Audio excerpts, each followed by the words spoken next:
The House will be in order. The chair lays before the House a communication from the Speaker. The Speaker's Rooms, Washington, D.C., July 29th, 2022. I hereby appoint the Honorable Lucille Roy Ball Allard to act as Speaker pro tempore on this day. Signed, Nancy Pelosi, Speaker of the House of Representatives. The prayer will be offered by Chaplain Gibbon. Would you pray with me? Lord, it is good and fitting to eat, drink, and find enjoyment alongside the work with which we labor, and recreation in the days you have given us. So it is on this day that we come to you in gratitude for the pleasure received, not only in the privilege to serve you here in this place, but for the enjoyment of a good ball game, the civil rivalry of peers, and the abundant fellowship and support of friends and fans. Now, having fought the good fight, may we finish the week, prolonging the collegial spirit found on the field and upholding the shared commitment that brings us together for the common good. Grant comfort to the defeated, humility to the victors, respite to the weary, and wisdom to us all. Renewed by your Spirit, we offer these prayers in your everlasting name. Amen. The chair has examined the journal of the last day's proceedings and announces to the House her approval thereof. Pursuant to Clause 1 of Rule 1, the journal stands approved. The Pledge of Allegiance will be led by the gentlewoman from Michigan, Ms. Tlaib. I pledge allegiance to the flag of the United States of America, and to the republic for which it stands, one nation under God, indivisible, with liberty and justice for all. The chair will entertain up to 5 requests for 1-minute speeches on each side of this aisle. For what purpose does the gentlewoman from Texas seek recognition? To address the House for 1 minute and to revise my remarks. Without objection, the gentlewoman is recognized for 1 minute. Thank you, Madam Speaker. Madam Speaker, I rise to celebrate House Democrats' efforts to lower costs for working families. Democrats fight for families over politics. As we know, Putin's cruel war on Ukraine has caused the price of goods to increase. Instead of playing politics and pointing fingers, as extreme MAGA Republicans have done, House Democrats have delivered results for the American people. Democrats swiftly passed the Lower Food and Fuel Cost Act, the Consumer Fuel Price Gouging Prevention Act, and the Affordable Insulin Now Act to lower the cost of goods, gas, and insulin for all Americans. On top of that, yesterday, the House passed the CHIPS and Science Act, a strong bill that will invest in lowering costs for hardworking American families and in our country's dependence on foreign producers. You see, Madam Speaker, Democrats are here to deliver for the American people. We are putting people over politics. Thank you, Madam Speaker, and I yield back. For what purpose does the gentleman from Pennsylvania seek recognition? Consent to address the House for 1 minute. Without objection, the gentleman is recognized for 1 minute. Madam Speaker, the economy shrank for the second quarter in a row. Americans are now facing a recession that was totally avoidable, but brought on by President Biden and Washington Democrats, big government spending, and war on American energy. Proving just how out of touch President Biden is, he shrugged off a talk of a recession and said Americans are just facing an economic transition. This administration has spent more time trying to convince Americans we're not in a recession than actually working on the problem. Americans are hurting right now, and as for the price of gas and groceries, they continue to rise. Washington Democrats are preparing legislation in Congress that will raise taxes on farmers, businesses, and working families. The Democrat elite don't live in the real world, and they continue to put the priorities of their radical agenda over working American families, the same people they profess to help. Our economy is shrinking, and big government spending is growing. Americans cannot afford Washington Democrats' far-left agenda. Thank you, and I yield back. For what purpose does the gentlewoman from Pennsylvania seek recognition? Madam Speaker, I Without objection, the gentlewoman is recognized for 1 minute. Thank you, Madam Speaker. As the summer session comes to a close and I return home to meet with folks from Cheltenham to Collegeville, Pottstown to Boyertown, and everywhere in between, I'm reflecting on what work we have accomplished. Work like my fire detectors bill that will prevent tragedies like the horrific fire we saw in Philadelphia that claimed 12 lives, protecting people in public housing, or my Secure Notarization Act that will make it easier and faster to notarize documents for families and military personnel abroad. Democrats are putting people over politics. We passed major protections for abortion, contraception, gay marriage, bills to prevent price gouging and fight inflation, and the CHIPS and Science Act to revitalize American manufacturing. Next is our reconciliation bill that will deliver the largest investment in American history to tackle climate change, health care, drug pricing, and so much more. Recognizing the humanity of our work, we are putting people over power. We are putting people over politics. Madam Speaker, I yield the remainder of my time. For what purpose does the gentleman from Pennsylvania seek recognition? Consent to address the House for 1 minute and revise and extend my remarks. Okay. Without objection, the gentleman is recognized for 1 minute. Thank you, Madam Speaker. Madam Speaker, I rise today to recognize National Intern Day. Today is a day dedicated to recognize and celebrating the future leaders of the world, interns. National Intern Day has served as an opportunity for thousands of employers to commemorate and thank their hardworking interns. I'd like to take this time to recognize and thank our 3 current interns who joined me this summer, Adea, Ben, and Sam. All 3 have been instrumental in helping serve both the people of Pennsylvania's 15th Congressional District and the House Agriculture Committee. From conducting research to drafting speeches and statements to guiding tours and responding to constituents, Adea, Ben, and Sam were fantastic additions to my D.C. office. Madam Speaker, our interns today are truly the leaders of tomorrow, and they deserve recognition for their outstanding work.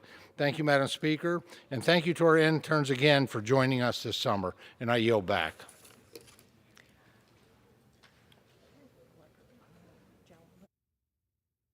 What purpose does the gentleman from, or gentlewoman from Michigan seek recognition? I ask unanimous consent to address the House. Without objection, the gentlewoman is recognized for 1 minute. Michigan lost an incredible human being yesterday. Zahra Abbas was brilliant, compassionate, and full of love for community. Zahra lived with epilepsy, which she learned to control with the use of cannabis. This inspired her mission to educate and advocate for the access of health care and the use of alternative approaches. Zahra founded and became the chair of the Cannabis Caucus of the Michigan Democratic Party. She was also a DNC delegate. But Zahra spoke passionately about issues that she believed in at rallies and community meetings and meetings with other political leaders across Michigan and the nation, and she gained so much incredible respect from our community. My team and I are devastated and heartbroken. We want to extend our deepest condolences to the Abbas family. Allah yarhamha. I yield. For what purpose does the gentleman from Georgia seek recognition? Ask unanimous consent to address the House for 1 minute to revise and extend my remarks. Without objection, the gentleman is recognized for 1 minute. Madam Speaker, I rise today to recognize the life of an incredible public servant, a veteran, and a great American, Gene Anglin. Born in 1924 in Wadley, Georgia, Gene was a Georgia native who served his community and was a defender of freedom.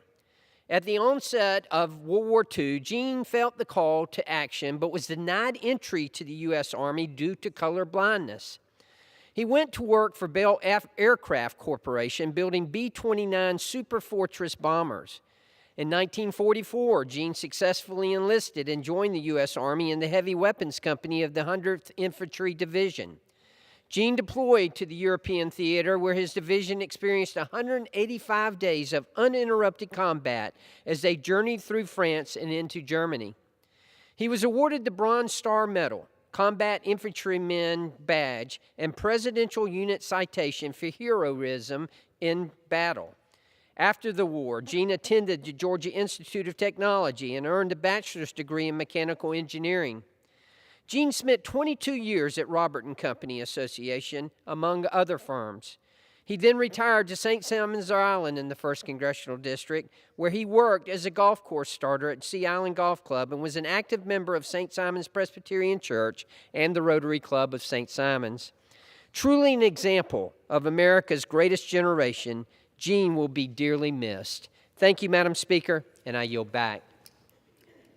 For what purpose does the gentleman from Michigan seek recognition? Madam Speaker, I seek unanimous consent to address the House for 1 minute. Without objection, the gentleman is recognized for 1 minute.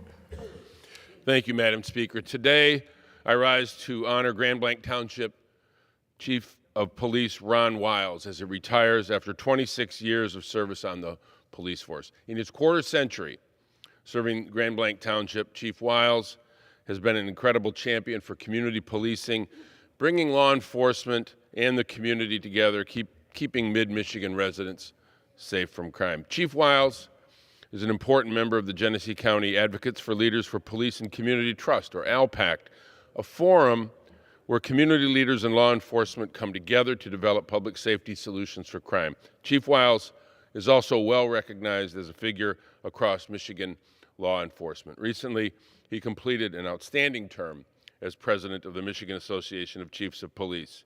He's also served as on the Governor's Traffic Safety Advisory Commission, and in March, Chief Wiles was appointed by Governor Whitmer to serve on the Michigan Commission on Law Enforcement Standards, where he'll continue working to better law enforcement, the profession of law enforcement, to keep Michiganders safe. I just say personally, thank you, Chief Wiles, for your service to our community, for our work together. On behalf of Mid-Michigan, Grand Blanc Township has been blessed by your presence, and I congratulate you on your retirement. I yield back. For what purpose does the gentleman from Pennsylvania seek recognition? Without objection, the gentleman is recognized for 1 minute. Thank you, Madam Speaker. I rise today to congratulate the young men of Warwick School District's baseball team. The Warwick Warriors baseball beat Liberty High to close out a successful 23-2 season by winning the district's first PIAA 6A state championship. Game was held last month. It was impacted by a prolonged weather delay, but the Warriors held firm to their early lead to capture the championship. Throughout their dominating season, the Warriors also clinched the District 3 title as well. And Madam Speaker, it's no surprise that the community is very proud of these students for their achievement on the baseball diamond. It was great to see how the local law enforcement volunteer firefighters joined with the community by participating in a parade to honor their achievement. So congratulations to the members and coaches of the Warwick Warriors State Championship baseball team. The whole community is wishing you continued success. May you carry the lessons that you learned playing as part of a successful team towards your future goals. Thank you, Madam Speaker, and I yield back. For what purpose does the gentlewoman from North Carolina seek recognition? Unanimous consent to address the House for 1 minute and to revise and extend my remarks. Without objection, the gentlewoman is recognized for 1 minute. Madam Speaker, the CHIPS and Science Act is critical legislation to ramp up American production of semiconductor chips. Our economy relies on these chips, which are key components in everything from cell phones to cars to advancing national security measures. By increasing production here in America, we will onshore a critical capability, reduce dependence on foreign manufacturers, and lower costs for hardworking families. The United States invented the semiconductor chip. We used to make 40% of the world's chips. Now we make 12%, leaving key industries vulnerable to foreign interference. It's high time we counter the threat posed by countries like China and Russia and bring this industry home. The CHIPS and Science Act does just that. And this investment helps North Carolina chips manufacturers, including Corvo and IQE, major employers in my home district, to ramp up production and create good-paying jobs. I proudly cast my vote to send the CHIPS Act to the President's desk. I'm ready to see this legislation work for North Carolinians and the country. Thank you, and I yield back.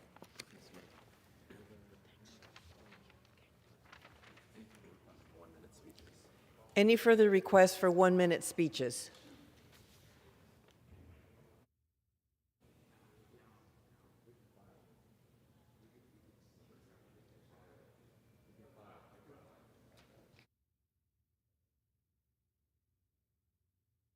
For what purpose does the gentleman from Massachusetts seek Madam Speaker, recognition? I sent to the desk a privilege report from the Committee on Rules for filing under the rule. The clerk will report the title. Report to accompany House Calendar Number 92, House Resolution 1300, resolution waiving a requirement of Clause 6A of Rule 13 with respect to consideration of certain resolutions reported from the Committee on Rules and for other purposes. Referred to the House calendar and ordered printed. Madam Speaker, by direction of the Committee on Rules, I call opposed Resolution 1300 and ask for its immediate consideration. The clerk will report the resolution. House Calendar Number 92, House Resolution 1300, resolved that the requirement of Clause 6A of Rule 13 for a two-thirds vote to consider a report from the Committee on Rules on the same day it is presented to the House is waived with respect to any resolution reported through the legislative day of July 29, 2022. Section 2A, Section 7 of House Resolution 1289 shall have no force or effect. B, Clause 7A1 of Rule 15 shall not apply through the legislative day of Friday, September 16, 2022. The gentleman from Massachusetts is recognized for 1 hour. Madam Speaker, for the purposes of debate only, I yield the customary 30 minutes to my good friend, the gentleman from Pennsylvania, Mr. Reschenthaler, pending which I yield myself such time as I may consume. During consideration of this resolution, all time yielded is for the purposes of debate only. I ask unanimous consent that all members be given 5 legislative days to revise and extend their remarks. Without objection. Madam Speaker, the Rules Committee met and reported a rule, House Resolution 1300, waiving Clause 6A of Rule 13, requiring a two-thirds vote to consider a rule on the same day it is reported from the Rules Committee, against any resolution reported through the legislative day of July 29, 2022. The rule also allows certain legislation to qualify for the consensus calendar before the end of Congress. Madam Speaker, good morning. We are here on a same-day rule, which I hope will give us the opportunity to address a critical and urgent issue, gun violence in America. We're here because gun violence is destroying communities, tearing apart families, and making our streets less safe. And this majority is going to try to do every single thing we possibly can to stop it. I don't know whether we will succeed, but we are going to try. Democrats actually passed the Safer Communities Act, the first piece of major gun safety legislation in decades, and we sent it to President Biden's desk. We are taking action. We are getting things done, and we are trying to save lives. Contrast that with what Republicans did to address gun violence and crime the last time they were in charge, which is absolutely nothing. Their answer to gun violence is more guns, and if that's not enough, even more guns. For God's sake, America already has more guns than people. How many guns do we need until everybody is safe? I get it. My Republican friends are going to complain about the process. They are going to complain about same-day authority, even though they used it themselves, but let's not go there, because we want to have a productive debate here. The reality is this. This is the last day before the district work period, and this is urgent work. Now, let me tell you, as chairman of the House Rules Committee, I want to do whatever I can to get us to vote on and pass an assault weapons ban, because I am sick and tired of the mass shootings and the terror and the fear. I'm sick and tired of shattered families having to grieve. Enough is enough. I'm going to do everything I can to get this bill passed, and I'm not going to apologize for that. This rule preserves that option. If it means we stay here a little bit longer today, so be it. We need to act with urgency. And let me just say for the record, the assault weapons bill that we may possibly consider today went through regular order. Judiciary Committee did a hearing. It was marked up. And if we decide to bring it to the floor today, which I hope we will, the Rules Committee will meet and we will debate this and we will vote on this. But let me just say to everybody, we have an obligation to act with urgency. We have a responsibility to address this crisis. And with that, I reserve the balance of my time. The gentleman reserves. The gentleman from Pennsylvania is recognized. Thank you, Madam Speaker. I want to thank my good friend and the distinguished chairman of the Rules Committee for yielding me the customary 30 minutes, and I yield myself as much time as I may consume. The gentleman's recognized.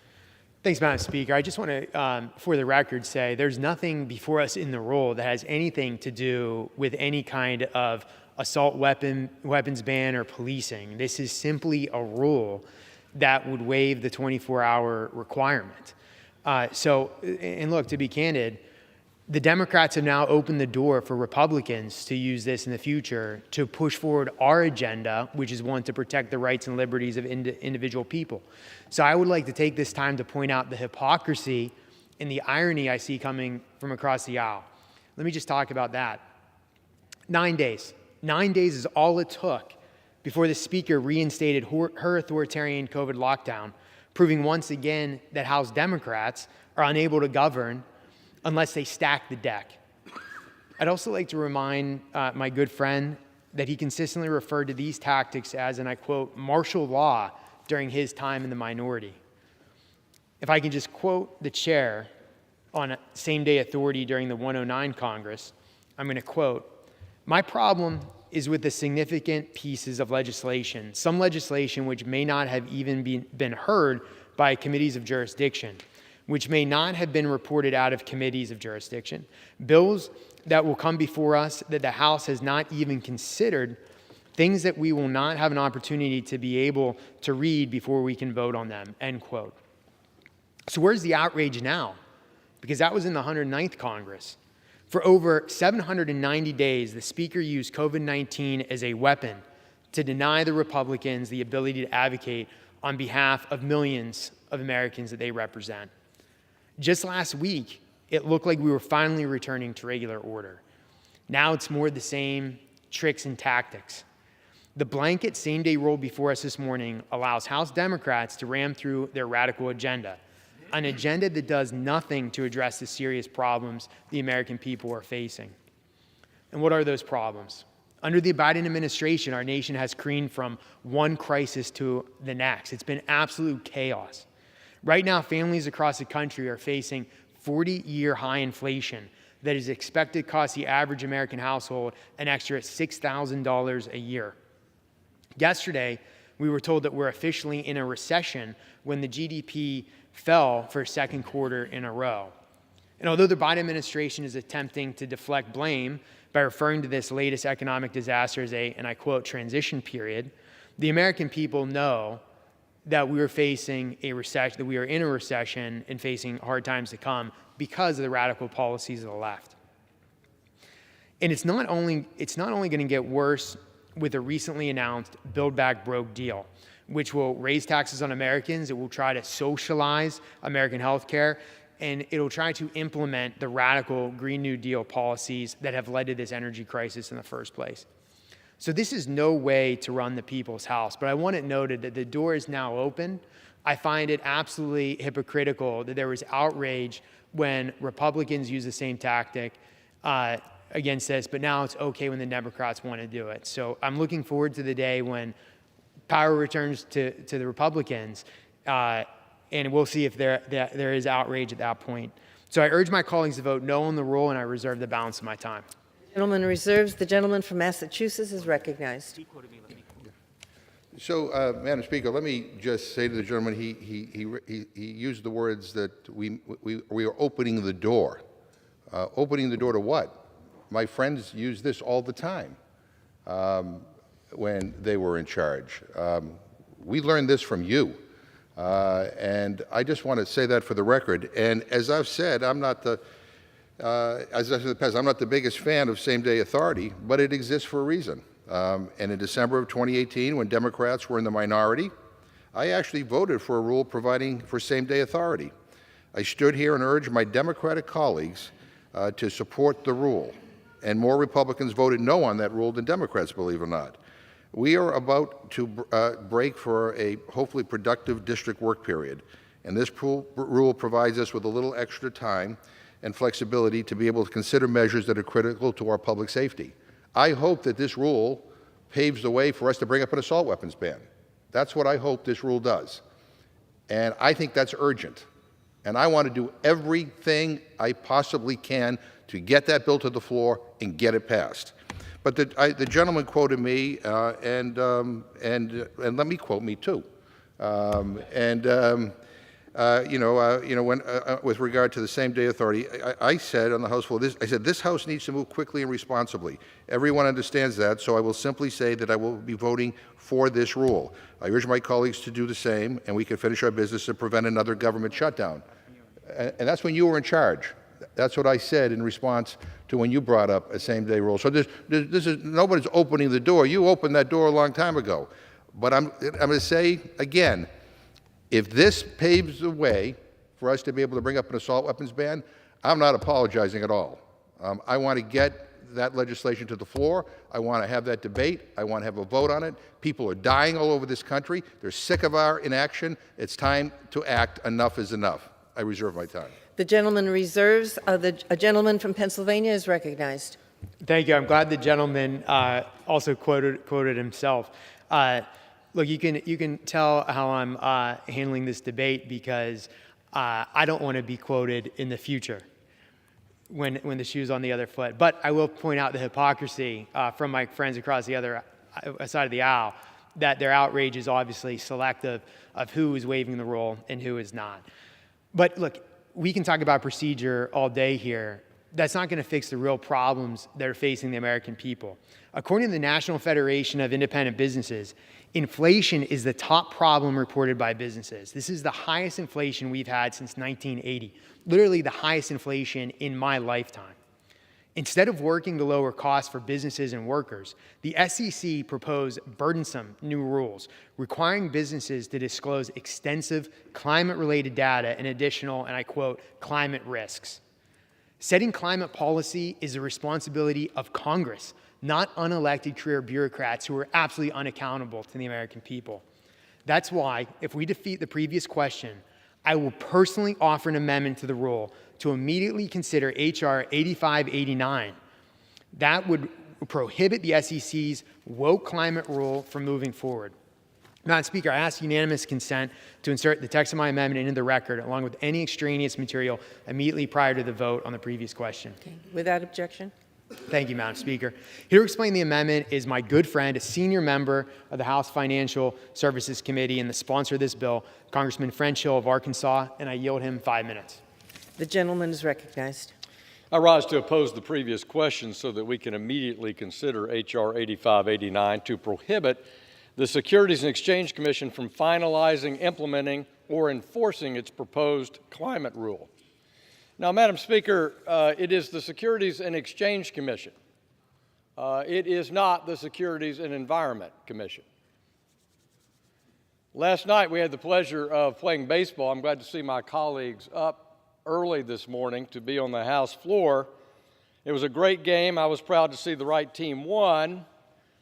But we're once again back on the floor talking between Republicans and Democrats, Republicans being the party for growth, opportunity, and liberty, and the House majority, the Democrats, doubling down, Madam Speaker, on dumb. In the midst of inflation, runaway spending, failed energy policy, an open border, and today, as the winds of recession and stagflation blow, House Democrats are here to talk about higher taxes and higher crippling regulations on job creators. There is no evidence that there are any lack of knowledge in public companies that they have an obligation under the existing securities laws to disclose material impact from anything to do with climate change. And there is zero evidence that they are unaware of climate change and are not talking about it on a regular basis with their shareholders, their boards, their employees. Now, the Securities and Exchange Commission has 3 mandates: investor protection, maintaining orderly markets, and capital formation. But rather focus on those 3 missions. Gary Gensler, the chairman of the SEC, is typical of this administration, a big government nanny state supervisor who's going beyond his statutory authority and delving into trying to become, as I argue, a climate czar. His proposal has been met with significant substantive rejection. 91 advocacy groups just last week, including the Farm Bureau, community bankers in every state of the country, and the Job Creators Network, wrote the Small Business Committee chairman, ranking member, in their opposition to this proposal, that it should be withdrawn. Alfredo Ortiz, the president of Job Creators Network, said the SEC's proposed rule would be an unnecessary, costly burden on America's small businesses at a time when we're dealing with Biden inflation, higher interest rates, and a supply chain crisis. Now, Madam Speaker, Gary Gensler, the chairman, argues that this proposal is the right thing to do. We argue it's not, and it shouldn't be implemented, and we shouldn't spend any money there to do it. Let me tell you what NASDAQ, the National Association of Security Dealers, the market system for the growth companies of our country, wrote Gary Gensler and said, now these people are not anti-climate. They're not climate deniers. They run the NASDAQ marketplace. They wrote, the proposal creates additional disclosure obligations disclosure obligations outside existing frameworks. The proposal timeline is unreasonable. The prescriptive disclosures are too costly. The commission itself says this will triple the cost to be a public company. Huh? Triple the cost to be a public company? We don't have enough public companies as there are. The materiality standard deviates from the law. The prescriptive disclosures do not facilitate meaningful comparisons. The prescriptive disclosures create disincentives for companies. And they say Scope 3 greenhouse gas emissions disclosure could harm small private suppliers. And finally, they say the proposal's timing and scope could harm the initial public offering market. This is an economy that has half the public companies we had in 1980, and this administration and their SEC want to make that even worse, more costly. Let me remind you, the commission itself, triple the cost to be a public company. Madam Speaker, we have people that are private companies now because they cannot afford to be public. And if we don't have public companies, we don't have investments in labor union pension plans. We don't have opportunities for investment in our 401k plans. We hurt this economy, we hurt job creators if this proposal is implemented. So it's very easy for me to stand here and argue against it. Finally, I would say that this is part of a long-standing practice of this administration to use every tool they have in the regulatory space to do something that is the prerogative, as my good friend from Pennsylvania said, Congress. Madam Speaker, I'd like to yield 2 additional minutes to my good friend from Arkansas. The gentleman's recognized. I thank my friend from Pennsylvania. I want to reiterate this point, that this is the responsibility of Congress if we're going to set environment, energy, regulatory policy. It's not the purpose of our independent regulatory commissions. And aren't we clear now that the Supreme Court agrees with that position when just in the last few days they ruled in a case called West Virginia versus EPA, which basically says, hey, independent regulatory agencies, stay in your lane. Stay in your lane. Listen to what Congress has written in the statute. And Congress has not written this in a statute, which is why the SEC is way out of line with this proposal. While the NASDAQ market system rejects it, while small business rejects it, while public company CEOs reject it, while the Farm Bureau rejects it. And as I say, this administration came to power with an idea that this was their number one issue, and you can tell it because the people who worked on the task force to propose this rule are the chief of staff at the Treasury Department, the head of the National Economic Council and the White House staff, all came to Congress with an idea to propose this rule. So I urge my colleagues to support Republicans' efforts to not see this rule implemented, not fund it. And I thank my friend from Pennsylvania, and yield back the balance of my time. Reserve. The gentleman reserves. The gentleman from Massachusetts is recognized. Well, thank you, Madam Speaker. Look, let me just say that I think, as everybody knows, Democrats are focused on inflation. Tackling inflation is certainly our top priority. And let's take a look at the facts. We passed the Lower Food and Fuel Cost Act to bring down costs for families, and almost every Republican voted no. We passed the Consumer Fuel Price Gouging Prevention Act, but not a single Republican voted with us. What's the Republican solution on inflation? Who the hell knows? They haven't offered any policy ideas. They seem content cheering for President Biden to fail and for inflation to go up. In fact, Leader McConnell is holding hostage a bill to make to lower costs for families and to deal with the issue of prescription drugs. The only plan I've seen from the GOP is from Senator Rick Scott, Republican, which would raise taxes on the middle class, and raise taxes on the middle class, and put Social Security and Medicare on the chopping block. That's the same old from my friends on the other side. And I ask unanimous consent to insert into the record an MSNBC opinion article entitled, "The GOP Keeps Slamming Biden Over Inflation, but it has no solutions to offer." Without objection. Madam Speaker, since my friends want to change the subject, let's change the subject. Republicans right now, as we are meeting here over in the Senate, are trying to kill the PACT Act, a bill to guarantee health care to veterans with service-related cancers. This is a bill that passed the Senate originally 84-14, and it passed the House with a majority vote of 342. Many of my Republican colleagues supported that. Appreciate that.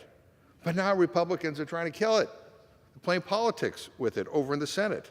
They are putting politics ahead of people, when in fact we should be putting people ahead of politics. So while we're here having this conversation, I would urge my Republican friends to pick up the phone and call your counterparts in the Senate and say, get out of the way and do what's right for our veterans. My office is getting calls from veterans who were exposed to burn pits when they were overseas. I'm sure my Republican friends are getting calls in their offices. I mean, you don't have to agree on everything to agree on something. I thought we all agreed on this. Can we please tell Mitch McConnell and tell the Republicans to get out of the way and allow this bill to go forward? I mean, that might be a good use of time right now while we're having this conversation. With that, I reserve my balance of my time. The gentleman reserves. The gentleman from Pennsylvania is recognized. Thank you, Madam Speaker. I'd like to yield 3 minutes to my good friend, a member of the Financial Services Committee, Mr. Huizinga of Michigan. The gentleman is recognized. Thank you, and I appreciate the gentleman yielding time and your leadership on this. And Madam Speaker, every day the capital markets are under attack here with this Securities and Exchange Commission. The climate disclosure rule, which was released in March of this year, totals over 500 pages, and had over 1,000 technical footnotes. And oh, by the way, the SEC initially gave everybody 30 days to comment on that. 30 days. Now, you can't even get through the analysis of the original 500 pages, much less the 1,000 technical footnotes on that within that 30 days. But in reality, the SEC doesn't really know what this far-reaching rule will cost small, independent, non-public businesses across our country. In fact, buried deep in the summary of the rule, the SEC admits, and I quote them, "In many cases, we are unable to reliably quantify potential benefits and costs of the rule. Therefore, we encourage commentators to provide us with relevant data or empirical evidence that would allow us to do so," close quote. Let that sink in.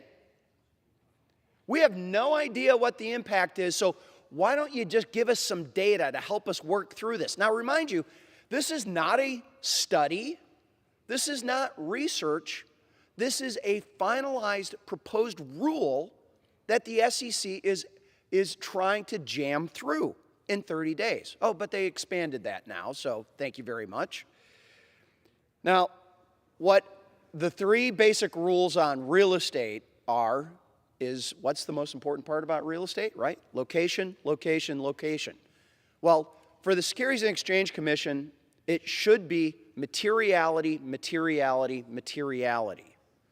How is this information material to a publicly traded company and to the investors that are investing and putting their hard-earned money into those companies?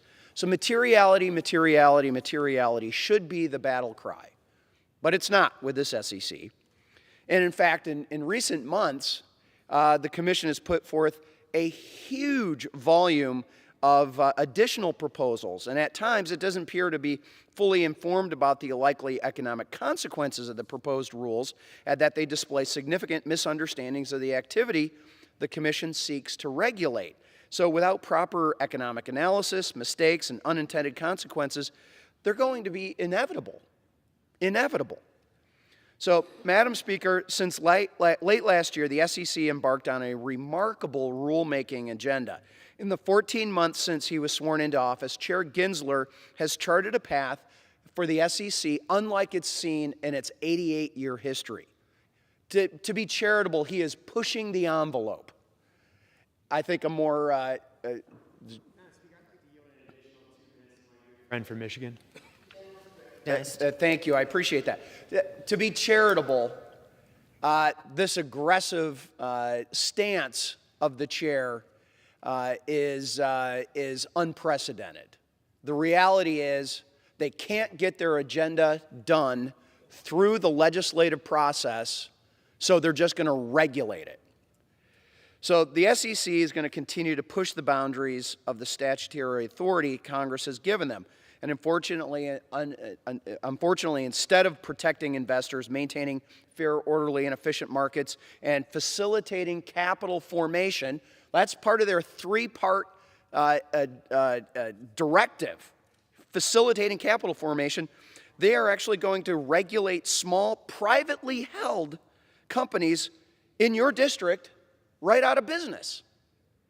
So Congress did not establish the SEC to set climate policy, nor to be the final arbiter of business strategies to combat climate change. And in her recent dissent over the proposed rule, Commissioner Hester Peirce rightfully noted, quote, "The SEC is not the Securities and Environment Commission." Well, my colleagues, we have grave concerns that this rule will set a precedent that would allow regulators to expand their authorities far beyond the bounds of the law. Far beyond the bounds of the law. In fact, we've seen some recent Supreme Court cases about that with the EPA. And the proposed climate rule shifts the SEC's rulemaking authority to be charitable, taking a novel activist approach to climate policy. What's next? All of it. Because frankly, that's what is on his agenda. All of it. They want all of it. Their idea of how this economy ought to be running. Not how to protect investors, not how to facilitate efficient markets, and certainly not how to build capital. That is not the job of the SEC that has been proposed here. So I urge my colleagues to support Mr. Hill's resolution and restore sanity to the rulemaking process. With that, I yield back. Reserve. The gentleman reserves. The gentleman from Massachusetts is recognized. Mr. Speaker, let me just say I really enjoyed listening to my friends on the other side of the aisle. They're opposed to this rule because the process will expedite progress on behalf of the American people. And yet, they're not outraged over using process to block progress for the American people. And again, I didn't hear anything about, since we were changing the subject, I didn't hear anything about the veterans who right now are desperately pleading with Republicans in the Senate to pass the PACT Act. The gentleman even got extra time and didn't mention that at all. And again, I would urge my Republicans, as we are still here today, before you leave, call Minority Leader Mitch McConnell, call your Republican counterparts in the Senate, and say, please pass the PACT Act. Please do that now. Our veterans who are suffering from cancer as a result of their service, being exposed to burn pits, are desperately pleading with my Republican friends to stop blocking it. You know, that's what, you want to be outraged about something today? Be outraged about that.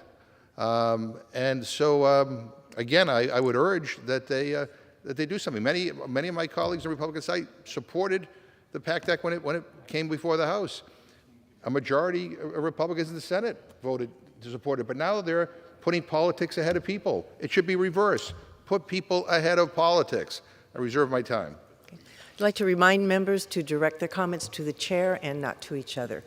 The gentleman from Pennsylvania is recognized. Thank you, Madam Speaker. I just want the record to reflect that I'm not outraged about this rule. I just was simply, at the beginning of my remarks, my opening statement, pointing out the hypocrisy from my friends across the other side of the aisle who have this selective outrage when we waive the 24-hour requirement, but it's okay when they do it. So, and again, I'm almost gleefully looking forward to the opportunity when we are in the majority for myself to help the then Chairman Cole of the Rules Committee do the same thing. And we'll see what kind of hypocrisy comes from the other side of the aisle and how they will then have outrage when we do it. But I'm not outraged about this. I think that if we're going to move forward today, we should defeat the previous question. That's what I'm passionate about. And that's what my friends that have spoken here today are passionate about, because they want to run a bill from my good friend from Arkansas that would actually help the economic crisis, would actually help fight inflation.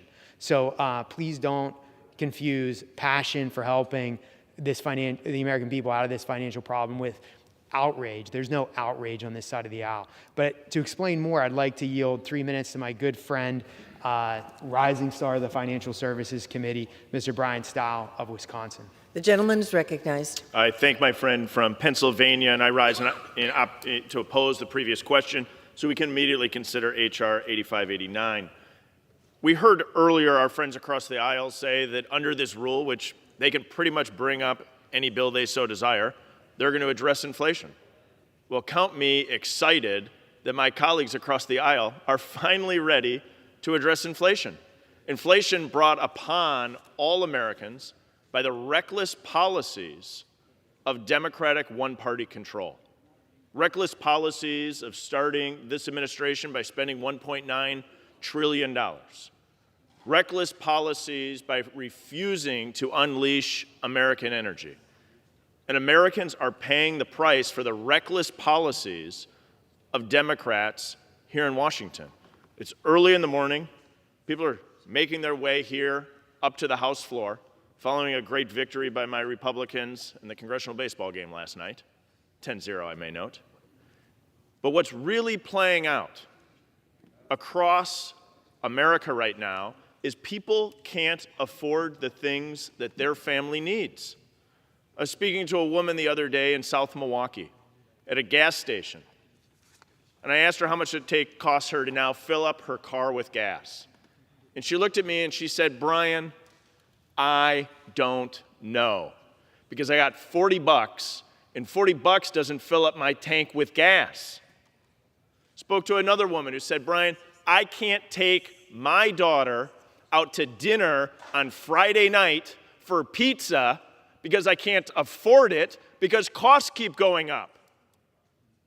Americans are suffering from runaway inflation, from the reckless policies from one-party Democratic control. We have an open rule. The Democrats could bring up any bill today. They could bring up any bill. Americans are getting clobbered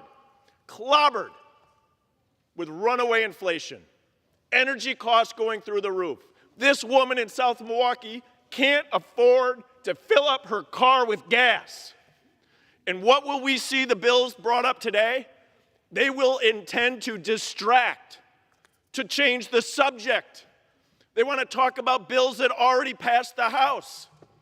They want to talk about bills that have nothing to do with inflation, because they don't care about the woman in South Milwaukee who can't afford to fill up her car with gas. They don't care about the woman who can't afford to take her kids out to pizza on Friday night.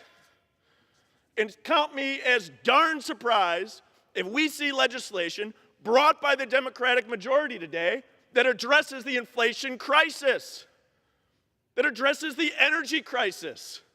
They're going to send everybody in this body home for the next month.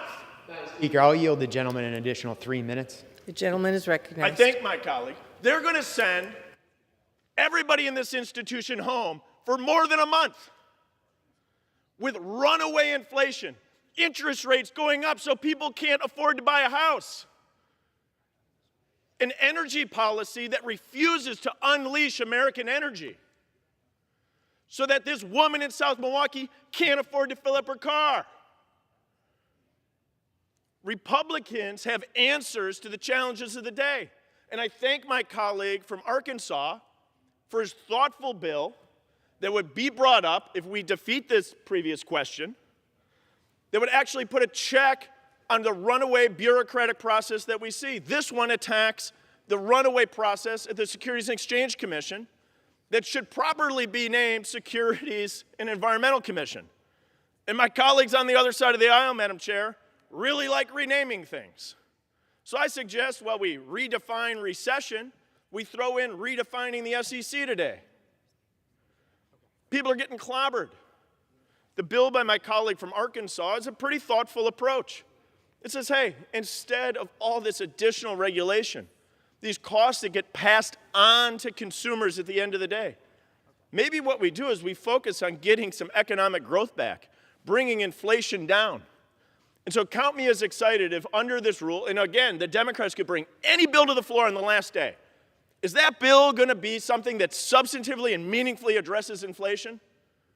Addresses energy costs? Or are they going to bring up another topic to distract the American people from the crisis that is playing out across our country? Count me as shocked if we see a bill that addresses inflation today. Madam Chair, I'll yield back. The gentleman reserves. The gentleman from Massachusetts is recognized. So, Madam Speaker, I don't know who that guy who was yelling is, but I would refer him to my earlier comments on all the things that we are doing to try to combat inflation and the stuff that we will be rolling out in the days ahead. But I would urge my colleagues on the other side of the aisle to go over to the Senate and yell at Mitch McConnell so that we can help our veterans. I mean, it is unconscionable that as we are gathering here right now, Republicans in the Senate are blocking a bill to provide care for veterans exposed to burn pits who have cancer. I mean, what's going on here? I mean, people who are responsible for that are unfit to serve in the United States Congress, quite frankly. You want to be outraged about something? Be outraged about that right at this moment. And we also should be outraged at the alarming rate of gun violence in this country. And my hope is that this same-day rule will pave the way for the Rules Committee to meet and to bring forward a ban on assault weapons so we can save lives in this country. So that's what this is all about today. But again, with all the yelling and screaming, please go over to the other chamber and yell and scream at them. Because right now, a lot of our veterans are concerned that they will succeed in killing a bill that will provide them health care that they desperately need. And with that, I reserve. The gentleman reserves. The gentleman from Pennsylvania is recognized. Thank you, Madam Speaker. You know, it's quite remarkable that the gentleman now is telling us that this is about gun-related bills, because 14 hours ago, we had questions in the Rules Committee. Those questions went unasked because the minority is unsure. You know who was unsure when they were in the minority? My good friend. Let me quote him again. When the Republicans tried to waive the 24-hour requirement, my good friend said, and I quote, "Once again, we are here on the floor debating a martial law rule that also makes that also makes a suspension day. Here we are once again unsure of what we will be considering today, tonight, or tomorrow." End quote. So last night at 7 p.m., my good friend, ranking member of the Rules Committee, Mr. Cole, asked a series of questions because we wanted to get some light shed on this. He asked, what would this rule specifically be used for? The majority said they didn't know, they were unsure. He asked if this were to be related to gun-related bills and if those bills would be changed. The majority said they didn't know. We're unsure here. He asked if this authority would be used for other bills. The majority said they didn't know. He asked if the House would be in session this weekend, and also the response was the majority didn't know. So it's amazing how the majority is today so confident in what's going to be being run today through this rule, when just 14 hours ago when we asked these questions, those answers were not provided to the minority. But here to talk more about the resolution that I'll personally offer if we defeat the previous question is my good friend from Arkansas, and I yield him 2 minutes. The gentleman is recognized. Well, thank you, Madam Chair. Listening to the other side and listening to my friend from Pennsylvania, I hear a lot about uncertainty, that we're not sure what we're here for, we're not sure what we're going to bring up on the House floor. Well, I'll tell you what, we are certain that inflation is hurting American families. We are certain that people don't know how to fill up their car, what that's going to cost, what they're going to sacrifice moving from beef to chicken, working on prescriptions this week, maybe gas next week. So we are certain the American people have inflation top concern. This bill proposed today will help attack inflation by reducing the costs that will be imposed by the Securities and Exchange Commission in this act. And I want to read, Madam Speaker, from the Task Force on Climate Financial Disclosure, the Bloomberg Commission. And it says, all these efforts must be cost-effective, reliable.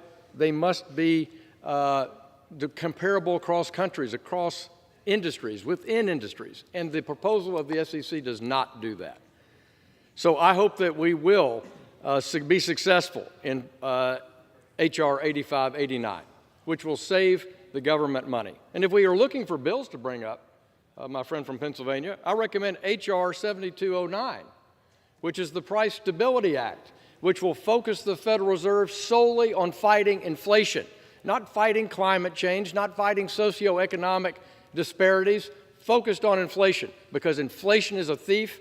That's what we should be on this floor debating, and I yield back to my friend. The gentleman reserves. The gentleman from Massachusetts is recognized. So, Madam Speaker, the gentleman who just spoke was yielded time again, and again didn't say anything about the veterans who are getting screwed by Senate Republicans right now in the other chamber. I mean, right now, we should take our outrage and we should demand that Republicans get out of the way. And by the way, to my friend from Pennsylvania, you know, I just went back and read the transcript of what our exchange was in the Rules Committee, and I think it was pretty clear. When I'm looking at the transcript, I was asked last night, you know, why we needed this authority, and I said it was to consider public safety bills. I was further asked if we would use it to consider gun legislation, and I said, yes, potentially. Now, I don't know whether it's my Massachusetts accent or what, but I think I was pretty clear about what we were going to bring to the floor today. And again, I hope that we will follow through with what I said yesterday. So this idea that, I didn't know. And by the way, there are times, as I said at the opening, when same-day authority is, to me, necessary. There are other times when it's not. And when the Republicans were in charge and they used it for frivolous things, yeah, I objected to it. But when they used it in an attempt to try to keep government open, I favored it. So I don't know what the gentleman said about hypocrisy. I mean, I have been in favor when I was in the minority, and I've been opposed to it when I'm in the minority. So it all depends on the circumstances. So I think maybe my Republican friends have trouble with nuance and trying to understand the complexities of the system here, but I'm totally comfortable with my position, past and present. And by the way, if this same-day authority means that we can bring up an assault weapons ban, I don't apologize to anybody. I don't apologize to anybody. I think it's the right thing to do, and I reserve my time. Gentleman reserves. The gentleman from Pennsylvania is recognized. I just want to again say we asked a litany of questions to try to give the minority guidance on what bills would be considered today, the context of those bills, the timing of those bills, whether we'd be here this weekend. And the response constantly was either I hope not, I'm unsure, I don't know. So here we are in the dark. But for purposes of a rebuttal, I'd like to yield my good friend from Arkansas an additional minute. The gentleman is recognized. Well, I thank my friend from Pennsylvania. I really don't understand this debate about talking about the PAC Act, my friend from Massachusetts. That's passed the House. And let the Senate do its work. We supported it here. No, let's be serious here. I voted for the bill. The Senate's working out some concern they have. They changed the bill. They made the bill that's controversial over there. Let them figure it out. They don't even know that revenue bills originated in the House and the Senate. It was blue-slipped. They don't really know what they're doing over in the upper chamber. We know we have the advantage over them on that. But what we're talking about today are bills being considered today in the front of the speaker's leaving on some foreign trip tonight. So we're rushing around. We don't know why we're here today. And the people deserve to know in advance what we're voting on so we can prepare our arguments. So it's not about some bill over in the House, the Senate. It's a bill, what bills will be on the floor of the House today? I yield back. The gentleman reserves. The gentleman from Massachusetts is recognized. Madam Speaker, the gentleman said we should let the Senate do its work. Exactly. Senate Republicans are blocking the Senate from doing its work. What do my friends not understand? Veterans with cancer are depending on Republicans to get out of the way so they can get the care that they, quite frankly, are entitled to, that they deserve. It passed overwhelmingly originally in the Senate. It passed overwhelmingly here in the House. But Senate Republicans are playing politics with the lives of our veterans. And I'm outraged by that. Maybe my friends on the other side are not. But, we ought to be demanding that they move immediately. So I reserve my time. The gentleman reserves. The gentleman from Pennsylvania is recognized. Thank you, Madam Speaker. I'm prepared to close, and I yield myself the balance of our time. The gentleman is recognized. Thank you, Madam Speaker. I just want to quote my good friend, the chairman, again, this time from 2017, when he stated that martial law allows the majority to, and I quote, rush their bills with its brand new backroom deals to the floor today without any proper deliberation, end quote. I think that pretty much sums up perfectly what we're doing here today. I urge my colleagues to vote no on the previous question and no on the rule. I yield back the balance of my time. The gentleman yields back. The gentleman from Massachusetts is recognized. Yeah. Madam Speaker, I yield myself the balance of the time. Madam Speaker, I don't think it's appropriate for my Republican friends to lecture us on hypocrisy. The last time the Republicans were in charge of this place, they ran it into the ground. When Republicans were in charge, they broke the record for the most closed Congress in the history of the United States of America. When Republicans were in charge and our country was on the brink of a shutdown, the Rules Committee, under Republican control, held an emergency meeting. And do you know what that emergency meeting was on? Not on emergency funding, but on cheese. Actually, in the middle, as we were about to shut the government down, we had a major crisis. They did an emergency meeting on cheese. They couldn't even get their act together to keep the lights on. They literally lost the majority because of how badly they ran this place. And then they handed us a shutdown of government, the longest shutdown in history, by the way. That cost American taxpayers $11 billion. And when Republicans were in charge, I voted to give them same-day authority. I stood on this floor and urged my Democratic colleagues to support their rule because I wanted to give us extra flexibility to do the work the American people had asked us to do. Republicans ran this place like a dictatorship. And then they tried to turn our country into one on January 6, 2021, a day that will live forever in history as the date that a twice impeached ex-president and Republican Party tried to unconstitutionally overturn a free and fair election and subvert the will of the American people in an attempted coup. So please do not lecture us about democratic process or any process at all. Do not lecture us on hypocrisy. And I said last night in the Rules Committee what I hoped we would bring forward today. And I still hope we will move forward on an assault weapons ban. And you know why? Because people in this country are being massacred. And they're tired of thoughts and prayers. They're tired of press releases in which we say that our hearts are with the families of those who were killed. They want action. And the question is whether or not we can deliver on what the American people want. And so you want to talk about outrage? I'm outraged by the gun violence in this country. I'm outraged that an 18-year-old who can't legally have a sip of beer can go into a gun store and buy an AR-15 and then go out and kill people and massacre people. Enough of this. Enough of this. So this rule preserves the option if we decide to move forward, to be able to move forward. That's what this is all about. So we could talk about whatever you want to talk about, but the bottom line is that's what this rule does.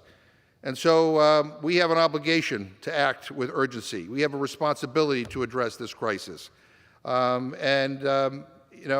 Speaker, I would urge a yes vote on the rule and the previous question.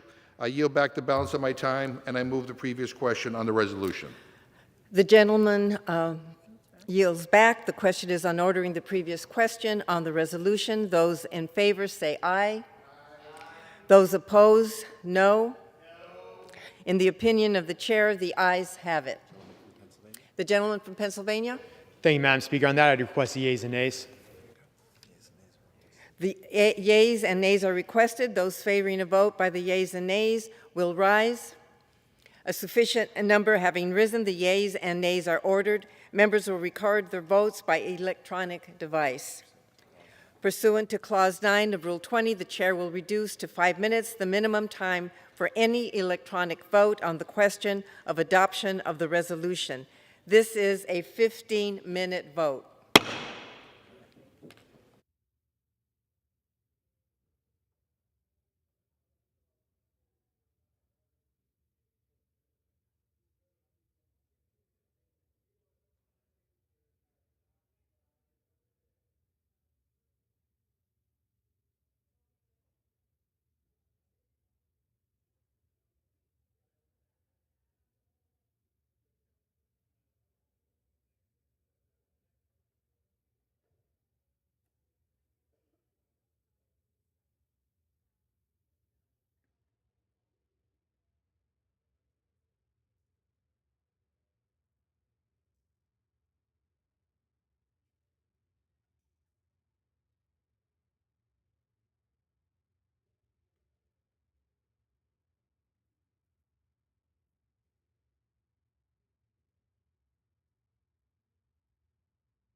Gentlewoman from Missouri seek recognition. Madam Speaker, as a member designated by Mr. McHenry from North Carolina, I inform the House that Mr. McHenry will vote nay on the previous question.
For what purpose does the gentleman from North Dakota seek recognition? Madam Speaker, as the member designated by Mr. Taylor from Texas, I inform the House that Mr. Taylor will vote no on the PQ.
For what purpose does the gentleman from California seek recognition? Madam Speaker, member designated by Congress members Cahaley, Mike Thompson, Andy Levin, Bordeaux, Vargas, Swalwell, and Richie Torres. I inform the House that these members will vote yes on the previous question. For what purpose does the gentleman from Arkansas seek recognition? Madam Speaker, I, as the member designated by Mr. Stewart of Utah, inform the House that Mr. Stewart will vote no on the previous question. And thank you for the recognition of this stellar tie.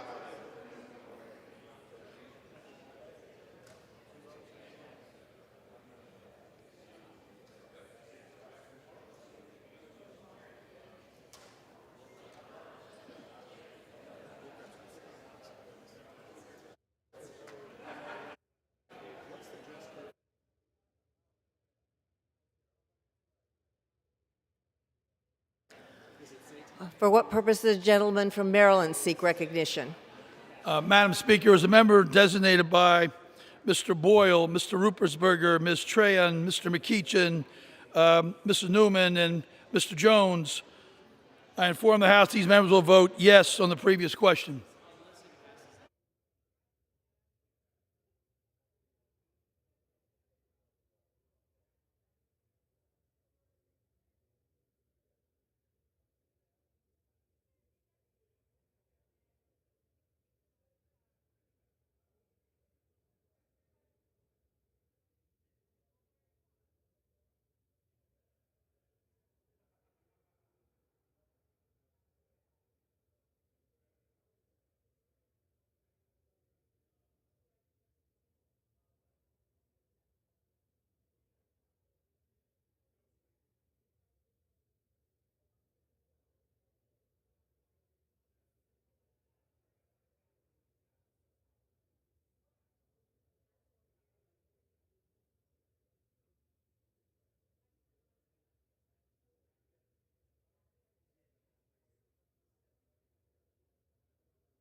For what purpose does the gentlewoman from New Hampshire seek recognition? Madam Speaker, as a member designated by Ms. Stevens, Ms. Bustos, Mr. Blumenauer, and Mr. Ryan, I inform the House that these members will vote yes on the previous question.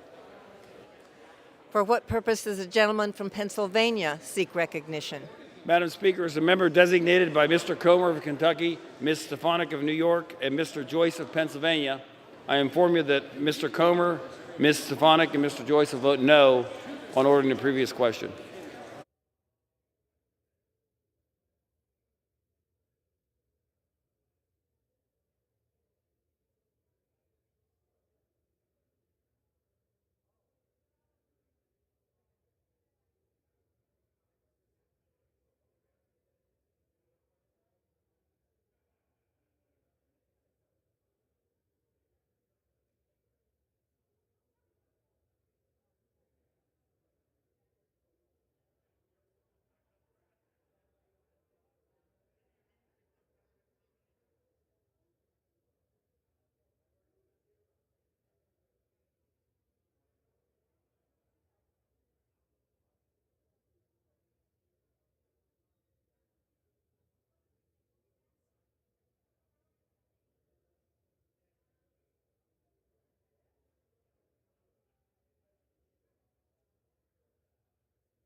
For what purpose does the gentleman from Georgia seek recognition? Madam Speaker, as the member designated by Ms. McBath of Georgia, pursuant to HBS 8, I inform the House that Ms. McBath would vote yes on the previous question.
Purpose of the gentlelady from Florida seek recognition. Madam Speaker, as the member designated by Mr. Deutsch and Christ of Florida and Ms. Rice of New York, I inform the House that these members will vote yea on ordering the previous question.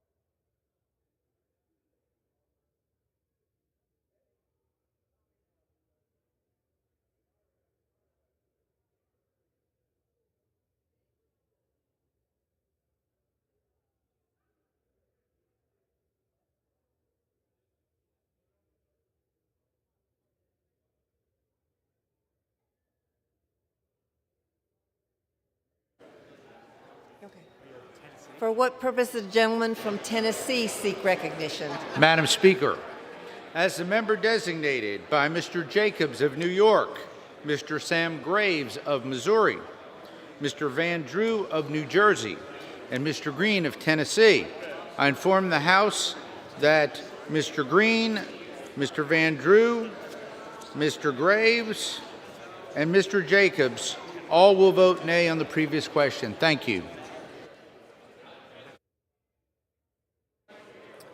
For what purpose does the gentleman from Texas seek recognition? Persona de Speaker, es el designado de Brian Babin de Texas, el designado de Juan Carter de Texas y Troy Niels de Texas, yo dice la casa, todos nosotros van a votar no on the previous question.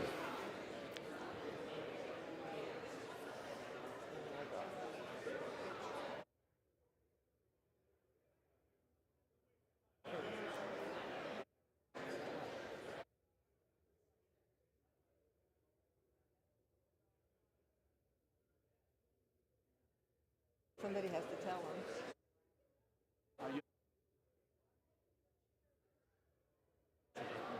For what purpose does the gentlewoman from Virginia seek recognition? Madam Speaker, as a member designated by Ms. Porter, I inform the House that Ms. Porter will vote yes on the previous question.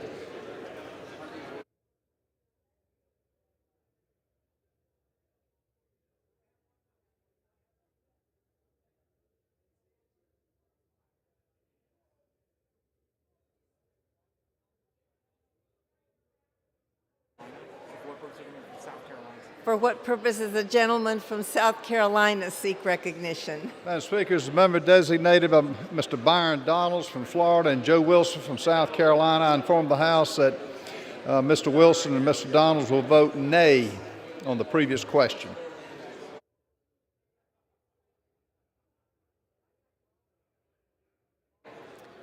For what purpose does the gentleman from Utah seek recognition? Madam Speaker, as member designated by Ms. Herrera Butler from Washington, I inform the House that Ms. Herrera Butler will vote nay on the previous question.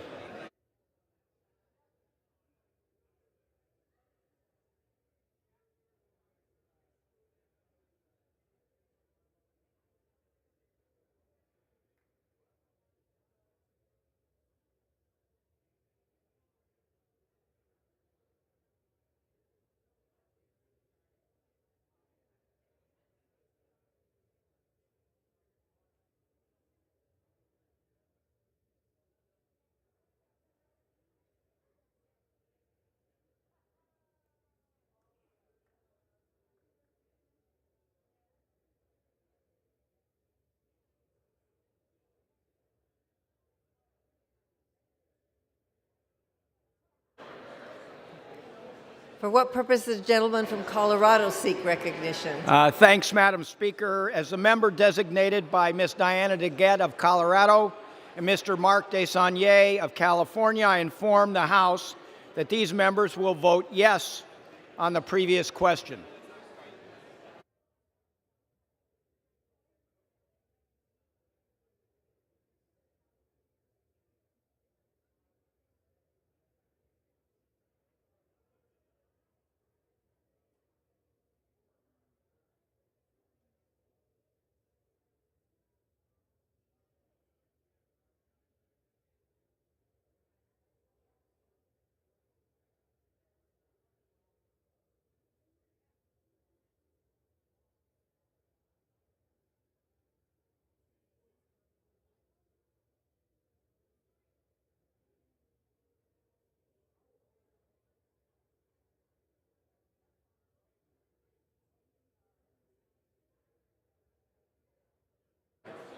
For what purpose does the gentleman from Texas seek recognition? Speaker Person, as the member designated by Mr. John Carter of Texas and Mr. Troy Nails of Texas and Mr. John Carter, Brian Babin, did I get him of Texas? I don't know if they get to vote twice or not. I inform the House that they will all vote no on the previous question.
For what purpose does a gentlewoman from New York seek recognition?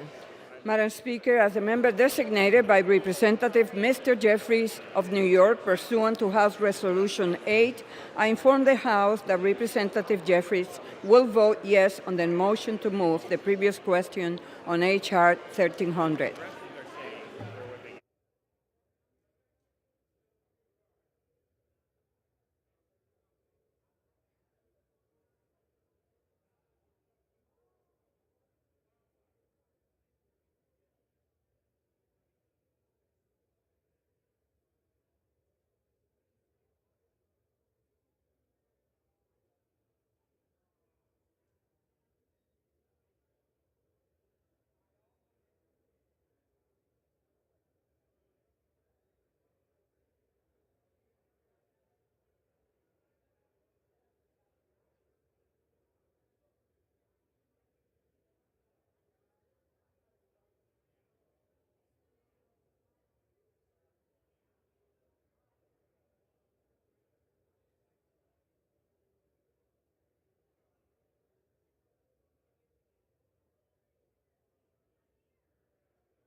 Gentleman from Florida seek recognition.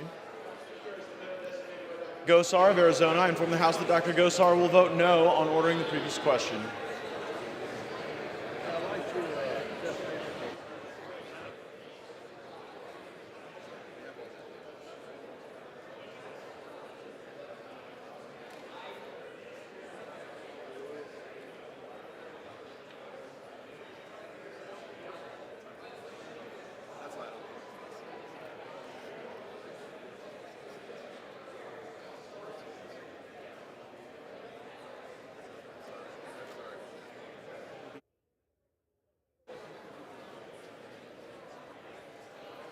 For what purpose does the gentleman from New Jersey seek recognition? Madam Speaker, as the member designated by Mr. Albio Series, Ms. Ann Kirkpatrick, Mr. Jerry McNerney, Ms. Pramila Jayapal, Mr. Brian Higgins, and Ms. Eddie Bernice Johnson, I inform the House that these members will vote yes on the previous question.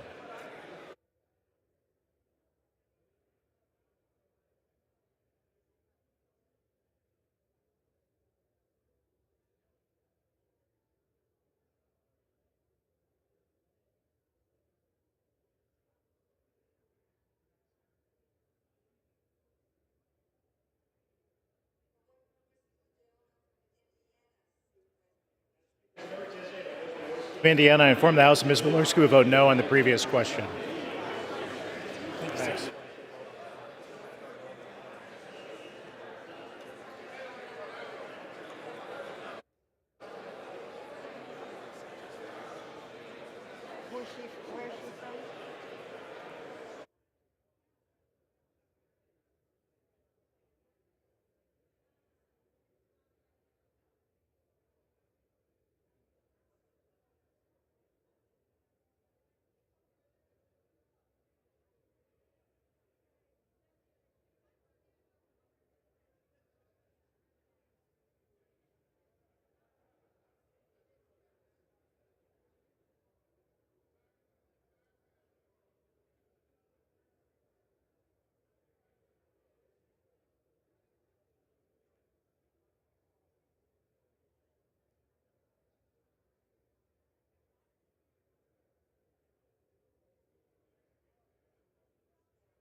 For what purpose does the gentleman from Virginia seek recognition? Madam Speaker, as the member designated by Mr. Byer of Virginia, I inform the House Mr. Byer will vote aye on the previous question.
For what purpose does the gentleman from Ohio seek recognition?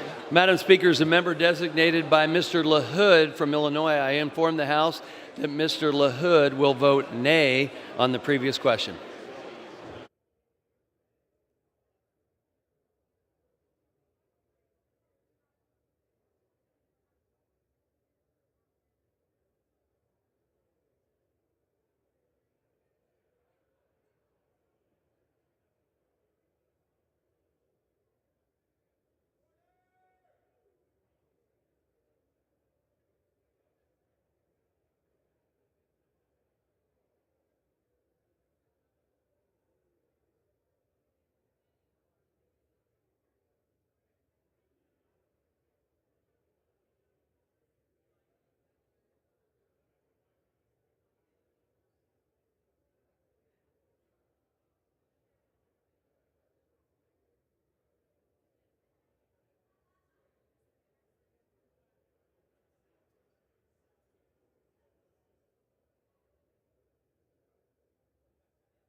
For what purpose does the gentleman from Indiana seek recognition? Madam Speaker, as a member designated by Ms. Spartz of Indiana, I inform the House that Ms. Spartz will vote no on the previous question.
For what purpose does the gentleman from Kentucky seek recognition?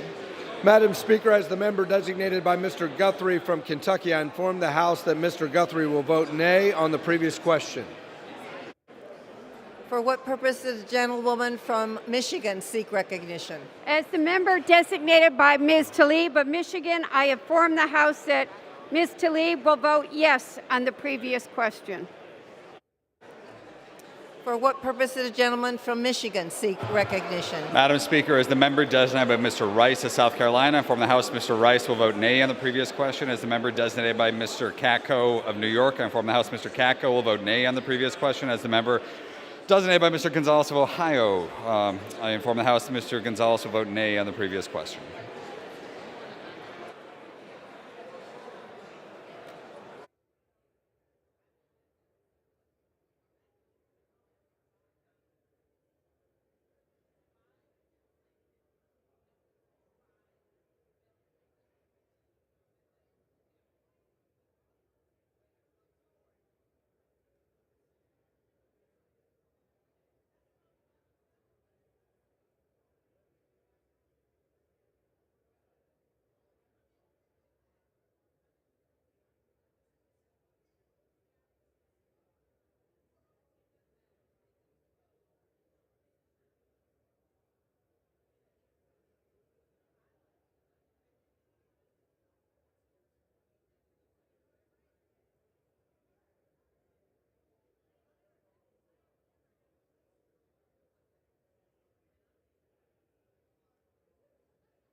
For what purpose does a gentlewoman from New York wish As to a be member recognized? designated by Ms. Bush and Mr. Bowman, I inform the House that these members will vote yes on the previous question.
For what purpose does the gentleman from Colorado seek recognition? Madam Speaker, as the member designated by Ms. Williams, Ms. Moore, Mr. Caston, Ms. Bass, Mr. Evans, Ms. Sherflis McCormick, Ms. Strickland, Mr. Huffman, and Mr. Sablon, I inform the House that those members will vote yes on the previous question.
For what purpose does the gentleman from Texas seek recognition? Madam Speaker, as a member designated by Mr. Babin of Texas, I inform the House that Mr. Babin will vote no on the previous question.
On this vote, the yeas are 216 and the nays are 205.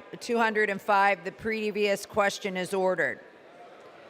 The question is on the adoption of the resolution. Those Madam in favor Speaker. say aye. Madam Speaker, Those they're not going to do opposed it. say no. In the opinion of the chair, the ayes have it. The gentleman from Pennsylvania. He said he texted you, or what is the... The yeas and nays are requested. Those favoring a vote by the yeas and nays will rise.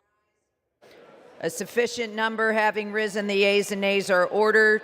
Members will record their votes by electronic device. This is a 5-minute vote.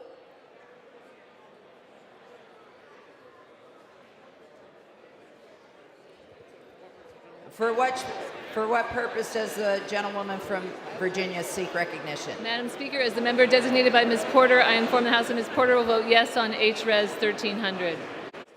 For what purpose does the gentleman from Michigan seek recognition? Madam Speaker, as the member designated by Mr. Rice of South Carolina, Mr. Katko of New York, and Mr. Gonzalez of Ohio, I inform the House that Mr. Rice, Gonzalez, and Katko will vote nay on the previous question.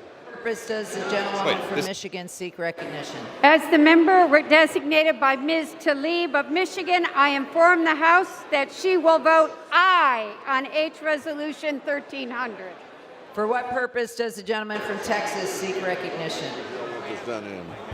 Speaker, person as the member designated by Mr. John Carter of Texas and Mr. Tornado of Texas, I inform the House that they will both vote no on the rule. For what purpose does the gentlewoman from Texas seek recognition? Madam Speaker, as a member designated by Ms. Spear of California, I inform the House that Ms. Spear will vote yes on the House Res 1300. Thank you, Madam Speaker. For what purpose does the gentleman from Arkansas seek recognition? As a member, Madam Speaker, as a member designated by Mr. Stewart of Utah, I inform the House that Mr. Stewart will vote no on HRES 1300. For what purpose does the gentleman from Virginia seek recognition? Madam Speaker, as the member designated by Mr. Byer of Virginia, I inform the House Mr. Byer will vote aye on HRES 1300. What purpose does the gentleman from Tennessee seek recognition? Madam Speaker, as the member designated by Mr. Jacobs of New York, Mr. Green of Tennessee, and Mr. Van Drew of New Jersey, I inform the House that Mr. Jacobs, Mr. Green, and Mr. Van Drew all will vote nay on the rule. Thank you. For what purpose does the gentleman from Maryland seek recognition? Madam Speaker, as a member designated by Mr. Boyle, Mr. Ruppersberger, Ms. Trahan, Mr. McEachin, Ms. Newman, and Mr. Jones, I inform the House these members will vote yes on H.R. 1300. For what purpose does the gentleman from South Carolina seek recognition? Madam Speaker, as a member designated by Mr. Joe Wilson from South Carolina and Byron Donalds from Florida, I inform the House that Mr. Donalds and Mr. Wilson will vote nay on the rule. For what purpose does the gentlewoman from New York seek recognition? Madam Speaker, as a member designated by Representative Mr. Jeffrey of New York, pursuant to House Resolution 8, I inform the House that Representative Jeffries will vote yes on H.R. 1300. Does the gentleman from Ohio seek recognition? Madam Speaker, as a member designated by Mr. LaHood of Illinois, I inform the House that Mr. LaHood will vote nay on the rule. For what purpose does the gentleman from Georgia seek recognition? Madam Speaker, as the member designated by Ms. Macbeth of Georgia, pursuant to H.Res. 8, I inform the House that Ms. Macbeth will vote yes on H.Res. 1300. For what purpose does the gentleman from Pennsylvania seek recognition? Madam Speaker, as the member designated by Mr. Comer of Kentucky, Ms. Stefanik of New York, and Dr. Joyce of Pennsylvania, I inform that Mr. Comer, Ms. Stefanik, and Dr. Joyce will vote no on HRES 1300. For what purpose does the gentlewoman from Florida seek recognition? Madam Speaker, as the member designated by Mr. Kristen Deutsch of Florida and Ms. Rice of New York, I inform the House that these members will vote yea on HRES 1300. For what purpose does the gentleman from Georgia seek recognition? Madam Speaker, as the member designated by Mr. Taylor from Texas, I inform the House that Mr. Taylor will vote no on the rule. For what purpose does the gentleman from Colorado seek recognition? Thanks, Madam Speaker. As a member designated by Ms. Diana DeGette of Colorado, Mr. Mark DeSaulnier of California, I inform the House that these members will vote yes on HRES 1300. For what purpose does the gentleman from Utah seek recognition? Madam Speaker, as member designated by Mr. Herrera Butler from Washington, I inform the House that Mr. Herrera Butler will vote nay on the rule. For what purpose does the gentleman from California seek recognition? Madam Speaker, as member designated by Congress members Cahaly, Mike Thompson, Andy Levin, Bordeaux, Vargas, Swalwell, and Richie Torres, I inform the House that these members will vote yes on HRS 1300. For what purpose does the gentleman from Kentucky seek recognition? Madam Speaker, as the member designated by Mr. Guthrie from the Commonwealth of Kentucky, I inform the House that Mr. Guthrie will vote no on the rule. For what purpose does the gentlewoman from New York seek recognition? As the member designated by Ms. Bush and Mr. Bowman, I inform the House that these members will vote yes on HRES 1300. For what purpose does the gentleman from Texas seek recognition? Madam Speaker, as the member designated by Mr. Babin of Texas, I inform the House that Mr. Babin will vote no on the rule. For what purpose does the gentlewoman from New Hampshire seek recognition? Madam Speaker, as the member designated by Ms. Stevens and Ms. Bustos, Mr. Blumenauer, and Mr. Ryan, I inform the House that these members will vote yes on HRES 1300. For what purpose does the gentleman from Indiana seek recognition? Madam Speaker, as a member designated by Ms. Walorski and Ms. Sparks, both of Indiana, I inform the House that Ms. Walorski and Ms. Sparks will both vote no on the rule. We're good over here. For what purpose does the gentlewoman from Missouri seek recognition? Madam Speaker, as a member designated by Mr. McHenry of North Carolina, I inform the House that Mr. McHenry will vote nay on the rule.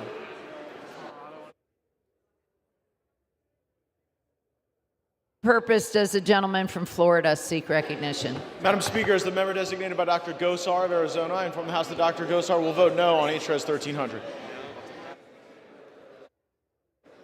For what purpose does the gentleman from Colorado seek recognition? Madam Speaker, as the member designated by Ms. Williams, Ms. Moore, Mr. Caston, Ms. Bass, Mr. Evans, Ms. Scherferlis McCormick, Ms. Strickland, and Mr. Huffman, I inform the House that those members will vote yes on HRES 1300.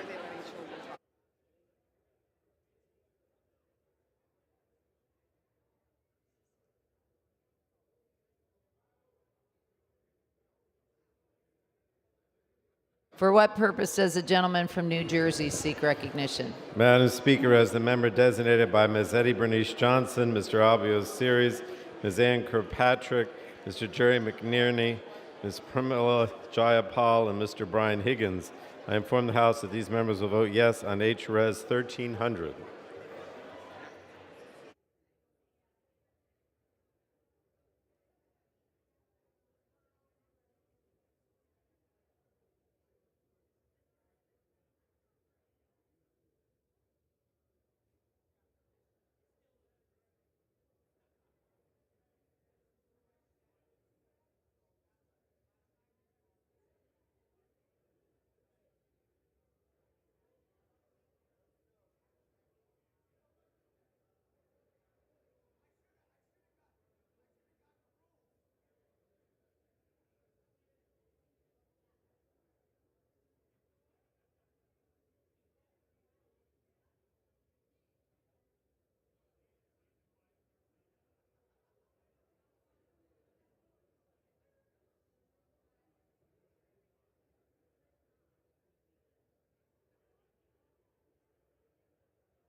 The yeas are 218, the nays are 206. The resolution is agreed to. Without objection, a motion to reconsider is laid on the table. Pardon me? The chair leaves before the House an enrolled bill. H.R. 4346, an act making appropriations for the legislative branch for the fiscal year ending September 30th, 2022, and for other purposes. For what purpose does the gentleman from Tennessee seek recognition? I hereby remove myself as a co-sponsor from H.R. 8167. The gentleman's request is accepted. Thank you, sir. You can take that. Have a good day. What purpose does the gentleman from Washington seek recognition? Speaker, I ask unanimous consent that I may hereafter be considered to be the first sponsor of H.R. 783, a bill originally introduced by Representative Young of Alaska for the purposes of adding co-sponsors and requesting reprintings pursuant to Clause 7 of Rule 12. Without objection. What purpose does the gentlewoman from New York seek recognition? Madam Speaker, I ask for unanimous consent that the gentleman from North Carolina, Representative David Price, be removed from H.R. 7769, the Helicopter Safety and Noise Management Act. Thank you, and I yield back. Without objection. The chair lays before the House a communication. The Honorable the Speaker, House of Representatives, Madam, pursuant to the permission granted in Clause 2H of Rule 2 of the Rules of the U.S. House of Representatives, the clerk received the following message from the Secretary of the Senate on July 28, 2022 at 5:13 p.m. that the Senate passed, Senate 3369, that the Senate passed without amendment H.R. 7334, H.R. 7352. Signed sincerely, Cheryl L. Johnson, Clerk.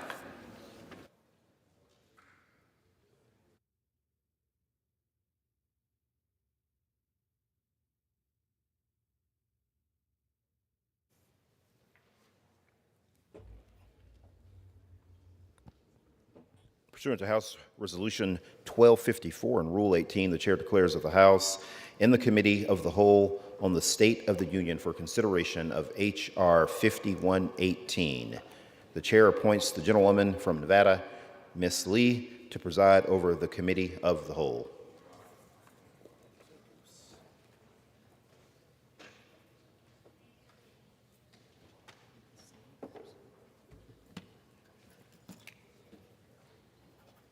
Okay, how do I move this down a little bit? The arrows.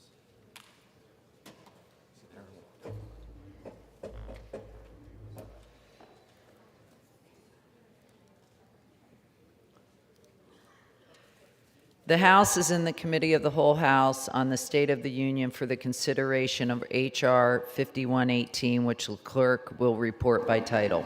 A bill to direct the Secretary of Agriculture to prioritize the completion of the Continental Divide National Scenic Trail and for other purposes. Pursuant to the rule, the bill is considered read the first time.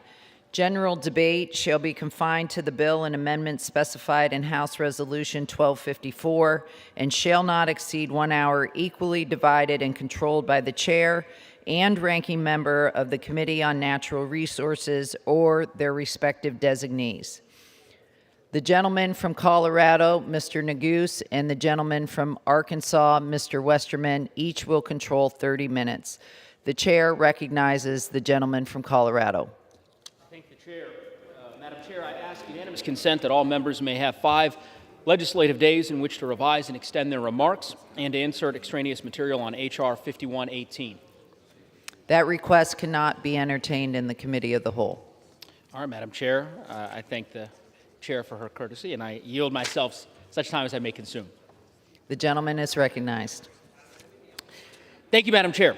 I rise in support of H.R. 5118, the Wildfire Response and Drought Resiliency Act. This legislation represents another major effort to act on climate by responding to record-setting wildfires and drought that are impacting communities across our country.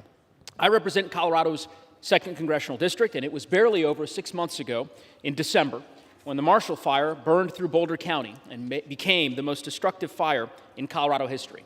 The fire destroyed a 30-acre subdivision in a matter of hours. Nearly 200 homes burned to the ground, and caused over $1 billion in damages. This comes on the heels of my district experiencing the first and second largest wildfires in the history of Colorado in Larimer and Grand counties in 2020, and as part of the western United States is currently experiencing the driest drought conditions over 1,000 years old. Fires have become the primary occupation of so many of our offices. Countless constituents come to us grieving the loss of their homes, but also seeking the resources that they deserve from the federal government. We have a duty to provide our constituents with the support that they need to rebuild and to recover. The reality is that we are living with a new normal as climate change results in a hotter, drier planet where historic drought and record-setting wildfires are not merely a possibility, but an inevitability. Wildfires no longer occur in a season, but throughout the entire year. I'm grateful to my colleagues, to Chairman Grijalva, Chairman Scott, Chairwoman Maloney, Chairwoman Johnson, Chairwoman DeFazio, Chairman Pallone, Chairman Nadler, Chairwoman Velasquez, Chairwoman Waters, Chairwoman Lofgren, and House leadership for helping bring this package to the floor. This is exactly the kind of response that our constituents desperately want to see from the Congress.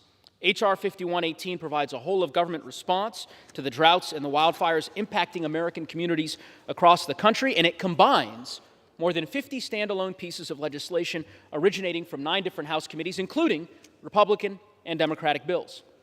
We began this important work last year, as my colleagues know, working with President Biden to pass the Infrastructure Investment and Jobs Act, which included historic investments to reduce wildfire risk, improve ecosystem resilience, and ensure reliable water supplies. The Wildfire Response and Drought Resiliency Act builds on those investments. It provides an increased starting wage for our brave and courageous federal wildland firefighters. It invests in water security and in drought resilience and advancing wildfire science. As climate change-induced drought means long-term reductions in rain and snow and necessary water supplies, this legislation invests in drought-proof water projects like water recycling, modern desalination, advancing water data management and technology, protecting and restoring ecosystems. The bill also advances projects to deliver reliable water across Indian country, including incorporating our bill, the Tribal Access to Clean Water Act. And it provides significant resources to prevent key Colorado River reservoirs from declining to critically low water levels, protecting the supplies of a river that 40 million Americans, 40 million, rely on. H.R. 5118 also includes several other important pieces of legislation introduced by many members in the body today. Provisions from Tim's Act, named after a heroic smoke jumper, Tim Hart, who tragically lost his life fighting a wildfire in New Mexico, would increase pay and benefits for federal wildland firefighters, and that provision is part of this bill. Finally, the bill includes provisions that would provide flexibility in federal FEMA cost shares to support our local communities and to protect watersheds impacted by wildfire. Madam Chair, this bill is a good bill, and it meets the moment for the American West. And for that reason, I will encourage my colleagues today to support it. I look forward to hearing from many of my colleagues who will speak on the bill. And with that, I would reserve the balance of my time. The gentleman from Colorado reserves. The gentleman from Arkansas is recognized. Thank you, Madam Chair. I yield myself such time as I may consume. The gentleman's recognized. Madam Chair, I'm glad we're finally here on the floor today talking about an issue that's important to our whole country, and I appreciate the gentleman from Colorado and his concerns about wildfire, and I wish that we could work together on actually solving these issues in a manner and with policy that would actually do something. I learned in engineering school that expending effort is not work. For example, you can push on a boulder all day, but until something moves, no work has been accomplished. To put it another way, there's a saying that you should never confuse motion with action, which is exactly what the legislation before us today does. This bill is more than 550 pages, yet does absolutely nothing to prevent wildfires or significantly improve our resiliency to drought. This bill will actually make our wildfire crises worse. Perhaps that's why my Democrat colleagues named it the Wildfire Response Act. It should have been, or instead of naming it the Wildfire Prevention Act, which is what we should be focusing on. because we'll have to respond to all the wildfires that are going to happen anyway and the new ones that this bill creates.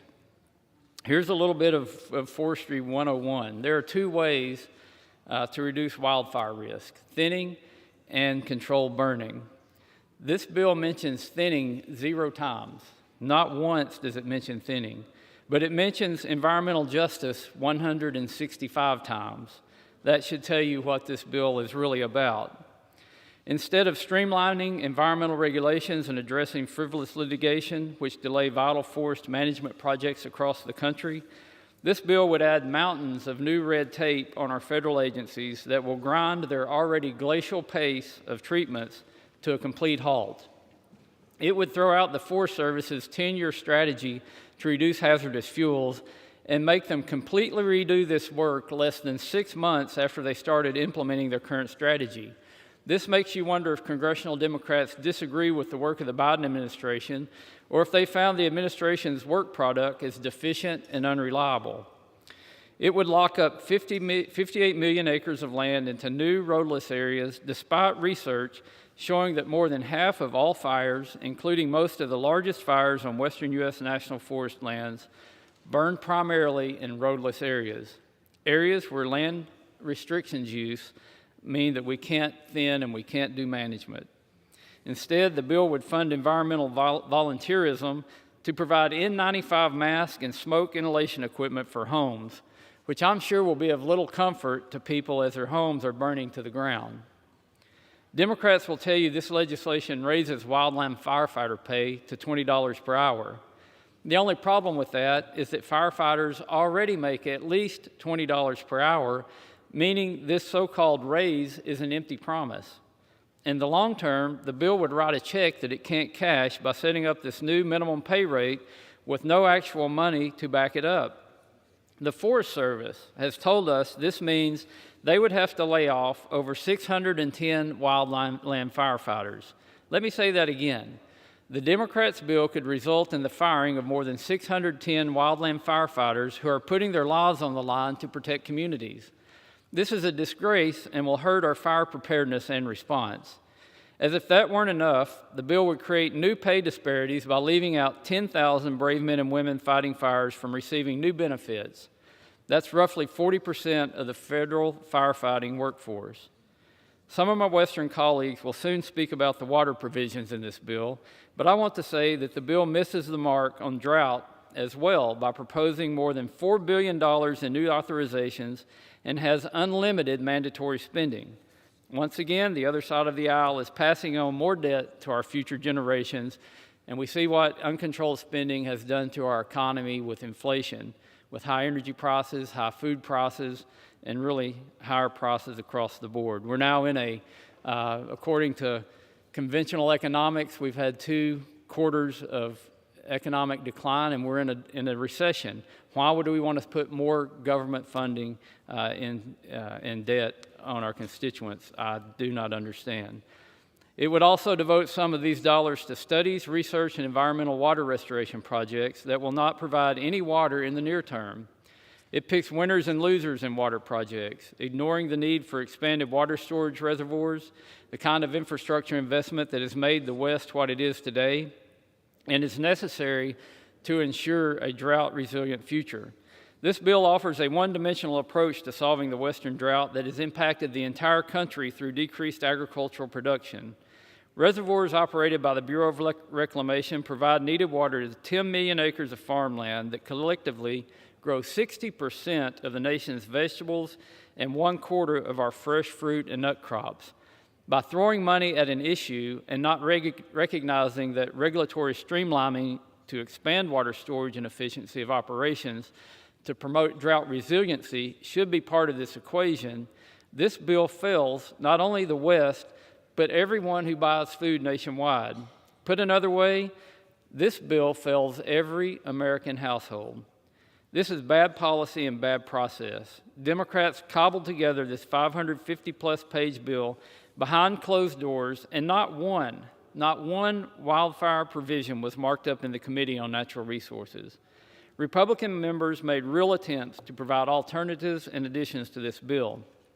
Dozens of regulatory streamlining amendments that could have helped provide water or immediately prevented wildfires were submitted to the Rules Committee by Republicans, only to be ignored. Even the majority of bipartisan amendments were rejected. This is an abomination of process, but it's nothing new that we're seeing on this House floor. If you were here last night, you know that a NEPA streamlining bill, and a Senate NEPA streamlining bill, was parachuted in at the last minute. It was put on the suspension calendar, and I hope this bill passes during the next voting series, but we should be doing NEPA revisions through hearings and through markups and through regular order, and if it takes getting one dropped in on the suspension calendar by the Senate, I guess we'll have to take what we've got, but it would be nice if we could actually debate these and come up with more NEPA streamlining. In the midst of historic drought conditions and what is on track to be the most devastating wildfire season on record, we simply cannot afford to confuse motion with action. I strongly urge my colleagues on both sides of the aisle to reject this partisan package and instead work together on real solutions to prevent wildfires. I reserve the balance of my time. The gentleman from Arkansas reserves. The gentleman from Colorado is recognized. Madam Chair, let me just say this. The gentleman's entitled to his own opinion, but not to his own facts. And I take great umbrage at his reference to the word disgrace. He knows, and my colleagues know just as well as anyone in this chamber, that the pay increase that was authorized by the bipartisan infrastructure law, which, by the way, my colleagues on the other side of the aisle voted against, all but 13 of them, that pay increase expires a year from now. Every wildland firefighter in the United States will receive a pay diminution if this bill isn't passed, if we don't authorize the pay increases that are in this bill. It is a disgrace to suggest anything otherwise. With that, Madam Chair, I would yield 2 minutes to the gentlewoman from California, Ms. Lofgren. California is recognized. I thank the gentleman from Colorado for his leadership on this issue. You know, climate change has brought the most severe drought to the West in hundreds and hundreds of years, and it has created an environment where wildfires are roaring through the West. You know, in fact, in California, 7 of the worst wildfires in California history have occurred in the last 4 years. They're destroying homes, farms, infrastructure. They cause injury, and that's why this bill is so important. I'm proud that 4 of my bills are incorporated in the legislation that will allow firefighters to get overtime they've earned, allow for FEMA to pre-deploy assets, and yes, to use science in the fight against wildfires. I'm proud of the chair and ranking member of the Science Committee who've turned their attention to the things that can be done to advance funding for the critical research that's happening at places like San Jose State University and their Wildfire Interdisciplinary Research Center. We can't prevent all disasters, but Madam Chair, we can use our power, use our science to better prepare, to better counter these disasters, and yes, to make sure that those who are victimized by the disasters are treated fairly. They're our neighbors. We need to help them in their time of loss. I thank the Speaker for making this a priority, and Mr. Neguse, I yield back the balance of my time. The gentlewoman from California yields, the gentleman from Colorado reserves, and the gentleman from Arkansas is recognized. Thank you, Madam Chair. I just want to point out, those weren't my words. That was the information we got from the U.S. Forest Service that said there's no funding in this bill. If this bill passes without additional funding in the future, they will have to lay off 610 wildland firefighters. So maybe there's going to be a bill in the future to pour more money into the Forest Service, but this bill doesn't do it. I now yield 2 minutes to the gentleman from Pennsylvania, the ranking member of the Agriculture Committee, Mr. Thompson. The gentleman's recognized. Thank you, Madam Speaker, and I thank the gentleman for yielding and his leadership on this issue. If there's anyone that should be leading this discussion, it would be somebody whose career was as a professionally trained forester, who actually knows this topic. I rise in opposition to this legislation. Wildfire is a national crisis that we must confront immediately. Tens of millions of acres are overgrown and unhealthy, but this bill won't meet those challenges or provide the Forest Service with the tools that they need to combat this threat. The Forest Service has already announced a strategy to treat 50 million acres. Mandating a new plan is duplicative, removes flexibility, creates restrictions, and limits projects. This bill authorizes billions on recreation, wilderness programs, and old growth, which have nothing to do with protecting communities and mitigating wildfire. And because this is only authorizing legislation, the Forest Service would be directed to carry out the provisions without being provided the necessary funding. Additionally, there are none of the much-needed regulatory reforms that would allow the Forest Service to increase the pace and the scale of restoration and wildfire mitigation. There have been no committee hearings, markups, stakeholder feedback, or technical assistance. The majority also blocked nearly every amendment filed from even being debated today.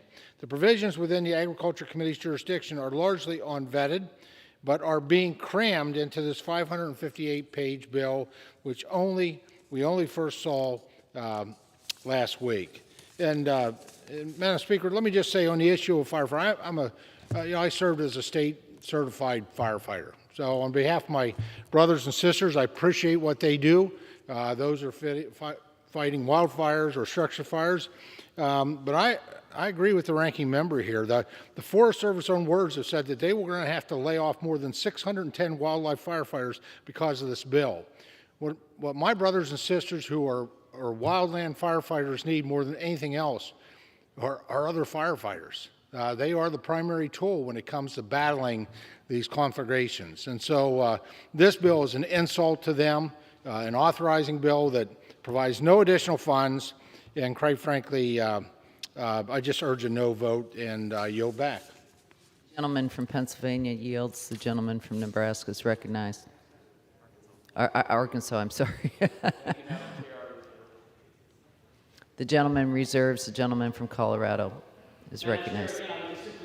Irony is rich. My colleagues will vote against the authorization for more wildland firefighter pay, and then when we fight for the appropriation, they'll vote against it too. So it's a bit difficult to hear them make those claims. I also would say that the 10-year Forest Service management plan is something we support. I support. I'm glad to hear my colleagues support it because they all voted against it.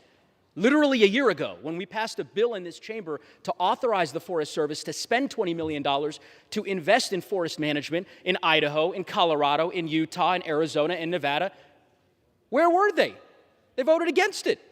Now they claim to support it, and yet they'll vote against a bill that authorizes more projects along those same lines. Madam Chair, I yield 2 minutes to the gentleman from New Jersey, Chairman Pallone.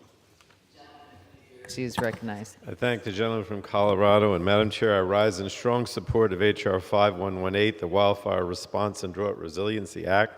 Climate change and extreme weather are already wreaking havoc on American families and businesses. Every day, we read news stories about drought conditions in the West and the Corn Belt, wildfires displacing Americans from their homes, and the potential collapse of Texas's power grid from extreme heat and unreliable fossil fuel power plants. Just this week, in my home state of New Jersey, Governor Murphy is encouraging residents to conserve water due to dry conditions. Now, the impacts of climate and extreme weather are truly being felt everywhere, and that's why I'm proud to support this package of common sense proposals, including many from the Energy and Commerce Committee, to mitigate the effects of extreme weather on our electric grid and water resources. I just wanted to highlight a couple of the key provisions from our committee. The bill includes legislation from Representative O'Halloran requiring the federal government to identify grid infrastructure that is vulnerable to natural disasters. It includes Representative Caston's legislation to ensure that different regions of the country can share power during extreme weather events. The legislation also includes a provision from Representative Panetta to increase the energy resilience and productivity of critical facilities through investments in microgrids, energy storage, and energy efficiency. And finally, it includes two provisions championed by Representative McNerney. The first would help water systems implement water loss control programs and water efficiency programs, and the second directs the federal government to study the need and feasibility for standards to ensure that power plants are capable of operating in drought conditions. Now, Madam Chair, this legislation is essential to helping us address the climate crisis. And frankly, this legislation should garner overwhelming bipartisan support. I can't understand why my Republican colleagues would oppose the bill. They have farmers in their district whose crops are ravaged by drought. They represent homeowners displaced by wildfires. And they certainly have constituents who use the power grid. Extreme weather clearly threatens our security, but my Republican colleagues seem content to watch the world burn.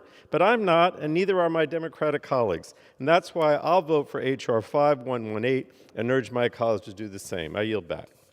The gentleman yields. The gentleman from Colorado reserves. The gentleman from Nebraska is recognized. Arkansas. I keep wanting to put you in Nebraska. Arkansas is recognized. One of those states in the middle of the country, one of those flyover states, Arkansas. Thank you, Madam Chair. And I know that there's a lot of talk about the IIJA and what a great bill it was. And, you know, it was the largest infrastructure bill passed in the history of the world. And it was so important, it never even went through a committee here in the House. Came right out to the House floor, and it seems like all we're doing is fixing it.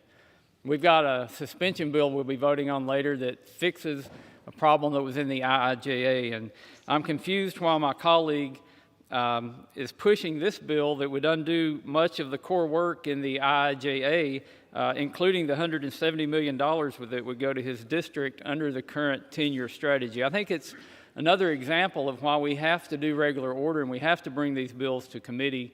And we want to solve these problems, but you have to have real solutions to solve a problem. And there are examples of how we can do bipartisan work to fix forestry. And with that said, I'd like to yield as much time as he may consume to the gentleman. 1 minute? Yeah. 1 minute. 1 minute to the gentleman from California who is working on bipartisan forestry legislation, Leader McCarthy. The gentleman from California is recognized. I thank the gentleman for yielding. I thank him for his work. This is probably one of the most important areas, that his knowledge, what he works on when it comes to the forest and the healthy forest and making sure they're there for the future. I rise today in support of my amendment, which would simply establish a program to incentivize larger communities to integrate nearby smaller rural communities into their drinking water systems when the smaller communities' drinking water wells run dry. Now, in our district, the community of Tullyville has run out of water. As the groundwater table drops and aging infrastructure fails or becomes obsolete, while the long-term solution is to connect Tullyville to the city of Exeter drinking water system, that can be expensive for both Exeter and Tullyville. This amendment would reduce connection costs for Tullyville residents while also enabling Exeter to increase its water supply to meet increased demands with its customers. Now, Tulare County advises me that if California's droughts continue, more small and rural communities in our district with older infrastructure could meet the exact same fate. Groundwater tables drop, making this amendment even more important. We cannot leave our western communities vulnerable to drought and aging infrastructure, and I encourage my colleagues to support this amendment.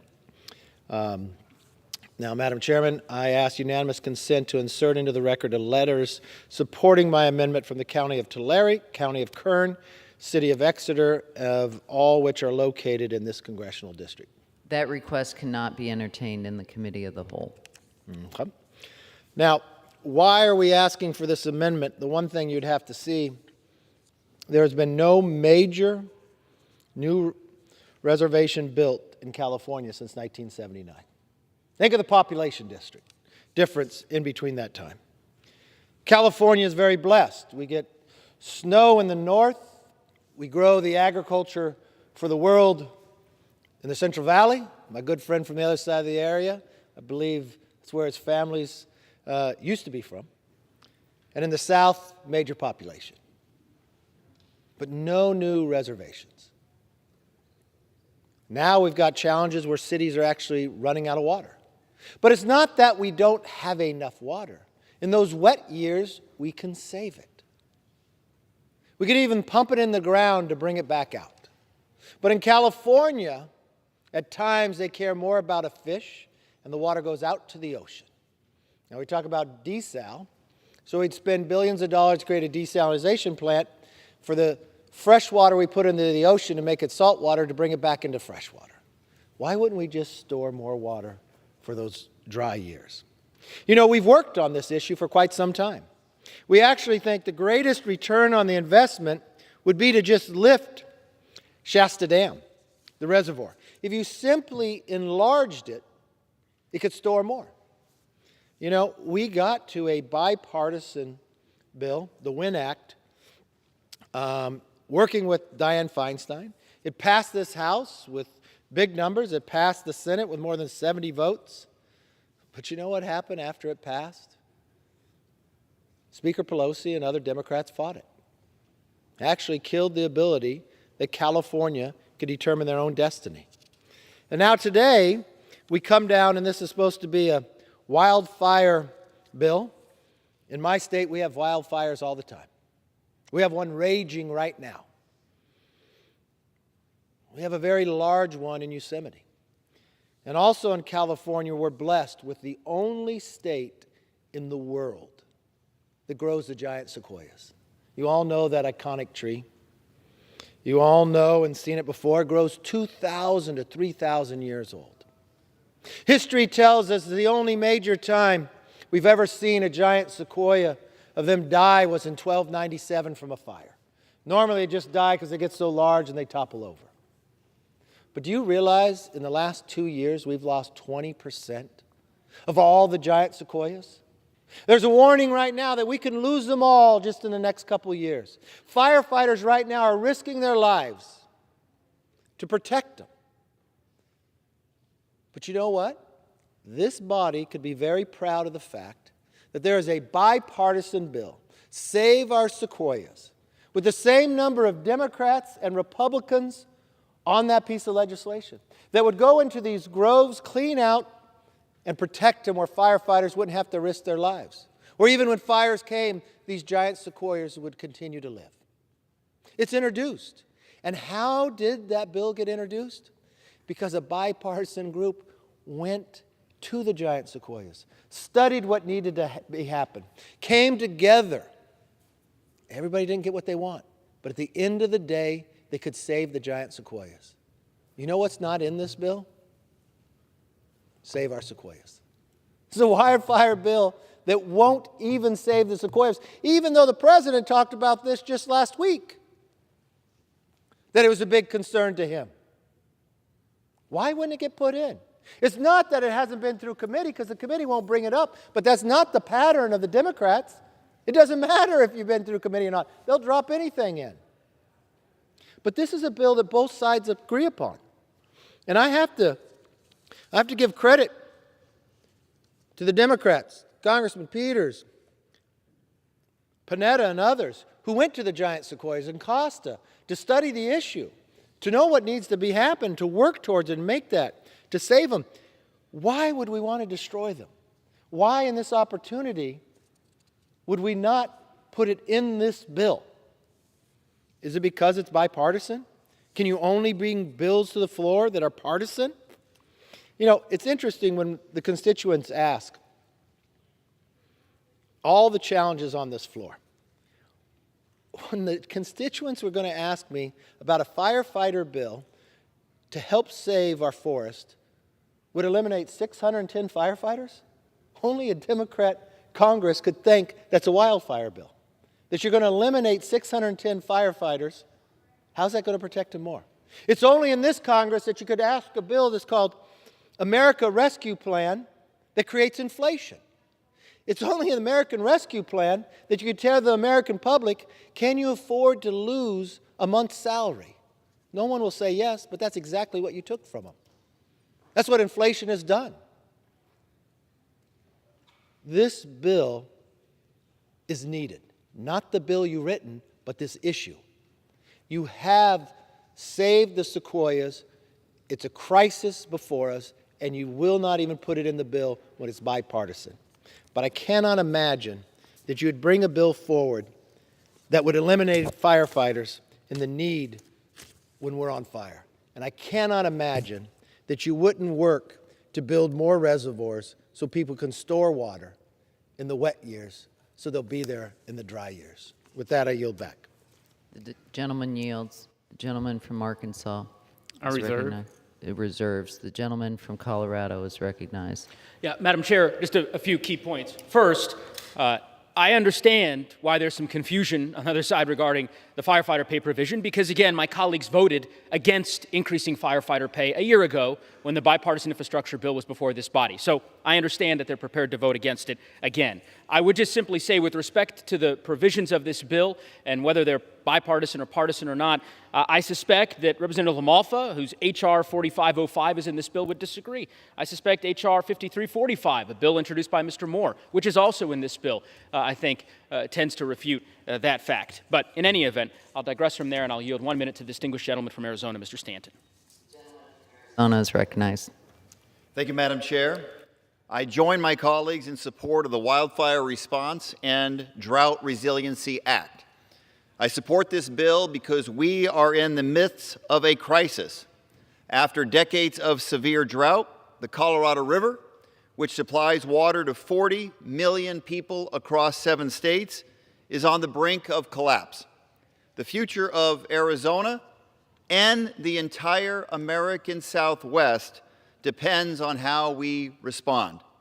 Bold action to protect our water supply has never been more important, and the federal government needs to act with the urgency before it's too late.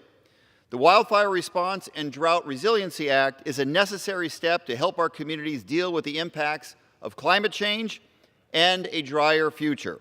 It builds on the investments in the bipartisan infrastructure law to use our water more efficiently, and it includes my legislation to provide $500 million for immediate action to protect critical water levels in Lake Mead and Lake Powell.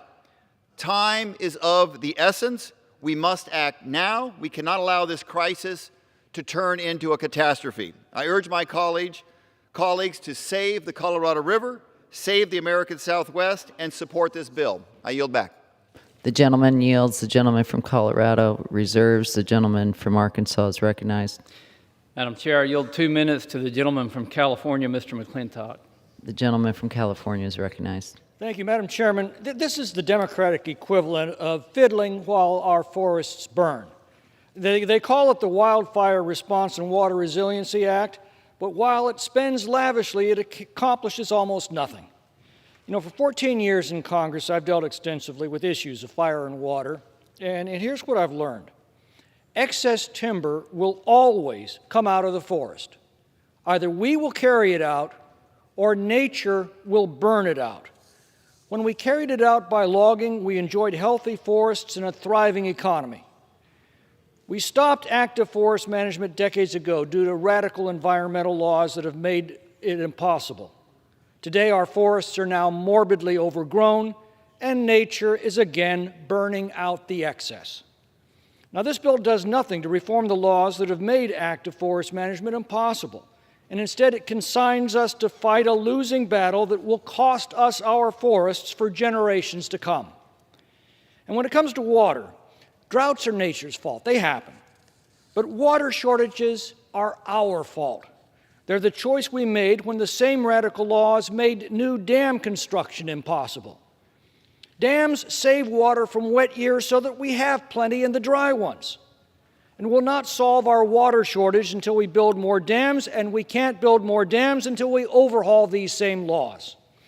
Instead, this bill pours hundreds of millions of dollars into desalination. Well, the most successful desalination plant is in Carlsbad, California. And at a time when we can't guarantee enough electricity to keep your lights on, Carlsbad consumes enough electricity to power 250 homes in order to produce enough water for one home. This bill is pure folly. It will consume billions of dollars of our resources while condemning us to a dismal future of chronic forest fires and water shortages. I yield back. The gentleman yields. The gentleman from Arkansas reserves. The gentleman from Colorado is recognized. Madam Chair, I yield 2 minutes to the distinguished gentleman from Nevada, Mr. Horsford.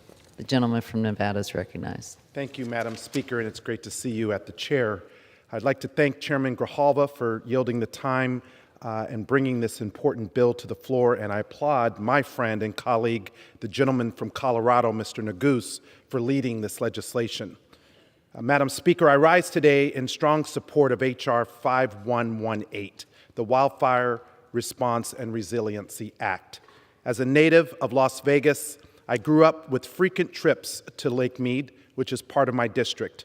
That is why it is heartbreaking to see levels at Lake Mead at their lowest point since the reservoir was first filled in 1937. It is currently only 27% full. Madam Speaker, Nevada and much of the west of the U.S. has experienced a very hot and dry summer, fueling drought and even fires in some areas. In this year's appropriation bill, we secured $6 million for Lake Mead, the Las Vegas Wash Program, to directly address the falling water levels. And this legislation, the Wildfire Response and Resiliency Act, will further address some of the issues being caused by this heat and drought. This package represents 49 individual member bills, bringing together many great ideas and solutions to the problem. Madam Speaker, it establishes new hiring authorities and minimum basic pay for the brave men and women who serve as wildland firefighters. It provides $500 million to prevent key reservoirs like Lake Mead from declining to unsafe levels. It invests in drought-proof water infrastructure like water recycling and desalination projects. And Madam Speaker, this legislation also secures water reliability for Indian country, investing $1 billion in tribal clean water access. And it will support the development of modern water management data and technology.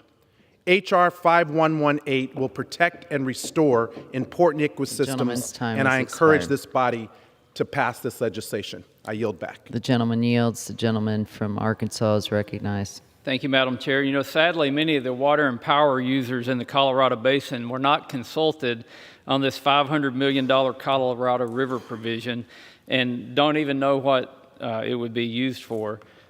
That's another reason why we should actually work on these issues in committee and have a bipartisan markup. I now yield 1 minute to the gentleman from Utah, Mr. Moore. The gentleman from Utah is recognized. Thank you, Mr. Westman. Thank you, Madam Speaker. While I cannot support the entirety of the package we are considering today, I am grateful that my bipartisan, bicameral Saline Lakes Ecosystems in the Great Basin States Program Act was included in this bill. This important legislation, which moved through the House Natural Resources Committee with unanimous support, will be the first step addressing our challenges that many Utahns know we're going through right now with the Great Salt Lake and other saline lakes. Let me say a special thank you to my friend from California, Congressman Huffman, who he and I disagree on many issues, the entirety almost of this bill or this approach, but I do appreciate the relationship that I've been able to establish so we could get this to the point where we got it today. It is very important to my state to have this. My state legislature has been working on this, and our governor, it's been a key aspect. Let me add one piece about what we're going to be talking about today. Is we have the Republican team led by Mr. Westman have exceptional ideas on how to get out ahead of this issue that we're facing with wildfires, and we want to have that voice and that be able to be implemented more in these. Thank you. Yield back. Gentleman yields. The gentleman from Arkansas reserves, and the gentleman from Colorado is recognized. Thank you, Madam Chair. I would just simply say I want to say thank you to my Republican colleague and neighbor from Utah, and that we're glad we could get his bill into this important bipartisan wildfire response and drought resiliency package. And with that, I yield 2 minutes to the gentleman from Arizona, Mr. O'Halloran. The gentleman's recognized. I thank the gentleman from Colorado for yielding. I also want to thank the work put in by Chairman Grijalva. I rise to speak, Madam Chair, on the support of the Wildfire Response and Drought Resiliency Act. This bill includes many long-fought initiatives to address the mega drought and year-round wildfires we see in Arizona. Arizona's 1st congressional district encompasses rural and tribal communities, 6 national forests, 3 tribal forests, along with the Grand Canyon. There is no longer a wildfire season in northern Arizona. Deadly wildfires happen year-round, and these fires threaten our homes, businesses, and communities. Included within the final package are several bills that address key policy steps we can take to address wildfires, drought, and public safety in our national forest. This legislation allows for the hiring of more Forest Service law enforcement officers, which will improve safety, oversight of our forests, especially during high-risk days where fires can start in an instant.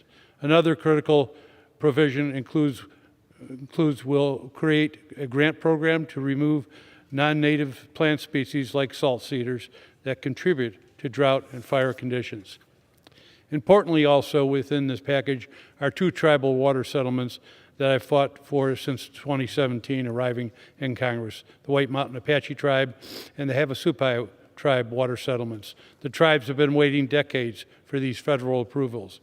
In addition, these settlements will provide the state of Arizona with greater surety in its water future.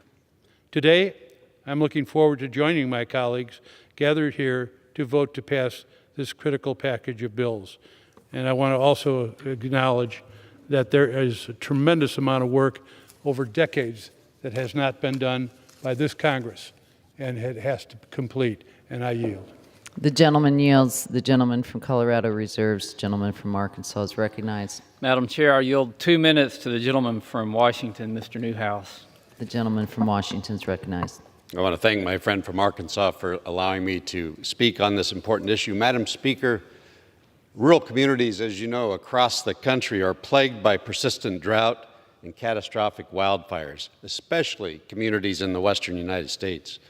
As a representative for Washington's 4th Congressional District and as chairman of the Congressional Western Caucus, I have been consistently calling for these issues to be taken up in committees and here on the House floor. In one sense, I'm very glad that our colleagues from across the aisle are finally realizing just how crucial that these issues are, but I'm disappointed by the fact that today's rushed package of provisions fails to address the root challenges that we face in the West and ignores a myriad of solutions that were offered by my Republican colleagues.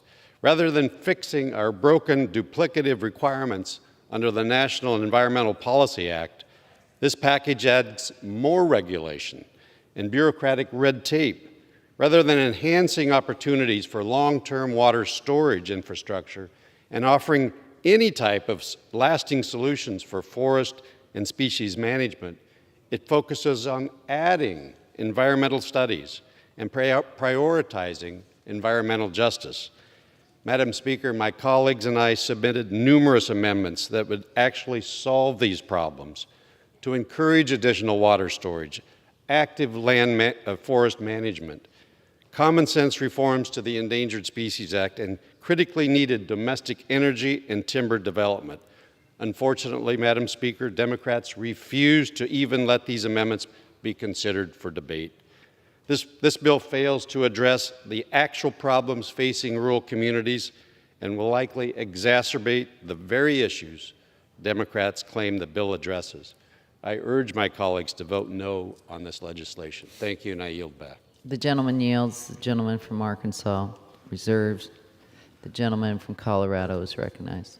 Madam Chair, I would say I have great respect for my colleague from Washington, and we've worked together closely in the past. I would just say we are considering a number of amendments today, including an amendment from the Republican leader, Mr. McCarthy, who spent a great deal of time on the floor just a few moments ago talking about his particular amendment. But in any event, I yield 3 minutes to the distinguished gentleman from New Mexico, Ms. Stansbury.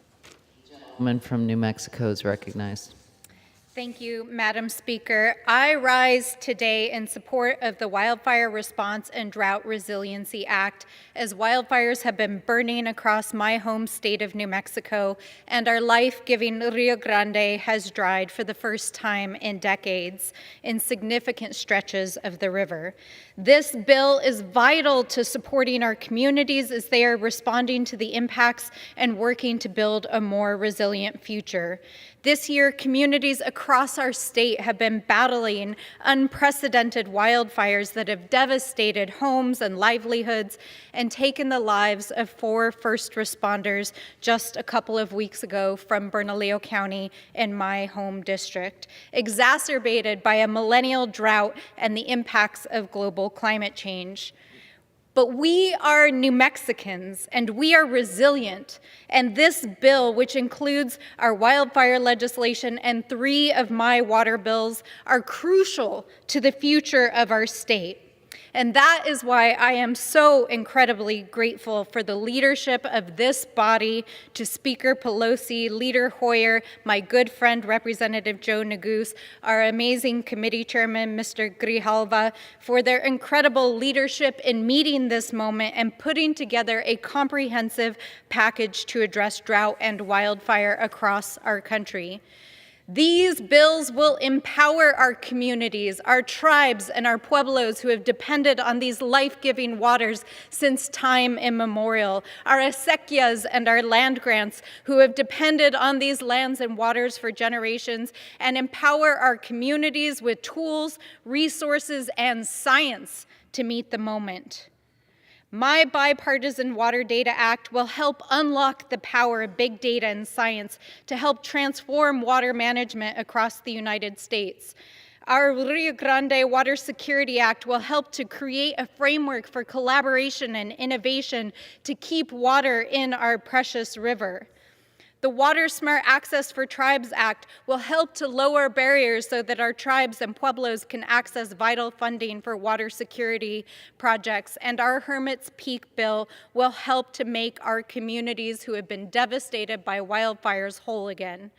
Madam Speaker, we must pass the Wildfire Response and Drought Resilience Act, and we must pass it to prevent more devastating fires, to pass it to ensure that our life-giving rivers do not continue to run dry, and we must pass this legislation so that our communities have the tools and the resources that they need to remain resilient.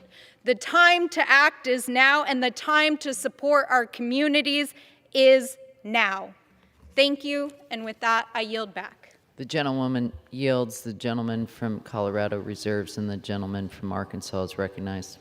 Madam Chair, I yield 1 minute to the gentleman from Idaho, Mr. Fulcher. The gentleman from Iowa is recognized. Thank you, Madam Speaker. What is a just transition to so-called clean energy? We've been hearing the term all week from my colleagues across the aisle. Does a just transition mean the highest inflation in 40 years or record energy prices? Does it mean handing out billions of dollars to the Green Socialist lobby? Does a just transition mean we let our federal forests burn year over year without maintaining them? Or does it mean we don't give tribes the same ability to take care of the forests as states have? Just transition means some, but not all, can maintain the spaces around them. And I'm disappointed that my amendment was not included in today's bill. My amendment would have enabled Native tribes and counties who have to live with the unmanaged forests around them to have an opportunity to help our forests be healthy. I stand in opposition to this bill for a lot of reasons, just two of which are not including tribes and counties in this so-called wildfire response package. I yield back. The gentleman yields. The gentleman from Arkansas reserves, and the gentleman from Colorado is recognized. Madam Chair, I yield 2 minutes to the distinguished gentlewoman from New Mexico, Ms. Ledger Fernandez. The gentlewoman from New Mexico is recognized. Thank you, Madam Speaker, and thank you, Chairman and Chairman Grijalva, and everybody who has worked to bring this bill to the floor today. A historic drought has forced ranchers in our parched eastern plains to sell their cattle early. We don't collect and share data about our precious water resources with the ranchers, tribes, and farmers who need it most. 4 brave firefighters lost their lives battling wildfires across my beautiful state. 5 more people died in the fires and the floods from the burn scars. Today, I honor each of those 9 souls and their grieving friends and family. The Wildfire Response and Drought Resiliency Act is like a gentle monsoon rain falling on our thirsty landscape. It brings real solutions to these problems. It includes my Hermit's Peak Calf Canyon Fire Bill to compensate those who lost their ancestral homes, businesses, and ranches when the Forest Service started not 1, but 2 fires that became an inferno of destruction. These fires scorched 534 square miles of land in Mora, San Miguel, and Taos counties. When I visited the burn scar, Brandon Bustos, a 3rd grader evacuated from his beloved village, said, "Mora will be back, I guarantee it." He has not given up on his future, and neither have I, and neither have any of us who will vote for this bill, because this bill will help Mora rebuild. It will pay firefighters a minimum wage that is necessary because they risk their lives for us. It will invest in burn centers of excellence, in the science, technology, and data sharing we need to build resiliency and make every precious drop of water count, because agua sí es vida. I urge my colleagues to vote for it today. Thank you. The gentlewoman yields. Gentleman from Colorado reserves, and the gentleman from Arkansas is recognized. Madam Chair, I yield 1 minute to the gentleman from California, Mr. LaMalfa. Gentleman's recognized. I appreciate it. Now, I appreciate Mr. Degoose working on this legislation here, but to have this all in a catch-all bill, in my home state of California, the two biggest things going on are wildfire and drought, other than politics. And so to have so little time to put this together, I wish we had more time to work on this. I appreciate he included a small piece on biochar that I was working on, but the big picture here is the drought is affecting so much of my state. These crops listed here, many of them 100% of what is used in the United States, hundreds of thousands of acres being left out. The people of this country will not see these crops come from California or the U.S. They'll come from other countries if we get them at all. And on the forestry side, I had a Dixie fire last year that was 1 million acres, and yet we're going to take the power away from the Forest Service to move it already at glacial pace of 1% per year under their 10-year plan of treating forest lands, take away 600 of their staff, and basically just make it that much slower for Forest Service to respond. So between the drought and the weaponizing possibly of monitoring against farmers of water supply, we're going backwards on this. So I'm disappointed. I yield back. The gentleman from Arkansas reserves. The gentleman from Colorado is recognized. I thank the chair. I would say first, we are glad that we got Mr. LaMalfa's H.R. 4505 into this bill and looking forward to supporting it today. I just have to, again, respond to this argument that's been made about the 10-year plan. I would hope that my colleagues and I could agree to argue the merits of the bill based on the text of the bill. The bill makes clear that the activities that the Forest Service is mandated to implement include the Wildfire Crisis Landscape Investment Plan entitled Confronting the Wildfire Crisis Initial Landscape Investments to Protect Communities and Improve Resilience in America's Forests, dated April 2022. What is that document? That's the 10-year plan that the Forest Service authorized that we voted for back last November. So this codifies that and builds upon it by giving the Forest Service more resources to do even more landscape restoration and forest management across the country. With that, I yield 1 minute to the distinguished gentleman from California, Mr. Ruiz. The gentleman's recognized. I rise today with my daughters in strong support of H.R. 5118, the Wildfire Response and Drought Resiliency Act. This legislation includes my bill, the Salton Sea Project Improvements Act, which will take strong action to address the crisis at the Salton Sea. In our region, drought and reduced water flows into the Salton Sea have led to deteriorating water quality and toxic dust that threatens local communities' health. My bill will authorize $250 million the Bureau of Reclamation can spend on the Salton Sea and expand the types of transformative projects at the sea. This will ultimately strengthen our all-hands-on-deck approach to this environmental and public health crisis by expanding the Bureau's ability to work with state, local, and tribal partners in the area.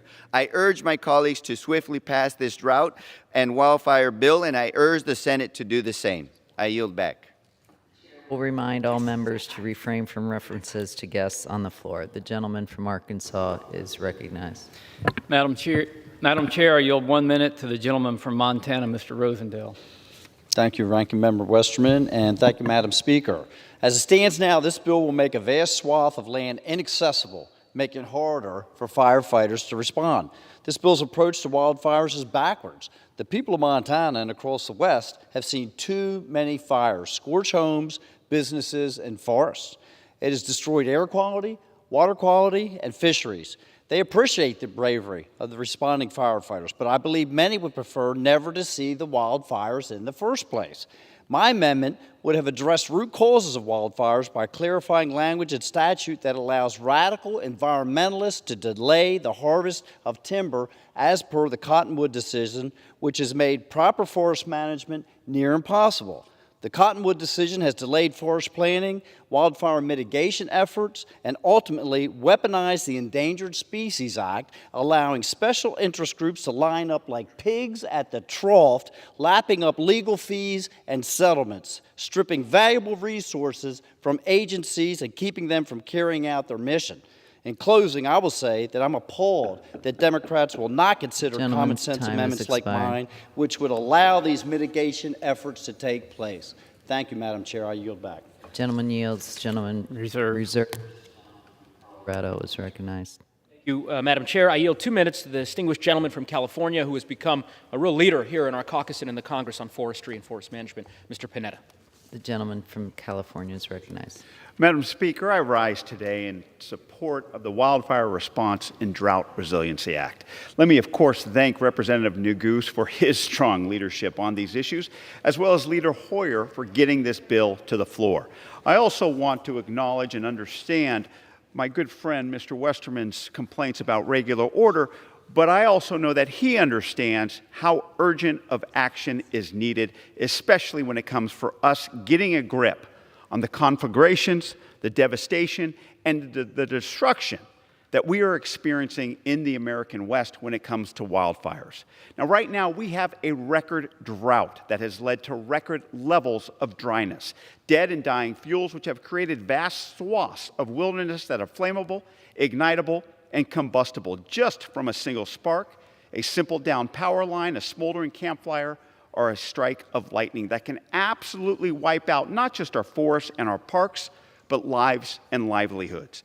This legislation contains a number of bills that would help reduce that threat, including my Save Our Forests Act, that would authorize the Forest Service to hire more employees to help manage not just forests, but the people who visit our forests.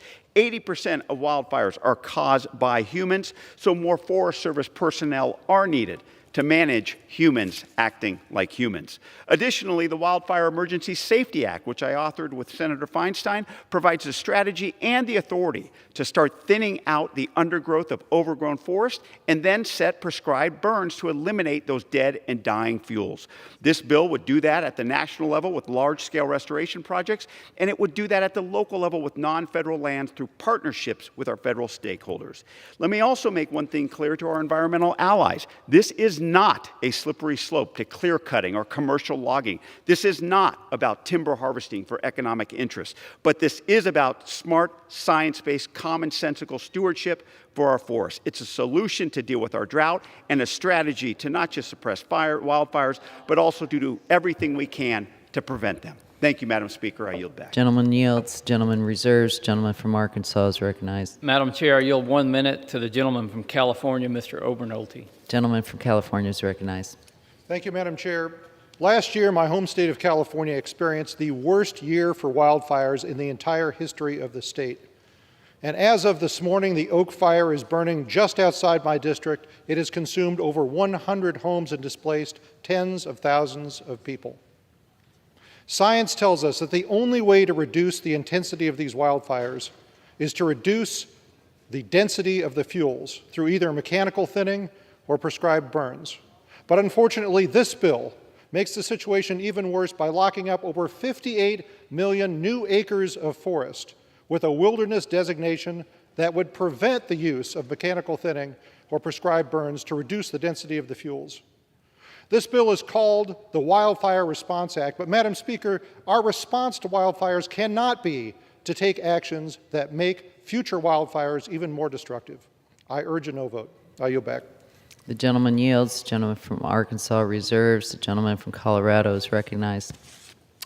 Madam Chair, I yield 1 minute to the distinguished gentlewoman from the great state of Texas, Ms. Jackson Lee.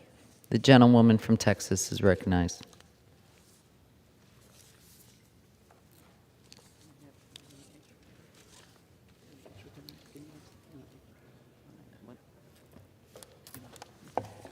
Madam Chair, I yield a minute and 30 seconds to the distinguished gentleman from Texas. I thank the distinguished gentleman from Colorado, and I thank this body for recognizing the cruciality of where we are today as relates to fires. I know the gentleman's territory, but many people might not know that Texas also is impacted by wildfires. And so I rise in strong support for H.R. 5118, the Wildfire Response and Drought Resiliency Act, because of many reasons. One, I support my firefighters. As anyone has seen firefighters who fight these fires being interviewed, they are in the midst of the fire. And as anyone has heard the families that look and say, there is nothing here, but for firefighters, I would not be here. So Houston is no stranger to these weather conditions. 51 trillion gallons of water fell in Hurricane Harvey. But yet wildfires are another type of extreme weather that imperils our community, and it is attributable to climate change, as Hurricane Harvey was. Wildfires are often unplanned fires which burn in a natural area such as a forest. Along with the destruction and loss of forests caused by blazes, there are immediate and long-term environmental impacts that dramatically affect vital resources. Expanded areas of high severity fire can impact tree regeneration, soil erosion, and water quality, and yes, the quality of life. And it can cause major destruction in property, but loss of life. And this legislation is a recognition of attempting to address this question and address it now. The gentleman's time has expired. H.R. 5118. 15 seconds to the gentleman from Texas. Gentleman's right. Would boost pay and benefits for firefighters, help the U.S. Forest Service fill gaps in fire management staff, expand forest management projects, and reduce hazardous fuels. Let me introduce into the record North Texas wildfire continues to grow amid high heat, and battle magnified, sunlighted, ignited paper, and started a 500-acre Texas wildfire. I ask unanimous consent to place in the record. I ask my colleagues to support the underlying bill. I yield back. That request will be covered by a subsequent general leave request. The gentleman from Arkansas is recognized. Madam Chair, I yield 1 minute to the gentleman from Oregon, Mr. Bentz. The gentleman is recognized. Thank you, Madam Speaker. Madam Speaker, Oregon, Idaho, California, New Mexico, the Western United States is on fire. We need to do something now. The folks here probably remember last year when we looked out the window here in D.C. and we saw smoke going over the top of this town, and that was Oregon, or what used to be part of Oregon. If we're going to avoid that, we need to do something now. To delay is to destroy. And this bill, sadly, should be called the delay bill. Why? Because built into it, throughout, are obstacles to getting back into the forest. Obstacles in the form of foundations for litigation of all sorts, all types, and what we engage in then is paralysis through litigation. This bill creates numerous new means of delaying getting back into the woods. We cannot afford to do this. To delay is to destroy. This bill needs to be opposed. Thank you, Madam Speaker. I yield back. The gentleman yields. The gentleman from Arkansas reserves, and the gentleman from Colorado is recognized. Madam Chair, I yield 1 minute to the distinguished gentleman from Maryland, Majority Leader Hoyer. Thank you very much, Mr. Chairman and Madam Chair. In September of 2020, as the El Dorado fire raged through California Big Bear, hotshot firefighter Charlie Morton said to his loved ones what he always said when there was a fire in the area: "I've got to protect my mountains."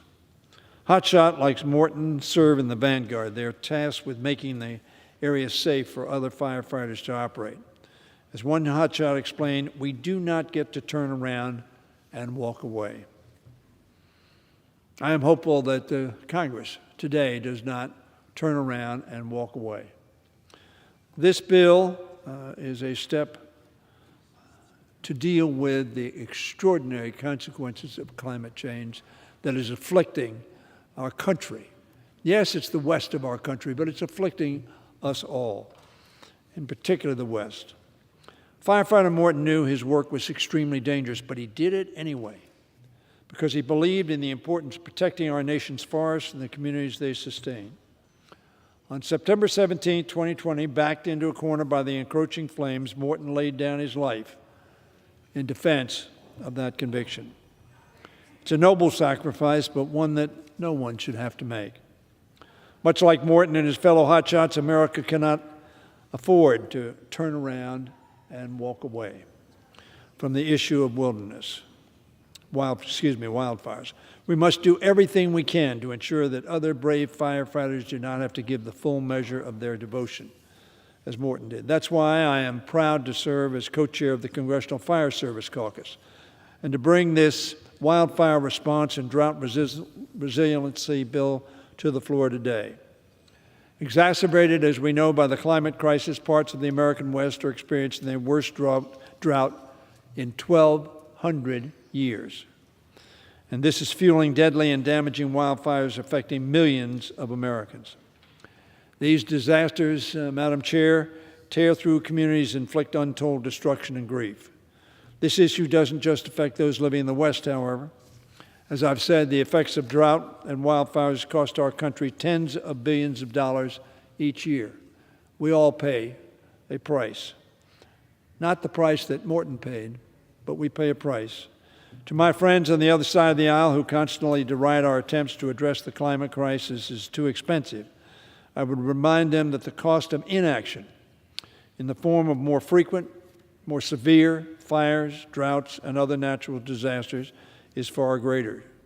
From time to time, I quote a former governor of our state, Ted Agnew, who in his inaugural address in 1967 on the east front of the Capitol of Indianapolis, where I was just entering as a new state senator, he said, "The cost of failure far exceeds the price of progress." That's true here. We must not fail, and we must respond effectively. This legislation would help us prevent and fight future wildfires by making investments to support our firefighting response and to protect vulnerable communities from wildfire. This bill, for instance, would establish a minimum basic pay of roughly $20 an hour for our wildland firefighters and ensure they have access to other benefits, such as at least 1 week of mental health leave. Additionally, this legislation will authorize a 10-year national wildfire response plan, building on actions already taken by the Biden administration, and it will expand the role of tribes and conservation corps programs in reducing wildfire risk. This bill, Madam Chair, also includes $500 million in federal funding for programs to preserve key Colorado River reservoirs, an absolutely critical objective of us all. Tens of millions of Americans rely on that water. All of these provisions will help us build on the progress we made with the fire and drought prevention measures included in the bipartisan infrastructure law, which included close to $17 billion for wildfire and drought prevention and response. As an aside, Mr. Chairman, I'm told that some say this is an authorizing bill. It is an authorizing bill. That's regular order.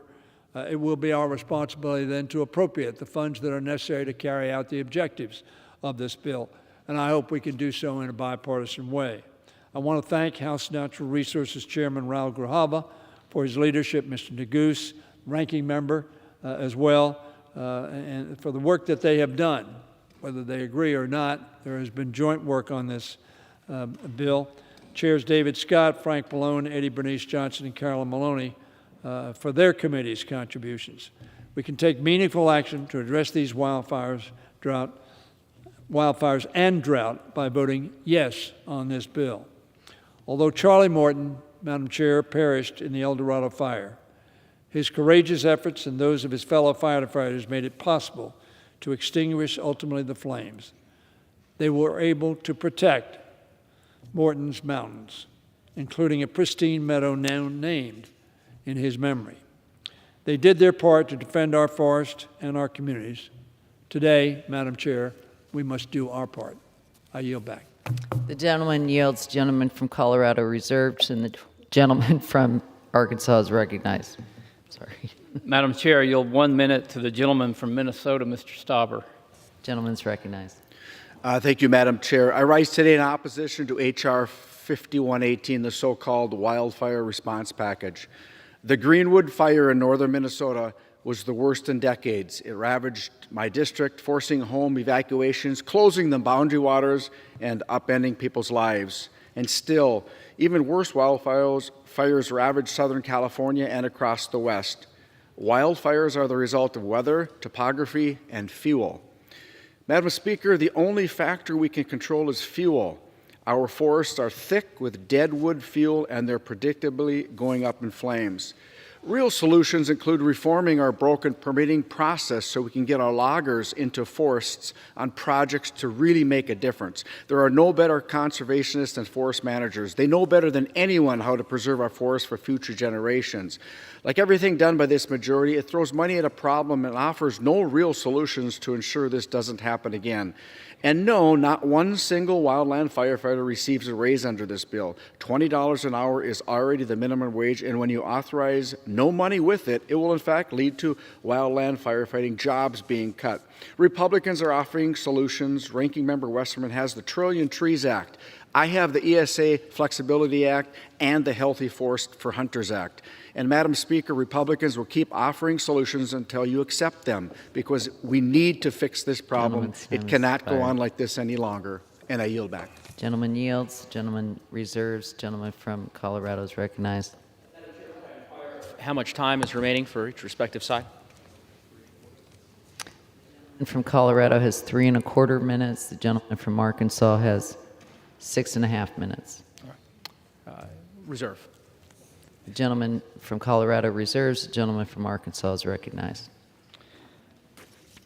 Madam Chair, I yield 2 minutes from the gentlelady from New Mexico, Ms. Harrell. The gentlewoman is recognized. Thank you, Madam Chair.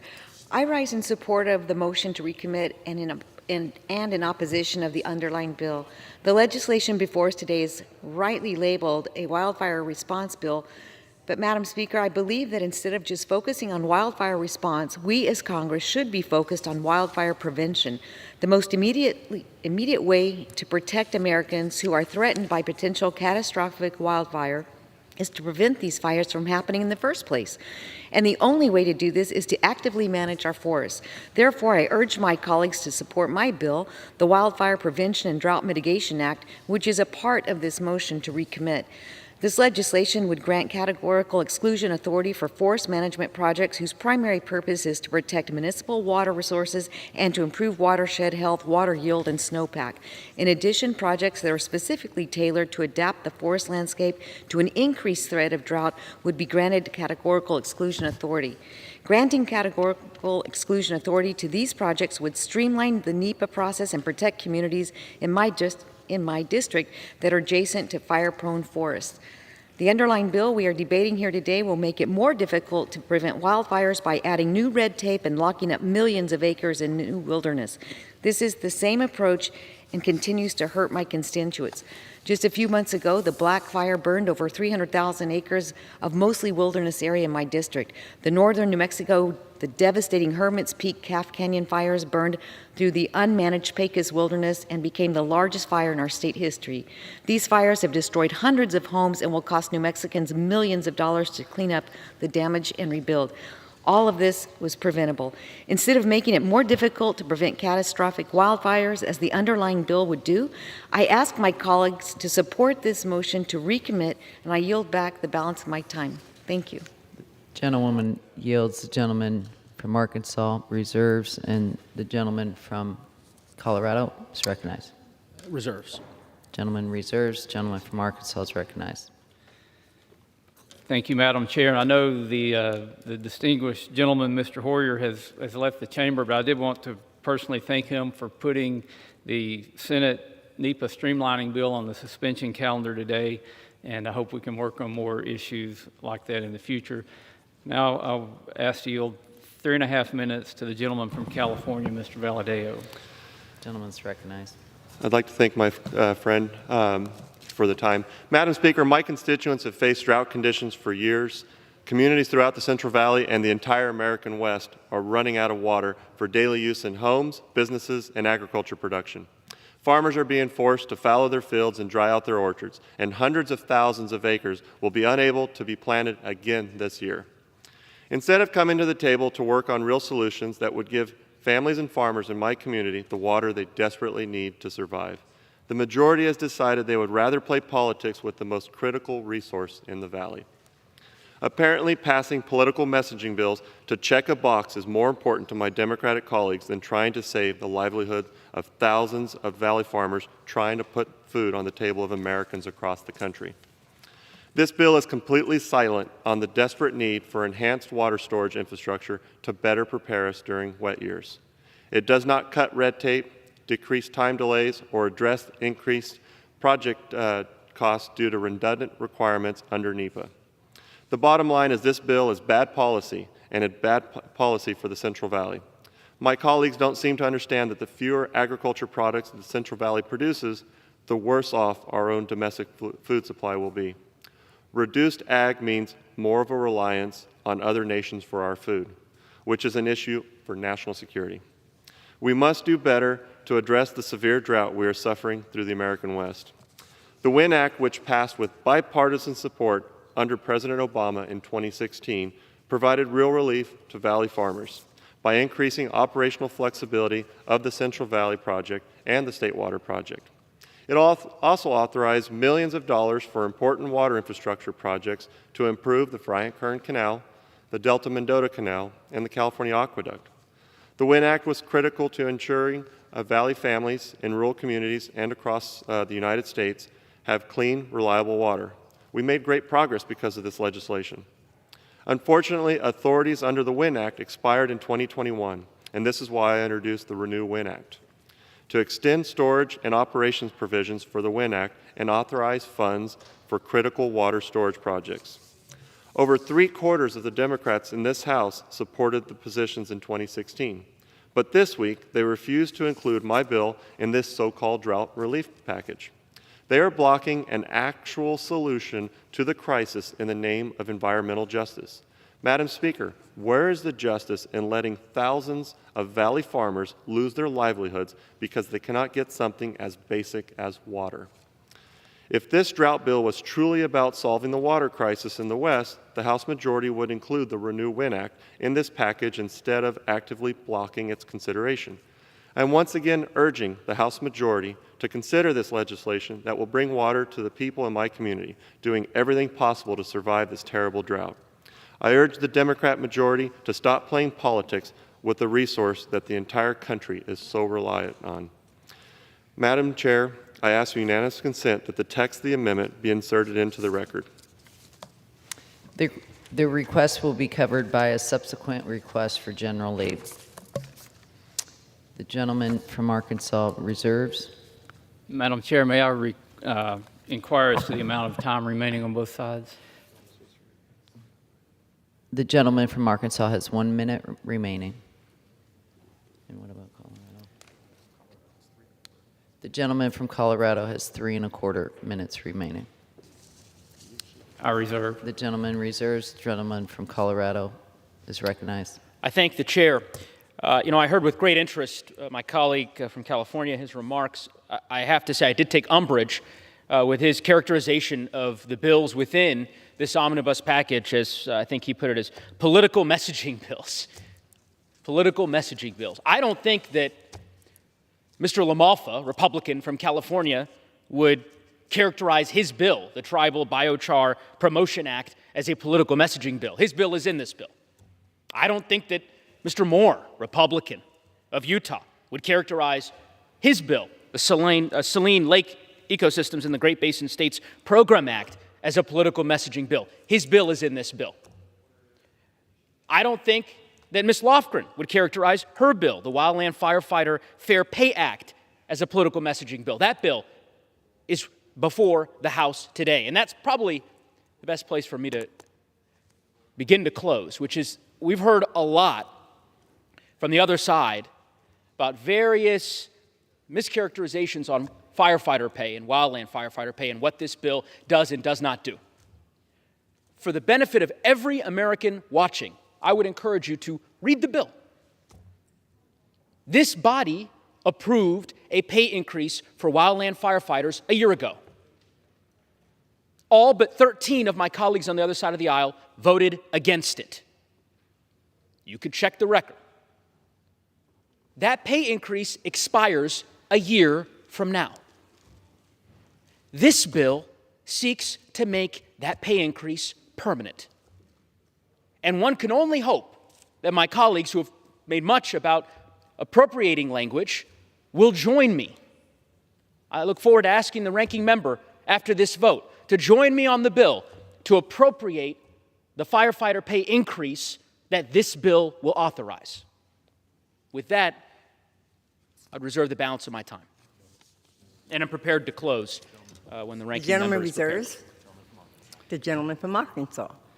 Thank you, Madam Chair. A poet named Joyce Kilmer wrote his most famous poem called Trees, and it begins with, "I think that I shall never see a poem as lovely as a tree." Trees and forests are poetic. They tug at our heartstring. They invoke emotion, and I sincerely appreciate the emotion that my colleagues across the aisle have. I really believe that we want to get to the same place of having healthy trees and healthy forests. And, you know, it was that motivated me to go to forestry school and study forestry. And little did I know that I would have the honor and the huge responsibility of standing on the floor of this august body and speaking for the trees. And we want to do the right thing. We know how to do the right thing. We know how to take care of these trees and take care of these forests. Unfortunately, what's in this bill doesn't do that. What's in this bill doesn't help the water situation. We should not pass this bill, work together, come up with real solutions, pass them out of this House, get them signed into law, and help our forests, our firefighters, and our drought conditions. I yield back. Thank you. The gentleman is recognized. Madam Chair, how much time do I have remaining? 1.25 minutes. Thank you, Madam Chair. Look, Madam Chair, I have great respect for the ranking member. We work together. We've had rigorous and robust debates about forest management. We've partnered on some bills. We've opposed each other's respective positions on others. But the signs that the other side have been using during this debate about firefighter pay and the like are simply not true. I understand if my colleagues on the other side believe that the firefighter pay increase that is authorized by this bill, that makes the pay increases that were authorized last year permanent, I understand if they believe that it's too expensive. They're welcome to make that argument. I disagree.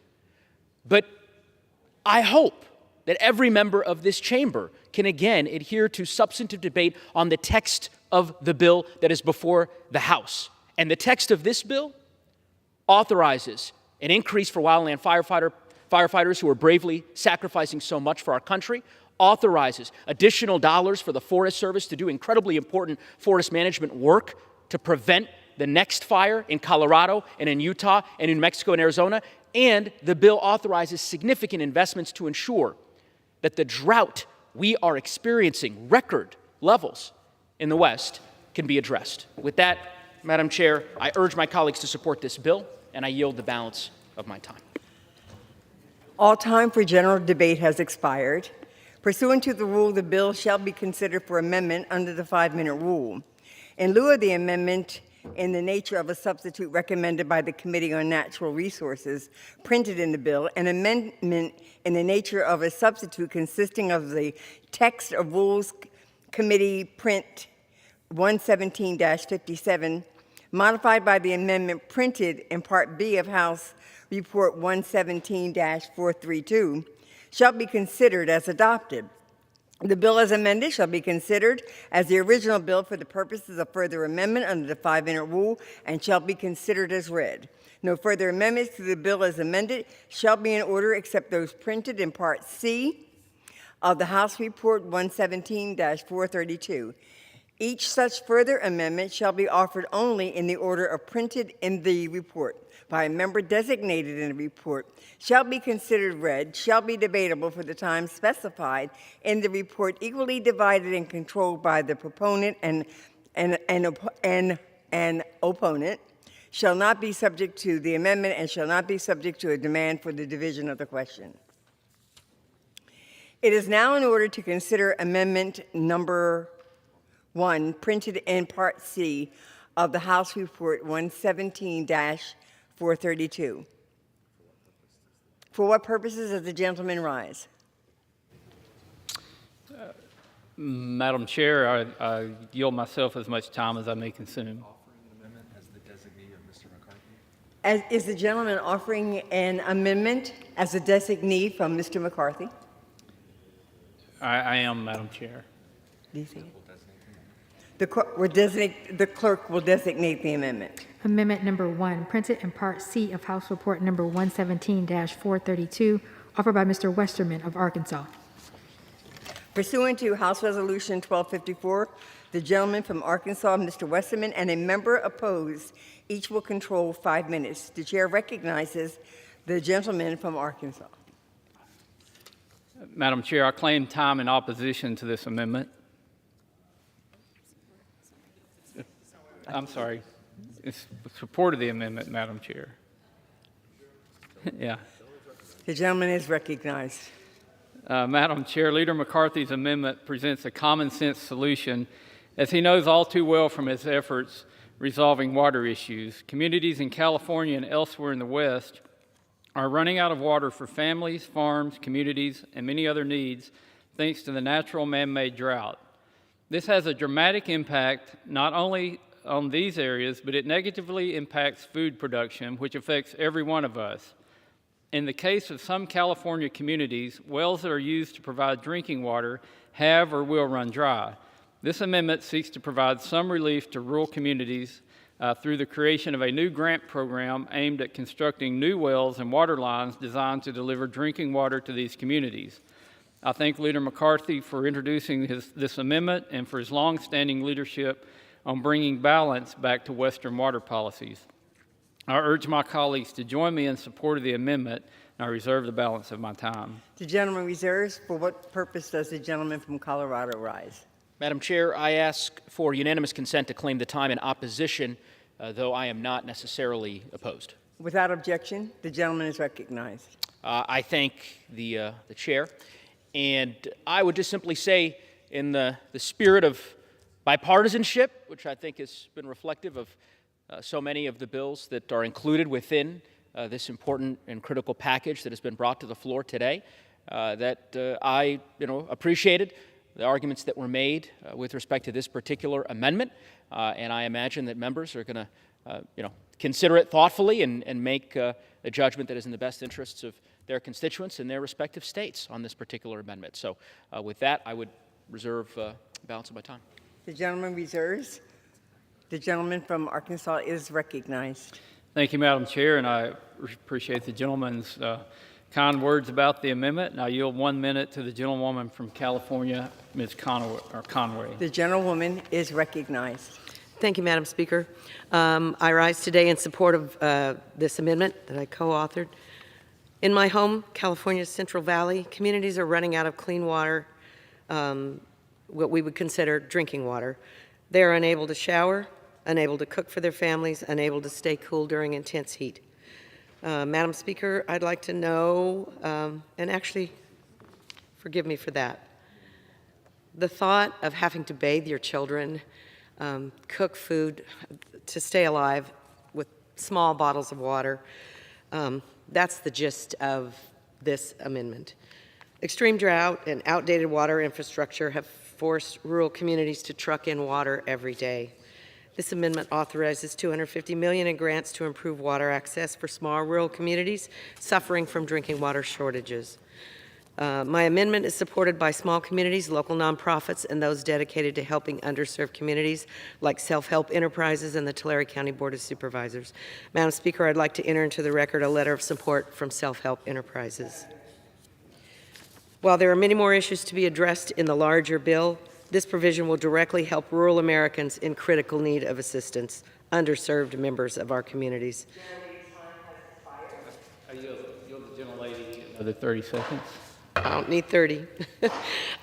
I urge members to support this amendment and yield a balance of time back. Thank you. The request will be covered by a subsequent request for general leave. The gentleman reserves. The gentleman from Colorado is recognized. I thank the chair, and I certainly appreciate the gentlelady's support and attention in her description about the need for funding to help rural communities recover from natural disasters and emergencies, and certainly share the desire to ensure that rural communities have access to clean and reliable drinking water. And looking forward to the House considering Mr. McCarthy's amendment, as well as the many Republican bills and bipartisan bills that are included within this Wildfire Response and Drought Resiliency Act. And with that, I reserve the balance of my time. The gentleman reserves. The gentleman from Arkansas is recognized. Madam Chair, this is a common sense, good amendment that the leader has offered. I urge adoption. I yield back the balance of my time. The gentleman yields back. The gentleman from Colorado is recognized. Yeah. Well, he's closed.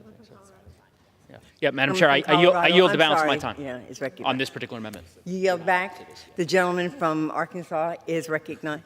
Both members have yielded back.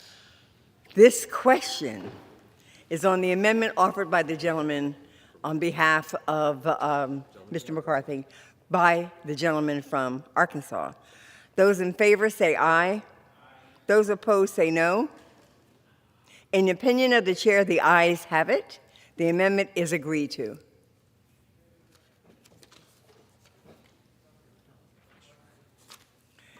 It is now in order to consider Amendment Number 2, printed in Part C of House Report 117-432. For what purpose does the gentlewoman from Washington seek recognition? Madam Chair, I have an amendment at the desk. The clerk will designate the amendment. Amendment number 2, printed in Part C of House Report number 117-432, offered by Ms. Schreier of Washington. Pursuant to House Resolution 1254, the gentlewoman from Washington, Ms. Schreier, and a member opposed, each will control 5 minutes. The chair recognizes the gentlewoman from Washington. Thank you, Madam Chair. We're seeing increasingly catastrophic wildfires in the West, including in my home state of Washington. Last year, more than 50,000 acres burned in just one of the counties in the 8th District that I represent. And this was a record-breaking wildfire season with abnormally dry conditions. But this type of wildfire season is expected to become more and more the norm. We need to ensure that we have more resources at our disposal to confront them. The earlier we detect wildfire, the more quickly our firefighters can respond, and my amendment does just that. A lot of our effort in fighting wildfires has correctly been focused on suppression and prevention. But as our climate continues to change and catastrophic wildfires burn hotter and seasons last longer, we need a whole-of-government approach to address wildfires. My amendment would further enhance the contributions of federal science agencies as part of the National Wildland Fire Risk Reduction Program. The amendment would also require an annual post-fire season weather survey and assessment. These activities will help identify gaps, enhance efficiency and reliability of data, and evaluate the accuracy and efficiency of our fire weather forecasting. My amendment will also formalize NOAA's role in wildfire detection and response. In Chelan County, in my district, there's a radar gap that makes it much more difficult to predict and track extreme weather. This gap also impacts our ability to track fires, something that is particularly critical to wildfire-prone Central Washington. The language in my amendment builds off legislation I recently introduced with my colleague, Congressman Barra, H.R. 8449, the Fire Ready Nation Act, which is the House companion to Senator Cantwell's bipartisan bill. This bill would codify and support NOAA's ability to help detect and respond to wildfires.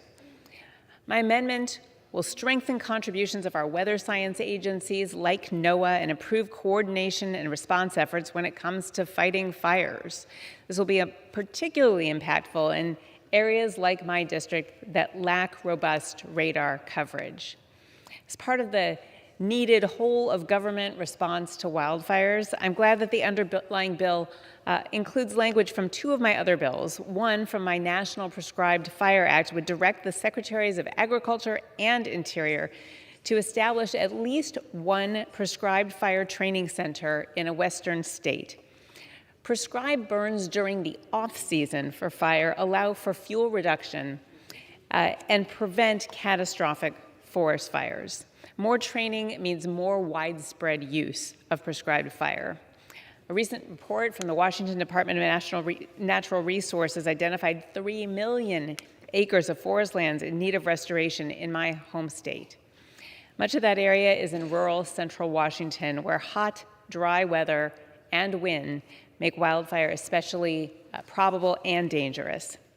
The second bill would allow the Forest Service to collect and keep the interest earned on settlement funds, much like other federal agencies can, in order to supplement restoration efforts. This makes common sense and is a wise and fair use of interest earned. Wildfires are becoming more extreme and catastrophic every year in western states. They're even beginning to affect areas in my state that for a long time have been thought to be too green and too wet for wildfires to happen, even the Olympic National Forest. Sadly, as our climate changes, this will become an increasing threat. I'm thrilled to have an amendment to this legislation to allow for more science and evidence-based decision-making. We need every tool in our toolbox to prevent these fires. Thank you, and I reserve. Thank you. The gentlewoman reserves. The gentleman from Arkansas rises. For what purpose are you rising? Madam Chair, I rise to claim time in opposition. The gentleman is recognized. Thank you, Madam Chair. I yield myself such time as I may consume. The gentleman is recognized. Madam Chair, I rise in opposition to Schreier Amendment number 44, which would fund additional research for post-fire weather assessments. This amendment suffers from the same shortcomings as the underlying package because it is overly focused on wildfire response rather than even making an attempt at wildfire prevention. We know what is causing catastrophic wildfires, and it is not a lack of government agencies studying wildfires, tracking weather, and producing additional reports. Our forests are burning now, and we need to focus on real solutions, namely accelerating thinning and prescribed burning. Adding more duplicative bureaucracy and unnecessary research will do nothing to stop our forests from going up in flames year after year. Madam Speaker, the forests really don't care what we say in this body. They're out there doing what Teddy Roosevelt said they do. They're the lungs of the earth. They breathe in the carbon dioxide and they breathe out oxygen. And we produce a lot of carbon dioxide in this chamber, but it's not doing anything to help our forest. Frankly, it's unserious that out of a dozen of substantive wildfire amendments that were offered to the Rules Committee, this is the only one that was made in order. The Rules Committee even rejected bipartisan amendments, such as the bipartisan Save Our Sequoias Act. We've lost 20% of the world's giant sequoias in the last 2 years, and perhaps the most famous giant sequoia grove, the Mariposa Grove in Yosemite National Park, was on fire earlier this month. What saved that grove? It wasn't weather assessments. It was proactive treatments from land managers that we need to use as a model across all 76 giant sequoia groves. Unfortunately, the underlying bill and amendment before us would do nothing to help protect our giant sequoias or move the needle on the wildfire crisis at all. Therefore, I urge my colleagues to oppose this amendment, and I reserve the balance of my time. The gentleman reserves. The gentlewoman from Washington is recognized. May I inquire how much time remains?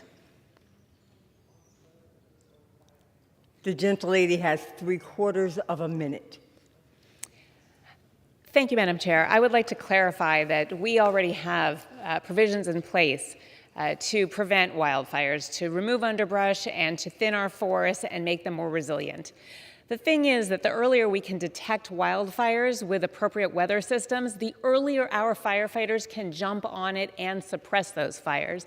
You need both. You need the prevention and you need the ability to respond quickly. So make no mistake, this is a critical amendment. I urge my colleagues to vote for the amendment and for the underlying bill.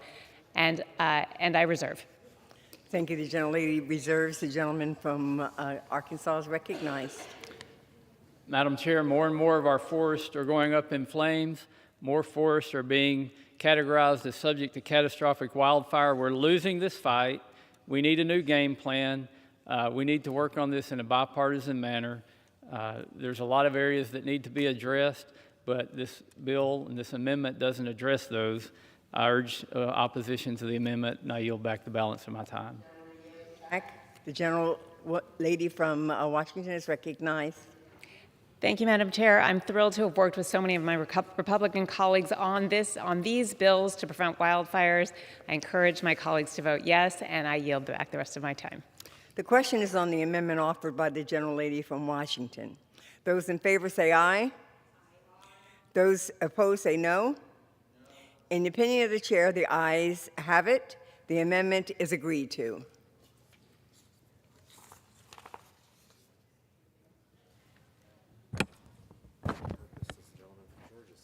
Madam, For what purpose does the gentleman from Georgia seek recognition? I request the yeas and nays.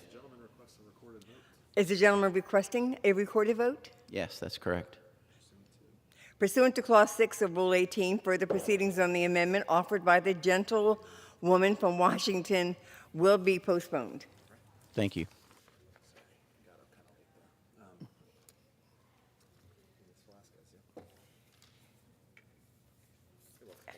It is now in order to consider Amendment Number 3, printed in Part C of the House Report 117-432. For what purpose does the gentlewoman from New York seek recognition?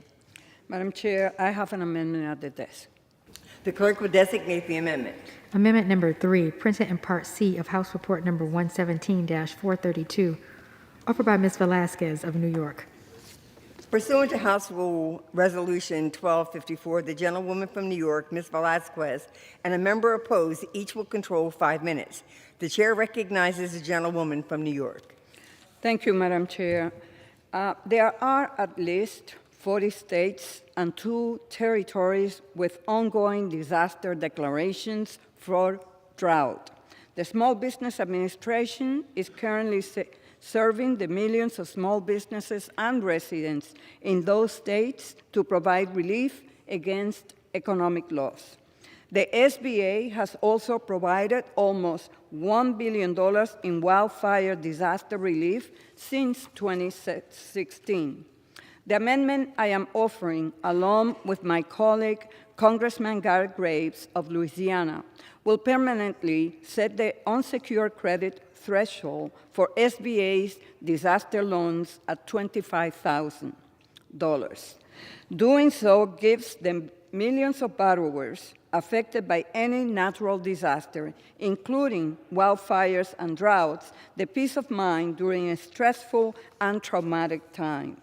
In 2015, Congress enacted the RISE Act, legislation I championed that temporarily raised the collateral threshold on SBA disaster loans to make it easier for victims to obtain capital to rebuild their homes and businesses.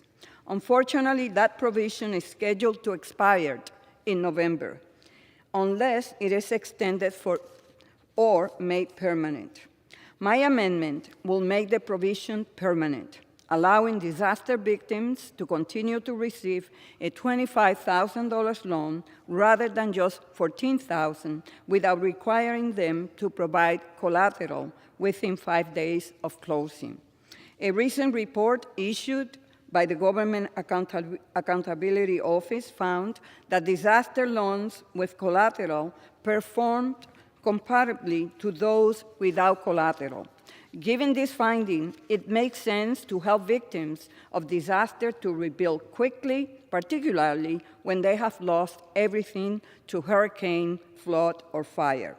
As we continue to experience stronger and more frequent disasters, it is imperative that Congress enact policies to help communities get back on their feet and maximize support when they need it most. Finally, this amendment is supported by the Small Business Administration. I thank the gentleman from Louisiana for his support of this effort and his overall support of SBA's disaster loan program. And I thank Chairman Grijalva and McGovern for working with me on this amendment. I'm proud to lead the Small Business Committee's bipartisan work to make disaster loans more affordable and accessible for disaster victims, while also addressing fraud in the SBA pandemic relief programs. I urge my colleagues to support this amendment, and I reserve the balance of my time. Thank you. The gentlewoman reserves. The gentleman from Arkansas, for which purpose do you rise? Madam Speaker, I claim time in opposition to this amendment, even though I might not necessarily oppose it. Without objection, the gentleman is recognized. Thank you, Madam Chair. I yield myself such time as I may consume. The gentleman is recognized. Madam Chair, I support this amendment and appreciate the solution it presents for a pressing problem. Currently, the Small Business Administration only requires collateral for disaster loans if the loan amount is above $25,000. This authority is set to sunset in November, and the minimum amount will revert to $14,000. This amendment would permanently lock in the amount at $25,000. I would like to recognize and thank the ranking member of the Climate Committee, Garrett Graves, for his leadership on disaster issues. His home state of Louisiana has suffered through many disasters, and he has been an unwavering champion for his constituents. And it's a good thing he is leading on this issue. Affordable disaster loans could be in high demand because the underlying bill does nothing to protect the landscape, people, or property from devastating wildfires. I would like to emphasize the underlying bill would only respond to wildfires, not work to prevent them. Throughout this debate, my colleagues have tried to claim that this is not the case and that their bill will actually support increased forest management practices like thinning and prescribed burning. But look no further than their own one-pager, which says derisively, quote, "We can't simply cut our way out of wildfire risk." This should tell you everything you need to know about how they feel about scientific forest management. The truth is that thinning is not only an essential tool to reduce wildfire risk, but there is a scientific consensus that we must increase thinning in our forests to turn the tide of this crisis. The fact that this bill mentions thinning 0 times is no mistake. It's because Democrats refuse to agree with the scientific consensus that both thinning and prescribed burning are essential tools to reduce wildfire risk. Affordable disaster loans provided by this amendment will also be necessary because the wildfires that will occur as a result of throwing out the Forest Service's current 10-year strategy. My colleagues have claimed that their bill would simply codify this current 10-year strategy. They've also said that the infrastructure bill made historic investments in that strategy and have funded its initial projects. This simply makes no sense. My colleagues think the infrastructure bill is so nice that they want to pass it twice, but that's not how any of this works. If we funded a project in the infrastructure bill, we don't need to authorize funding for it here because that money has already gone out the door. And if the administration released a strategy 6 months ago and started implementing it, they don't need this bill to codify it. Truth be told, the plain reading of the text shows that the current wildfire strategy is getting thrown out the window, and nothing in this text codifies it or even mentions the projects currently happening. Unfortunately, if this bill passes, a lot of small business owners will be able to make good use of affordable disaster loans provided by this amendment as they recover their businesses from the impacts of catastrophic wildfire. The least we can do is help them with disaster loans after these fires inevitably occur. I support this amendment and reserve the balance of my time. The gentleman reserves. The gentlelady from New York is recognized. Madam Chair, I reserve. The gentlelady reserves. The gentleman from Arkansas is recognized. Madam Chair, again, I support the amendment. It's going to be needed as these fires continue to rage, and I yield back the balance of my time. The gentleman yields. The gentlewoman from New York is recognized. Madam Chair, I urge my colleagues to vote yes, and I yield back the balance of my time. The question is on the amendment offered by the gentlelady from New York. Those in favor say aye. Those opposed say no. In the opinion of the chair, the ayes have it. The amendment is agreed to.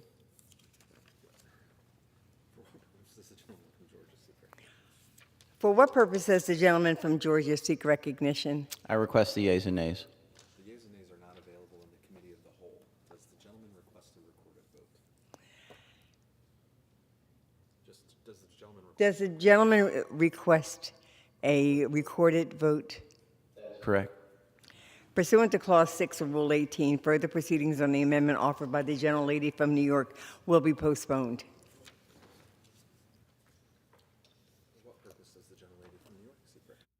For what purpose does the gentlelady from New York seek recognition? Madam Chair, as the designee of Chair Grijalba, I move that the committee now rise.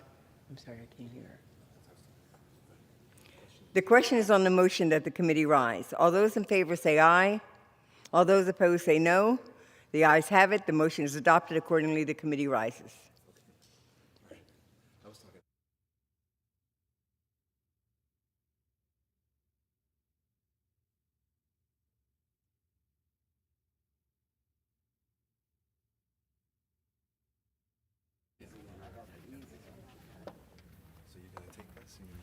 done standing, and you're going to report back up to the chair. So just read out. Right here. Just face the chair. Madam Chair. Madam Chair. The Committee of the Whole House on the State of the Union, having had under consideration H.R. 5118, directs me to report that it has come to no resolution thereon.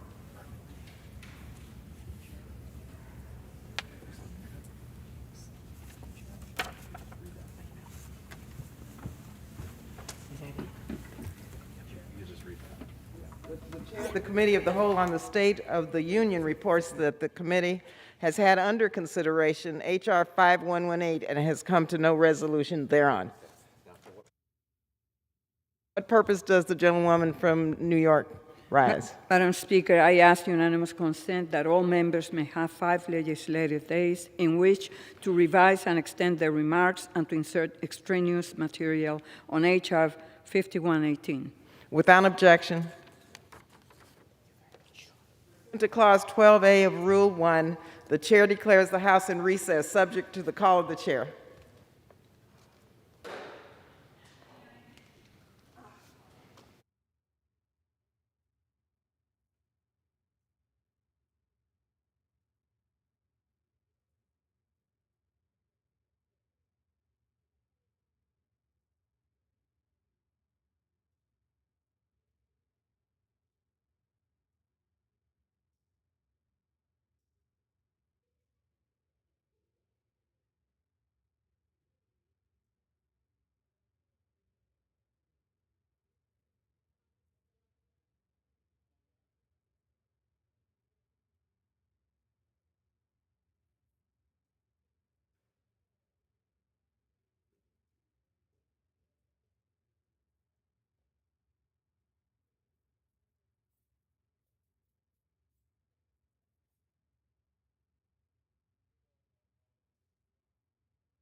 The House will be in order. For what purpose does the gentleman from Massachusetts seek recognition? Madam Speaker, I send to the desk a privileged report from the Committee on Rules for filing under the rule. The clerk will report the title. Report to accompany House Calendar Number 93, House Resolution 1302, Resolution providing for consideration of the bill H.R. 1808, to regulate assault weapons to ensure that the right to keep and bear arms is not unlimited and for other purposes. Referred to the House calendar and ordered printed. For what purpose does the gentleman from Massachusetts seek recognition? Madam Speaker, by direction of the Committee on Rules, I call up House Resolution 1302 and ask for its immediate consideration. The clerk will report the resolution. House Calendar Number 93, House Resolution 1302. Resolved that upon adoption of this resolution, it shall be in order to consider in the House the bill H.R. 1808 to regulate assault weapons to ensure that the right to keep and bear arms is not unlimited and for other purposes. All points of order against consideration of the bill are waived. In lieu of an amendment in the nature of a substitute recommended by the Committee on the Judiciary, now printed in the bill, an amendment in the nature of a substitute consisting of the text of Rules Committee Print 117-60, modified by the amendment printed in the report of the Committee on Rules accompanying this resolution, shall be considered as adopted. The bill as amended shall be considered as read. All points of order against provisions in the bill as amended are waived. The previous question shall be considered as order on the bill as amended and on any further amendment thereto to final passage without intervening motion except one. 1 hour of debate equally divided and controlled by the chair and ranking minority member of the Committee on the Judiciary or their respective designees. And 2, 1 motion to recommit. The gentleman from Massachusetts is recognized for 1 hour. Madam Speaker, for the purposes of debate only, I yield the customary 30 minutes to the distinguished gentleman from Pennsylvania, Mr. Reschenthaler, pending which I yield myself such time as I may consume. During consideration of this resolution, all time yielded is for the purposes of debate only. I ask unanimous consent that all members be given 5 legislative days to revise and extend their remarks. Without objection. Madam Speaker, today the Rules Committee met and reported a rule, House Resolution 1302, providing for consideration of H.R. 1808, the assault weapons ban of 2022, under a closed rule. The rule self-executes a manager's amendment from Chairman Nadler. It provides 1 hour of debate equally divided by the chair and ranking members of the Committee on Judiciary and provides 1 motion to recommit. Madam Speaker, we have a gun violence crisis in this country. 23 years after Columbine High School, 10 years after Sandy Hook Elementary School, 4 years after Marjorie Stoneman Douglas High School, and just 2 months after Uvalde and Buffalo, the American people are tired of living in fear. They are tired of thoughts and prayers. They are tired of press releases offering sympathy but no solutions. Last month, the decades-long logjam on passing common-sense gun safety bills was broken. President Biden signed into law the bipartisan Safer Communities Act to help keep guns out of the hands of criminals. Why? Because the American people want to see us act. For decades, that hasn't happened. The gun lobby had an iron grip on this place. But now, finally, that is changing. It's changing because the American people are demanding change. And it is time for all of us to listen. We can and must do more, which is why today we are considering H.R. 1808, the assault weapons ban of 2022. Now, I want to be crystal clear for everyone who is watching. This bill is not taking away anybody's guns. This bill is not about taking away anybody's constitutional rights. The Second Amendment gives Americans the right to own guns, but no right is unconditional or unlimited. You have the right to free speech, but you don't have the right to shout fire in a crowded movie theater. You have the right to keep and bear arms, but you don't have the right to own weapons being used to mow people down indiscriminately. Rights come with responsibilities, and we have a responsibility to try and stop mass shootings. As members of Congress, we have a duty to weigh the rights of gun owners with the very first right mentioned in the Declaration of Independence, the right to live, the right to not get shot at school or at a place of worship or at a concert. It takes 0 courage to hide behind the Second Amendment and not debate the merits here. You know what takes courage? Standing up to the gun lobby, putting people over politics. That takes courage, and that is what we are doing here today. You know, rounds that come out of assault weapons are traveling up to 4 times faster than out of a handgun. They are traveling at incredible speed and inflict immense damage on people's bodies. You know, when combined with high-capacity magazines, they are designed to kill as many people as possible, as quickly as possible. Assault weapons do not belong on our streets, plain and simple. An assault weapon was used in Las Vegas to kill 60 people. An assault weapon was used at the Pulse nightclub to kill 49 people. An assault weapon was used in Sandy Hook to kill 26 people, including 20 children. Assault weapons slaughter people. They decimate bodies. Physicians say that an AR-15 can actually, and I quote, liquefy your organs because the projectile is traveling so fast. This does not happen with a typical handgun. This is something unique to assault weapons. 67% of Americans, including half of all Republicans, support a ban on assault weapons. This is not a radical idea. We are not in uncharted territory. The government already bans automatic weapons. Why? Because they have no place in our communities. You don't need an automatic weapon to defend yourself. And what we are proposing today is simply addressing another class of weapons that have no place in our communities, assault weapons. You know, the 1994 assault weapons ban was associated with a 25% drop in gun massacres and a 40% drop in fatalities. This should not be a difficult vote. So let's come together and advance this common sense legislation that could save thousands of lives. And with that, I reserve the balance of my time.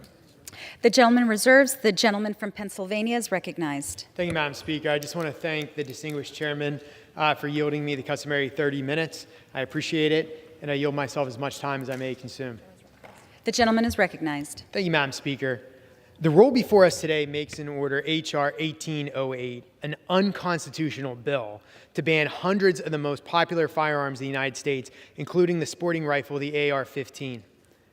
Law-abiding Americans in places like southwestern Pennsylvania and across the country use firearms every single day for things like sport shooting, hunting, and self-defense. So despite what the House Democrats claim, this bill would do little to prevent the mass shootings or the crime they're saying that it would. And this bill would not prevent criminals from obtaining firearms. I know the chairman just referenced a 1994 study. That was a congressionally mandated study to look at the 1994 assault weapons ban. That study found that ban was ineffective in reducing violent crime, as, and I quote, the banned guns were never used in more than a modest fraction of all gun murders, end quote. Now, a follow-up study to that 1994 ban came out in 2004, and that study found that the ban's effects, and I quote, the ban's effects on gun violence are likely to be small at best and perhaps too small for reliable measurement, end quote. Even the UCLA law professor, Adam Winkler, the resident anti-gun so-called subject matter expert, that left-leaning professor stated, there's no way to make assault rifle bans effective, end quote. And to that point, we saw that during the tragic shootings in San Bernardino, Newtown, and Buffalo, those all occurred in states that already had assault weapons bans on the books. So the question is this: why are my far-left Democratic colleagues bringing this bill to the floor today? Well, in the words of Judiciary Committee Chairman Jerry Nadler, banning common-use firearms is the point of the bill. In other words, let's call this for what it is. It's a gun grab, pure and simple. This bill is not about public safety. Rather, this is the most severe restriction on the Second Amendment since the passage of the assault weapons ban of 1994. It would turn an American lending a firearm to a friend to go hunting into a criminal. I urge my colleagues to oppose this rule, and I reserve the balance of my time. The gentleman reserves. The gentleman from Massachusetts is recognized. Thank you, Madam Speaker. You know, the gentleman talks about statistics, let's talk about statistics. 30% of shootings in recent history have involved guns that were banned under the now expired 1994 assault weapons ban.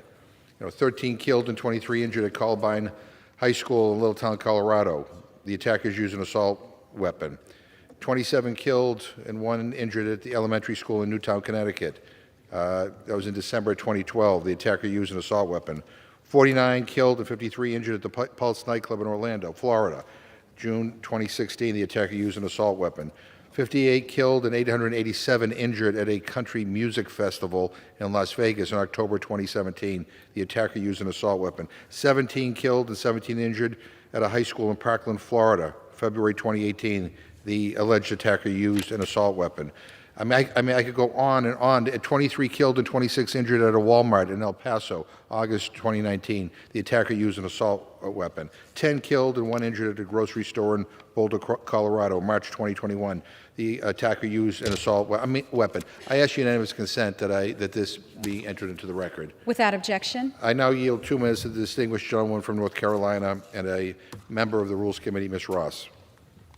Is recognized. Thank you, Madam Speaker. I represent a southern state. Many of my constituents are responsible, law-abiding gun owners, and I support their ability to exercise their Second Amendment rights. Contrary to what opponents of this legislation continue to claim, this bill will allow current law-abiding gun owners to keep all of their guns. It simply prevents future sales of assault rifles. And let's be clear, assault weapons are designed to kill as many people as possible, as quickly as possible. They're not designed for recreation. They're designed for combat. It's incredibly irresponsible to allow people without specialized training to possess these weapons. And Madam Speaker, when assault weapons are used in mass shootings, an average of 6 times as many people are shot as in other mass shootings. In 2022, there have already been 24 school shootings. The deadliest in Uvalde, Texas, involved assault weapons. But if my friends across the aisle are not convinced of the need to protect our children, perhaps they will be convinced of the need to protect the police. According to Violence Policy Center, 1/4 of law enforcement officers killed in the line of duty in 2016 were killed by an assault weapon. After the assault weapons ban expired, the proportion of large capacity magazines equipped guns used in murder of police increased by 30%. These weapons belong with our military, not on our streets or in our schools. I urge my colleagues to support the rule and the bill, and I yield back. The gentleman reserves. The gentleman from Pennsylvania is recognized. Thanks, Madam Speaker. This false equivalency between an AR-15 and a so-called weapon of war just shows the ignorance of my friends across the other side of the aisle. An AR-15 is not an M16. An M16 has numerous functions: safety, 3-round burst, semi-automatic, and fully automatic. An AR-15 has there's no such setting as the 3-round burst and the fully automatic. So this false comparison between a so-called weapon of war and what we would describe as a sporting rifle, again, shows the lack of understanding about these platforms. Additionally, the AR-15 is by far the most popular sporting rifle in the United States. There's over 20 million that are in possession of Americans right now. But while we're talking about statistics, a 2020 FBI study shows that there are more murders committed with knives, clubs, and fists than with firearms. Also, when you're looking at firearm deaths, just in the year 2020, both the CDC and the FBI reported that over half of these firearm-related deaths were suicides. So let's just be clear when we're talking about the statistics. And if you're breaking down those studies, you can look at 2020, where 59% of murders were committed by handguns. Only 3% were committed what's being described as assault rifles, what I would describe as sporting rifles. But here to talk more about this issue is my good friend from the Rules Committee, my colleague from Minnesota, Representative Fischbach, and I yield her 2 minutes. The gentlelady is recognized. Thank you, Madam Speaker, and I thank my colleague from the Rules Committee for providing me the time to speak. Madam Speaker, my colleagues are proving yet again that they want to strip law-abiding citizens of their Second Amendment rights. The latest so-called assault weapons ban is unconstitutional and will impact other aspects of American life. This bill would end the sale of some of the most popular rifles sold in America today, impacting the sporting industry and all of those who rely on it for their livelihood. This bill will have an impact in ways even the supporters of the bill don't understand. For example, under this law, stabilizing braces for pistols would be outlawed. Despite what some of my colleagues have said, stabilizing braces are not bump stocks and will not turn a pistol into an assault rifle. Stabilizing braces are used by hunters with disabilities, including many of our disabled veterans, to help them safely hunt with pistols.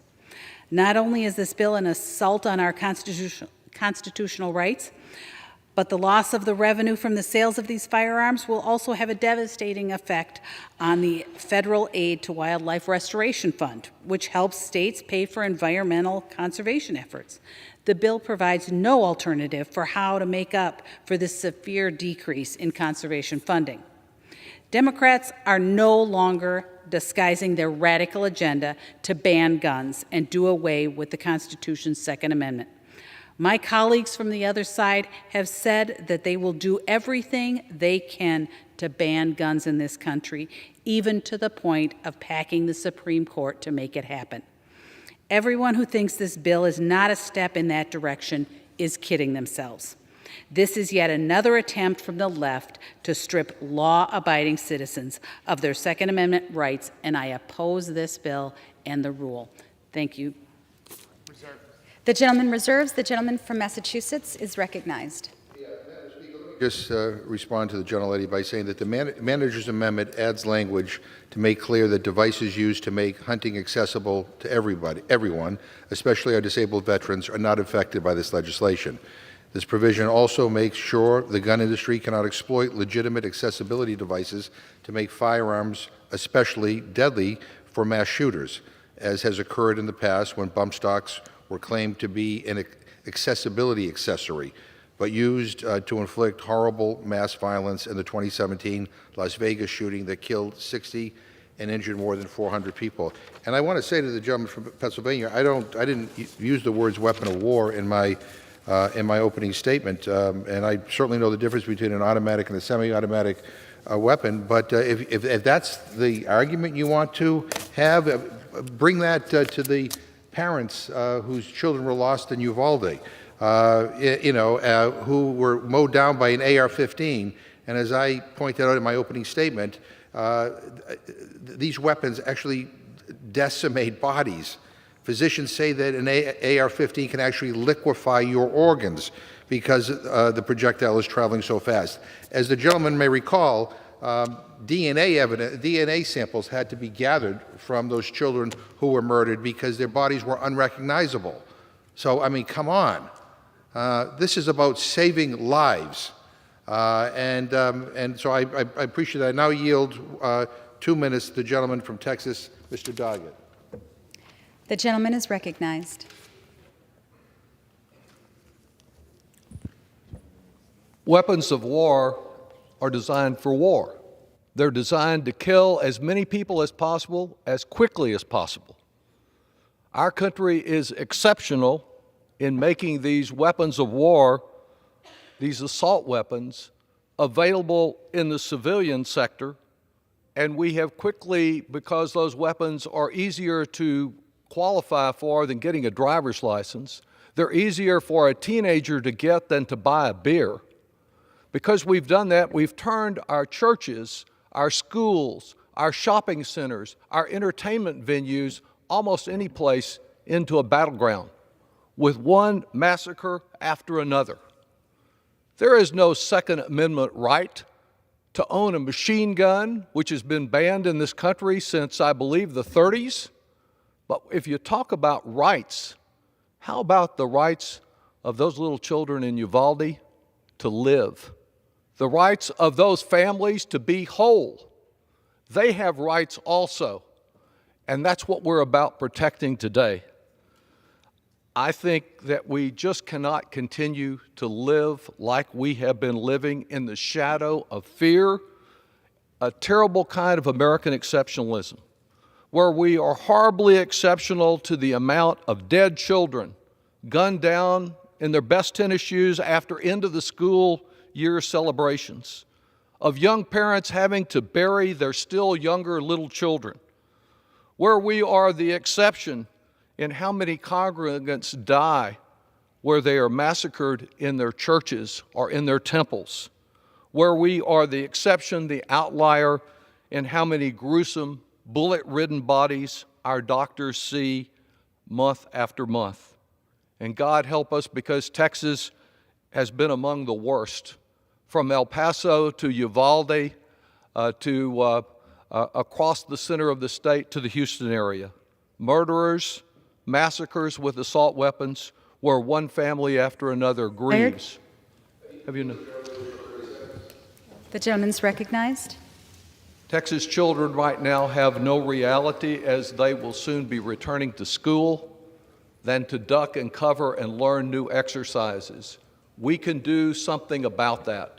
And banning assault weapons is the most critical issue in doing that. Not the kind of weak, modest measure that will never change things in Texas that we passed earlier in the year, since it's dependent on the Texas legislature, but a direct effort to limit the access to assault weapons that are weapons of war that kill and kill and kill, that make us exceptional in quite the wrong way.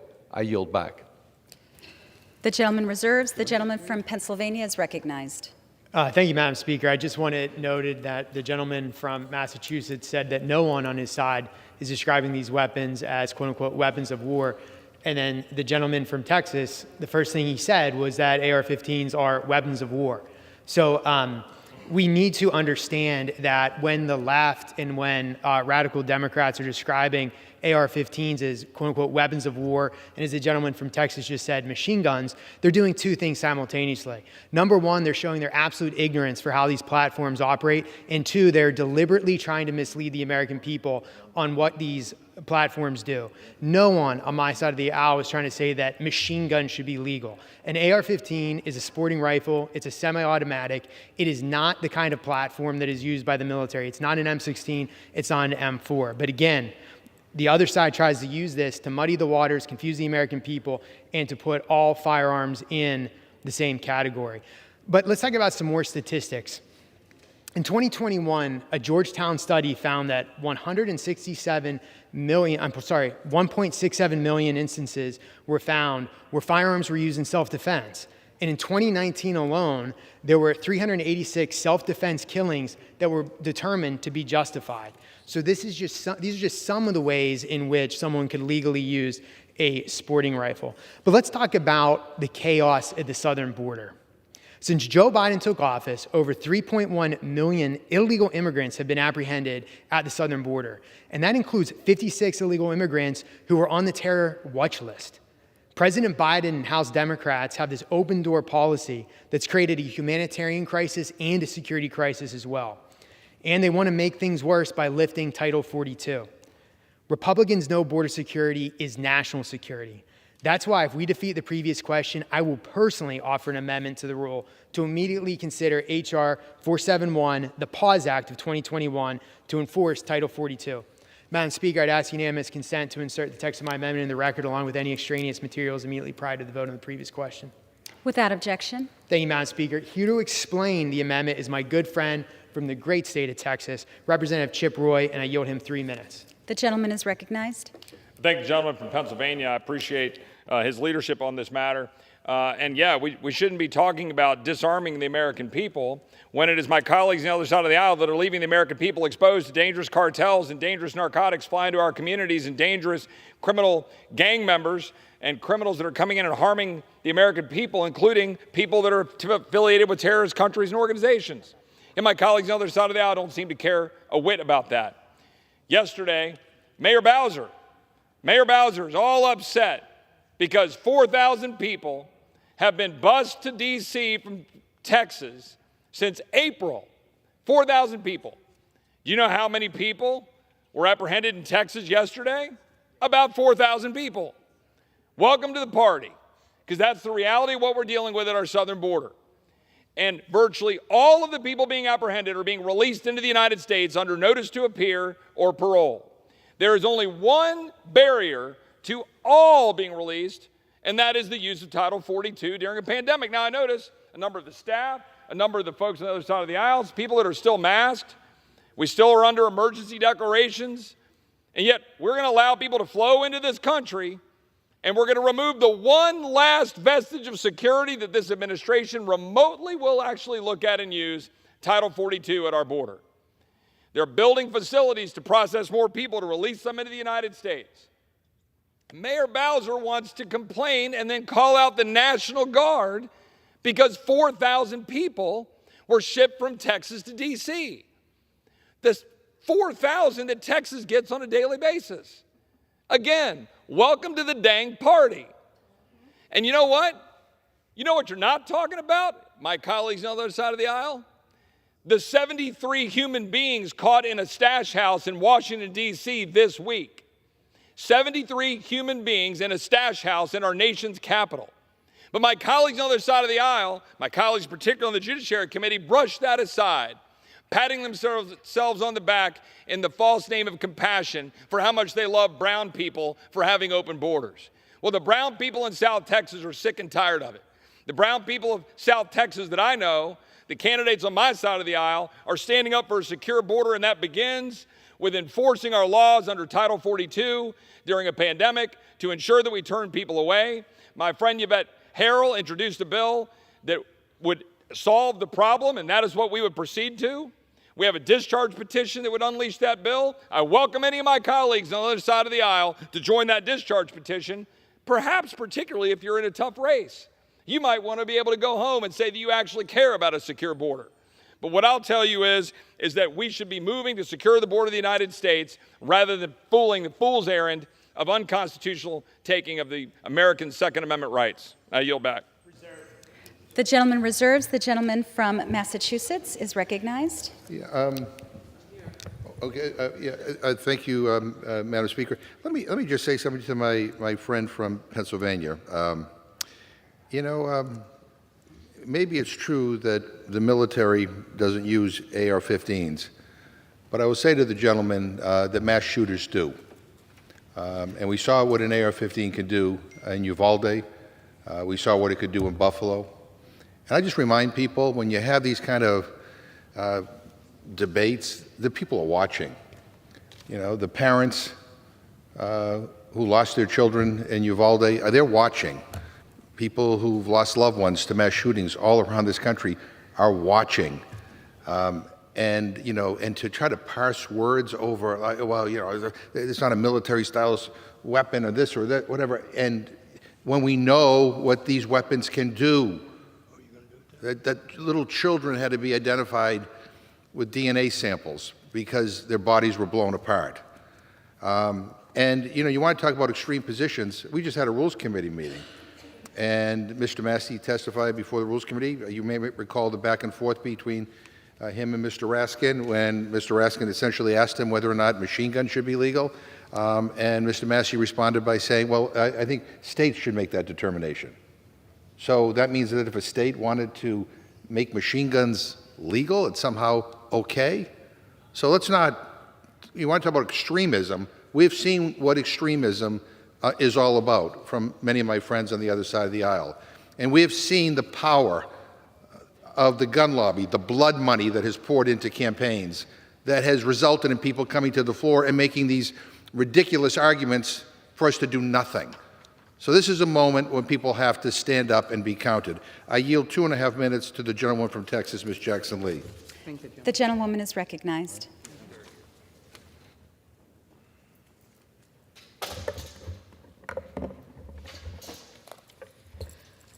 I thank the gentleman. We can see the lengths that Democrats have gone to simply try to save lives. With John Lewis, we said on the floor of the House, not regarding what would happen to us personally after Parkland, and literally said, you have got to do something. As John Lewis said, never give up, never give in, never give out. The moral authority of this Congress. We failed because my friends on the other side of the aisle just could not see the carnage and bloodshed that happened to Parkland or Sandy Hook and elsewhere. Now, we have in the backdrop El Paso. We have Uvalde. And I repeat myself, going there days after that tragedy and literally hugging crying 9-year-olds who should be in the playground, who are crying because of their lost and deceased friends. And the story that is so powerful, 2 of them, one that bled to death and one that smeared themselves with blood to live. Do we now stand in the way of stopping carnage and bloodshed? And my good friend that I've done a lot of things with, M4, M16, are weapons of war if I have the correct numbers, and I believe I do. You can pontificate about that. But frankly, the language is assault-styled weapons. That's what it is. And assault-style weapons still do not belong in civilians' hands. Because the munitions that are used in war, when soldiers can't even bring their weapons of war home when they are off duty or coming home to see family members or traveling as a civilian, it is because they are killers. And that is what killed those children in Parkland, Highland. That's what killed them in Uvalde, in Buffalo. That's what killed these people in El Paso. And in the hands, in some instances, of white supremacists. But let me be very clear, as I thank Mr. Cicilline for this legislation. He prohibits those possession. Many of them are grandfathered in. And I wish somebody would read the bill. These are weapons already grandfathered in. Don't frighten the American people. What is most frightening are the parents who are outside these doors. Expired. Minute. The gentlelady is recognized. I thank the gentleman. What is really frightening is that parents who are outside these doors are asking the question, what are we doing? And I would say the families in Buffalo, where the theme was replacement theory, or these little babies, where is your heart in a reasonable bill that prohibits the sale, manufacture, transfer, possession of semiotic assault weapons and large capacity ammunition, feeding devices subject to grandfathering provisions, but in actuality allows the possession of any semiotic assault weapon lawfully possessed on the date of enactment? How much fairer can we get? I only ask my colleagues to stop pontificating to us like we know less than you when it comes as a civilian, that there are weapons of war that our military have, and they're assault-style weapons that are in the hands of citizens on the streets of this country, and they adapt the same munitions, because the individual in Uvalde had 350 pounds. I yield back. Let us vote for the rule and the underlying bill. I yield back. The gentleman reserves, and I'd like to remind the members to please direct their comments to the chair. The gentleman from Pennsylvania is recognized. Thank you, Madam Speaker. Look, I have a lot of respect for my colleague from Texas, but when the question is asked why service members can't bring their M16 and their M4s home, it's because those are fully automatic weapons. They are not AR-15s. The gentlelady actually answers her own question. The M16 and the M4 platform are automatic. The AR-15 is not automatic. They're 2 different platforms.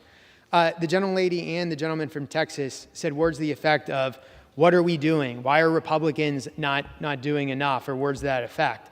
Well, let me remind my colleagues across the aisle that it was Republicans, not Democrats. It was Republicans in 2017 that had the Fix NICS Act.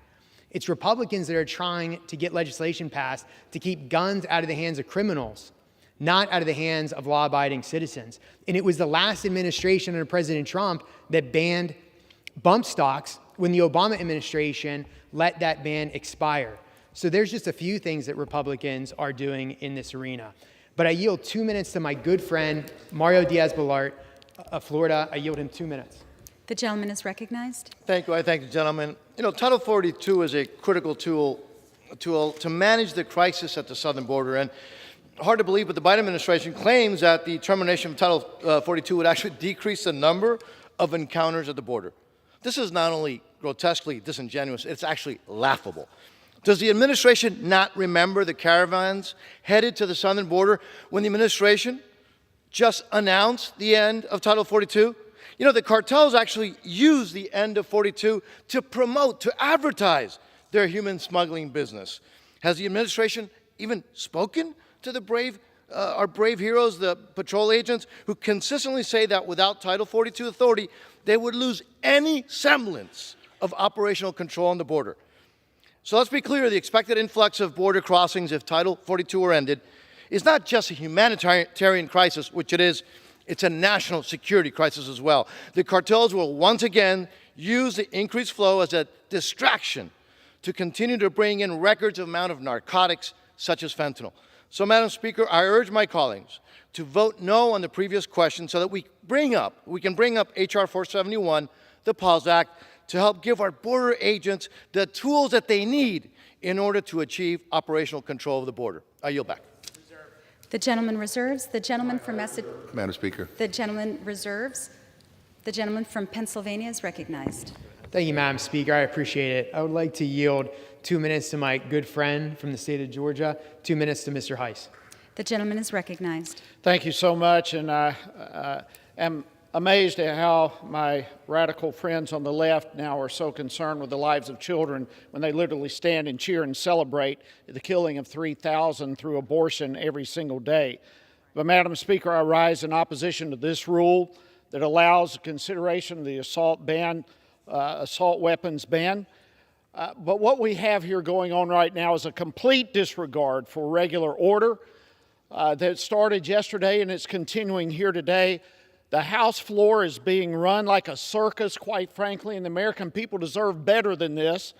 They continue, the Democrats do, to ram legislation through without proper notice and without even markup in committees. The floor should be run with at least a basic sense of decorum, and that is totally out of control right now. There's a complete lack of respect for the rules and the norms of this historic institution and how it should be run.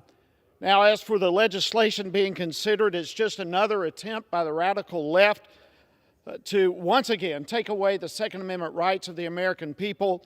Madam Speaker, time and time again, the left here has tried to disregard and trample the constitutional rights of the American people. This bill is full, among other things, of questionable definitions that show that the left don't even know what they're talking about when it comes to the issue of assault weapons. I implore my colleagues to vote against this rule, the previous question as well. Again, I thank my colleague for giving me a moment, and I yield back. Reserve. The gentleman reserves. The gentleman from Massachusetts is recognized. Yeah, Madam Speaker, very briefly, maybe the gentleman hasn't been paying attention to what's been going on around here, but this bill actually had a hearing, had a markup, 14 hours in the Judiciary Committee. The text has been available 72 hours in advance. The manager's amendment was made available on Tuesday night. I mean, I don't know what the heck he's talking about, but anyway, I reserve my time. And reserves. The gentleman from Pennsylvania is recognized. Thank you, Madam Speaker. I'd like to yield 2 minutes to my good friend from Georgia, Representative Marjorie Taylor Greene. The gentlewoman is recognized.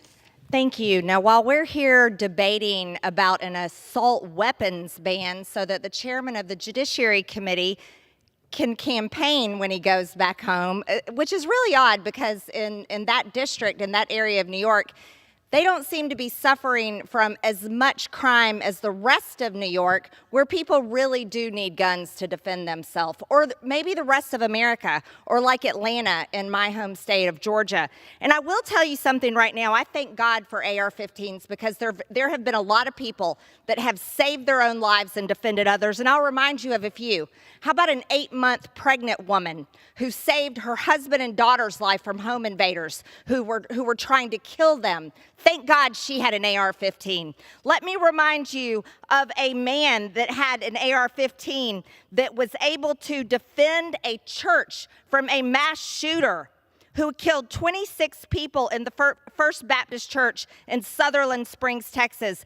Thank God for his AR-15. Let me explain something to my Democrat colleagues. You can pass as many gun control laws as you like, but no one will stop a murderer. No one is going to hand over a gun who has murder in their heart.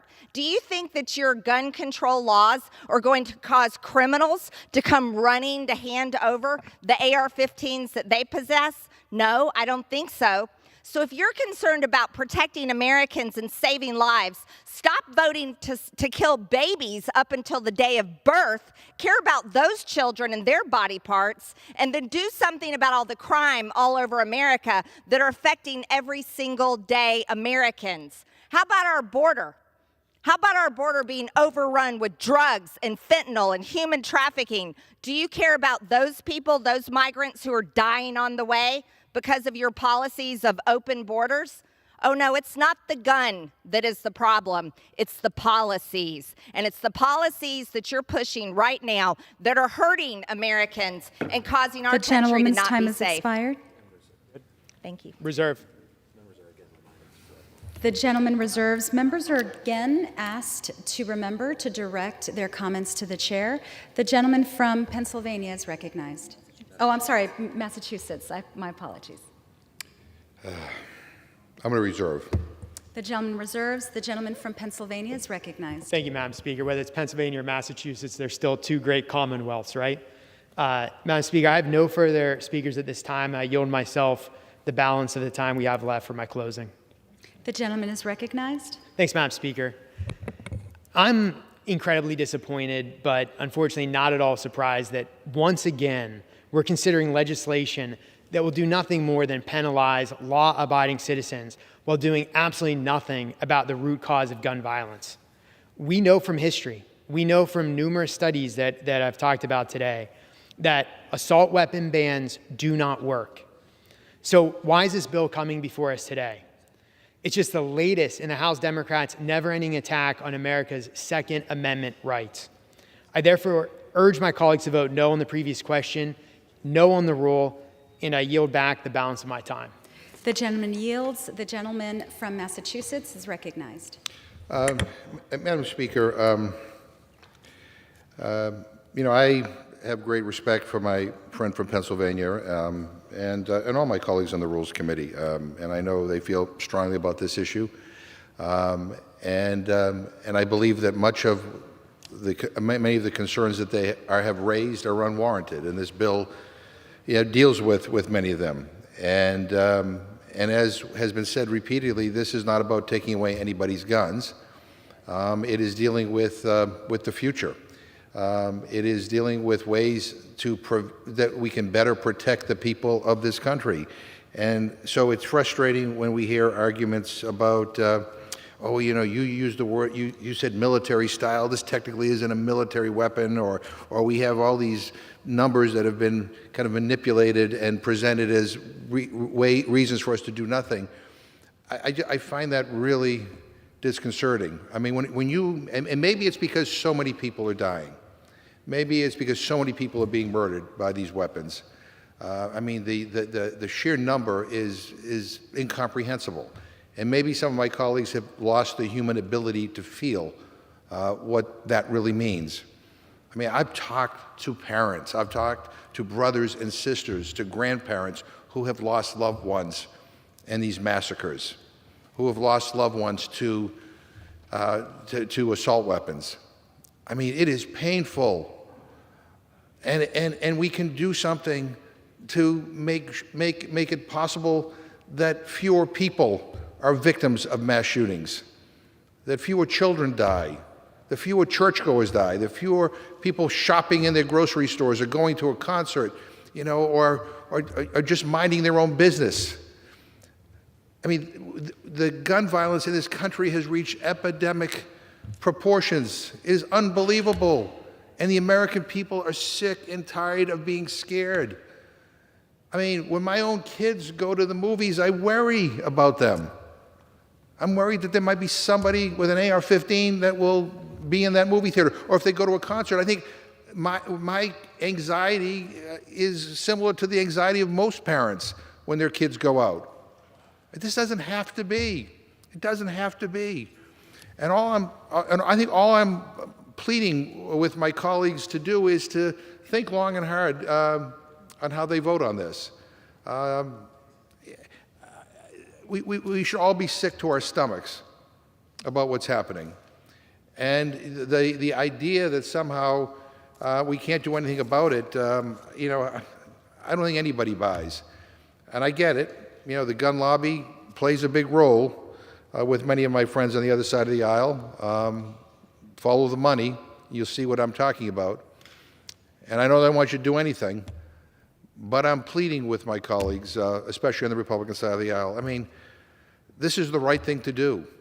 The previous assault weapons ban had an impact. Unfortunately, it was left to expire. I mean, we need to pass this. This is the right thing to do. Talk to the families. Talk to those who lost loved ones in one of these massacres. And as I said, I mean, to defend, AR-15s, I mean, that can destroy the bodies of people.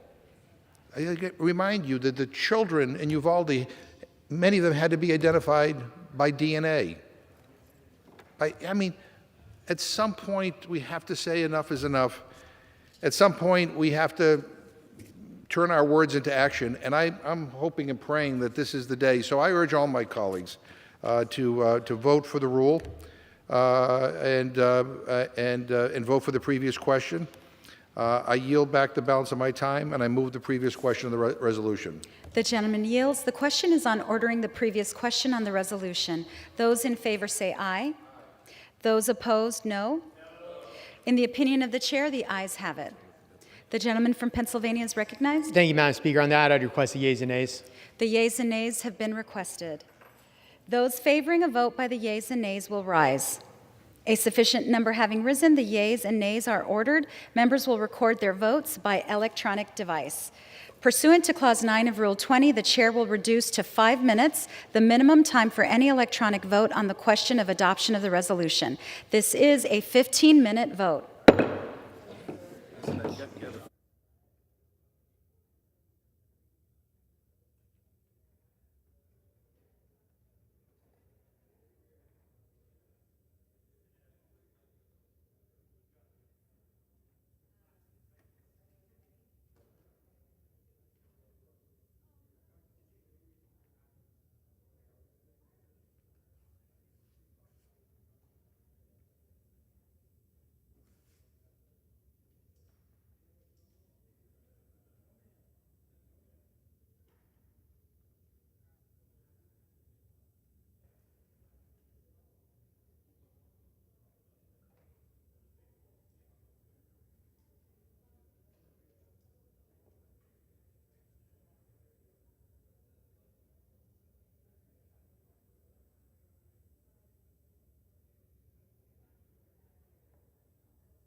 For what purpose does the gentlewoman from Michigan seek recognition? As the member designated by Ms. Tlaib and Ms. Omar, I inform the House that these members will vote aye on the previous question.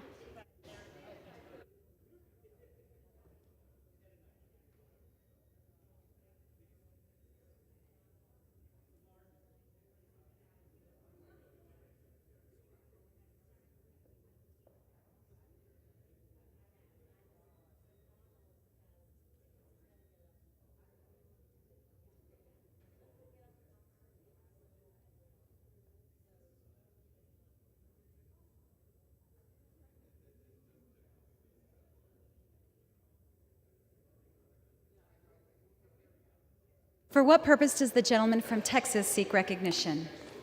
Speaker person, as the member designated by Mr. John Carter, Mr. Troy Nels, and Ms. Kate Granger, text, I inform the House that they will all vote no on the previous question. Does the gentleman from North Dakota seek recognition? Madam Speaker, as the member designated by Mr. Taylor from Texas and Ms. Malliotakis from New York, I inform the House that they will vote no on the previous question.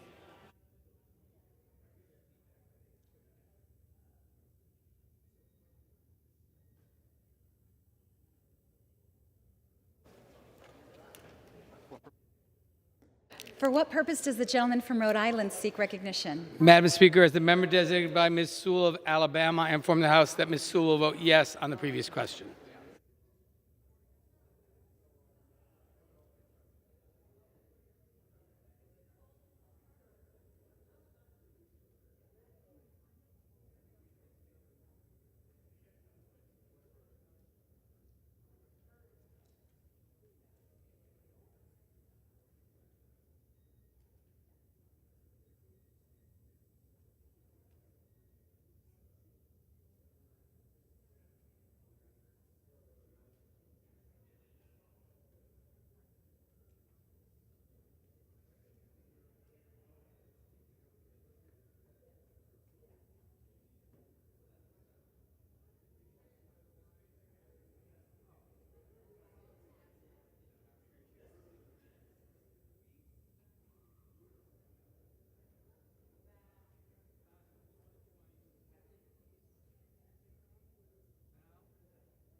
For what purpose does the gentleman from Florida seek recognition? As the member designated by Mr. Wilson from South Carolina, inform the House that Mr. Wilson will vote nay on the previous question.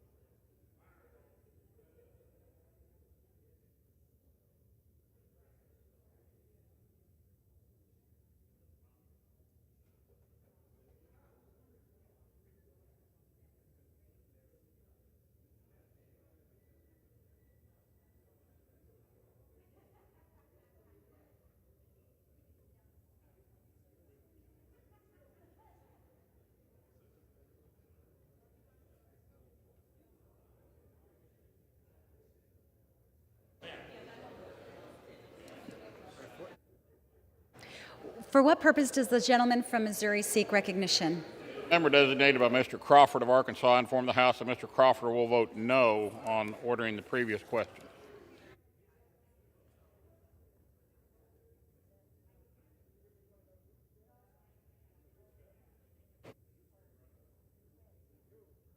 For what purpose does the gentleman from Wisconsin seek recognition? Madam Speaker, as a member designated by Mr. Tom Tiffany of Wisconsin, pursuant to House Resolution 8, I inform the House Mr. Tiffany will vote no on the previous question.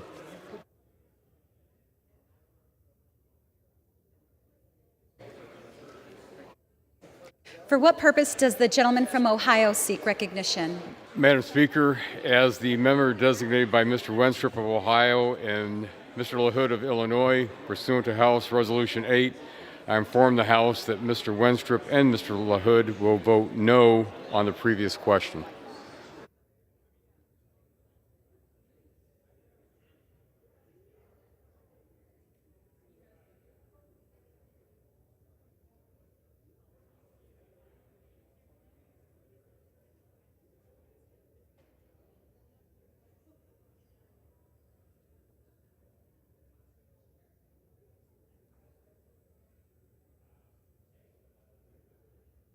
For what purpose does the gentlewoman from New Hampshire seek recognition?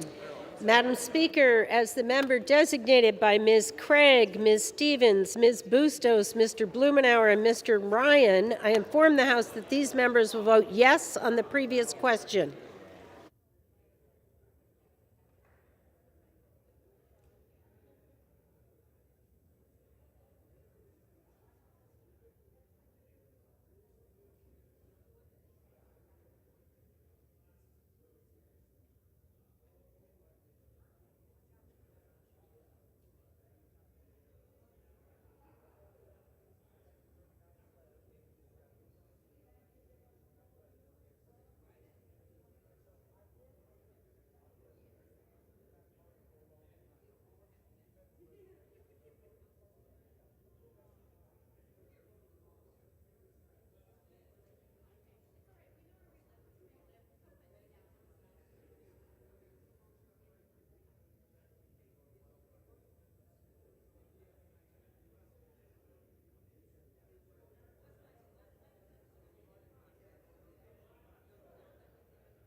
For what purpose does the gentleman from Colorado seek recognition? Madam Speaker, as the member designated by Ms. Williams, Ms. Moore, Mr. Caston, Ms. Bass, Mr. Evans, Mr. Firthlis McCormick, and Ms. Strickland, I inform the House that those 8 or 9 members will vote yes on the previous question.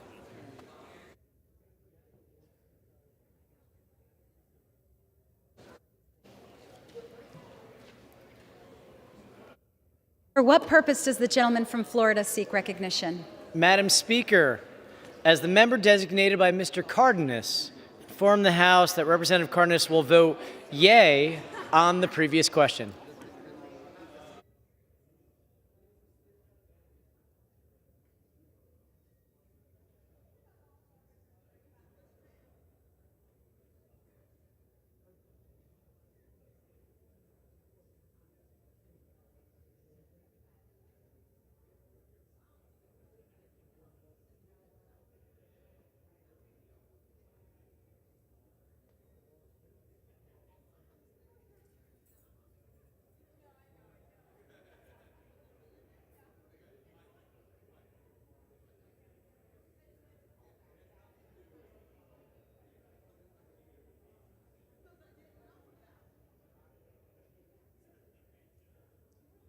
For what purpose does the gentlewoman from Georgia seek recognition? Madam Speaker, as a member designated by Mr. Bob Good of Virginia, I inform the House that Mr. Good will vote nay on the previous question.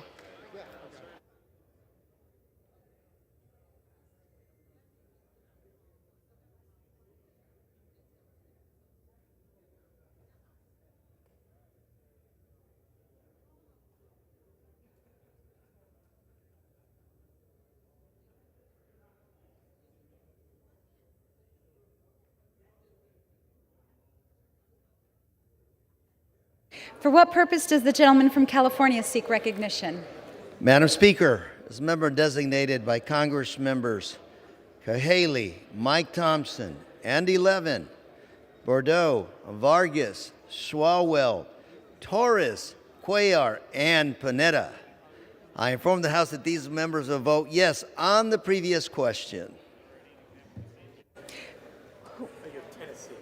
For what purpose does the gentleman from Tennessee seek recognition? Madam Speaker, as the member designated by Mr. Van Drew of New Jersey, Mr. Green of Tennessee, Mr. Jacobs of New York, and Mr. Desjardins of Tennessee, I inform the House that Mr. Desjardins, Mr. Van Drew, Mr. Green, and Mr. Jacobs all will vote nay on the previous question. Thank you.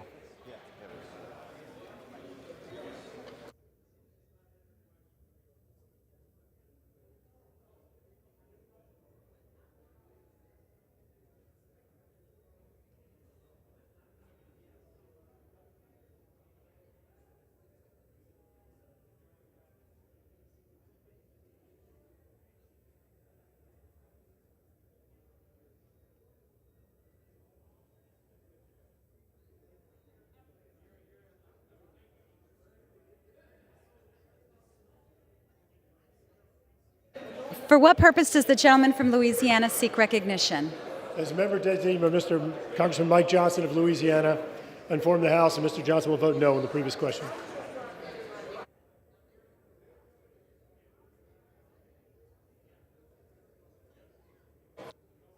Does the gentleman from Georgia seek recognition? Madam Speaker, as the member designated by Ms. Macbeth of Georgia pursuant to H. Res. 8, I inform the House that Ms.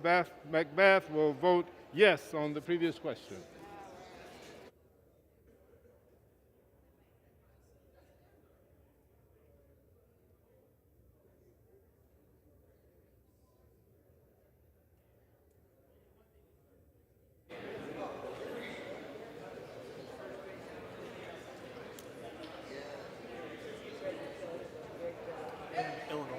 For what purpose does the gentlelady from Illinois seek recognition? Madam Speaker, as a member designated by Ms. Blunt Rochester and Mr. Veazey pursuant to House Resolution 8, I inform the House that Ms. Blunt Rochester and Mr. Veazey will vote yes on the previous question.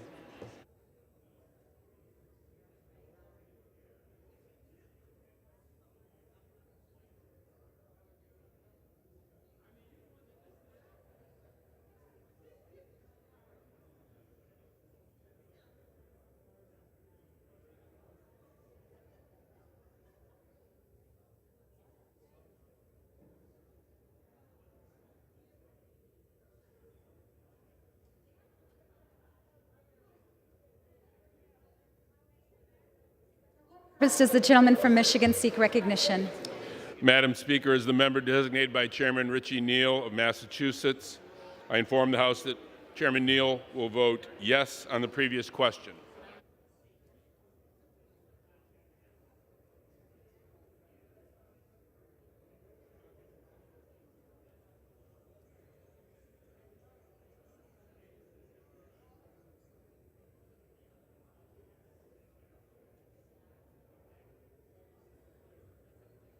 Purpose does the gentlelady from Missouri seek recognition? Madam Speaker, as member designated by Mr. McHenry of North Carolina, Mr. Guthrie of Kentucky, and Mr. Barr of Kentucky, I inform the House that Mr. McHenry, Mr. Guthrie, and Mr. Barr will vote nay on the previous question.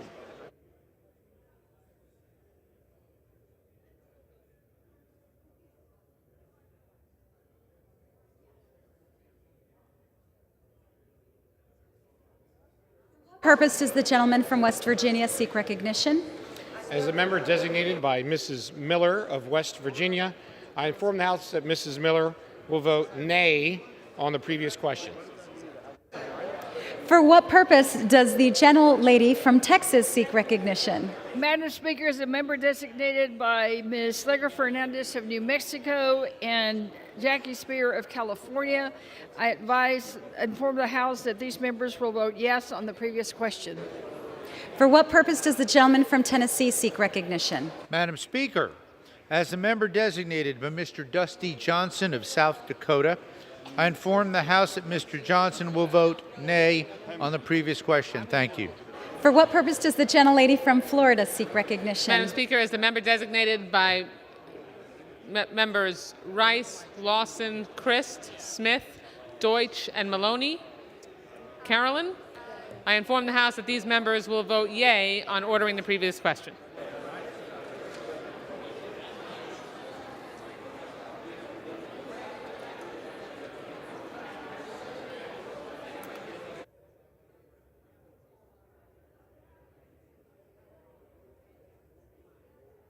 For what purpose does the gentlewoman from Florida seek recognition? Yes, as the member designated by Mr. Jimenez of Florida, I inform the House that Mr. Jimenez will vote no on the previous question. Thank you.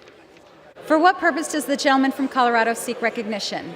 Good afternoon, Madam Speaker. As a member designated by Ms. Diana DeGette of Colorado, Mr. Mark Desagne of California, Mr. Seth Moulton of Massachusetts, Mr. Tom Suozzi of New York, and Mr. David Scott of Georgia, I inform the House that these members will vote yes on the previous question.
Purpose Pennsylvania seek recognition. Madam Speaker, as the member designated by Dr. Joyce of Pennsylvania, Ms. Stefanik of New York, Mr. Comer of Kentucky, and Dr. Miller Meeks of Iowa, I inform the House that Dr. Joyce, Dr. Meeks, Ms. Stefanik, and Mr. Comer will be voting no on the previous question.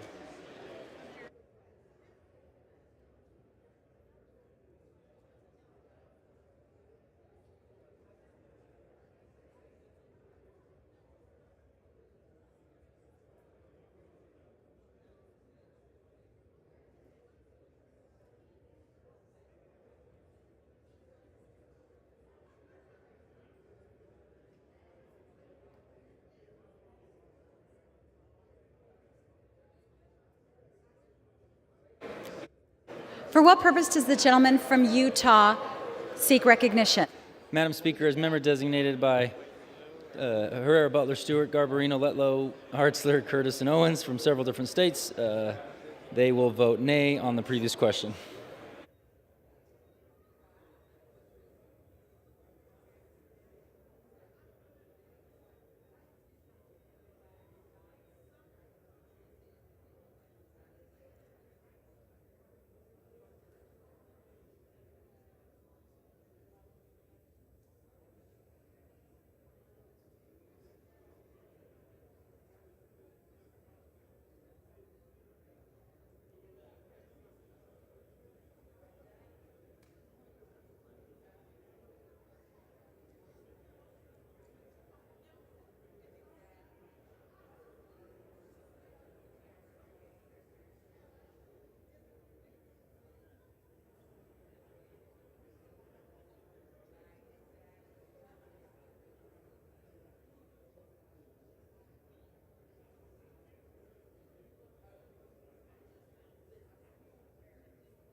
For what purpose does the gentlewoman from Oklahoma seek recognition? Madam Speaker, as the member designated by Mr. Gonzalez of Texas, I inform the House that Mr. Gonzalez will vote no on the previous question.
For what purpose does the gentleman from New Jersey seek recognition? Madam Speaker, as the member designated by Mr. Albio Series, Ms. Ann Kirkpatrick, Mr. Jerry McNerney, Ms. Eddie Bernice Johnson, Ms. Pramila Jayapal, Mr. John Garamendi, Mr. Donald Payne, and Mr. Peter Welch, I inform the House that these members will vote yes on the previous question.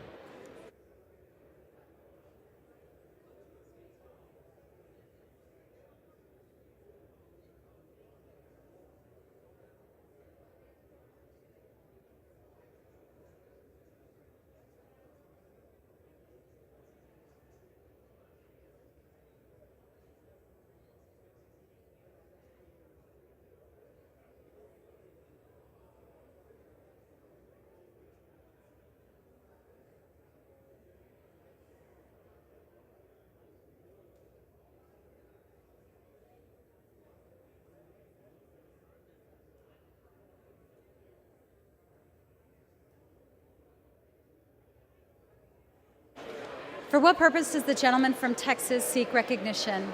Madam Speaker, as a member designated by Mr. Babin of Texas, I inform the House that Mr. Babin will vote no on the previous question.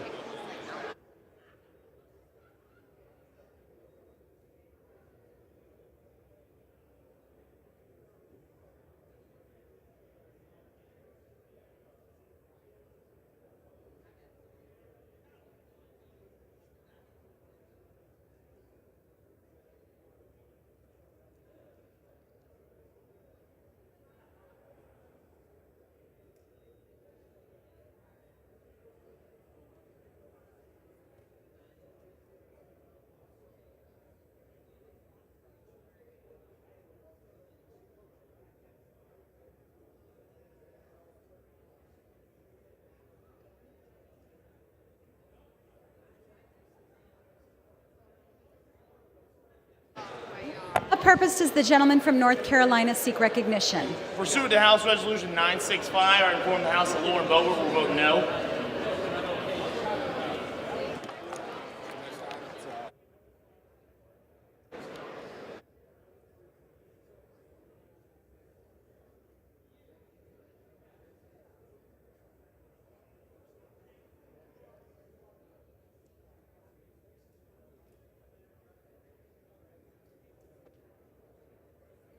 For what purpose does the gentleman from Maryland seek recognition? Madam Speaker, as a member designated by Mr. Boyle, Mr. Ruppersberger, Ms. Trahan, Mr. McEachin, Ms. Newman, and Mr. Mondaire Jones, I inform the House these members will vote yes on the previous question. Gentleman from Indiana seek recognition. Madam Speaker, as a member designated by Mr. Gibbs from Ohio, I inform the House that Mr. Gibbs will vote nay on the previous question. For what purpose does the gentlelady from New York seek recognition? Madam Speaker, as a member designated by Representative Mr. Jeffries of New York pursuant to House Resolution 8, I inform the House that Representative Jeffries will vote yes on the motion to move the previous question on H.R. 1302. For what purpose does the gentleman from Florida seek recognition? Madam Speaker, as a member designated by Mr. Stubbe of Florida, I inform the House that Mr. Stubbe will vote no on the previous question.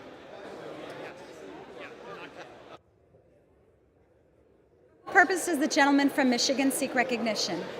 Madam Speaker, as the member designated by Mr. Gonzalez of Ohio, Mr. Katko of New York, and Mr. Rice of South Carolina, inform the House that Messrs. Gonzalez, Katko, and Rice will vote nay on the previous question.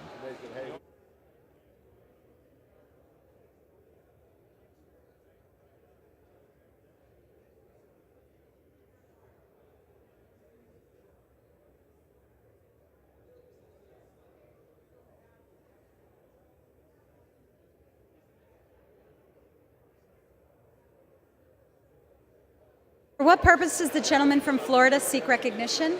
Madam Speaker, as the member designated by Dr. Gosar of Arizona, I inform the House that Dr. Gosar will vote no on HRS 1302.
For what purpose does the gentlelady from New York seek recognition?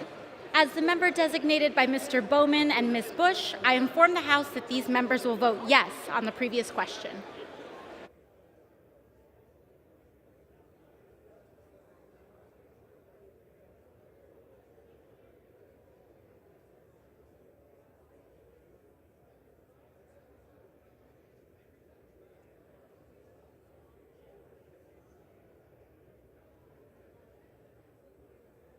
For what purpose does the gentleman from Indiana seek recognition? Madam Speaker, as a member designated by Ms. Spartz and Ms. Walorski, both of Indiana, I inform the House that Ms. Spartz and Ms. Walorski will both vote no on the previous question.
What purpose does the gentlelady from Virginia rise?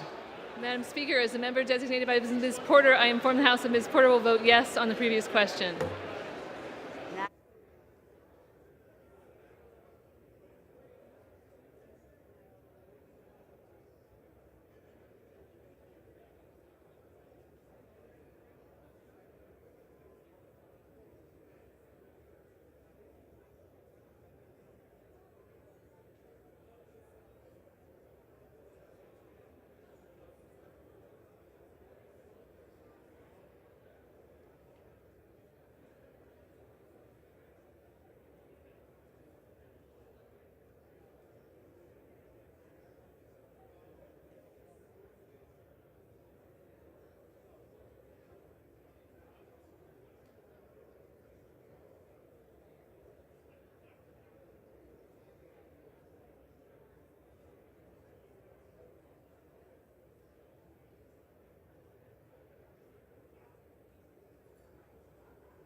What purpose does the gentlewoman from Florida rise?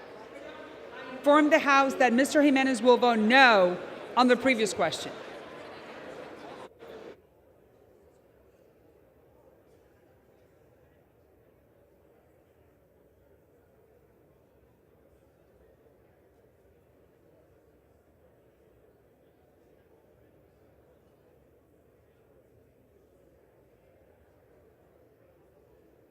McGovern.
On this vote, the yeas are 215 and the nays are 205. The previous question is ordered.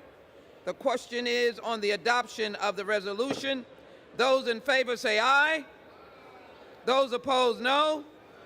In the opinion of the chair, the ayes have. Purpose of the gentleman from Pennsylvania rise. Thank you, Madam Speaker. On that, I'd request the yeas and nays. The yeas and nays are requested. Those favoring a vote by the yeas and nays will rise. A sufficient number having risen, the yeas and nays are ordered. Members will record their votes by electronic device. This is a 5-minute vote. For what purposes, gentleman from North Carolina, rise? Madam Speaker, as a member designated by Congresswoman Boebert of Colorado, I inform the House that Congresswoman Boebert will vote no. For what purposes, gentlelady from Michigan, rise?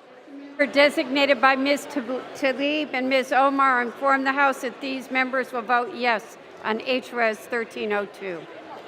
For what purposes, gentleman from Pennsylvania, rise?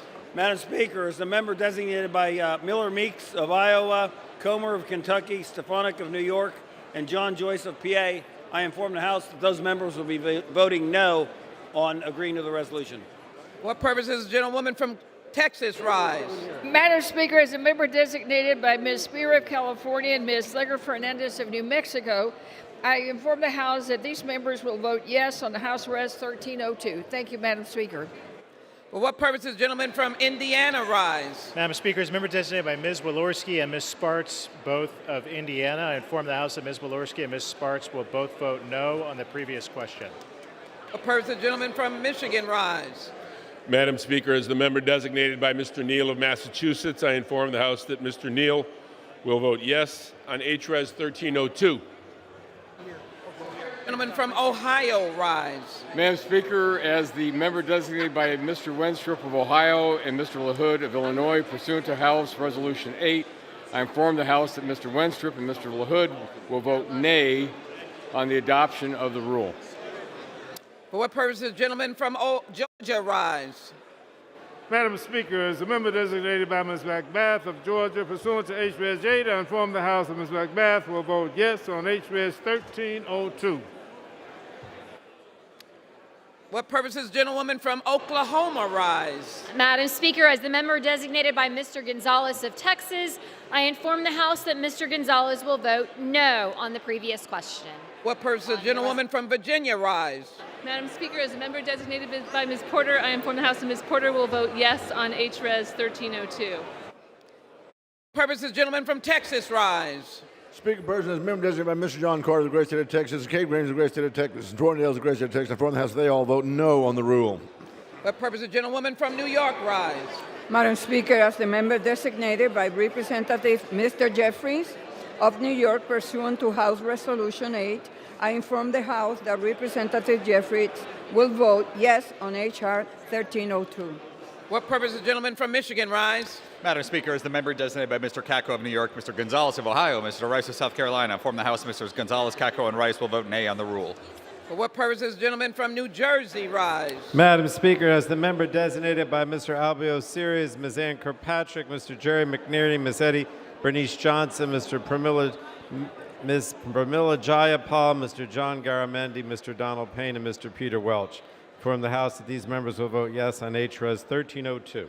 For what purposes does the gentleman from Madam Speaker, as a member designated by Mr. Stubbe of Florida, I inform the House that Mr. Stubbe will vote no on the rule. For what purposes, gentlemen from Florida, rise? Madam Speaker, as the member designated by Mr. Cardenas, I inform the House that Mr. Cardenas will vote yea on HRES 1302. For what purposes does the gentleman from Indiana rise? As the member designated by Mr. Gibbs of Ohio, I inform the House that Mr. Gibbs will vote nay on the rule. What purpose does the gentlewoman from Florida rise? Madam Speaker, as the member designated by Ms. Carolyn Maloney of New York, Christ, Smith, Deutsch, Lawson, and Rice, I inform the House that these members will vote yea on HRES 1302. What purpose does the gentleman from Louisiana rise? Madam Speaker, as the member designated by Congressman Mike Johnson, Louisiana, I inform the House that Congressman Johnson will vote no on HRES 1302. What purpose does the gentleman from Rhode Island rise? Madam Speaker, as the member designated by Ms. Sewell of Alabama, I inform the House that Ms. Sewell will vote yes on HRES 1302. For what purposes does the gentleman North Dakota rise? Madam Speaker, as the member designated by Mr. Taylor from Texas and Ms. Maliatakis from New York, I inform the House that they will vote no on the rule. What purpose does the gentlewoman from New York rise? As a member designated by Ms. Bush and Mr. Bowman, I inform the House that these members will vote yes on HRES 1302. What purpose does the gentleman from Missouri rise? As the member designated by Mr. Crawford of Arkansas, I inform the House that Mr. Crawford will vote no. What purposes does the gentleman from California rise? Madam Speaker, as member designated by Congress members Cahaley, Mike Thompson, Andy Levin, Bordeaux, Vargas, Swalwell, Richie Torres, and Henry Cuellar, I inform the House that these members will vote yes on HRES 1302. What purpose does the gentleman from Missouri rise? Madam Speaker, as a member designated by Mr. McHenry of North Carolina, Mr. Barr of Kentucky, and Mr. Guthrie of Kentucky, I inform the House that Mr. McHenry, Mr. Barr, and Mr. Guthrie will vote nay on the rule. What purpose does the gentleman from Colorado rise? As the member designated by Ms. Williams, Ms. Moore, Mr. Caston, Ms. Bass, Mr. Evans, Mr. Furless McCormick, and Ms. Strickland, I inform the House and the distinguished speaker from the state of Texas that these members will vote yes on HRES 1302. What purpose does the gentleman from Wisconsin rise? Madam Speaker, as a member designated by Mr. Tom Tiffany of Wisconsin, pursuant to House Resolution 8, inform the House Mr. Tiffany will vote no on HR 1302. What purpose does the gentlewoman from Illinois rise? As the member designated by Ms. Blunt Rochester, Mr. Veazey, pursuant to House Resolution 8, I inform the House that Ms. Blunt Rochester and Mr. Veazey will vote yes on H.R. 1302. What purpose does the gentleman from Tennessee rise? Madam Speaker, as the member designated by Mr. Dusty Johnson of South Dakota, Mr. Van Drew of New Jersey, Mr. Desjardins of Tennessee, and Mr. Green of Tennessee, I inform the House that Mr. Johnson, Mr. Van Drew, Mr. Desjardins, and Mr. Green all will vote nay on the rule. Thank you. What purpose does the gentleman from Colorado rise? Good afternoon, Madam Speaker. As a member designated by Ms. Diana DeGette of Colorado, Mr. Mark DeSagne of California, Mr. Seth Moulton of Massachusetts, Mr. Tom Swazi of New York, and Mr. David Scott of Georgia, I inform the House that these members will vote yes on HRES 1302. What purposes does the gentleman from Utah rise? Madam Speaker, as member designated by Herrera, Butler, Stewart, Garbarino, Letlow, Hartzler, Curtis, Owens from several states across the country, I inform the House that they will all vote nay on the rule. What purposes does the gentleman from Maryland rise? Madam Speaker, as a member designated by Mr. Boyle, Mr. Ruppersberger, Ms. Trahan, Mr. McEachin, Ms. Newman, and Mr. Jones, I inform the House these members will vote yes on House Res 1302. For what purposes does the gentleman from South Carolina rise? Madam Speaker, as a member designated by Mr. Byron Donalds from Florida, I inform the House that Mr. Donalds will vote nay on the rule. What purposes, gentleman from Texas, rise? Madam Speaker, as a member designated by Mr. Babin of Texas, I inform the House that Mr. Babin will vote no on the rule.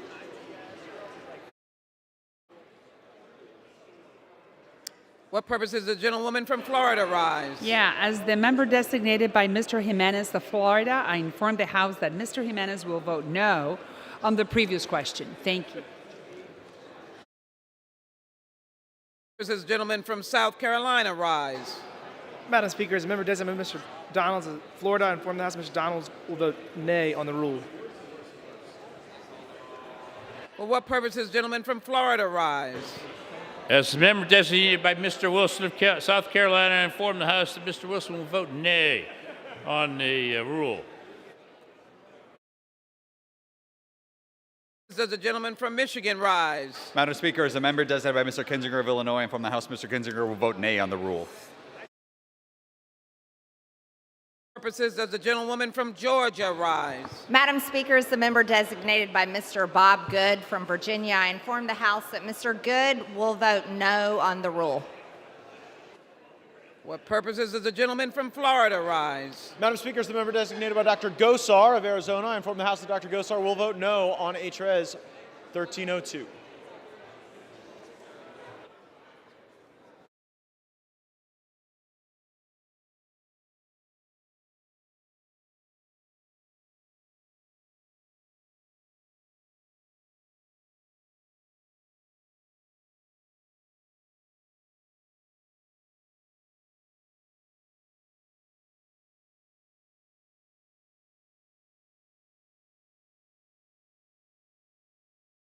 For what purpose does the gentleman from West Virginia rise? As the member designated by Mrs. Miller of West Virginia, I inform the House that Mrs. Miller will vote nay on the rule.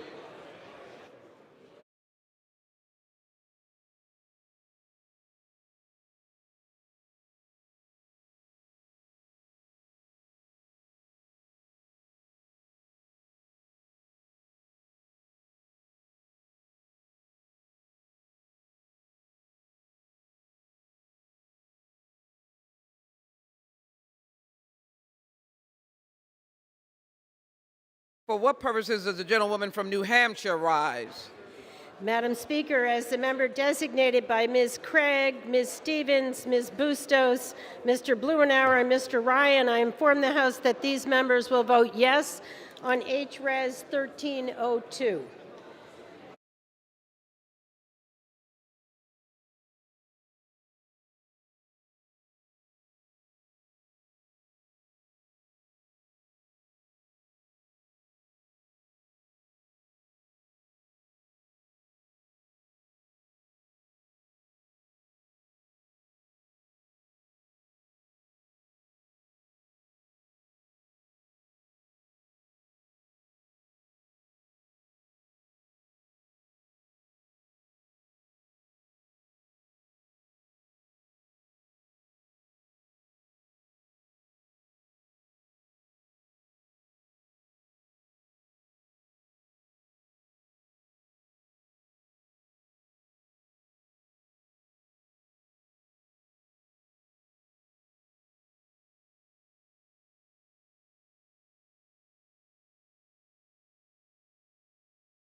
Vote. The yeas are 217, the nays are 211. The resolution is adopted. Without objection, the motion to reconsider is laid on the table.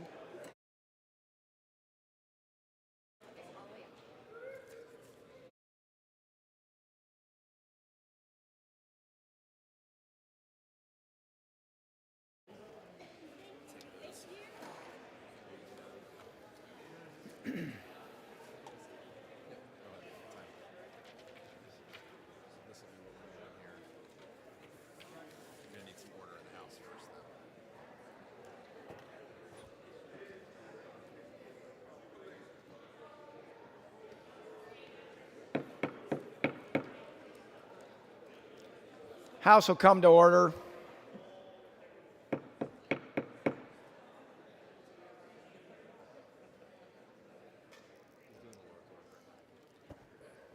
For what purpose does the gentleman from New York seek recognition? Mr. Speaker, Mr. pursuant to House Mr. Nadler, Resolution... wait a sec. Let me get a little more order here. Please take your conversations off the floor.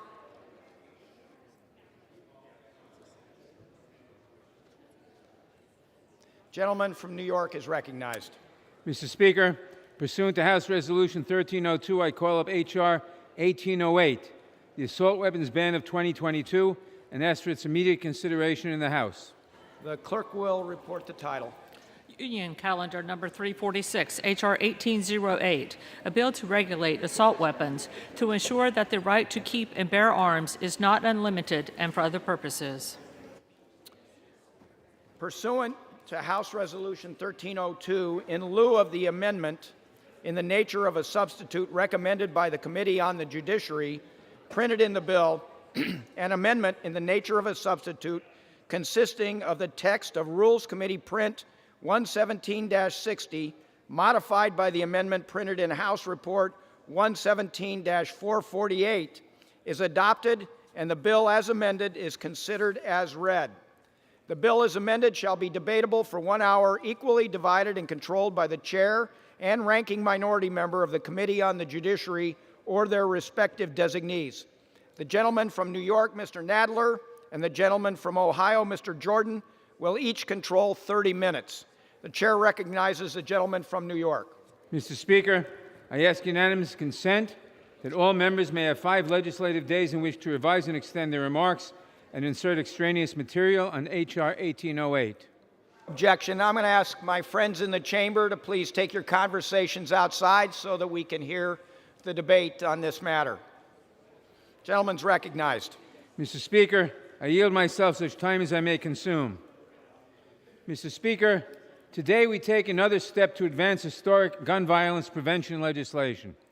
H.R. 1808, the Assault Weapons Ban Act of 2022, restores and updates the prior assault weapons ban that kept weapons of war out of our communities for a decade before Republicans opposed its renewal.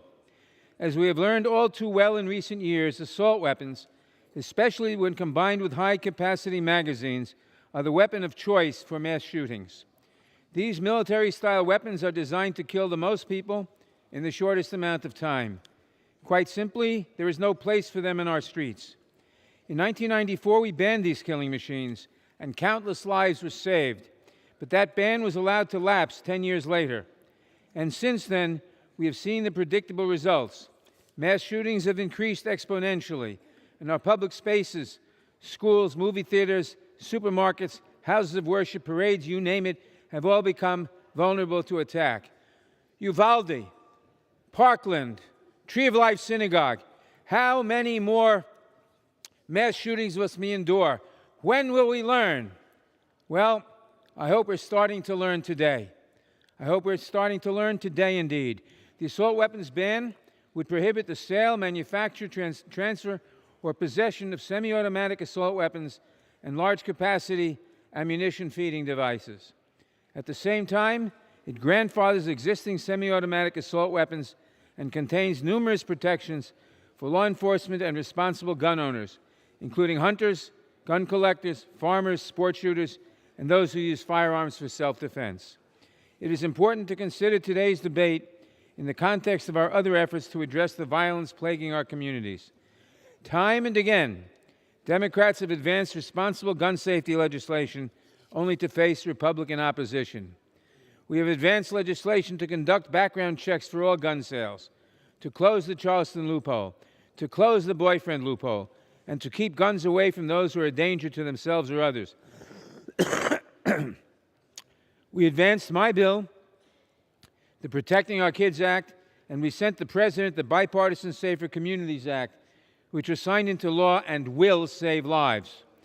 These proposals were opposed by all but a few of our Republican colleagues. Today, they have another chance to take the action needed to make our communities safer. Will they stand with us? Will they show that they have learned? Or will they stand with an industry that right now is promoting a weapon to civilians as powerful enough to shoot through bulletproof vests? Will our Republicans choose to defend the weapons of choice for mass murderers and those who seek to target law enforcement? Or will they choose to defend Americans who simply want to go to school, to go shopping, to march in a parade, or to go to a movie theater without the fear of having a target on their back? It's an easy choice for me. I want to thank Congressman Cicilline for his leadership on this important legislation. I urge all of my colleagues to join me in supporting it, and I reserve the balance of my time. Gentleman from New York reserves. The gentleman from Ohio is recognized. Thank you, Mr. Speaker. I yield myself such time as I may consume. Gentleman's recognized. Thank you, Mr. Speaker. For years, the Democrats told us we're not coming for your guns. Oh, yes, they are. Let's be clear. The Second Amendment is as clear as possible, and that's their beef. The Second Amendment says the right to keep and bear arms shall not be infringed. But they don't care. In fact, the sponsor of this legislation said so in committee. He said, quote, "Spare me the BS about constitutional rights." They don't care about that fundamental liberty law-abiding citizens in this country enjoy. And they're coming for your firearms. 6 weeks ago, it was the red flag law. You know, where someone who doesn't like you can report you to law enforcement or to a judge. There's a hearing that you can't be at, your counsel can't be present, you haven't been charged with the crime, but they can take your firearm. They can take your property, they can take away your Second Amendment liberties, and then you have to petition for a subsequent hearing to get that right back, and you have done nothing wrong and have not been charged with the crime. Then House Democrats passed the unconstitutional legislation that said 18 to 20-year-olds can't purchase a firearm. They can fight for our country, but they can't purchase a firearm. And today they're coming for your guns. 24 million of them. That's right, 24 million AR-style rifles are in the hands of law-abiding Americans today as we speak, and those individuals will not be able to sell or transfer that property. In the Heller case, the Supreme Court made clear that the Second Amendment protects firearms in common use at the time. During the markup, Representative Bishop asked the chairman, quote, is it the point of the bill to ban weapons that are in common use in the United States today? And the chairman said, the problem is that they are in common use. Yes, so this is the goal, and this is why it's unconstitutional. It couldn't be any clearer. Democrats don't care what the Constitution says. Fortunately, courts are correctly applying the Constitution. Last week, a federal district court judge in Colorado, who was appointed by President Obama, issued a temporary restraining order against the town of Superior, Colorado, to prevent it from implementing an assault weapon ban. The judge wrote, plaintiffs have stated that semi-automatic weapons, as well as magazines that hold more than 10 rounds, are commonly used by law-abiding citizens for lawful purposes, and therefore cannot be banned. And guess what this bill will do? It won't make communities safer. It won't make them safer at all. In fact, in the Heller case, the Supreme Court said, Second Amendment protects firearms in common use at the time, and also said this, quote, for lawful purposes like self-defense. 3 weeks ago, July 7th, 2022, a Florida homeowner used his AR-style rifle when individuals forcibly entered his home. After the homeowner opened fire, the individuals immediately fled. When asked if the homeowner would face charges, the Escambia County Sheriff Chip Simmons said, quote, absolutely not. The homeowner is protecting himself And in Florida, you can do that. You can protect yourself. Democrats tried this ban before. It didn't work. It won't work now. And you know what it will do? It'll make communities, I think, less safe. What will make communities safer, though, is if Democrats stop defunding the police, stop cashless bail, start prosecuting criminals. They're taking away firearms used for self-defense by law-abiding Americans. This bill is wrong. It will make communities, I think, less safe, and it's unconstitutional. Mr. Speaker, we reserve. Gentleman from Ohio reserves. The gentleman from New York is recognized. Mr. Speaker, I now yield 1 minute to the distinguished Speaker of the House, the gentlelady from California, Ms. Pelosi. The gentlelady from California, Ms. Pelosi, is recognized for 1 minute. Thank you, Mr. Speaker. I thank the gentleman for yielding and for his great leadership. Mr. Speaker, each year, more children die from gun violence than any other cause: cancer, auto accident, any other cause. Our nation has watched in unspeakable horror as assault weapons have been used in massacre after massacre in communities across the country. And disturbingly, so many of these mass shootings have targeted our precious children in their schools, at the movies, at the malls, and throughout our communities. That is why I rise today in strong support in reinstating the assault weapons ban, a long overdue step to get deadly weapons off our streets. Make no mistake, we know that an assault weapon ban can work because it has worked before. For 10 years, from 1994 to 2004, our families were protected by a strong assault weapon ban, strongly championed in the Senate by then Senator, now President Joe Biden. Chuck Schumer led the way over here, Dianne Feinstein in the Senate.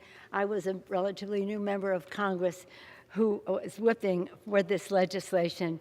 It made us all very, very proud. More importantly, it saved many lives.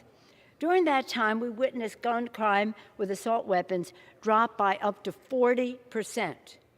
Let me repeat, gun violence by assault weapons reduced by 40%. Meanwhile, since the ban expired, the number of mass shooting deaths has grown by nearly 500%. And it is particularly sickening to now see these same deadly weapons, are you ready for this, being marketed to children. Here's an advertisement for a JR-15 designed to be a so-called smaller, safer, lighter version of the horrific AR-15, which has been used to murder so many of their playmates and friends. Look at this, these little skulls with ponytails and that. The manufacturer stated that their goal was to develop a shooting platform that was not only sized correctly, but also looks, feels, and operates just like mom and dad's gun.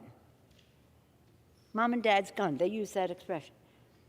Indeed, gun maker We1 Tactical launched the Junior 15 and said, quote, "We are excited to start capturing the imagination of the next generation." Indeed, this callousness is disgusting. It's despicable, and it reminds us that the crisis of gun violence requires action. To the families who are survivors and have suffered from gun violence, we have said over and over again, we will not stop until the job is done. We thank them for turning their sorrow to help others, prevent others from suffering in that way. They've turned their agony into action.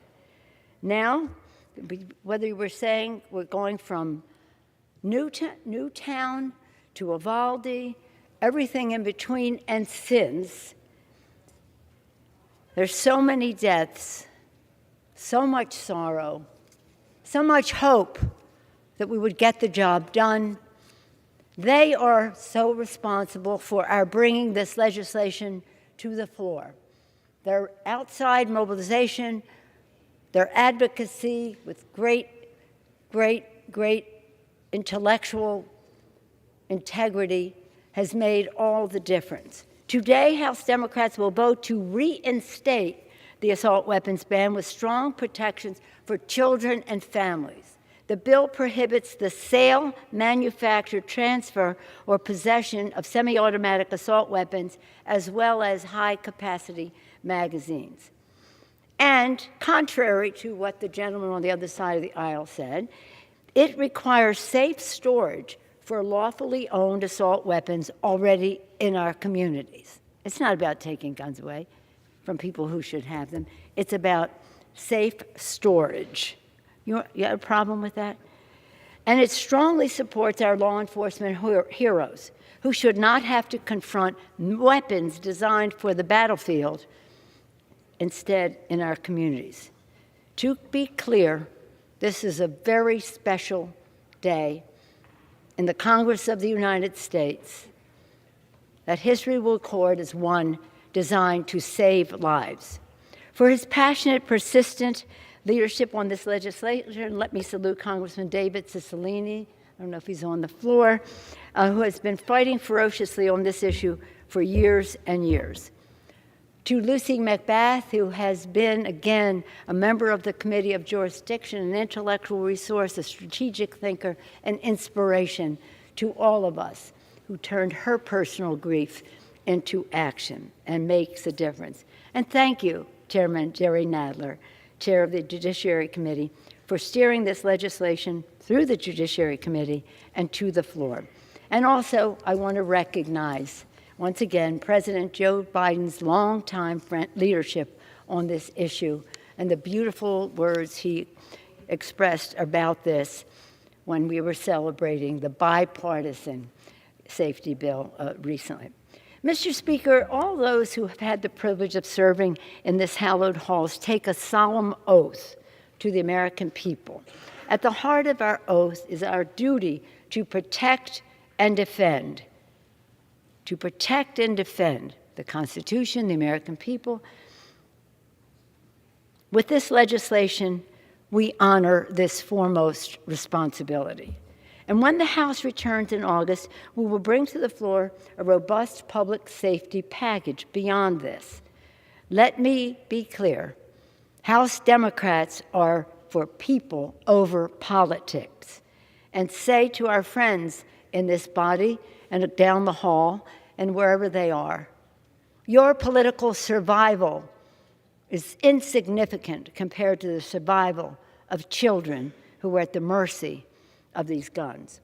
We believe that every American deserves to live in a safe community where they and their families can thrive. That's why Democrats are funding our police while making reforms for better law enforcement training and accountability as we give them the tools, the police the tools they need to prevent crime. We are so proud of the work done by CBC Chair Joyce Beatty, working with Representatives Josh Gottheimer and Abigail Spanberger to make historic legislation that has prioritizing meeting the needs of our law enforcement officers while at the same time having accountability. That is historic. We haven't passed that before. And I'm more confident than ever that we will pass a package rooted in two of the Democrats' most cherished values, justice and safety. I urge my colleagues to support the assault weapons ban, recognizing, again, that the survival of our children is more important than the political survival of any of us. And with that, I urge a strong and hopefully bipartisan vote to put people over politics by reinstating the assault weapon ban, and I yield back the balance of my time. Gentlelady from Gentlelady yields back. The gentleman from New York reserves. The gentleman from Ohio is recognized. Thank you, Mr. Speaker. I yield 2 minutes to the gentleman from North Carolina, Mr. Hudson. Gentleman's recognized. Mr. Speaker, I rise today in opposition to H.R. 1808, the assault weapons ban of 2022. Here they go again. Once again, my colleagues across the aisle have rushed to exploit your fear and the pain of victims to rush out a gun control measure that will do nothing to save lives or address the root causes of violence. I say exploit your fear, and I point to the Speaker of the House just stood in this well with a poster that had a toy gun on it, and wants you to feel scared about that. Well, I have a 6-year-old son, and he has toy guns. And he knows about muzzle discipline. He knows you don't put your finger on the trigger. He knows you don't point it at people. I'm able to teach my son gun safety and make him safer. You don't live through fear. This and other gun control measures like red flag laws, they make the other side feel better. But today's bill will do nothing but disarm law-abiding citizens. Congress has tried this before. 1994, a 10-year assault weapons ban was first enacted. This ban did not stop violent crime or prevent heart-wrenching tragedies like Columbine. Yes, Columbine happened while we had an assault weapons ban.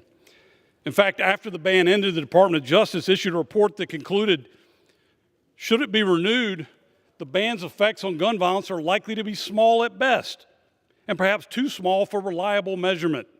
Assault weapons were rarely used in gun crimes even before the ban. That's the Department of Justice.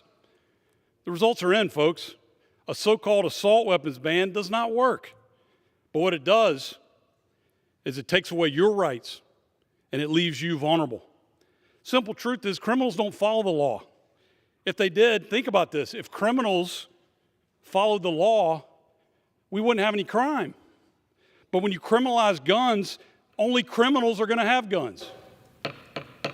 And so I urge you to vote no on this legislation, and I yield back. Gentleman Thank yields you. back. Gentleman from Ohio reserves. Gentleman from New York is recognized.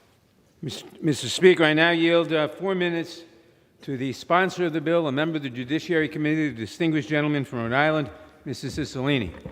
Mr. Cicilline is recognized for 4 minutes. Mr. Speaker, I rise today in support of H.R. 1808, the assault weapons ban, legislation that will help reduce the gun massacres being committed in our communities by weapons of war.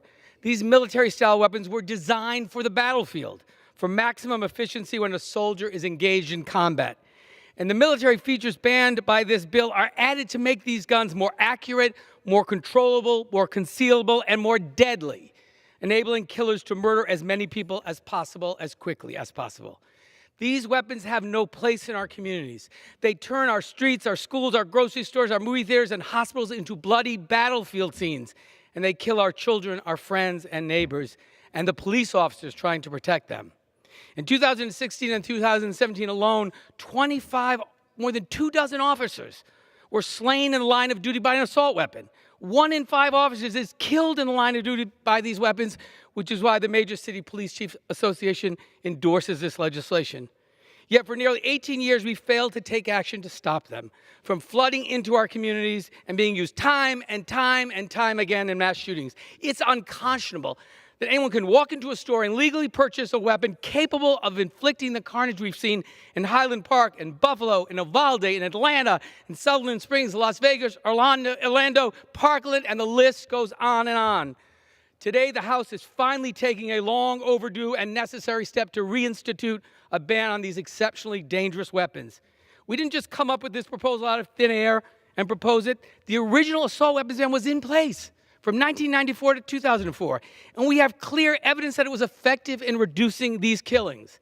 Compared with the decade before its adoption, the 1994 assault weapons ban was associated with a 25% drop in gun massacres and a 40% drop in fatalities. And as soon as the ban expired, fatalities and shootings skyrocketed again. And when an assault weapon is used during a mass shooting, 6 times as many people are shot. So today I'm imploring my colleagues to take action to get these weapons of war designed for maximum destruction of human life off our streets. Let me be clear. I respect the Second Amendment, but it's not without limits. Imagine if we clung to the desire to protect our children and our communities as tightly as some of my colleagues cling to their rifles. There are more guns than people in this country, more mass shootings than days in the year. This is a uniquely American problem. This bill won't stop all gun violence, but it will effectively decrease it. Because they were designed for military combat, these weapons don't just kill, they decimate. The shots fired can tear a softball-sized wound into a victim, and we know how we can reduce the suffering. Researchers estimate that if we still had a federal assault weapons ban, we would see a 70% decline in mass shooting deaths. Let that sink in. If the ban had remained in effect, 70% of the families torn apart by these massacres would still have their loved ones. We can't bring back 70% of these victims to their families and friends, but we can work to prevent more carnage moving forward.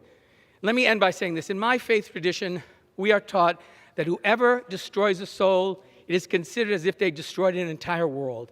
And whoever saves a life, it is considered as if they saved an entire world. Let's come together to save lives. Pass this bill. Thank you, Mr. Chairman. I yield back.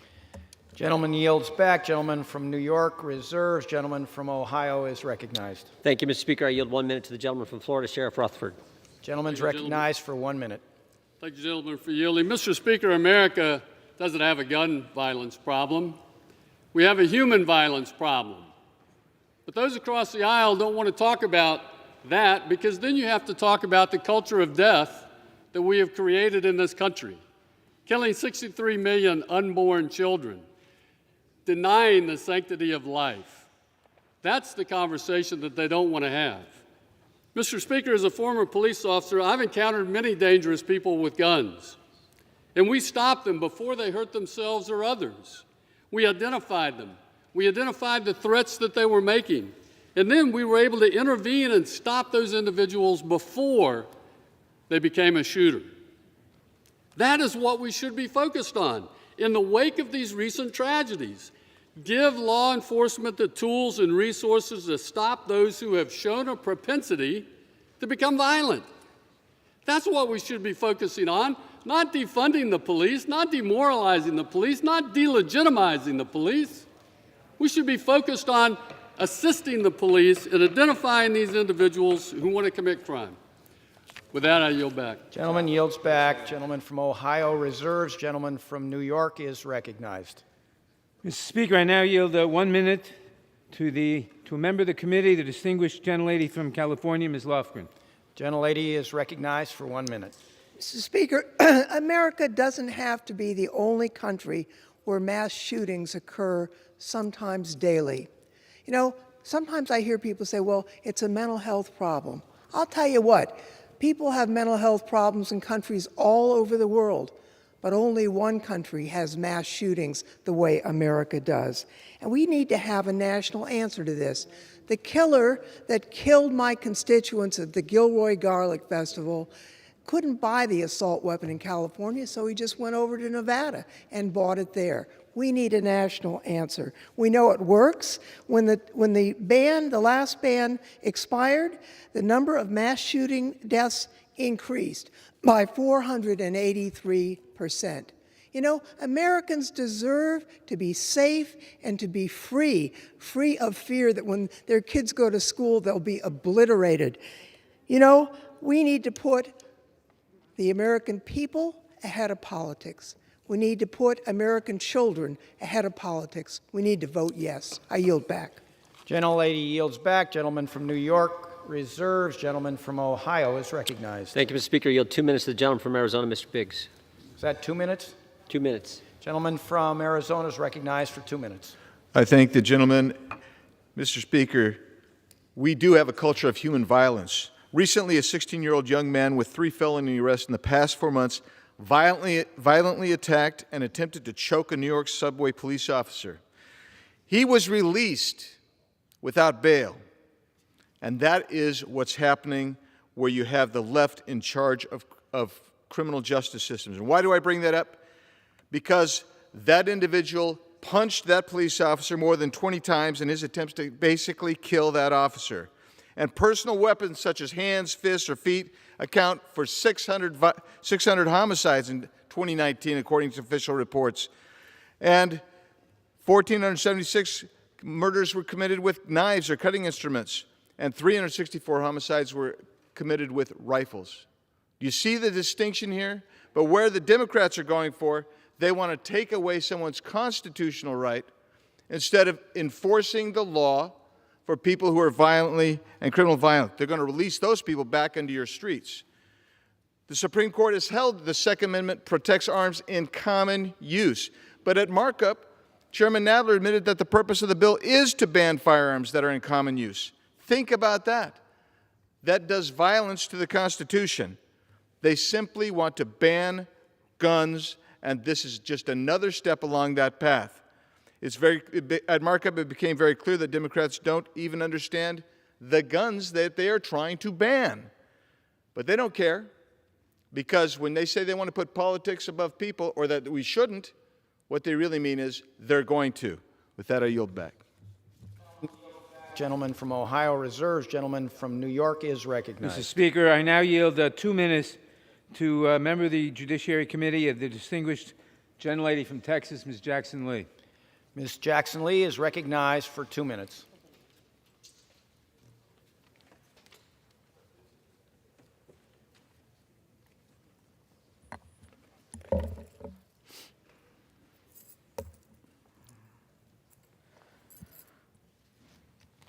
Mr. Speaker, I think that we will spend most of our time here today where facts will be told and then rhetorical conversation will be told as well. Fact, the Constitution in the Second Amendment does not prohibit the ban on assault weapons. Fact, 1808, led by Mr. Cicilline, allows gun owners to hold their guns. This deals with the transfer of guns. Fact, as we can see, the lives of our children are lost through carnage, bloodshed, and murder. Fact, by the hands of an AR-15, an assault-style weapon. Our fellow citizens, fact, are killed by an AR-15, 14, an assault-style weapon. Fact, that every weapon of mass carnage is not done by a knife, a BB gun. It is not done by throwing a water bomb or words. It is not done by taking a bus and running over citizens. It is done by assault-style weapons. So I rise today to support H.R. 1808 because I am tired of a fact of doing nothing. Mayor Bowser has a right to complain about Governor Abbott generating individuals unfairly, unjustly, and wrongly to another jurisdiction. But fact is that these weapons have killed. And so without any concern, we are now offering facts. And anyone that suggests that we are taking guns from good gun owners, we are not. Ask unanimous consent to put in the record several articles dealing with the Washington Post, the CBS News, and KXAN. Ask unanimous consent. Vote for H.R. 1808. Without objection, gentlelady's time has expired. Gentleman from New York reserves. Gentleman from Ohio is recognized. Mr. Speaker, here's the fact. This bill is unconstitutional. The Supreme Court made clear the Second Amendment protects firearms in common use. This bill has 8 pages of firearms that it bans, including 24 million firearms that American citizens, law-abiding American citizens, possess today. That is the fact. I yield 2 minutes to my good friend from Texas, Mr. Gomert. Mr. Gomert is recognized for 2 minutes. I thank my friend from Ohio. The previous assault weapons ban that was referenced by our speaker, I just want to make sure the record is actually correct. The FBI that kept the data had to admit, as sympathetic as they were to assault weapons ban, that actually it doesn't appear to have really made any difference. We want to talk about crime since then. We can talk about the big cities that have come under control of Democratic authority who have pushed for things like no bond. But John Adams had it exactly right. This Constitution is intended for a moral and religious people. It is wholly inadequate for the governing of any other. So we're either going to have to get rid of all of our constitutional rights. We can't even allow freedom of assembly or speech, much less Second Amendment, if we're not going to teach moral right and wrong. And what are we finding? We're finding in our schools, of course, they're not teaching the Ten Commandments, and instead they're teaching to envy. Look around, covet, see who has something more than you, and you should envy and covet it. And just keep in mind, under the big city laws now, look, if you get violent, we'll give you no bond, we'll let you right back out. You want to know what would do more right now than banning AR-15s would be to ban Democrat thinking in the big cities that's allowing the crime rates to just explode. We've always had guns in America. That's why there is an America. But we've never had a time like this when we were teaching our children everything but the moral imperatives. That's why this bill needs to go down, and we need to go after the causes of our violence. I yield back. Gentleman's time has expired. Gentleman yields back. Gentleman from Ohio reserves. Gentleman from New York is recognized. Mr. Speaker, I now yield 1 minute to a member of the Judiciary Committee, the distinguished gentlelady from Texas, Ms. Garcia. Ms. Garcia is recognized for 1 minute. Thank you, Mr. Speaker. I rise in support of reinstating the assault weapons ban. This bill would put military-grade assault weapons out of circulation for civilians. For me, the choice between banning assault weapons and protecting young, innocent children is a no-brainer. I put children above guns. It pains me deeply that our children and our communities live in fear of suddenly losing their lives or the lives of loved ones on a daily basis. I am a gun owner myself, Mr. Speaker. I was raised on a farm in South Texas, and I know how to use a gun, especially for hunting. But assault weapons are not for hunting. They are used to kill people quickly, efficiently, and as fast as they can. And that type of weapon is used solely for that, for killing people, and it has no place in our communities. One child's life is worth more than all the assault weapons in the world. With that, Mr. Speaker, I yield back. Gentlelady yields back. Gentleman from New York reserves. Gentleman from Ohio is recognized. Thank you, Mr. Speaker. Yield 1 minute to the gentleman from Virginia, Mr. Klein. Mr. Klein's recognized for 1 minute. Thank you, Mr. Speaker. My fellow Americans, the Democrats are coming for your guns. This assault weapons ban is unconstitutional because it would ban firearms that are currently in common use, making the scope of the bill's semi-automatic assault weapon ban overly broad by capturing millions of sporting rifles, shotguns, and pistols that simply have certain accessories and cosmetic features. In fact, the bill focuses mostly on appearance, which would arbitrarily ban some firearm models while exempting others with the same functionality. This bill would not reduce violent crime, as Democrats claim, since studies have shown that the effect of the last assault weapons ban from 1994 on violent crime was perhaps too small for reliable measurement. Instead, what this bill and all other legislation from Democrats aimed at gun control will do is directly infringe on the rights of law-abiding Americans. And they're not going to stop here. There'll always be another scary-looking gun that they think looks scary that needs to be banned. There'll always be another loophole that they have created out of thin air that they need to close with more bans. Mr. Speaker, this document says shall not be infringed. I urge a no vote on this bill. Gentleman yields back. Mr. Jordan reserves. Gentleman from New York is recognized. Mr. Speaker, I now yield 1 minute to a member of the Judiciary Committee, the distinguished gentleman from Colorado, Mr. Neguse. Mr. Neguse is recognized for 1 minute. Thank you, Mr. Speaker. I thank the Speaker and I thank the Chairman for his leadership. I rise today in support of H.R. 1808. As the Speaker knows, my fellow Coloradan, just last year we mourned the loss of 10 individuals who were shot, murdered, at a grocery store in Boulder, Colorado, in my district. Last week we honored the 10-year anniversary of the Aurora, Colorado movie theater shooting. The people in our communities fear whether they are even safe to walk into their local grocery store and buy food for their families without the threat of gun violence. Since the federal assault weapons ban expired in 2004, the scourge of gun violence has only grown more pervasive across our country. We have come together in the past to protect our communities. In 1994, lawmakers from both sides of the aisle joined together to pass a similar piece of legislation to that we are voting on today. I'd humbly ask my colleagues that we do the same this evening. Let's pass this bill for our children and for safer communities. With that, Mr. Speaker, I yield back. Gentleman yields back. Gentleman from New York reserves. Gentleman from Ohio is recognized. Thank you, Mr. Speaker. Yield 1 minute to the gentleman from Texas, Mr. Pfluger. Gentleman's recognized for 1 minute. I thank the ranking member, Mr. Speaker. Today I'm voting against the erosion of constitutional rights of law-abiding Americans. In the long history of mankind, freedom and liberty are not lost overnight, but it comes by way of a slow and gradual burn.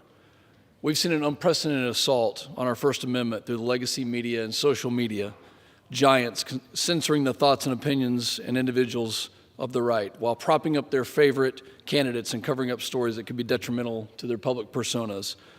Policies are then implemented that are anti-religious freedom, anti-due process, anti-free assembly, and today, anti-Second Amendment, the right to bear arms. These rights shall not be infringed. Instead of making families and communities safer, this backward gun-grabbing attempt does nothing to harden school security, address our mental health crisis, or reverse the depreciation of our morals and values. No, it does nothing for that, but it tears at the fabric of our Constitution. I urge my colleagues to protect the Constitution and vote no. With that, I yield back. Gentleman yields back. Gentleman from Ohio reserves. Gentleman from New York is recognized. Mr. Speaker, I now yield 1 minute to a member of the committee, the distinguished gentlelady from Pennsylvania, Ms. Dean.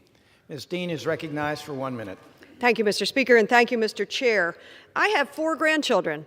The youngest, Scotty, was born just last year in 2021. In Scotty's world, guns kill more kids than cars do. In Scotty's world, there are 692 mass shootings every year. And when she goes off to school, Scotty will learn her active shooter drills as she learns to tie her shoes. We don't have to live like this. If we only had the courage, if we all only had the courage to pass the assault weapons ban to regulate semi-automatic guns. Our gun violence crisis demands this and other solutions. This will save lives. Experts revealed that the casualties of mass shootings would have dropped by 70% if the last assault weapons ban had stayed in place. How will I explain to Scotty that the other side boasts of 24 million assault-style weapons in the hands of Americans and says not one word about the 24,000 people dead in just 7 months of this year from guns? We must act. Join me, have the courage to join me, pass the assault weapons ban for Scotty's future and for all of our children. I yield back. Gentlelady's time has expired. Gentlelady yields back. Gentleman from New York reserves. Gentleman from Ohio is recognized. Thank you, Mr. Speaker. I yield 2 minutes to the gentleman from Texas, Mr. Roy. Mr. Roy is recognized for 2 minutes. Thank you, Speaker. I thank the gentleman from Ohio. Fact, this assault weapon ban bill is unconstitutional. Chairman Nadler even recognized when he stated that, quote, the problem is that these weapons are in common use. And in Heller, the Supreme Court ruled that the Bill of Rights clearly protects firearms in common use. This is an unconstitutional piece of legislation. Fact, this assault weapons bill will ban the weapons in common use, and my colleagues will most assuredly target citizens to take their guns. In the words of Democratic perpetual candidate Beto O'Rourke, hell yes, we're going to take your AR-15, your AK-47. That's the truth, and everyone knows it. Don't hide behind it. Everybody knows precisely what my colleagues on the other side of the aisle are doing. Fact, less than 2% of all prisoners had a firearm obtained from a retail source at the time they committed their crimes. Only 13% of the offenders in state prison population obtained their firearms from a retail source. Criminals usually don't get their guns at gun stores through legal channels. That's the fact. Another fact, upwards of 80% are committed by people with prior arrest records, often by people with prior convictions for violent crimes or prior weapons offenses, and almost none of our gun control proposals, and particularly this one, are targeted at this group. That's the truth. Those are the facts. The fact, as Thomas Jefferson said, the strongest reason for the people to retain the right to keep and bear arms is as a last resort to protect themselves against tyranny and government, the precise kind of tyranny that my colleagues are exercising today. precisely when they're opening our borders up to lawless cartels and gangs, precisely when they're defunding the police, precisely when they're making our communities unsafe. They want to limit the ability of the American people to defend themselves and to exercise their Second Amendment rights to protect their families. That's what's happening on the floor, so my colleagues can appeal to their liberal white voters while they ignore the black men and women and brown men and women who are buying weapons to defend themselves in criminal hellholes in our country. Gentleman's I yield time has back. expired. Gentleman from Ohio reserves. Gentleman from New York is recognized. Contrary to Mr. Roy, this bill takes away nobody's weapons because existing weapons are grandfathered in, if you'd only read the bill. Mr. Speaker, I now yield 1 minute to the distinguished gentlelady from Texas, a member of the Judiciary Committee, Ms. Escobar. Ms. Escobar is recognized for 1 minute. Mr. Speaker, I rise today in strong support of the assault weapons ban, which will save lives. Mr. Speaker, El Paso is coming up on a terrible anniversary. On August 3rd, 2019, my district was the site of the deadliest targeted attack on Latinos in modern history. 3 years later, my constituents are still recovering from their injuries. And because Republicans have decided that unfettered access to assault weapons is worth the routine slaughter of Americans, the domestic terrorist who attacked my community was able to do so with a legally purchased assault weapon. What was once an unthinkable tragedy, the mass carnage we saw in El Paso, is now commonplace across America. Americans are fed up, and so am I. Republicans have done nothing meaningful and hide behind thoughts and prayers, a phrase so empty and devoid of action that Congress is routinely and deservedly mocked for it. So today, I'm proud to act, and I'm proud to vote on the assault weapon ban. For El Paso, for Uvalde, for countless communities, I urge my colleagues to do the same. Thank you. I yield back. Gentlelady yields back. Gentleman from New York reserves. Gentleman from Ohio is recognized. Thank you, Mr. Speaker. Yield 2 minutes to the gentleman from North Carolina, Mr. Bishop. Mr. Bishop is recognized for 2 minutes. Thank you, Mr. Speaker. Today, the Democrats give new meaning to the term progressive. This is the first time in American history, I believe, that a chamber of the Congress will pass a bill openly defying the Supreme Court's explicit declaration of the constitutional rights of the American people. It represents the farthest ever reach of the Democrats' long-pursued massive resistance doctrine. In markup, I asked if any Democrat disputed that this bill bans guns and magazines in common use. Chairman Nadler candidly responded, quote, "That's the point of the bill." In other words, the essence of the bill is to stop commerce in weapons, as alternatively described by the court in Heller in 2008, as those, quote, "typically possessed by law-abiding citizens for lawful purposes," close quote. Heller explained the origins of the right to keep and bear arms in militia service. Ordinarily, when called for militia service, able-bodied men were expected to appear bearing arms supplied by themselves and of the kind in common use at the time. The Supreme Court further explained, we also recognize another important limitation on the right to keep and bear and carry arms. Miller said, as we have explained, that the sort of weapons protected were those, quote, "in common use at the time." This was explained and recapitulated in Bruin just a month ago on June 23. And we see repeatedly that this is being defied. In fact, 1 week after Bruin, the Supreme Court granted petitions for certiorari, vacated and remanded one state ban on MSRs and a state ban on magazines in common use to be reconsidered. Gentleman's time has expired. This is defiance of the Supreme Court, and I yield back. Gentleman yields back. Gentleman from Ohio reserves. Gentleman from New York is recognized. Mr. Speaker, contrary to Mr. Roy, I ask unanimous consent to insert into the record a report from Third Way entitled "The Red State Murder Problem." Without objection. And, Mr. Speaker, I now yield 1 minute to the distinguished gentlelady from Florida, Ms. Wasserman Schultz. Ms. Wasserman Schultz is recognized for 1 minute. Thank you, Mr. Speaker. I rise in strong support of this assault weapons ban to reclaim our streets, churches, schools, and synagogues. Assault weapons are killing machines and the weapon of choice for mass murderers. In my own county in Parkland, a lone teenager slaughtered 17 people by himself, all because he had an assault weapon. This deranged individual tragically, brutally killed and then overturned the lives of those families and forever changed our entire community. But this is no isolated case. Similar mass murders haunt Las Vegas, El Paso, Buffalo, Uvalde, Orlando, Pittsburgh, and too many other communities for me to list here today. No parent should fear seeing a child off to a mall, movie theater, or school, knowing that a killer wielding a weapon designed to kill as many people as possible, as fast as possible, may lay in wait for them. We need a whole-of-government solution to this health epidemic, including enforced ammunition background checks. But let's take these killing machines off our streets and end this fear that one person with one assault weapon in one moment can tragically tear countless lives apart. Republicans, take note. The Supreme Court clearly allows limitations on weapons in their decisions. Gentlelady's time has expired. Doesn't make it true. I yield back. Gentlelady yields back. Gentleman from New York reserves. Gentleman from Ohio is recognized. Thank you, Mr. Speaker. Yield 2 minutes to the gentleman from Wisconsin, Mr. Fitzgerald. Gentleman from Wisconsin is recognized for 2 minutes. Mr. Speaker, I thank the ranking member. There is a motion to recommit that I would like to offer. If we adopt a motion to recommit, we will instruct the House Committee on Judiciary to consider the amendment to H.R. 1808, which excludes active duty and retired military from the ban on assault weapons. I therefore ask unanimous consent to include the text of the amendment in the record immediately prior to the vote on the motion to recommit.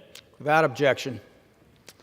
Mr. Speaker, just imagine you're a 17-year-old who makes a decision to enlist in the Army, the Marine Corps, the Navy, and then that 17-year-old goes through 8 weeks of basic combat training, BCT, at one of the basic training centers in Fort Jackson or Fort Knox or Fort Benning. And then they're given a service weapon, an M16 typically, and taught to assemble, disassemble that weapon down to the bolt. They'll go through the training with the drill sergeant. They'll be on a range, on a live fire range with this service weapon. And then the 17-year-old to go to AIT to be taught their specialty and continue to be on active duty or in the reserves or in the National Guard and then potentially deployed. What this bill seeks to do is prevent this member of the military who comes home either to the Reserve Unit or National Guard unit, or on active duty from purchasing a rifle that they can use on their own.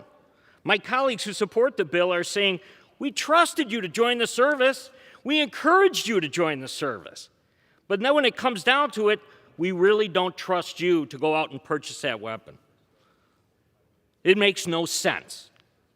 If the majority is going to snub every veteran in this country by saying, we don't trust you, how can the U.S. government ask someone to enlist when they don't trust them to have the same responsibility with their own personal weapon?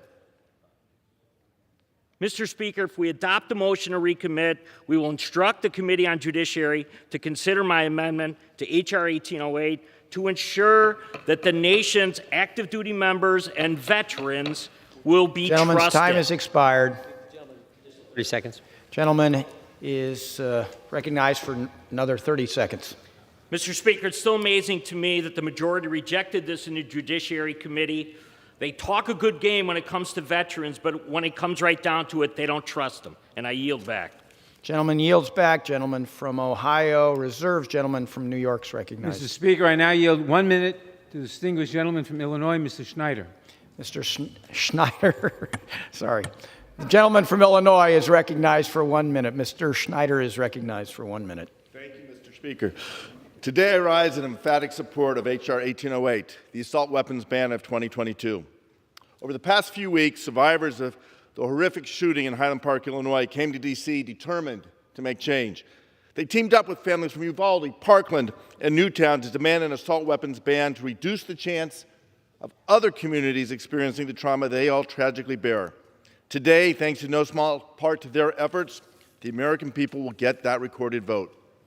The world is watching. No other nation experiences a grotesque number of murders from deranged individuals turning weapons of war on kids in school, families at prayer, people watching a parade. The vote we are taking today will show the families of those murdered exactly who is on their side. Who is protecting our children and putting people over politics? And conversely, who is on the other side voting for their own power? I thank Speaker Pelosi and Congressman Cicilline for working tirelessly to secure a timely vote, and I urge passage of this bill. I yield the remainder of my time. Gentleman yields back. Chair will advise the managers. Mr. Nadler has 13 minutes. Mr. Jordan has 11 minutes. The gentleman from Ohio is recognized.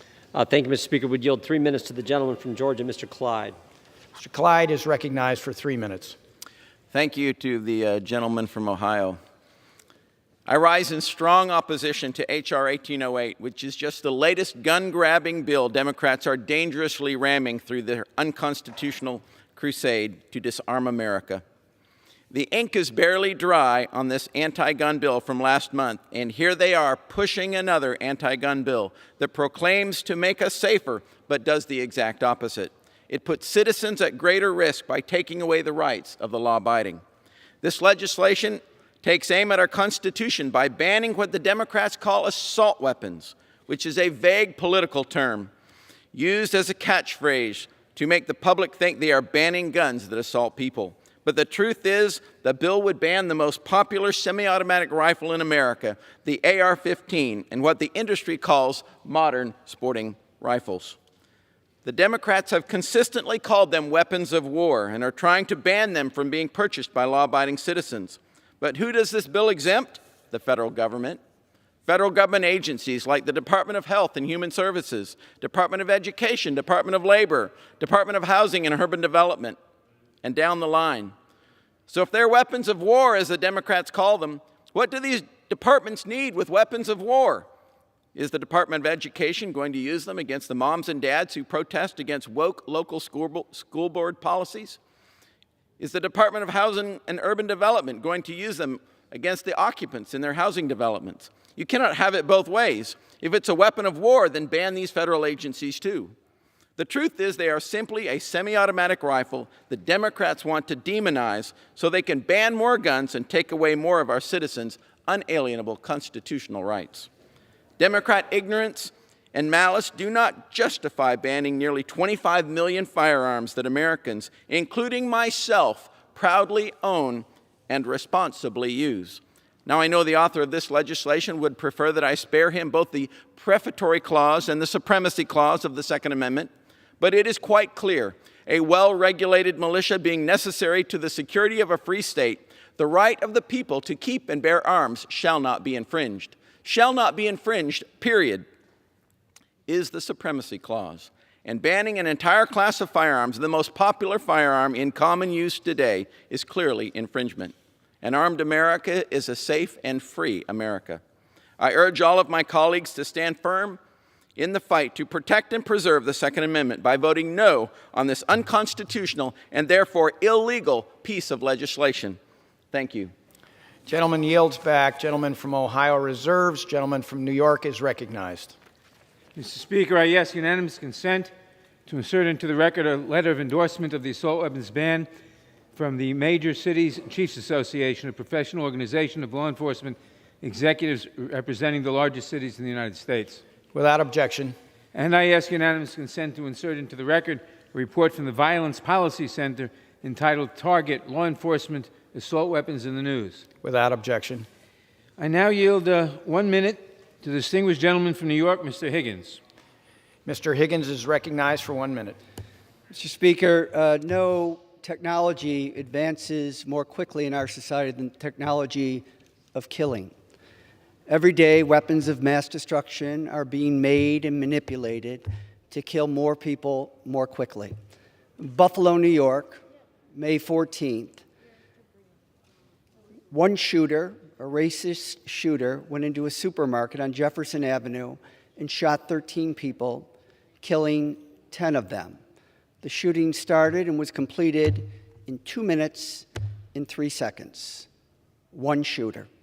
I often heard it said that the best way to stop a bad guy with a gun is a good guy with a gun. There was a good guy with a gun in the store that day that was working security. A retired 30-year veteran of the Buffalo Police Department. But he was helpless because he was outgunned by the bad guy with the gun who had an assault rifle. I thank Mr. Cicilline for his leadership on this issue, for his thoughtful approach to this, and I urge my colleagues to support this legislation. Gentleman's time has expired. Gentleman from New York reserves. Gentleman from Ohio is recognized. Mr. Speaker, we reserve. Gentleman reserves. Gentleman from New York is recognized. Mr. Speaker, I now yield 1 minute to the distinguished gentlelady from California, Ms. Chu. Ms. Chu is recognized for 1 minute. We are the only country in the world where mass shootings continuously happen. They happen in schools, grocery stores, malls, hospitals, parades, you name it. In America, there has not been a single week in 2022 without a mass shooting. Weapons of war especially have no place in our streets or schools or our grocery stores. They have no place in nail salons or churches or shopping malls. About their horrific impact on children like this, a trauma surgeon said, the tissue destruction is almost unimaginable. Bones are exploded. Soft tissue is absolutely destroyed. It's like a bomb went off. But we in Congress can end this. We can end this uniquely American plague of mass death caused by gun violence. I support the assault weapons ban because we cannot wait to act until the next mass shooting. We must pass this bill today. Gentlelady yields back. Gentleman from New York reserves. Gentleman from Ohio is recognized. We reserve, Mr. Speaker. Gentleman continues to reserve. Gentleman from New York is recognized. Mr.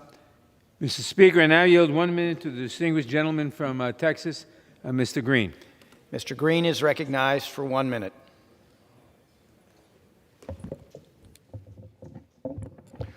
And still I rise, Mr. Speaker. I rise to announce that I will vote for this legislation, and I will do so because I know that there are 19 babies who were murdered at Robb Elementary School in Texas who will never have the right to vote. I rise to vote for it because there are 2 teachers who were murdered who will never have the opportunity to seek the future that was theirs. I rise because we have a governor in the state of Texas who could have saved all of those lives if he had but only, after the shooting at Walmart that took 23 lives, passed legislation such as what we're passing today. I rise because I don't want the blood of the next person murdered with an AR-15 type weapon on my hands. I yield back the balance of my time. Gentleman yields back. Gentleman from New York reserves. Gentleman from Ohio is recognized. We will continue to reserve, Mr. Gentleman continues to reserve. Gentleman from New York. Mr. Speaker, I now yield 1 minute to the distinguished gentlelady from Nevada, Ms. Titus. Gentlelady from Nevada is recognized for 1 minute. Thank you very much. I've heard a lot of talk today about the Constitution. Well, when the Founding Fathers wrote the Second Amendment, these kind of weapons didn't even exist. They had muskets and flintlock pistols that could fire 3 or 4 shots in a minute in a good day, and they weren't very accurate at all. Founding Fathers did not know or anticipate these weapons of mass destruction that shooters use today to kill as many innocent people as brutally and quickly as possible. And that's exactly what they did in my district on October the 1st, 2070, when you had 60 people shot at a concert. I urge my colleagues on the other side to have the courage to stand up to the NRA and support this legislation. It's common sense, it's necessary, and it will prevent mass shootings and save lives. I thank you, and I yield back. Gentlelady yields back. Gentleman from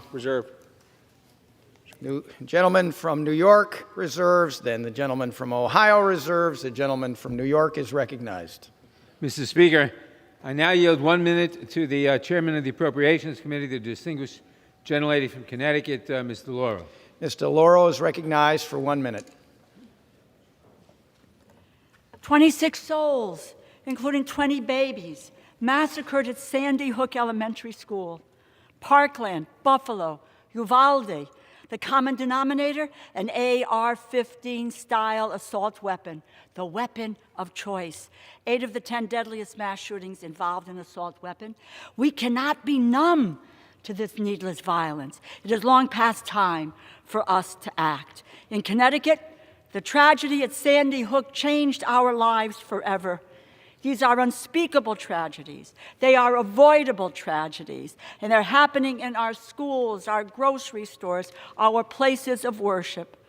The legislation before us today will reduce the prevalence of assault weapons, ban the purchase of assault weapons, get them off of our streets, make our communities safer, protect our children, save their lives. Is that not the noblest of goals?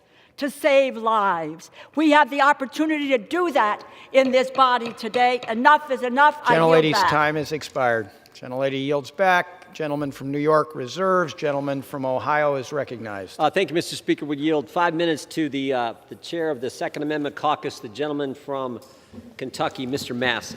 Mr. Massey is recognized for 5 minutes.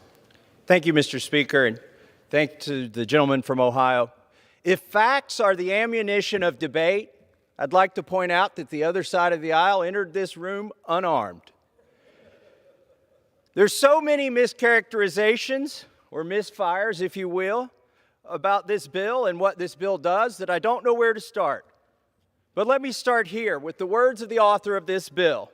He says it will ban weapons of war only suitable for soldiers in combat. Is that what it does? Does it ban an M16? It doesn't ban an M16 or an M4. It bans the most commonly sold rifle in the United States today and for the last several years. It doesn't ban weapons of war. It explicitly exempts the M1 Garand. General Patton said the M1 Garand is the finest implement of battle ever devised. Why is it exempted? It's a weapon of war. It exempts the M1 carbine. Look at the picture of the soldiers, the Marines at Iwo Jima. What were they carrying? The M1 carbine. It exempts the quintessential Cold War weapon, the pride of the Chinese and the communists, the SKS. It's exempted in this bill. These are literal weapons of war that are not in this bill. Now, they'll come back and ban those, but they don't want to ban them right now because they don't look scary enough. They have a wooden forestock and a wooden butt. They're not made of plastic. They don't look like the scary stuff on the news, so they have no interest in banning that. Literal, actual weapons of war are not banned, but the most common firearm sold today is banned. But let's take them at their word.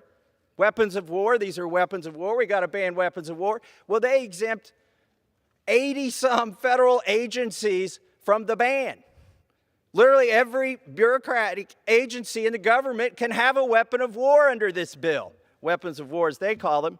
So we offered an amendment in the committee. We couldn't conceive of why the Department of Education would need a weapon of war to complete their mission of educating our children, coming up with curriculum.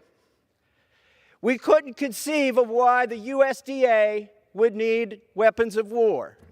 So we offered an amendment to exempt the USDA and the Department of Education from being able to have these weapons of war, so-called weapons of war. Every Democrat, even though they couldn't give us a good reason of why these agencies would need weapons of war or with whom they plan to go to war, are they bringing them to the school board? Where are they going to bring these things? Now, they couldn't give a good reason why these agencies would need weapons of war, but they all voted to allow these agencies to have weapons of war. Now, the reason we came to that conclusion is they aren't weapons of war. It's the most common firearm sold in the United States today. These are not weapons of war. There was one Democrat who did articulate a reason. He said, well, they're actually good for defense. You might need them to defend the Department of Education. Well, that's what the Second Amendment is about.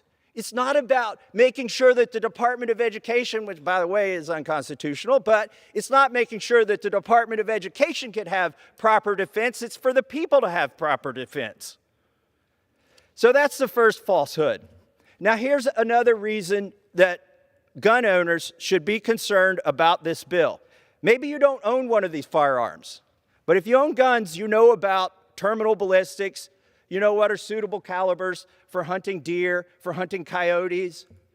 We've heard it said here today and in the committee, and they showed us a video. Oh, the terminal ballistics of a .223 round are so dangerous that we need to ban these AR-15s because they shoot .223 rounds. What they didn't show you was a video of a deer cartridge, like a 30-06 or a 7mm or a 308.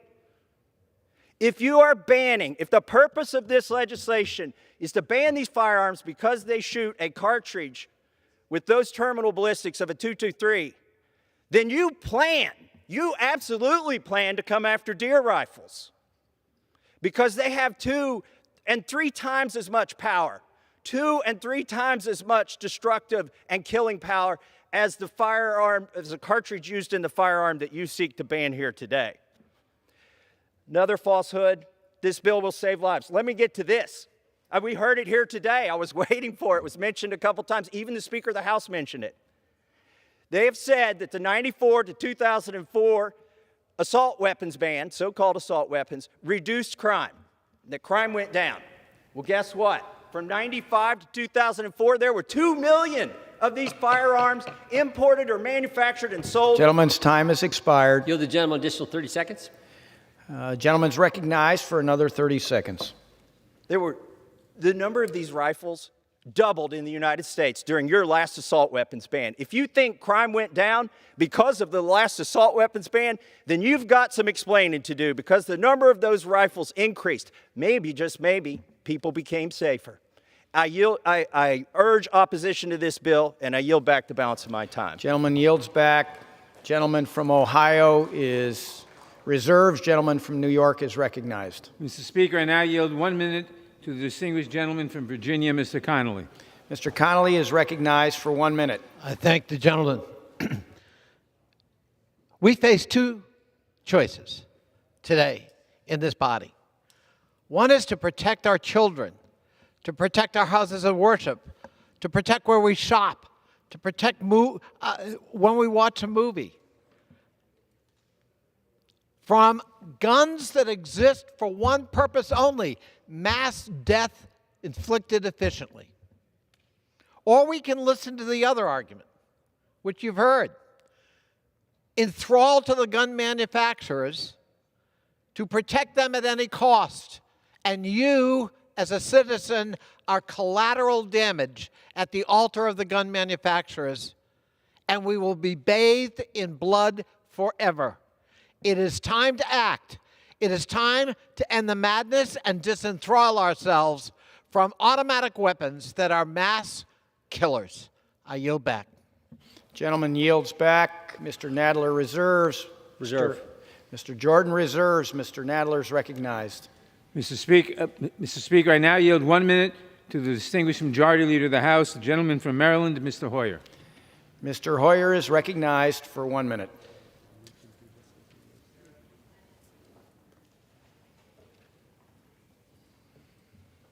Thank the gentleman for yielding. This is, of course, an emotional debate.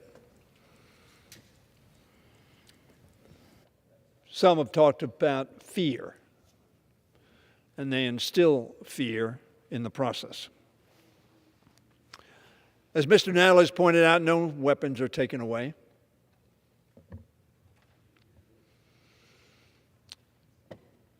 A number of members on the other side of the aisle have gotten up and said this is an unconstitutional bill.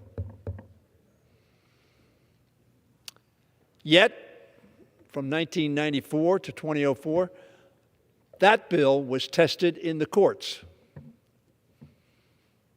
None of those courts found that unconstitutional. In the Heller case, which has been quoted over and over again, a very simple statement was made by that super liberal, Antonin Scalia. He said, like most rights, the rights secured by the Second Amendment is not unlimited. From Blackstone through the 19th century cases, commentators and courts routinely explained that the right was not a right to keep and carry any weapon whatsoever in any manner whatsoever for whatever purposes.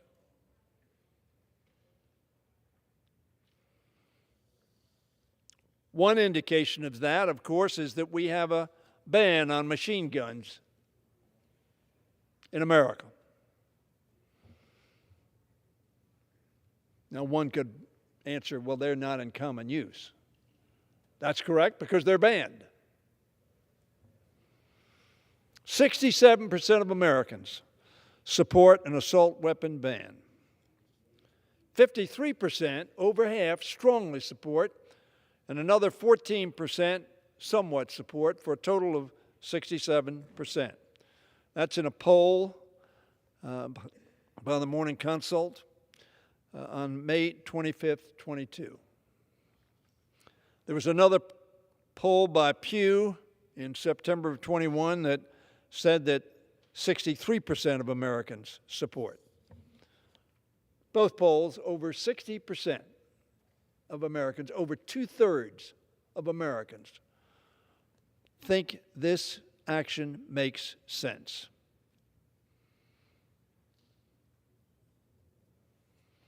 I'm sure the founders, as they were discussing the Second Amendment, debated whether we ought to have mass rapid-fire weapons covered by the Second Amendment.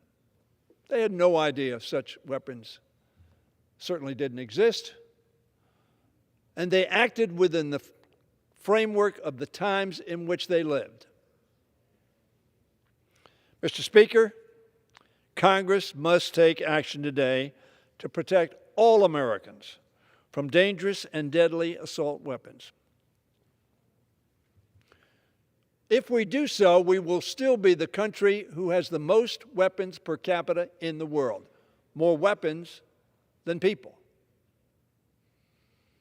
which would seem to think, therefore, we ought to be the least dangerous nation if the premise that there are more people that are armed, the less crime we'll have. Seems a little counterintuitive to me. The weapons that we're talking about are able to kill large numbers rapidly. Used to kill 6 adults and 20 children at Sandy Hook. Used to kill 61 people in Las Vegas. Used to kill 19 students and 2 teachers in Uvalde, Texas, just a few weeks ago. From Aurora to Orlando, San Bernardino to Buffalo, El Paso, and Highland Park. They've been mentioned today, and we ought to mention them on a regular basis to remind us.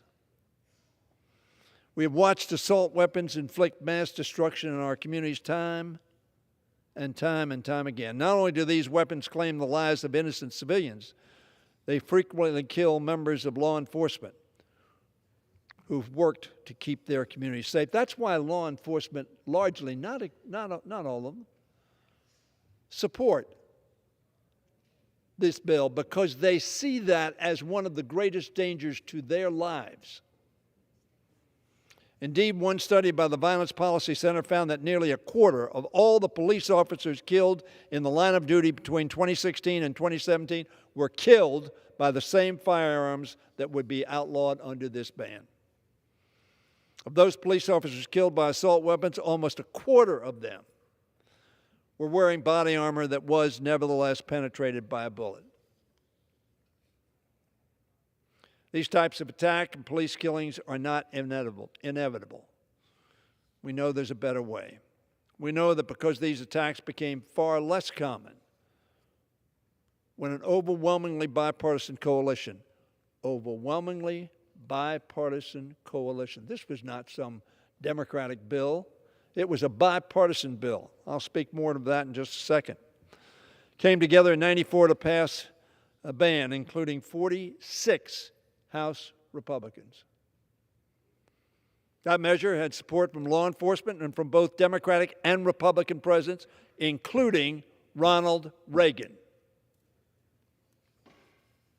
After Republicans were in control of Congress, they allowed that ban to expire in 2004.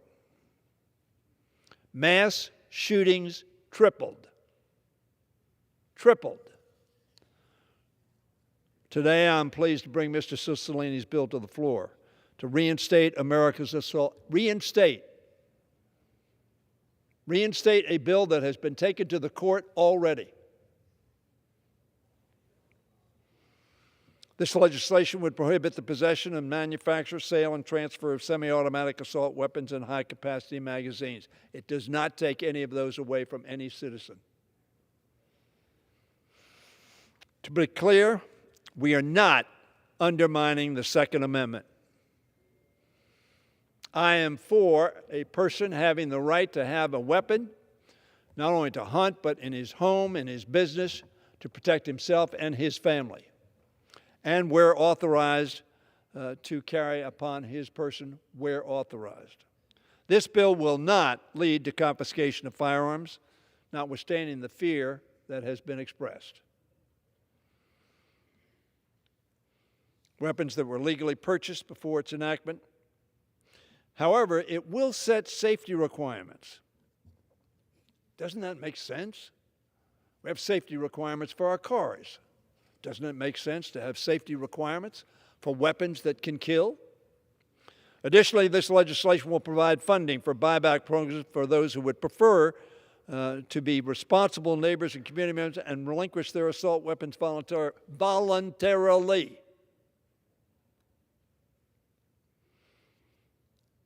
But of course, our NRA friends have this slippery slope concept that anything we do, even banning cop killer bullets, goes too far because the next step and the next step and the next step.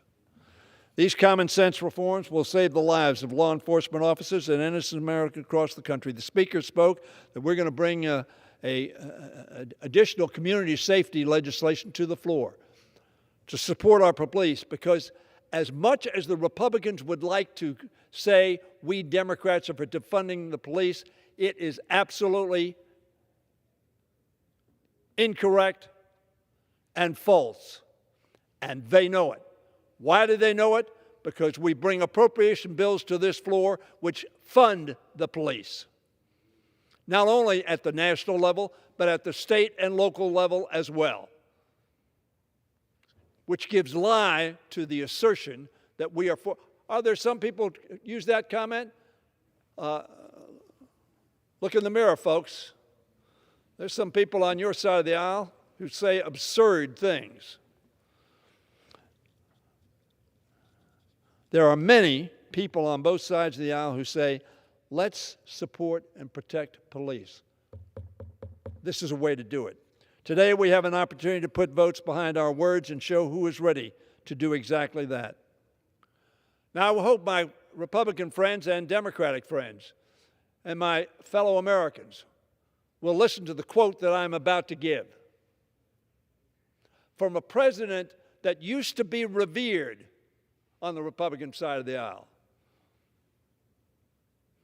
but is now not looked at as such a reverential figure.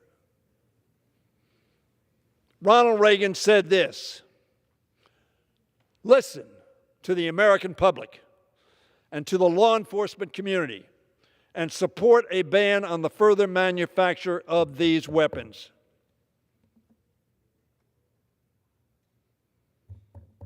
A moment of silence is not enough. I'm not sure, I should have counted how many moments of silence we have had on this floor this year and lamented the loss of children and the elderly and everybody in between because of a weapon that is designed to kill a lot of people quickly.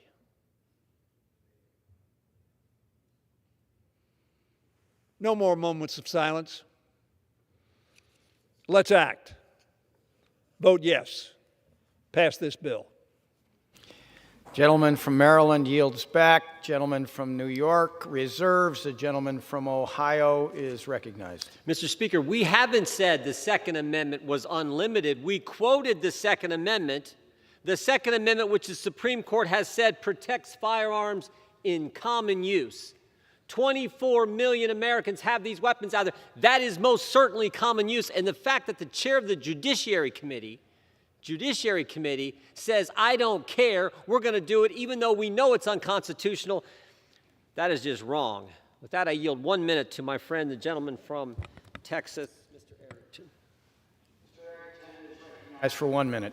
Too often, Mr. Speaker, we skip over the fundamental principle and precept and driver of the Second Amendment, so let's reaffirm our faith here. Our founders were determined to fight against their own government for our freedom and independence.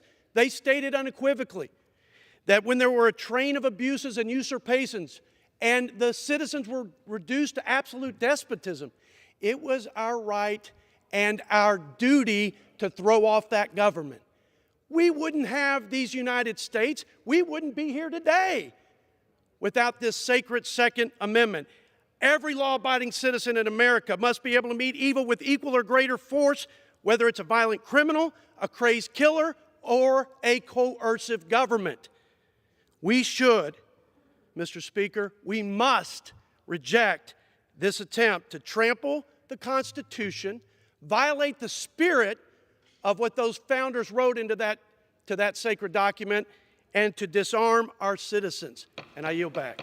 Gentleman yields back. Chair will advise the managers. Mr. Jordan has 1 minute. Mr. Nadler has 6 minutes. Gentleman from New York is recognized. Mr. Speaker, the previous speaker on the Republican side said that citizens must be able to meet the government with equal arms. The United States government has hydrogen bombs. Does he think that every citizen ought to have a hydrogen bomb? Mr. Speaker, I now yield 1 minute to the distinguished gentleman from Rhode Island, Mr. Langevin. Mr. Langevin is recognized for 1 minute. Mr. Speaker, I know the damage that guns can cause firsthand. When I was 16, an accidental gunshot severed my spinal cord and left me paralyzed. Yet the damage caused by that gun pales in comparison to the destruction caused by assault weapons, whose sole purpose is to inflict maximum damage on their targets. No one needs an assault weapon to go deer hunting. No one needs an assault weapon to defend their home. These weapons of war simply have no place on our streets. After all, it's no coincidence that assault weapons were the firearm of choice for the killers in Uvalde, Buffalo, Pittsburgh, Parkland, Orlando, Sandy Hook, and the list goes on. So I ask my colleagues, does this body have the courage to stop the next massacre from taking place? Or will we shirk from our responsibilities and our duty and content to simply offer thoughts and prayers while Americans, and even small children, are mowed down in our schools, grocery stores, and places of worship?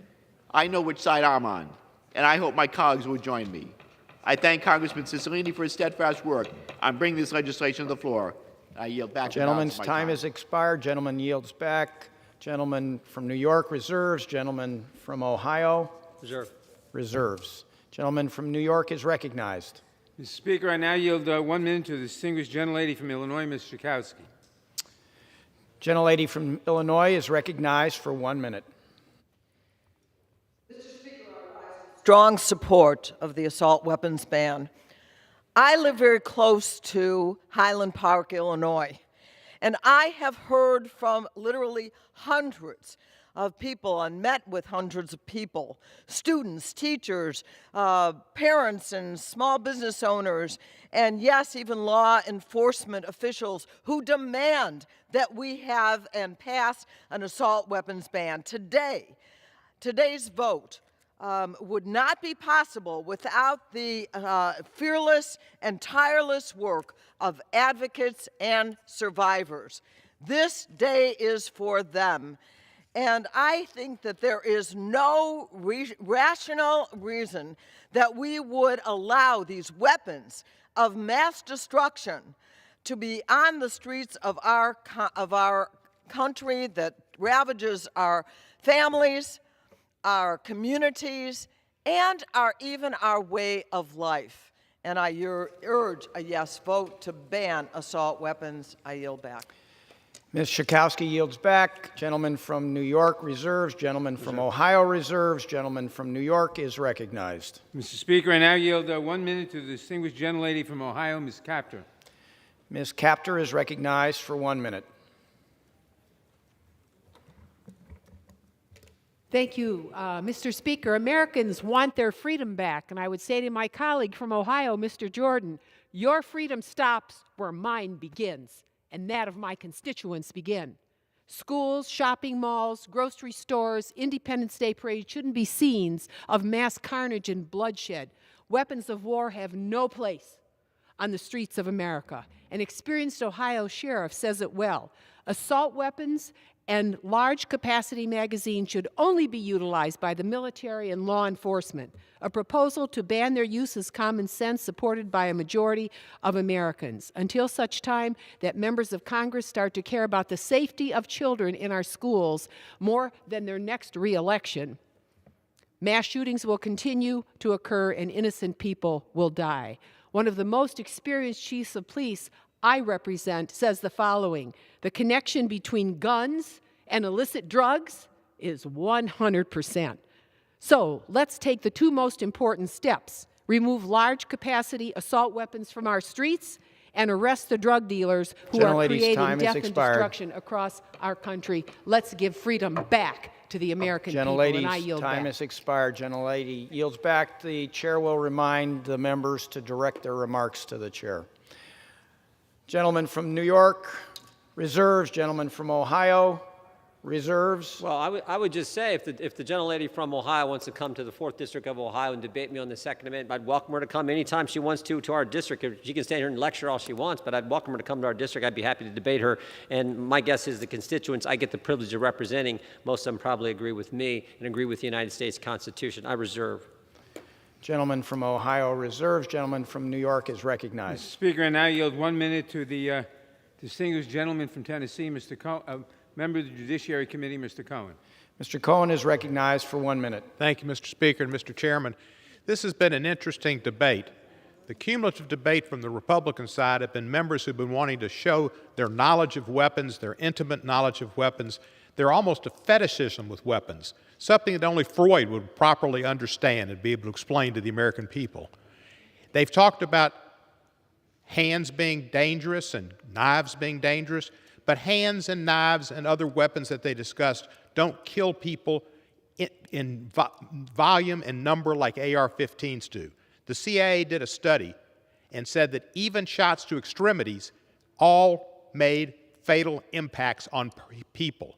The AR-15 is an outgrowth of a military weapon that was designed for military use. The AR-15 is a weapon that destroys people's bodies, kills them quickly, and it should not be allowed in a civilized, safe society, particularly for children and for people in the general public.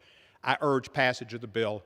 I will yield back the balance of my time. Gentleman yields back. Gentleman from New York reserves. Gentleman from Ohio reserves. Gentleman from New York is recognized. Mr. Speaker, how much time does each side have? The gentleman from Ohio has 45 seconds. We're prepared to close. Gentleman from Ohio is recognized. Mr. Speaker, red flag laws take all guns from some people. This bill makes illegal some guns for all people, and we know where they want to go. We know what they want to do. They want to take all guns from all people because they can't stand the Second Amendment. They hate the Second Amendment. In fact, during the markup, the sponsor of the legislation said this, quote, "Spare me the BS about constitutional rights." Well, Republicans care about law-abiding citizens' constitutional liberties, their First Amendment rights, their Second Amendment rights, their Fourth Amendment due process rights, and all of those have been attacked by the Democrats over the last several months. That's why we should vote no on this legislation and let law-abiding Americans have the respect for the Second Amendment they deserve. I yield back. Gentleman yields back. Gentleman from New York is recognized. Mr. Speaker, it is no surprise that assault weapons are the weapon of choice for mass shooters and those who target law enforcement. They are designed for ruthless efficiency, killing the most people in the shortest amount of time. And the gentleman from Ohio was right. I did say in the committee, spare us the BS. I meant the Republican BS about the Constitution, about the Second Amendment. The Second Amendment is designed not to allow people to fight the government. Do we want to take up arms against American troops? Is that what they say? That is what they say. We saw what that did with the insurrection we had recently, and that was a mild case. No, the assault weapons, but the Second Amendment is designed to allow for a well-regulated militia, which is to say in our day, the National Guard. The assault weapons ban would take the weapons of war off our streets and save countless lives.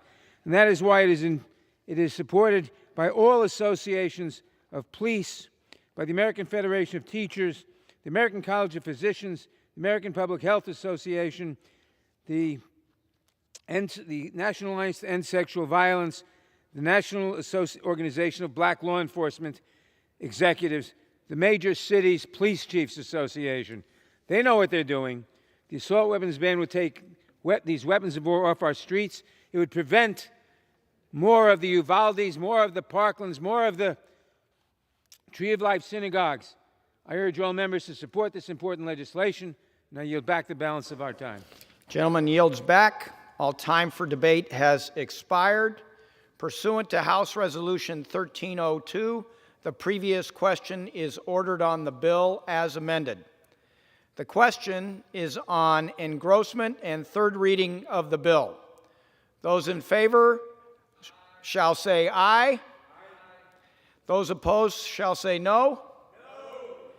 In the opinion of the chair, the ayes have it. Third reading of the bill. A bill to regulate assault weapons to ensure that the right to keep and bear arms is not unlimited and for other purposes. For what purpose does the gentleman from Wisconsin seek recognition? Mr. Speaker, I have a motion to recommit at the desk. The clerk will report the motion. Mr. Fitzgerald of Wisconsin moves to recommit the bill H.R. 1808 to the Committee on the Judiciary.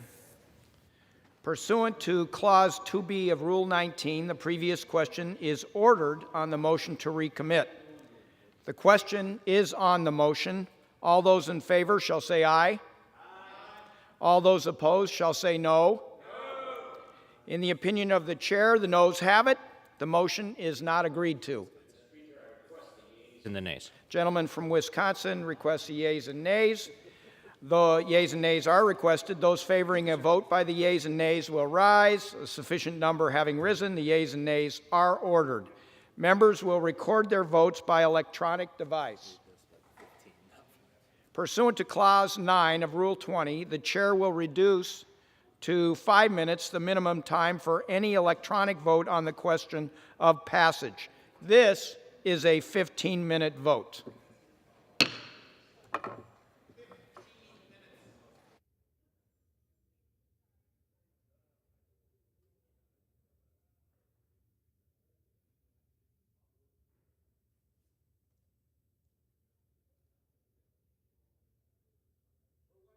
Does the gentleman from Rhode Island seek recognition? Speaker, as a member designated by Ms. Sewell of Alabama, I inform the House that Ms. Sewell will vote no on the motion to recommit.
Purposes, the gentleman from Wisconsin seek recognition.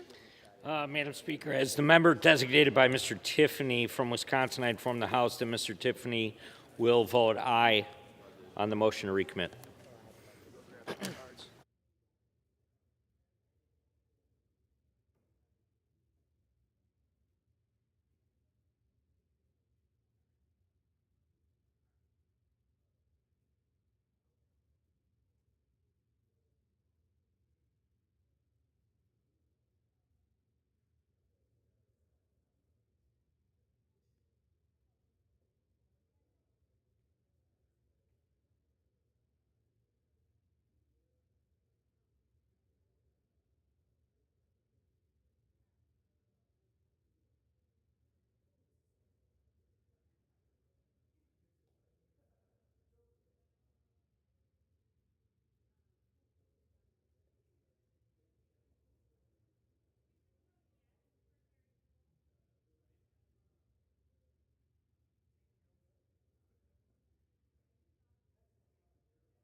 Ready? What purpose does the gentleman from Colorado rise? Thank you, Madam Speaker. As the member designated by Mr. Mark Desaulniers of California, Mr. David Scott of Georgia, and Mr. Seth Moulton of Massachusetts, I inform the House that these members will vote no on the motion to recommit.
For what purpose does the gentleman from North Dakota seek recognition? Madam Speaker, as the member designated by Mr. Taylor from Texas and Ms. Maliotakis from New York, I inform the House that they will vote yes on the motion to recommit.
For what purpose does the gentleman from Colorado seek recognition? The gentleman from Colorado seeks recognition for. Thanks, Madam Speaker. As the member designated by Ms. Diana DeGette of Colorado and Mr. Tom Swazi of New York, I inform the House that these members will vote no on the motion to recommit.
For what purpose does the gentleman from Rhode Island seek recognition? Mr. Speaker, as a member designated by Ms. Schakowsky of Illinois, I inform the House that Ms. Schakowsky will vote no on the motion to recommit. For what purpose does my friend from Pennsylvania seek recognition? Mr. Speaker, as a member designated by Mr. Smucker and pursuant to House Resolution 8, I inform the House that Mr.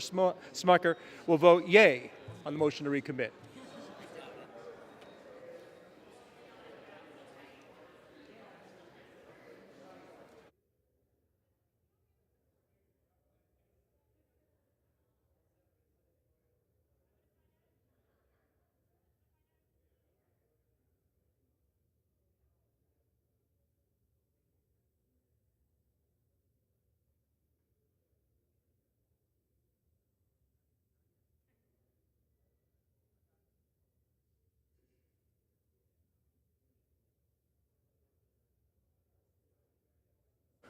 For what purpose does the gentlelady from Illinois seek recognition? As a member designated by Ms. Blunt Rochester, Mr. Veazey, I inform the House that Ms. Blunt Rochester, Mr. Veazey will vote no on the motion to recommit.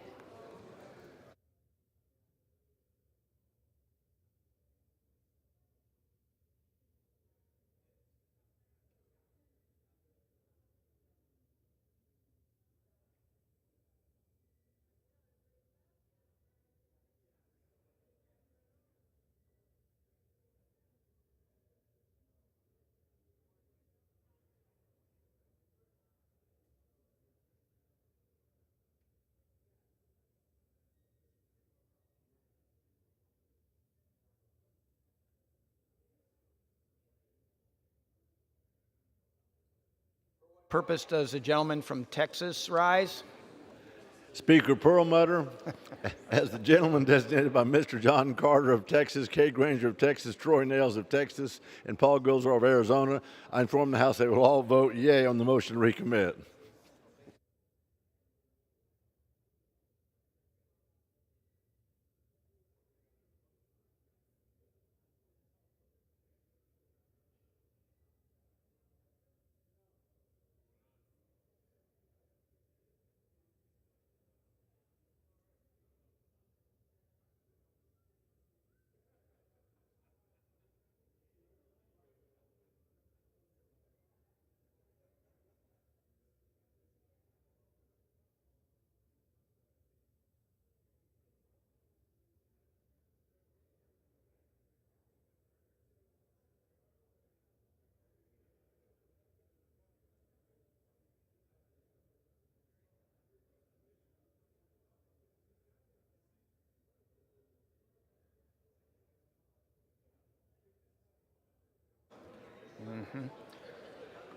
For what purpose does the gentleman from California rise?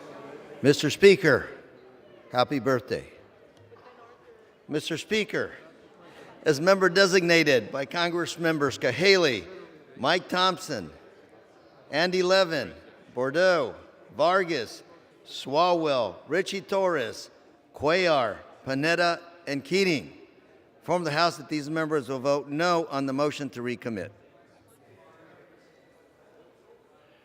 For what purpose does the gentlelady from Missouri seek recognition? Mr. Speaker, as a member designated by Mr. McHenry of North Carolina, Mr. Barr of Kentucky, and Mr. Guthrie of Kentucky, I inform the House that Mr. Barr, Mr. Guthrie, and Mr. McHenry will vote yea on the motion to recommit. For what purpose does the gentleman from Michigan seek recognition? Mr. Speaker, as the member designated by Mr. Neal of Massachusetts, I inform the House that Mr. Neal will vote no on the motion to recommit. For what purpose does the gentleman from Ohio seek recognition? Mr. Speaker, as the member designated for Mr. Wenstrup of Ohio and Mr. LaHood of Illinois, pursuant to House Resolution 8, I inform the House that Mr. Wenstrup and Mr. LaHood will both vote aye on the motion to recommit.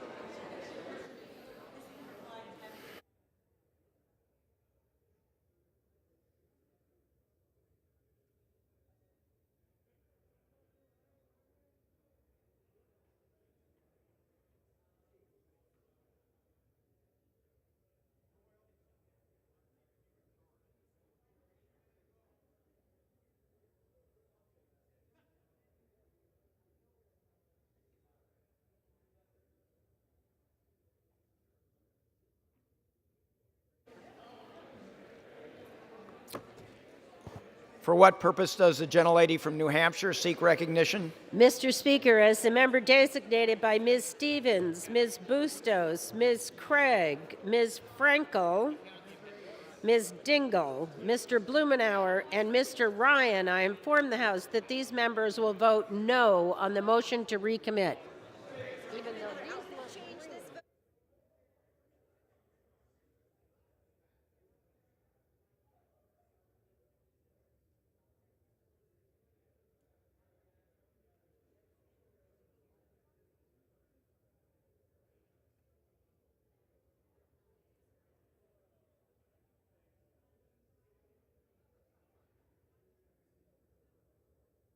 What purpose does my friend from Colorado seek recognition?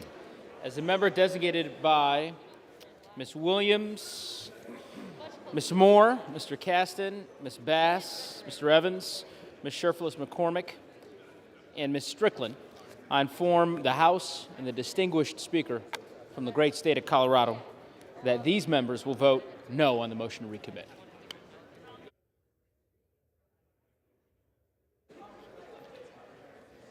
For what purpose does the gentleman from Georgia seek recognition? Mr. Speaker, as a member designated by Ms. Macbeth of Georgia, pursuant to H.R.S. 8, I inform the House that Ms. Macbeth will vote no on the motion to recommit.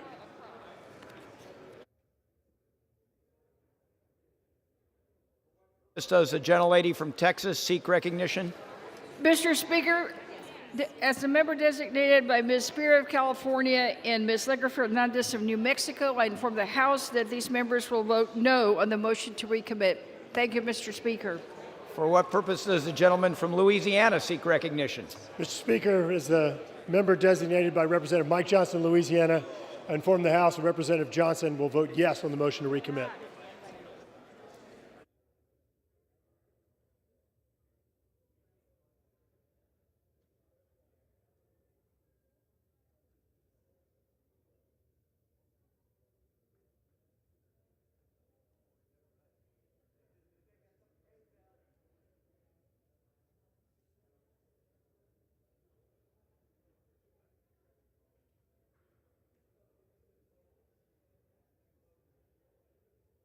God, every time I... For what purpose does the gentleman from Pennsylvania seek recognition?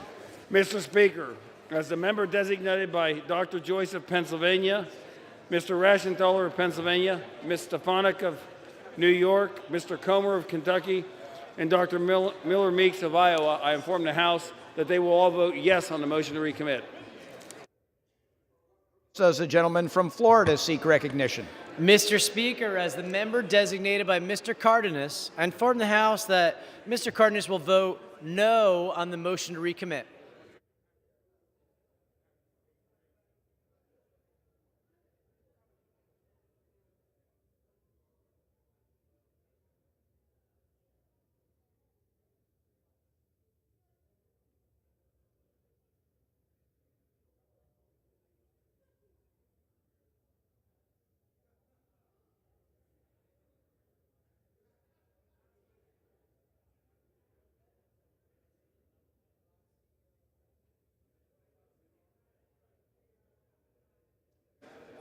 For what purpose does the gentlelady from Virginia seek recognition? Mr. Speaker, as a member designated by Ms. Porter, I inform the House that Ms. Porter will vote no on the motion to recommit.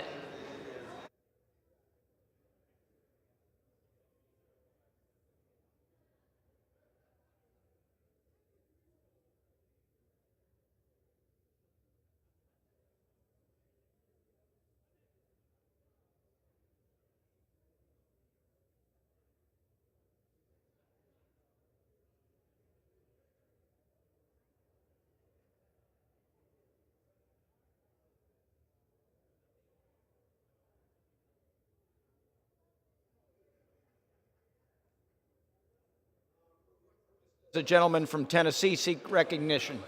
Mr. Speaker, as the member designated by Mr. Van Drew, Mr. Green of Tennessee, Mr. Guest of Mississippi, Mr. Crawford of Arkansas, Mr. Johnson of South Dakota, Mr. Palazzo of Mississippi, and Mr. Lamborn of Colorado, and Mr. Desjardins of Tennessee, I inform the House that Mr. Van Drew, Mr. Green, Mr. Guest, Mr. Crawford, Mr. Johnson, Mr. Palazzo, Mr. Lambert, and Mr. Desjardins all will vote yea on the motion to recommit. Thank you.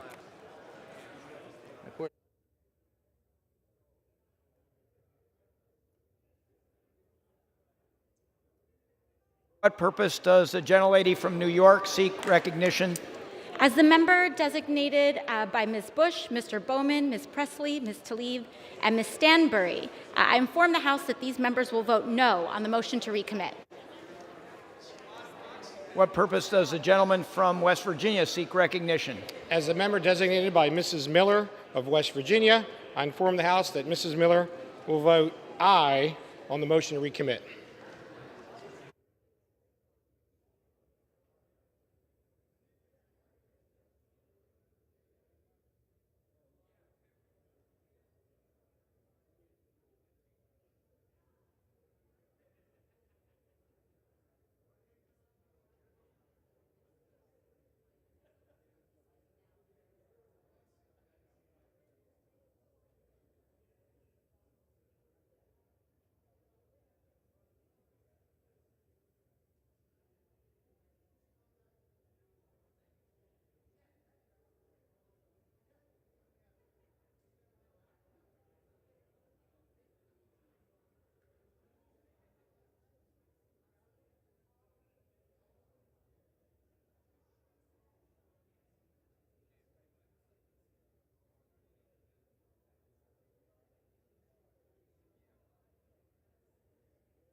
What purpose does the gentlelady from New York rise?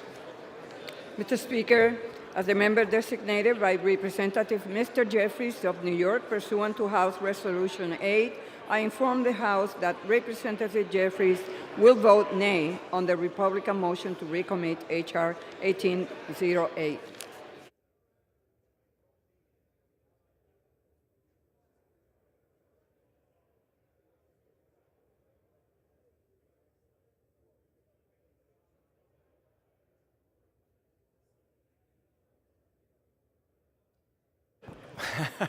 For what purpose does the gentleman from Indiana seek recognition? Mr. Speaker, as the member designated by Mr.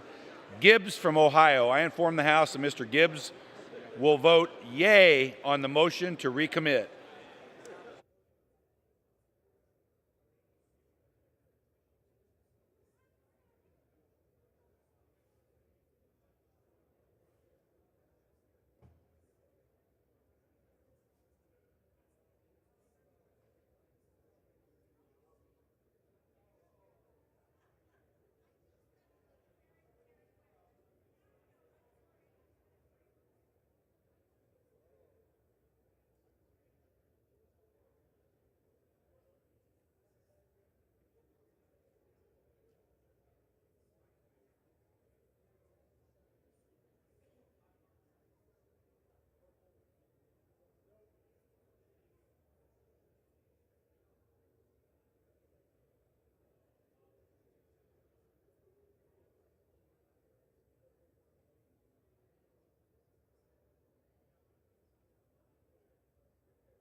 For what purpose does the gentlelady from Florida seek recognition? Mr. Speaker, as the member designated by Mr. Christ and Lawson of Florida, and Mr. Deutsch of Florida, Ms. Rice, Carolyn Maloney of New York, and Mr. Smith of Washington, I inform the House that these members will vote nay on the motion to recommit.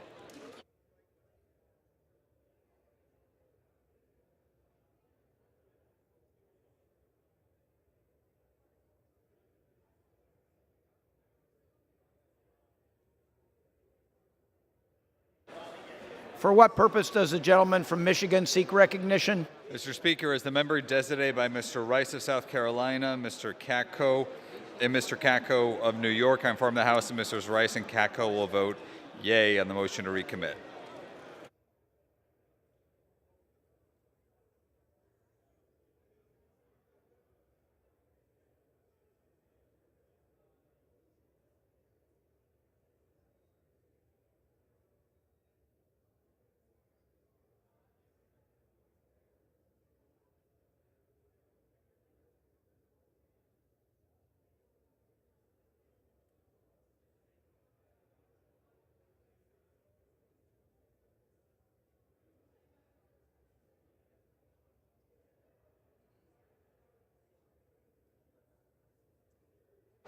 For what purpose does the gentleman from Texas seek recognition? Mr. Speaker, as a member designated by Mr. Babin of Texas, I inform the House Mr. Babin will vote yea on the motion to recommit.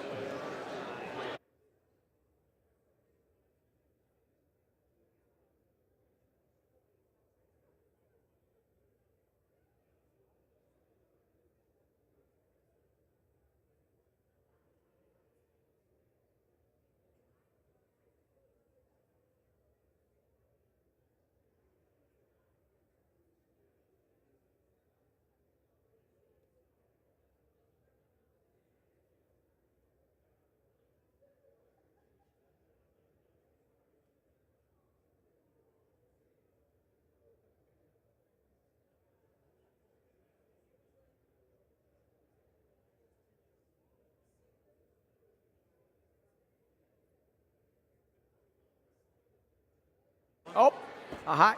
So for what purpose does the gentlelady from Oklahoma seek recognition? Mr. Speaker, as a member designated by Mr. Gonzalez of Texas and Mr. Hearn of Oklahoma, I inform the House that Mr. Hearn and Mr. Gonzalez will vote aye on the motion to recommit.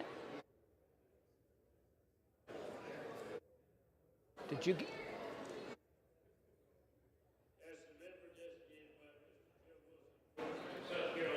The House that Mr. Wilson will be voting yea on the motion to recommit.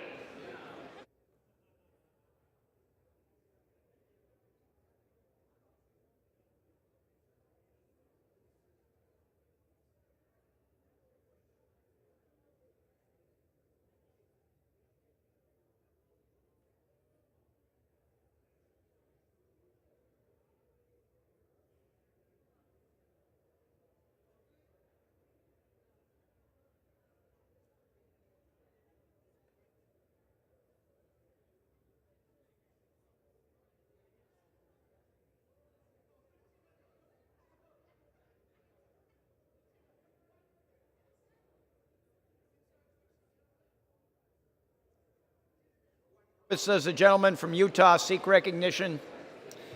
Mr. Speaker, as member designated by Mr. Stewart, Vletlo, Ms. Kathleen Boers Rogers, Mr. Owens, Conway, Herrera Butler, Garbarino, Curtis, I inform the House that they will all vote yea on the motion to recommit.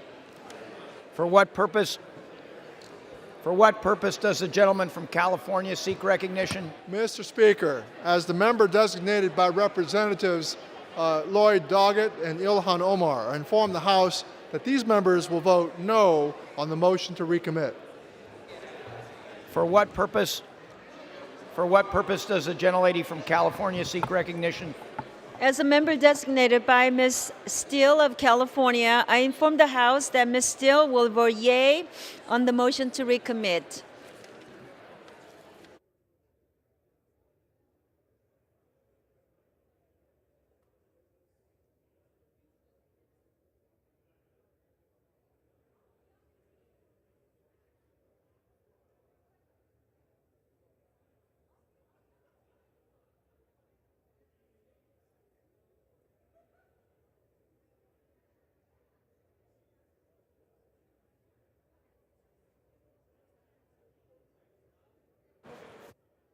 For what purpose does the gentlelady from Florida seek recognition?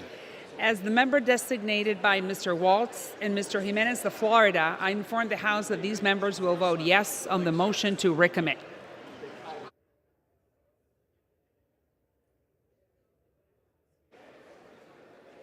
For what purpose does the gentleman from New Jersey seek recognition? Mr. Speaker, as the member designated by Mr. Albio Series, Ms. Ann Kirkpatrick, Mr. Jerry McNerney, Ms. Eddie Bernice Johnson, Ms. Pramila Jayapal, Mr. John Garamendi, Mr. Donald Payne, Mr. Peter Welch, inform the House that these members will vote no on the motion to recommit. For what purpose does the gentleman from Florida seek recognition? Mr. Speaker, as a member designated by Mr. Stubbe of Florida, I inform the House that Mr. Stubbe will vote yes on the motion to recommit.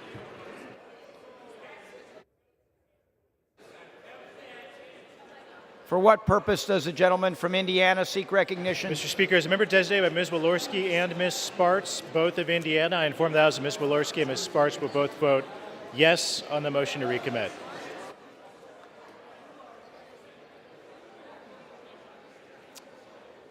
For what purpose does the gentlelady from Georgia seek recognition? Mr. Speaker, as the member designated by Mr. Bob Good of Virginia, I inform the House that Mr. Good will vote yes on the motion to recommit.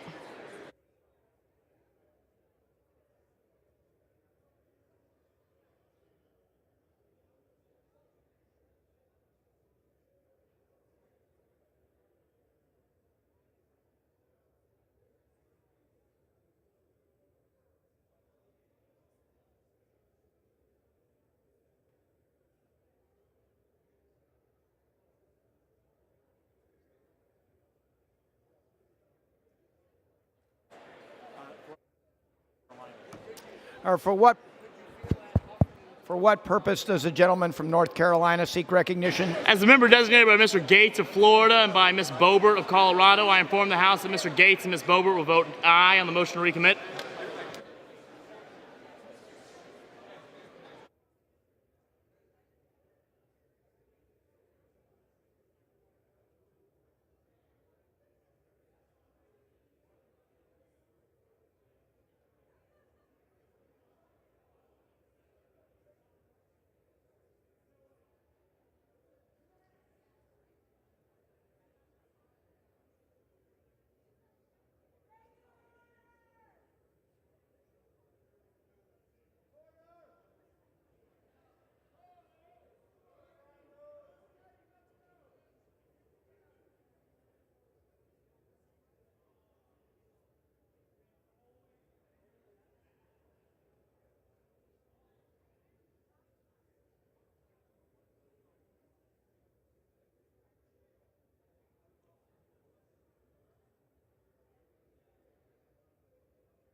For what purpose does the gentleman from South Carolina rise?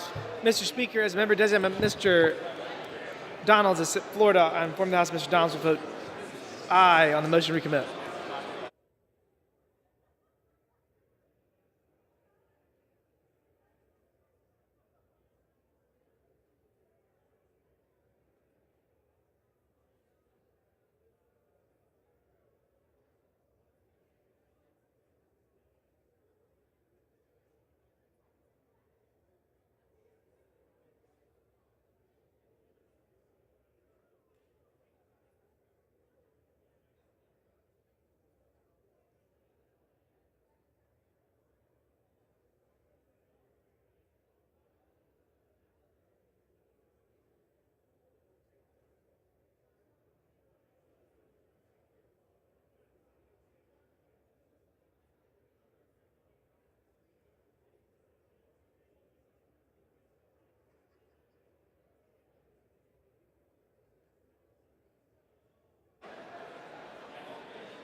For what purpose does the gentleman from Maryland seek recognition?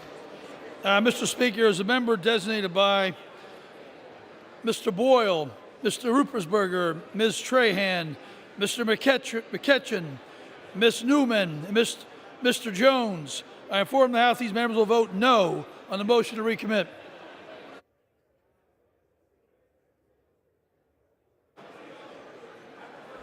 Is Jordan up?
For what purpose does the gentleman from Utah seek recognition? Mr. Speaker, as member designated by Ms. Hartzler from Missouri, I inform the House Ms. Hartzler will vote yea on the motion to recommit.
On this vote, the yeas are 207, the nays are 220.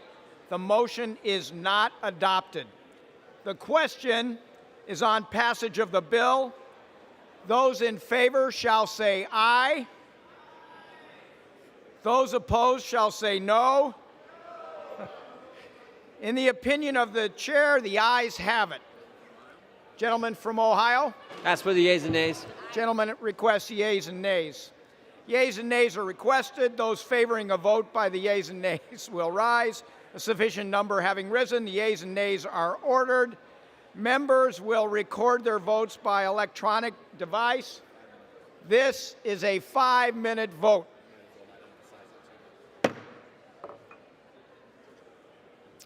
For what purpose does the gentlelady from Georgia seek recognition? Mr. Speaker, as the member designated by Mr. Bob Good of Virginia, I inform the House that Mr. Good will vote no on H.R. 1808. For what purpose does the gentlelady from New York seek recognition? Mr. Speaker, as a member designated by Representative Jeffries of New York pursuant to House Resolution 8, I inform the House that Representative Jeffries will vote yes on H.R. 1808, Assault Weapons Ban of 2022. For what purpose does the gentlelady from Missouri seek recognition? Mr. Speaker, as a member designated by Mr. McHenry of North Carolina, Mr. Barr of Kentucky, and Mr. Guthrie of Kentucky, I inform the House that Mr. Barr, Mr. Guthrie, and Mr. McHenry will vote nay on H.R. 1808. For what purpose does the gentleman from California seek recognition? Mr. Speaker, as a member designated by Congress members Cahaley, Mike Thompson, Andy Levin, Bordeaux, Vargas, Swalwell, Richie Torres, Panetta, and Keating, I inform the House that these members will vote yes on H.R. 1808. Member Henry Cuellar, I inform the House that Mr. Cuellar will vote no on H.R. 1808. For what purpose does the gentleman from Pennsylvania seek recognition? Mr. Speaker, as a member designated by Mr. Smucker of Pennsylvania, I inform the House that Mr. Smucker will vote no on H.R. 1808. For what purpose does the gentleman from New Jersey seek recognition? Mr. Speaker, as the member designated by Ms. Ann Kirkpatrick, Mr. Jerry McNerney, Ms. Eddie Bernice Johnson, Ms. Pramila Jayapal, Mr. John Garamendi, Mr. Donald Payne, Mr. Peter Welch, and Mr. Albio Series, I inform the House that these members will vote yes on H.R. 1808. For what purpose does the gentleman from Pennsylvania seek recognition? Mr. Speaker, as a member designated by Miller Meeks of Ohio, Stefanik of New York, Reschenthaler of Pennsylvania, Dr. Joyce of Pennsylvania, and also Comer of Kentucky, all those members will be voting no on passage. All right. For what purpose does the gentlelady from Texas seek recognition? Mr. Speaker, as a member designated by Ms. Spear of California, Ms. Legger Fernandez of New Mexico, inform the House that these members will vote yes on H.R. 1808. Thank you, Mr. Speaker. For what purpose does the gentleman from Michigan seek recognition? Mr. Speaker, as a member designated by Mr. Kinzinger of Illinois, Mr. Rice of South Carolina, Mr. Katko of New York, I inform the House that Mr. Kinzinger, Rice, and Katko will vote nay on H.R. 1808. Okay. For what purpose does the gentleman from Georgia seek recognition? Mr. Speaker, as a member designated by Ms. McBath of Georgia, pursuant to H.Res. 8, I inform the House that Ms. McBath will vote yes on H.R. 1808. For what purpose does the gentleman from Florida seek recognition? Mr. Speaker, as a member designated by Mr. Stubbe of Florida, I inform the House that Mr. Stubbe will vote no on H.R. 1808.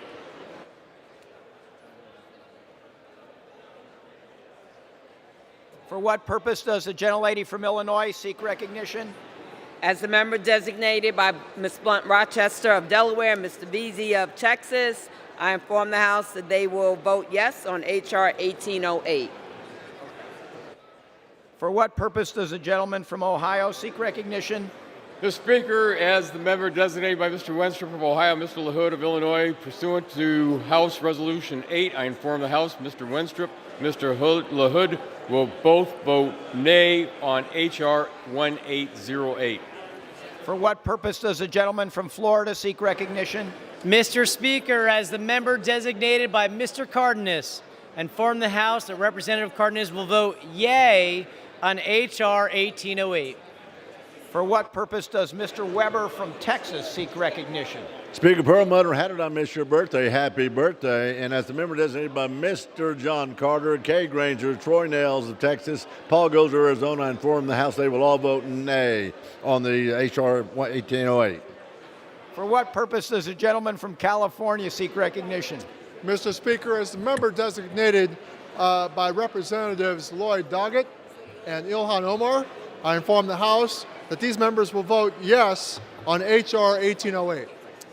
For what purpose does the gentleman from Texas seek recognition? Mr. Speaker, as a member designated by Mr. Babin of Texas, I inform the House Mr. Babin will vote no on 1808. For what purpose does my friend from Michigan seek recognition? Mr. Speaker, as the member designated by Mr. Neal of Massachusetts, I inform the House that Mr. Neal will vote yes on H.R. 1808. For what purpose does the gentleman from Wisconsin seek recognition? Speaker, as a member designated by Mr. Tom Tiffany in Wisconsin, pursuant to House Resolution, I inform the House Mr. Tiffany will vote no on H.R. 1808. For what purpose does my colleague from Colorado seek recognition? Mr. Speaker, as the member designated by Ms. Williams, Ms. Moore, Mr. Caston, Ms. Bass, Mr. Evans, Ms. Sherflis McCormick, Ms. Strickland, I inform the House that those members will vote yes on H.R. 1808. For what purpose does the gentleman from Tennessee seek recognition? Mr. Speaker, as the member designated by Mr. Desjardins of Tennessee, Mr. Lamborn of Colorado, Mr. Palazzo of Mississippi, Mr. Van Drew of New Jersey, Mr. Green of Tennessee, Mr. Guest of Mississippi, Mr. Crawford of Arkansas, and Mr. Johnson of South Dakota. I inform the House that all of the above will vote nay on H.R. 1808. Thank you. For what purpose does the gentlelady from New York seek recognition? As the member designated by Ms. Bush, Mr. Bowman, Ms. Presley, Ms. Tlaib, and Ms. Stansbury, I inform the House that these members will vote yes on H.R. 1808. Is he from North Dakota or something? What purpose does the gentleman from North Dakota seek recognition? Mr. Speaker, as the member designated by Mr. Taylor from Texas and Ms. Maliatakis from New York, I inform the House that they will vote no on H.R. 1808. For what purpose does the gentlelady from Virginia seek recognition? Mr. Speaker, as the member designated by Ms. Porter, I inform the House that Ms. Porter will vote yes on H.R. 1808. For what purpose does the gentlelady from California seek recognition? As a member designated by Ms. Steele of California, I inform the House that Ms. Steele will vote no on H.R. 1808. For what purpose does the gentlelady from Florida seek recognition? Mr. Speaker, as the member designated by Mr. Smith, Ms. C. Maloney of New York, Mr. Lawson of Florida, Mr. Christ of Florida, Ms. Rice of New York, Mr. Deutsch of Florida, I inform the House that these members will vote yea on H.R. 1808. For what purpose does the gentleman from West Virginia seek recognition? Mr. Speaker, as the member designated by Mrs. Miller of West Virginia, I inform the House that Mrs. Miller will vote nay on H.R. 1808. For what purpose does the gentleman from Maryland seek recognition? Mr. Speaker, as a member designated by Mr. Boyle, Mr. Ruppersberger, Mr. McEachin, Mr. Jones, Ms. Trahan, Ms. Newman, I inform the House those members will vote yea on H.R. 1808. For what purpose does the gentleman from Louisiana seek recognition? Mr. Speaker, as a member designated by Representative Mike Johnson of Louisiana, I inform the House Representative Johnson will vote no on H.R. 1808. For what purpose does the gentlelady from New Hampshire rise? Mr. Speaker, as a member designated by Ms. Stevens, Ms. Bustos, Ms. Craig, Ms. Frankel, Ms. Dingle, Mr.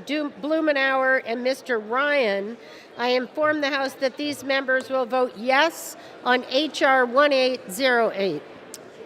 For what purpose does the gentleman from Florida seek recognition? Mr. Speaker, as a member designated by Mr. Wilson of South Carolina, inform the House that Mr. Wilson be voting nay on H.R. 1808.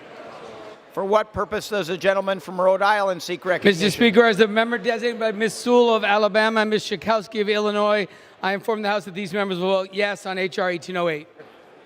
For what purpose does the gentleman from North Carolina seek recognition? Mr. Speaker, as a member designated by Ms. Boebert of Colorado, Mr. Gates of Florida, I inform the House that these members will vehemently vote no on 1808. Okay. For what purpose does the gentleman from Indiana seek recognition? Speaker, as the member designated by Mr. Gibbs of Ohio, I inform the House that Mr. Gibbs will vote nay on H.R. 1808.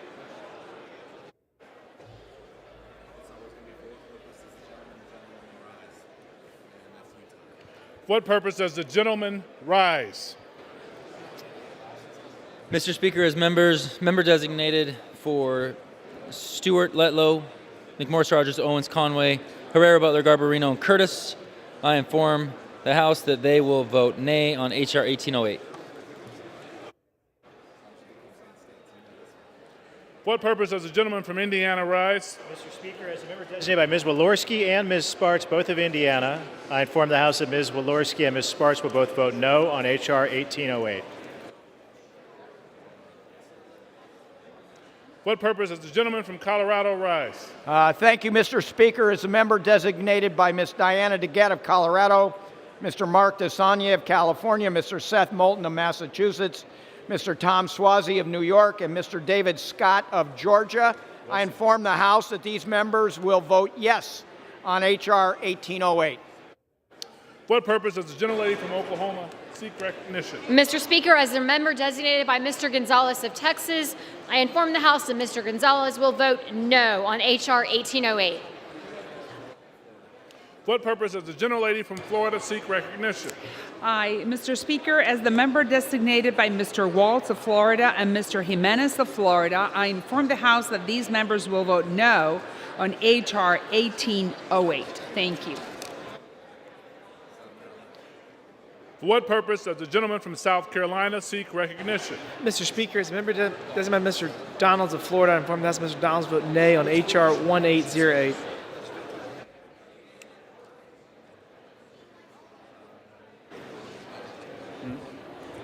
What purpose does the gentleman from Utah seek recognition? Mr. Speaker, as member designated by Ms. Hartzler from Missouri, I inform the House that Ms. Hartzler will vote nay on H.R. 1808.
On this vote, the yeas are 217, the nays are 213.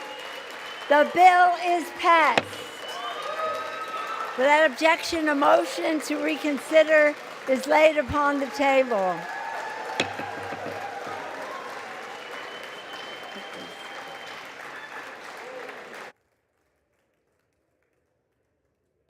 Now what? What do you got?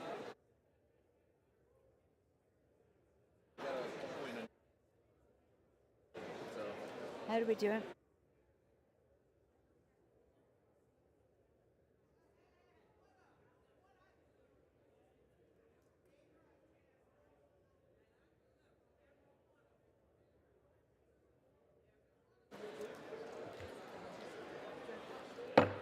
Pursuant to House Resolution 1254 and Rule 18, the Chair declares the House and the Committee of the Whole House on the State of the Union for further consideration of H.R.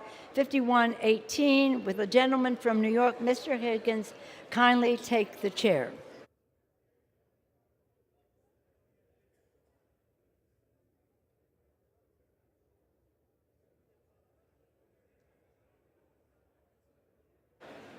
Go with that. The House is in the Committee of the Whole House on the State of the Union and for further consideration of H.R. 5118, which the clerk will report by title. Union Calendar number 326, H.R. 5118. A bill to direct the Secretary of Agriculture to prioritize the completion of the Continental Divide National Scenic Trail and for other purposes. When the Committee of the Whole rose earlier today, a request for recorded vote on Amendment number 3, printed in Part C of House Report 117-432, offered by the gentlewoman from New York, Ms. Velasquez, has been postponed.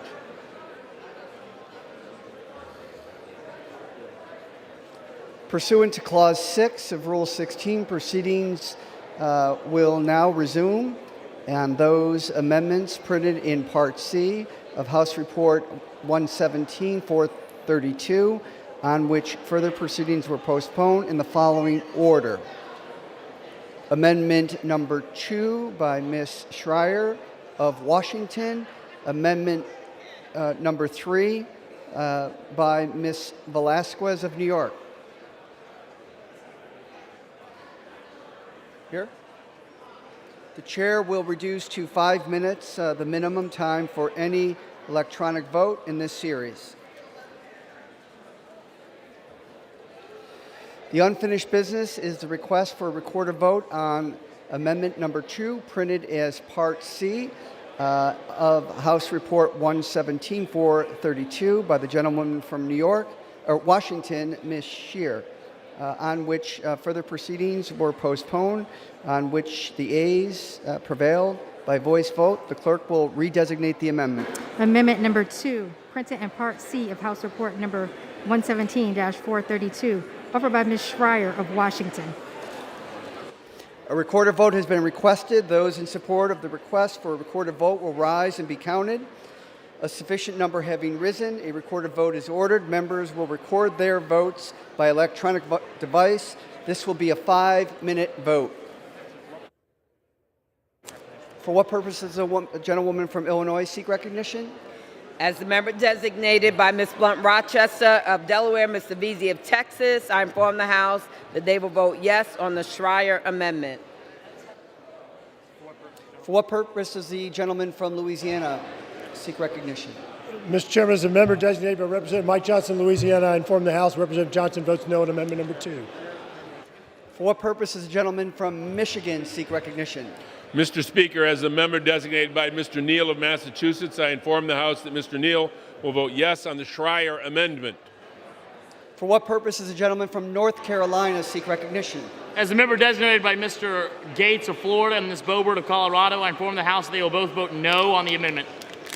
For what purpose does the gentlewoman from New York seek recognition?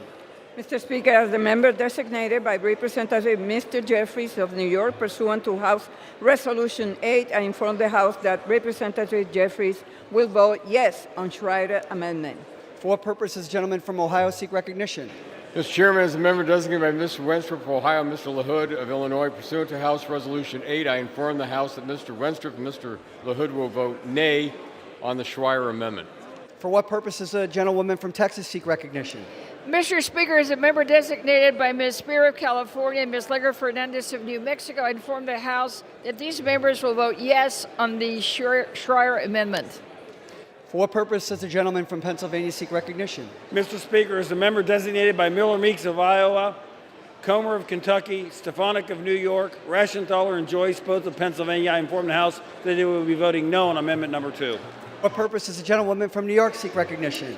Mr. Chair, as the member designated by Representatives Bush, Bowman, Presley, Tlaib, and Stansbury, I inform the House that these members will vote yes on the Schreier Amendment. What purpose does the gentleman from Pennsylvania seek recognition? Mr. Chairman, as a member designated by Mr. Smucker of Pennsylvania, I inform the House that Mr. Smucker will vote no on Amendment 2. What purpose does the gentleman from New Jersey seek recognition? Mr. Chairman, as a member designated by Mr. Michael San Nicolas, Mr. Albio Series, Ms. Ann Kirkpatrick, Mr. Jerry McNerney, Ms. Eddie Bernice Johnson, Ms. Pramila Jayapal, Mr. John Garamendi, Mr. Donald Payne, and Mr. Peter Welch, I inform the House that these members will vote yes on the Schreier Amendment. I'm sorry. For what purpose does the gentleman from Michigan seek recognition? Mr. Chair, as the member designated by Mr. Katko of New York and Mr. Rice of South Carolina, I inform the House that Mrs. Rice and Katko will vote nay on Amendment Number 2. For what purpose does the gentleman from California seek recognition? Mr. Chair, as the member designated by Representatives Ilhan Omar and Representative Lloyd Doggett, I inform the House that these members will vote yes on the Schreier Amendment. For what purpose does the gentlewoman from Missouri seek recognition? Mr. Speaker, as a member designated by Mr. McHenry of North Carolina, Mr. Barr, and Mr. Guthrie of Kentucky, I inform the House that Barr, Guthrie, and McHenry will vote nay on Amendment Number 2. For what purpose does the gentlewoman from New Hampshire seek recognition? Mr. Speaker, as the member designated by Ms. Stevens, Bustos, Craig, Frankel, Dingle, and Mr. Blumenauer and Ryan, I inform the House that these members will vote yes on the Schreier Amendment. For what purpose does the gentlewoman from California seek recognition? As a member designated by Ms. Steele of California, I inform the House that Ms. Steele will vote nay on Amendment Number 2. For what purpose does the gentleman from Georgia seek recognition? Mr. Speaker, as a member designated by Ms. Macbeth of Georgia pursuant to H.Res. 8, I inform the House that Ms. Macbeth will vote yes on Amendment Number 2 by Ms. Schreier. For what purpose does the gentleman from Texas seek recognition? Speaker person, as the gentleman designated by John Carter of Texas, Paul Gosar of Arizona, Kate Granger of Texas, Troy Nails of Texas, I inform the House they will all vote nay on Amendment Number 2. For what purpose does the gentlewoman from Virginia seek recognition? Mr. Speaker, as a member designated by Ms. Porter, I inform the House that Ms. Porter will vote yes on the Schreier Amendment. For what purpose does the gentleman from Indiana seek recognition? Mr. Speaker, as the member designated by Mr. Gibbs of Ohio, I inform the House that Mr. Gibbs will vote nay on Amendment Number 2. For what purpose does the gentleman from Florida seek recognition? Mr. Speaker, as a member designated by Representatives Cardenas and Plaskett, I inform the House that these members will vote yea on the Schreier Amendment. For what purpose does the gentleman from Florida seek recognition? Mr. Speaker, as a member designated by Mr. Stubbe of Florida, I inform the House that Mr. Stubbe will vote no on Amendment Number 2. For what purpose does the gentleman from Colorado seek recognition? Mr. Chair, as the member designated by Ms. Williams, Mr. Moore, Mr. Caston, Ms. Bass, Mr. Evans, Ms. McCormick, Ms. Strickland, and Mr. Sablon, I inform the House that these members will vote yes on the Schreier Amendment. For what purpose does the gentleman from Wisconsin seek recognition? Mr. Speaker, as a member designated by Mr. Tom Tiffany, Wisconsin, pursuant to House Resolution 8, I inform the House Ms. Tiffany vote no on the Schreier Amendment. For what purpose does the gentlewoman from Florida seek recognition? Mr. Speaker, as a member designated by Mr. Chris Lawson and Deutsch of Florida, Ms. Maloney and Rice of New York, and Mr. Smith of Washington, I inform the House that these members will vote yea on the Schreier Amendment. For what purpose does the gentleman from West Virginia seek recognition? Mr. Speaker, as the member designated by Mrs. Miller of West Virginia, I inform the House that Mrs. Miller will vote nay on amendment number 2. For what purpose does the gentleman from California seek recognition? Mr. Speaker, as member designated by Congress members Cahaley, Mike Thompson, Andy Levin, Bordeaux, Vargas, Swalwell, Richie Torres, Cuellar, Panetta, and Keating, I inform the House that these members will vote yes on the Schreier amendment. For what purpose does the gentleman from Tennessee seek recognition? Mr. Speaker, as the member designated by Mr. Descharlet of Tennessee, Mr. Lamborn of Colorado, Mr. Plaza of Mississippi, Mr. Johnson of South Dakota, Mr. Crawford of Arkansas, Mr. Guest of Mississippi, Mr. Green of Tennessee, and Mr. Van Drew of New Jersey, I inform the House that all of the above will vote nay on amendment number 2. Thank you. For what purpose does the gentleman from Rhode Island seek recognition? Mr. Chairman, as the member designated by Ms. Sewell of Alabama and Ms. Schakowsky of Illinois, I inform the House that these members will vote yes on the Schreier amendment. For what purpose does the gentleman from North Dakota seek recognition? Mr. Speaker, as the member designated by Mr. Taylor from Texas and Ms. Maliotakis from New York, I inform the House that they will vote no on amendment 2. For what purpose does the gentlewoman from Florida seek recognition? Mr. Speaker, as the member designated by Mrs. Jennifer Gonzalez Colon of Puerto Rico, Mr. Waltz of Florida, and Mr. Jimenez of Florida, I inform the House that these members will vote no on the amendment. For what purpose does the gentleman from Maryland seek recognition? Mr. Speaker, Mr. Chair, as a member designated by Mr. Boyle, Mr. Rupersberger, Mr. Keechan, Mr. Jones, Ms. Newman, Ms. Trahan, inform the House all these members will vote yes on the Schreier amendment. For what purpose does the gentleman from Florida seek recognition? Mr. Chair, as the member designated by Mr. Joe Wilson of South Carolina, inform the House that he will be voting nay on amendment number 2.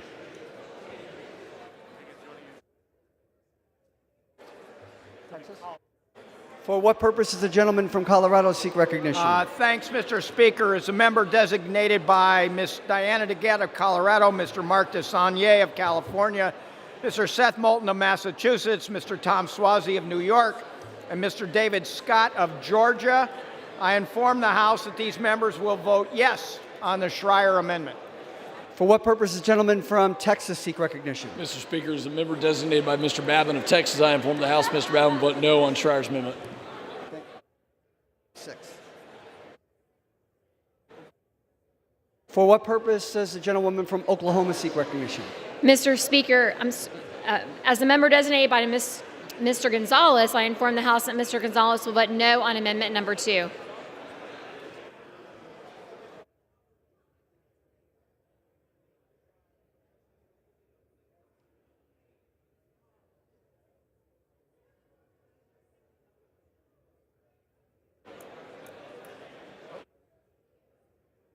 For what purpose does the gentleman from South Carolina seek recognition? Mr. Chair, as a member designated by Mr. Donalds of Florida, I inform the House that Mr. Donalds will vote nay on amendment number 2. For what purpose does the gentleman from Indiana seek Mr. recognition? Speaker, as a member designated by Ms. Walorski and Ms. Sparks of Indiana, I inform the House that Ms. Walorski and Ms. Sparks will both vote no on amendment 2.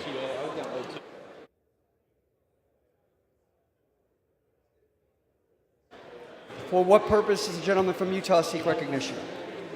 Mr. Speaker, as member designated by Mr. Stewart, Letlow, McMorris Rogers, Owens, Conway, Herrera Butler, Garbarino, and Curtis, I inform the House that these members will vote nay on amendment number 2.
Vote. The yeas are 223.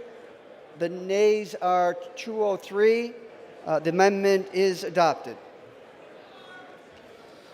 The unfinished business is a request for a recorded vote on Amendment Number 3, printed in Part C of House Report 117-432 by the gentlewoman from New York, Ms. Velasquez, on which further proceedings were postponed and on which the yeas prevailed by voice vote. The clerk will redesignate the amendment. Amendment number 3, printed in Part C of House Report number 117-432, offered by Ms. Velasquez of New York.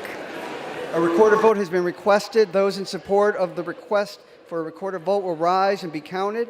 A sufficient number having risen, a recorded vote is ordered. Members will record their votes by electronic device. This will be a 5-minute vote. What purpose does the gentleman from North Carolina seek recognition?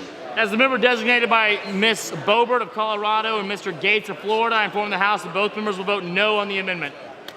For what purpose does the gentleman from Michigan seek recognition? Mr. Chair, as a member designated by Mr. Neal of Massachusetts, I inform the House that Mr. Neal will vote yes on the Velasquez amendment. For what purpose does the gentleman from Louisiana seek recognition? As a member designated by Representative Mike Johnson, I inform the House that Representative Johnson will vote yes on Amendment Number 3. What purpose does the gentlewoman from Texas seek recognition? Mr. Speaker, as a member designated by Ms. Spira of California and Ms. Legger Fernandez of New Mexico, I inform the House that these members will vote yes on the Velasquez amendment. Thank you. For what purpose does the gentleman from Pennsylvania seek recognition? Mr. Speaker, as a member designated by Mr. Smucker of Pennsylvania, I inform the House that Mr. Smucker will vote yes on Amendment Number 3. For what purpose does the gentleman from California seek recognition? Mr. Speaker, as member designated by Congress members Cahaley, Thompson, Andy Levin, Bordeaux, Vargas, Swalwell, Richie Torres, Cuellar, Panetta, Mike Thompson, I inform the House that these members will vote yes on the Velasquez amendment. For what purpose does the gentleman from Pennsylvania seek recognition? Mr. Chair, as a member designated by Miller Meeks of Iowa, Comer of Kentucky, Stefanik of New York, Raschenthaler and Joyce of Pennsylvania, I inform the House that those members will be voting yes on Amendment Number 3. For what purpose does the gentlewoman from Illinois seek recognition? As a member designated by Ms. Blunt Rochester of Delaware, Mr. Beasy of Texas, I inform the House that these members will vote yes on the Velasquez amendment. For what purpose does the gentleman from Indiana seek recognition? Mr. Speaker, as the member designated by Mr. Gibbs of Ohio, I inform the House that Mr. Gibbs will vote yes on the Amendment Number 2. For what purpose does the gentleman from California seek recognition? Mr. Chair, as the member designated by Representatives Lloyd Doggett and Ilhan Omar, I inform the House that these members will vote yes on the Velasquez amendment.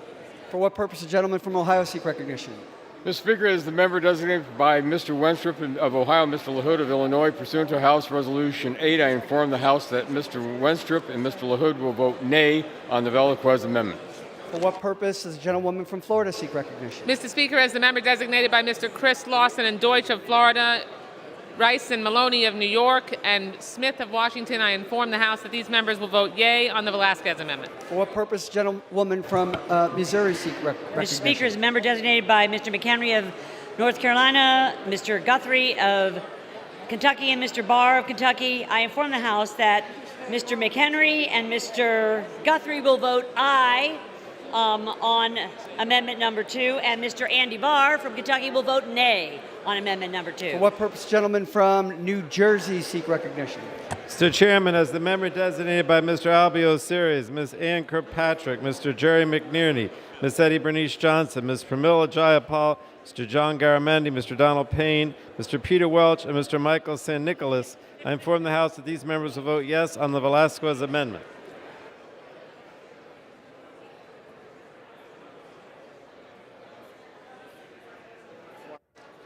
For what purpose does the gentleman from Florida seek recognition? Mr. Speaker, as the member designated by Mr. Cardenas and Ms. Plaskett, inform the House that these members will vote yea on the Velasquez amendment. For what purpose does the gentlewoman from California seek recognition? As a member designated by Ms. Steele of California, I inform the House that Ms. Steele will vote nay on Amendment Number 3. For what purpose does the gentleman from California seek recognition? Mr. Speaker, as member designated by Congressmember Keating, I inform the House that Mr. Keating will vote yes on the Velasquez amendment. For what purpose does the gentleman from Texas seek recognition? Speaker, President, member designated by Mr. John Carter, Ms. Kate Granger, Mr. Troy Nails of Texas, and Mr. Paul Gozer of Arizona, they will all vote no on amendment number 3. For what purpose does the gentlewoman from New Hampshire seek recognition? Mr. Speaker, as the member designated by Ms. Stevens, Bustos, Craig, Frankel, and Dingle, and Mr. Blumenauer and Mr. Ryan, I inform the House that these members will vote yes on the Velasquez amendment. For what purpose does the gentleman from North Dakota seek recognition? Mr. Speaker, as the member designated by Mr. Taylor from Texas and Ms. Maliatakis from New York, I inform the House that they will vote no on Amendment 3.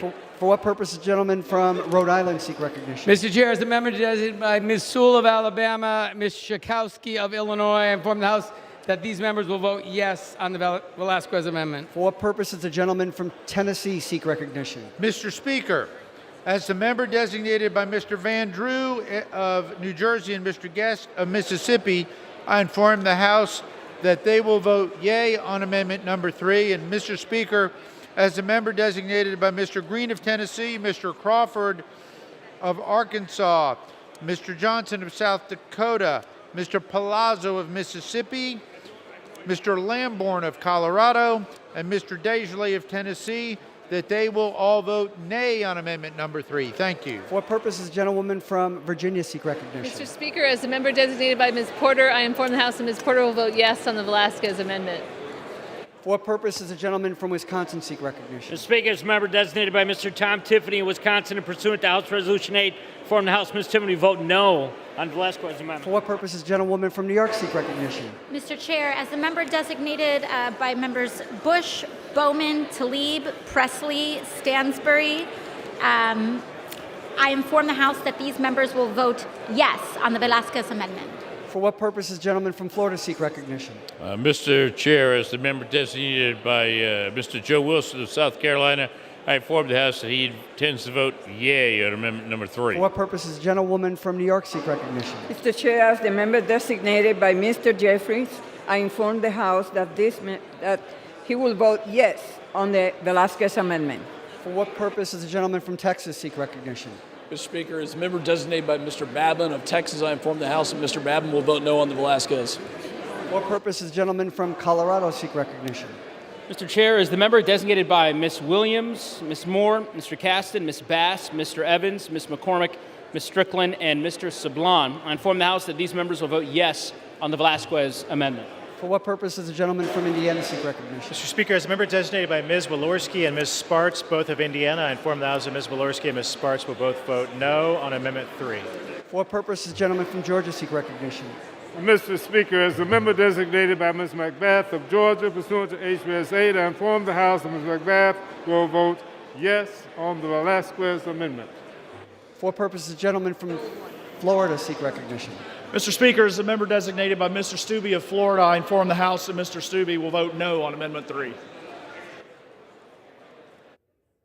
For what purpose does the gentlewoman from Florida seek recognition? Yeah, as the member designated by Mrs. Jennifer Gonzalez Colon of Puerto Rico and Mr. Waltz of Florida and Mr. Jimenez of Florida, I inform the House that Mr. Waltz will vote no on the amendment and inform the House that Mrs. Gonzalez Colon and Mr. Jimenez will vote yes on the amendment. For what purpose does the gentleman from Colorado seek recognition?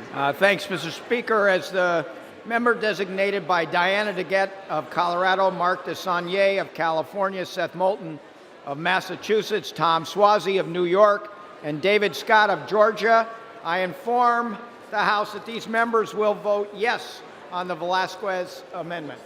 For what purpose does the gentleman from Michigan seek recognition?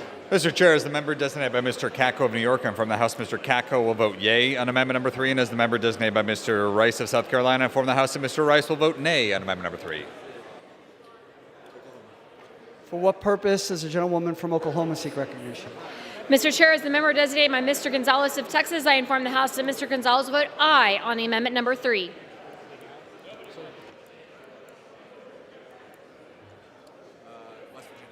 For what purpose does the gentleman from Utah seek recognition? Mr. Chair, as a member designated by Mr. Stewart, Ms. Letlow, Ms. McMorris Rogers, Mr. Owens, Ms. Conway, I inform the House that these members will vote, and these members will vote yay on amendment number 3. Also, as a member designated by Ms. Herrera Butler, Garbarino, and Curtis, these members will also vote yay on amendment number 3. For what purpose does the gentleman from West Virginia seek recognition? As a member designated by Mrs. Miller of West Virginia, I inform the House that Mrs. Miller will vote nay on amendment number 3. This one? For what purpose does the gentleman from South Carolina seek recognition? Mr. Chair, as a member designated by Mr. Donalds of Florida, I inform the House Mr. Donalds vote nay or aye on amendment number 3.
For what purpose does the gentleman from Maryland seek recognition? Mr. Speaker, as a member designated by Mr. Boyle, Mr. Ruppersberger, Mr. McEachin, Mr. Jones, Ms. Newman, Ms. Trahan, I inform the House these members will vote yes on the Velasquez amendment. You guys got it.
On this vote, the yeas are 296, the nays are 128.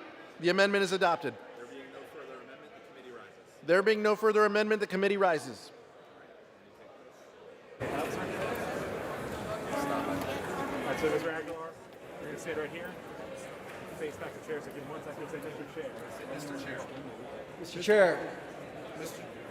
I say Mr. Chair? No, Mr. Speaker, the Committee of the Whole House on the State of the Union has had under consideration H.R. 5118 and pursuant to House Resolution 1232, I report the bill is amended by that resolution back to the House with sundry further amendments adopted in the Committee of the Whole. Boom. The Chair of the Committee of the Whole House on the State of the Union reports that the committee has been under consideration the bill H.R. 5118 and pursuant to House Resolution 1254 reports the bill as amended pursuant to that resolution back to the House with sundry further amendments adopted in the Committee of the Whole. Under the rule, the previous question is ordered. Pursuant to House Resolution 1254, the question on adoption of the further amendments will be put in gross. The question on the adoption of the amendments, those in favor say aye. Those opposed, no. The ayes have it. The amendments are adopted. The question on the engrossment and third reading of the bill, those in favor say aye. Those opposed, no. The ayes have it. Third reading. A bill to direct the Secretary of Agriculture to prioritize the completion of the Continental Divide National Scenic Trail and for other purposes. House be in order. For what purpose is the gentleman from? What? For what purpose does the gentleman from California seek recognition? Mr. Speaker, I have a motion to recommit at the desk. The clerk will report the motion. Mr. Valadeo of California moves to recommit the bill H.R. 5118 to the Committee on Natural Resources. Pursuant to Clause 2B of Rule 19, the previous question is ordered on the motion to recommit. The question on the motion to recommit, those in favor say aye. Those opposed, no. Those in favor say aye. Those in favor say aye. Those opposed, no. The noes have it. On this motion is Yeas and the nays. the yeas and nays have been requested. Those favoring a vote on the yeas and nays will rise. A sufficient number having risen. The yeas and nays are ordered. Members will record their votes by electronic device. Pursuant to Clause 9 of Rule 20, this 5-minute vote on the motion to recommit will be followed by a 5-minute vote on passage of the bill if ordered, passage of H.R. 263, and motions to suspend the rule and pass the following bills, H.R. 7283 and Senate 3451. This is a 5-minute vote. Got it? Yep.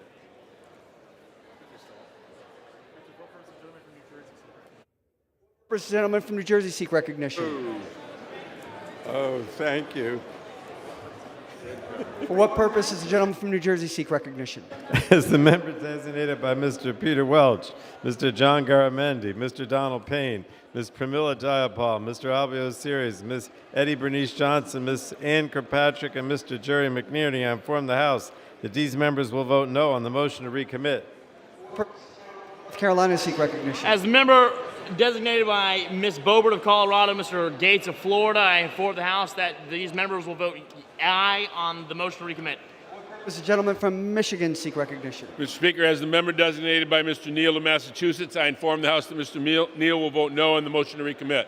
For what purpose does the gentleman from Louisiana seek recognition? Mr. Chairman, as the member designated by Representative Mike Johnson of Louisiana, inform the House that Representative Johnson will vote yes on the motion to recommit. Does the gentlewoman from New York seek recognition? Mr. Chair, Mr. Speaker, as the member designated by Mr. Jeffrey, I inform the House that Mr. Jeffrey will vote no on the motion to recommit. This is the gentlewoman from Missouri seek recognition. For what purpose does the gentlewoman from Missouri seek recognition? Mr. Speaker, member designated Mr. McHenry from North Carolina, Mr. Barr, and Mr. Guthrie of Kentucky. I inform the House that Barr, McHenry, and Guthrie will vote aye on the motion to recommit. For what purpose does the gentleman from California seek recognition? Mr. Speaker, as member designated by Congress members Cahaley, Mike Thompson, Andy Levin, Bordeaux, Vargas, Swalwell, Richie Torres, Cuellar, Panetta, and Keating. I inform the House that these members will vote no on the motion to recommit. For what purposes, gentlemen from Florida seek recognition? Mr. Speaker, as a member designated Mr. Wilson in the state of South Carolina, I inform the House that Mr. Wilson will vote aye on the motion to recommit. For what purposes, gentlemen from Maryland seek recognition? Mr. Speaker, as a member designated by Mr. Boyle, Ruppersberger, McKeechin, Jones, Ms. Newman, Trahan, I inform the House these members will vote no on the motion to recommit. Gentlemen from Pennsylvania seek recognition. Mr. Speaker, as the member designated by Miller Meeks of Iowa, Comer of Kentucky, Stefanik of New York, Raschenthaler, and Joyce both of Pennsylvania, I inform the House that those members will be voting yes on the motion to recommit. For what purpose, gentlemen from California seek recognition? Mr. Speaker, as the member designated by Representatives Ilhan Omar and Lloyd Doggett, I inform the House that these members will vote no on the motion to recommit. For what purpose, gentlemen from Michigan seek recognition? Mr. Speaker, as a member designated by Mr. Rice of South Carolina, Mr. Katko of New York, I inform the House that Mr. Rice and Katko will vote yea on the motion to recommit. For what purpose does the gentlewoman from New York seek recognition? Mr. Speaker, as the member designated by members Bush, Presley, Bowman, Tlaib, and Stansbury, I inform the House that these members will vote no on the motion to recommit. For what purpose does gentlemen from Pennsylvania seek recognition? Mr. Speaker, as a member designated by Mr. Smucker of Pennsylvania, I inform the House that Mr. Smucker will vote yea on the motion to recommit. For what purpose, gentlemen from Georgia seek Just a recognition? second, For what purpose, gentlemen from Georgia seek recognition? Mr. Speaker, as the member designated by Ms. Macbeth of Georgia, pursuant to HBS 8, I inform the House that Ms. Macbeth will vote no on the motion to recommit. For what purpose, gentlemen from Florida seek recognition? Mr. Speaker, as a member designated by Mr. Stubbe of Florida, I inform the House that Mr. Stubbe will vote yes on the motion to recommit. Purpose is the gentlewoman from Illinois seek recognition. As a member designated by Ms. Blunt Rochester of Delaware, Ms. Savizzi of Texas, I inform the House that these members will vote no on the motion to recommit. This gentleman from West Virginia seek recognition. Mr. Speaker, as a member designated by Mrs. Miller of West Virginia, I inform the House that Mrs. Miller will vote aye on the motion to recommit. Purpose is gentlewoman from New Hampshire seek recognition. That's everything I own. Mr. Speaker, as a member designated by Ms. Craig, Bustos, Stevens, Frankel, Dingle, and Mr. Blumenauer and Ryan, I inform the House that these members will vote no on the motion to recommit. Gentleman from Ohio seek recognition. Mr. Speaker, as the member designated by Mr. Wenstrup of Ohio, Mr. LaHood of Illinois, pursuant to House Resolution 8, I inform the House that Mr. Wenstrup and Mr. LaHood will vote aye on the motion to recommit. For what purpose does the gentleman from Colorado seek recognition? As the member designated by Ms. Williams, Ms. Moore, Mr. Caston, Ms. Bass, Mr. Evans, Ms. Sherfurlis McCormick, and Ms. Strickland, I inform the House that those members will vote no on the motion to recommit. For what purpose does the gentlewoman from California seek recognition? As a member designated by Ms. Steele of California, I inform the House that Ms. Steele will vote yea on motion to recommit. For what purpose does the gentlewoman from Texas seek recognition?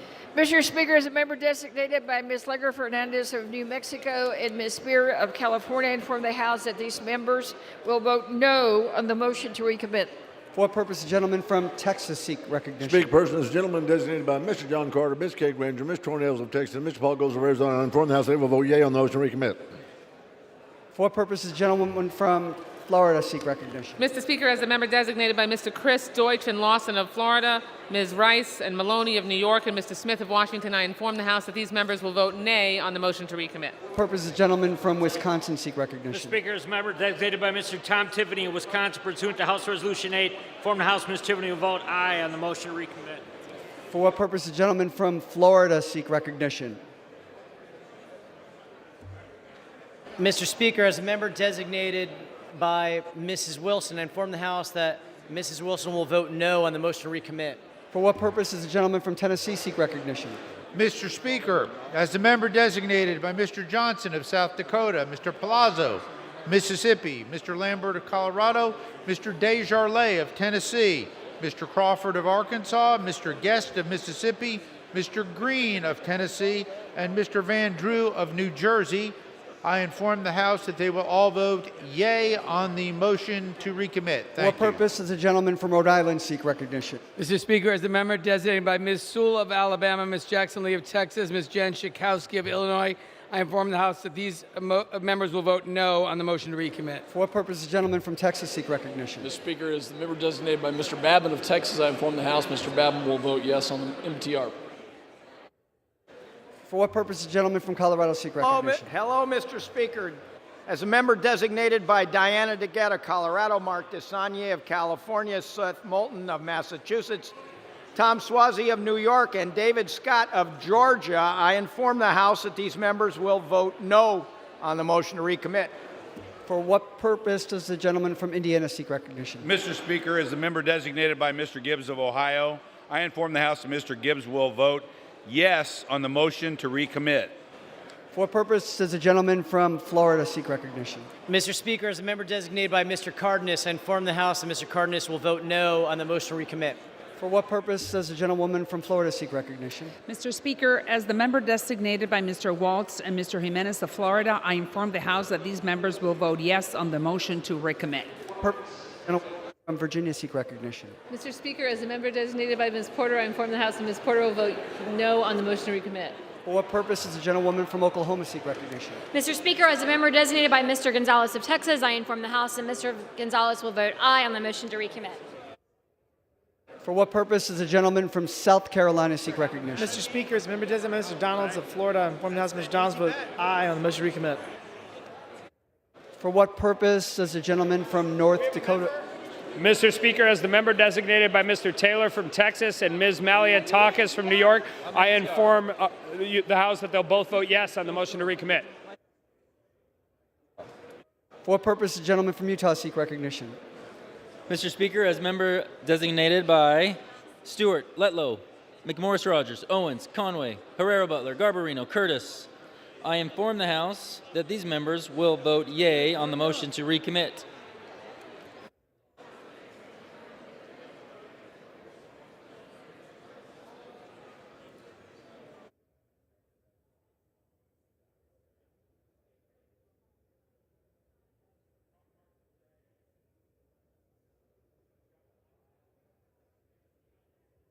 For what purpose does the gentleman from Indiana seek recognition? Mr. Speaker, as member designated by Ms. Walorski and Ms. Sparks of Indiana, I inform the House that Ms. Walorski and Ms. Sparks will vote yes on the motion to recommit.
This vote, the ayes are 199, the nays are 2.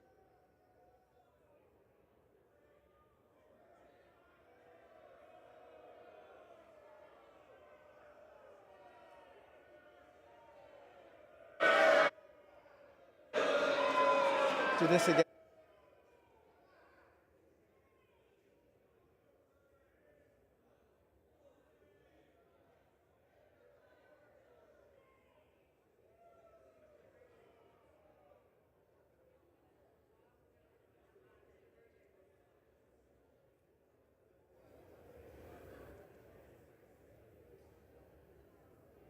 On this vote, the ayes are 200, the nays are 218.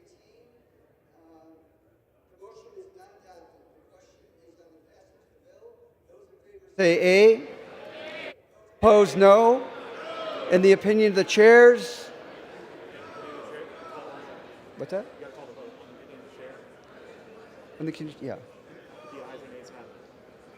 The nays have. Does the gentleman from Colorado seek recognition? Recorded vote, the yeas and nays. The yeas and nays are requested. Those favoring a vote on the yeas and nays will rise. A sufficient number having risen, the yeas and nays are ordered. Members will record their vote by electronic device. This will be a 5-minute vote.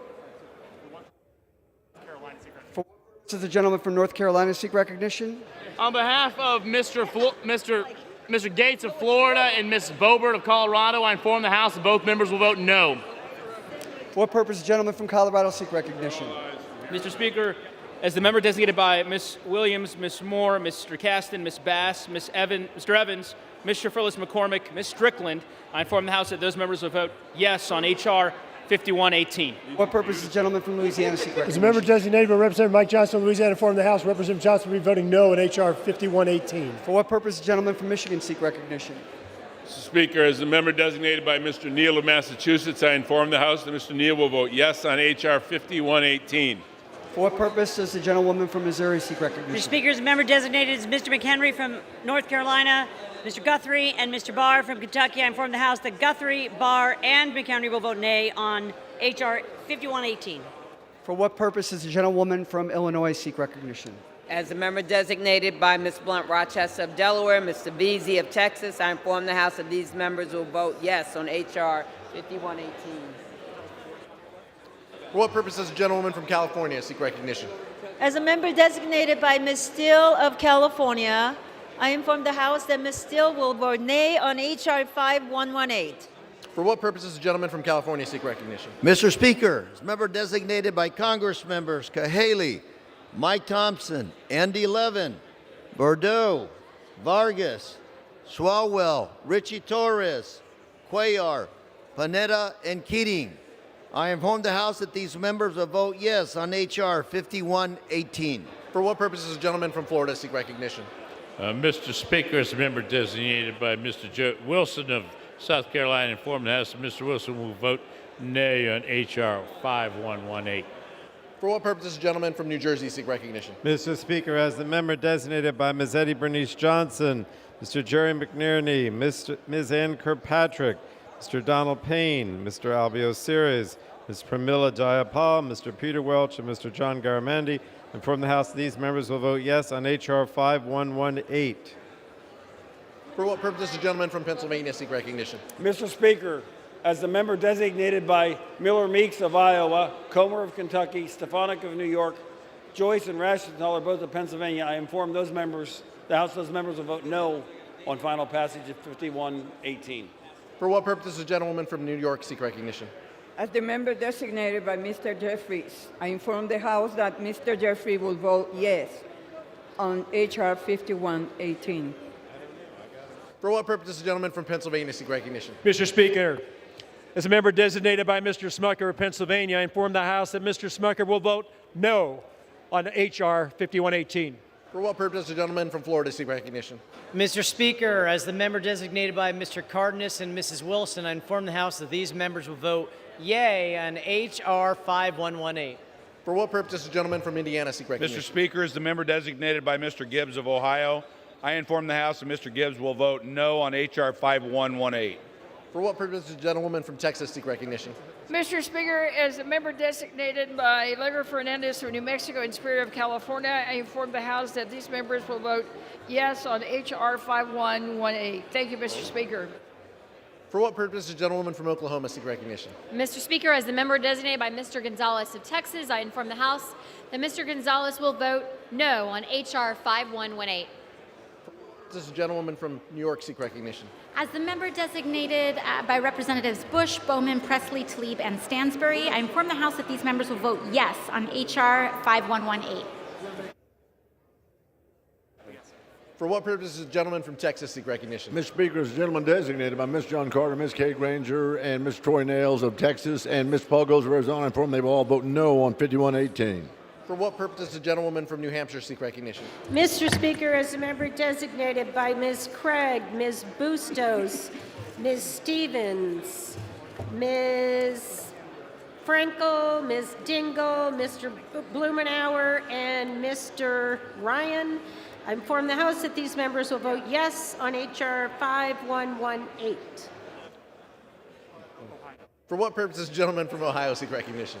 Mr. Speaker, as member designated for Ms. Wentworth of Ohio, Ms. LaHood of Illinois, pursuant to House Resolution number 8, I inform the House that Mr. Wentworth and Mr. LaHood will vote nay on H.R. 5118. For what purpose does the gentleman from Georgia seek recognition? Mr. Speaker, as a member designated by Ms. Macbeth of Georgia pursuant to H.R.S. 8, I inform the House that Ms. Macbeth will vote yes on H.R. 5118. Indiana.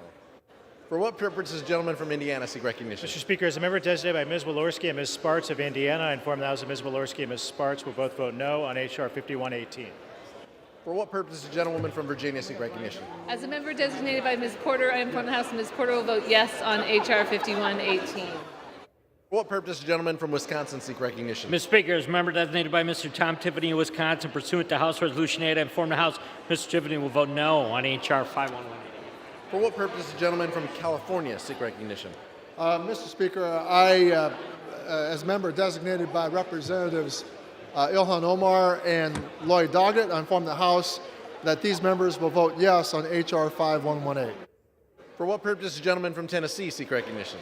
Speaker, as the member designated by Mr. Johnson of South Dakota, Mr. Palazzo of Mississippi, Mr. Lamburn of Colorado, Mr. Desjardins of Tennessee, Mr. Crawford of Arkansas, Mr. Guest of Mississippi, Mr. Green of Tennessee, and Mr. Van Drew of New Jersey, I inform the House that all of these members will vote nay on H.R. 5118. Thank you.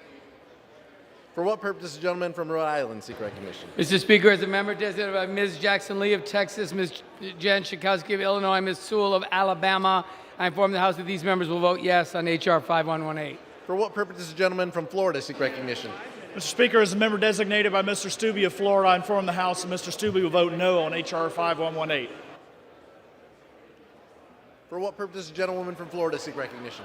Mr. Speaker, as the member designated by Mr. Chris Deutsch and Lawson of Florida, Ms. Maloney and Rice of New York, and Mr. Smith of Washington, I inform the House that these members will vote yea on H.R. 5118. For what purpose does the gentleman from Texas seek recognition? Mr. Speaker, as the member designated by Mr. Babin of Texas, I inform the House Mr. Babin will vote no on H.R. 5118.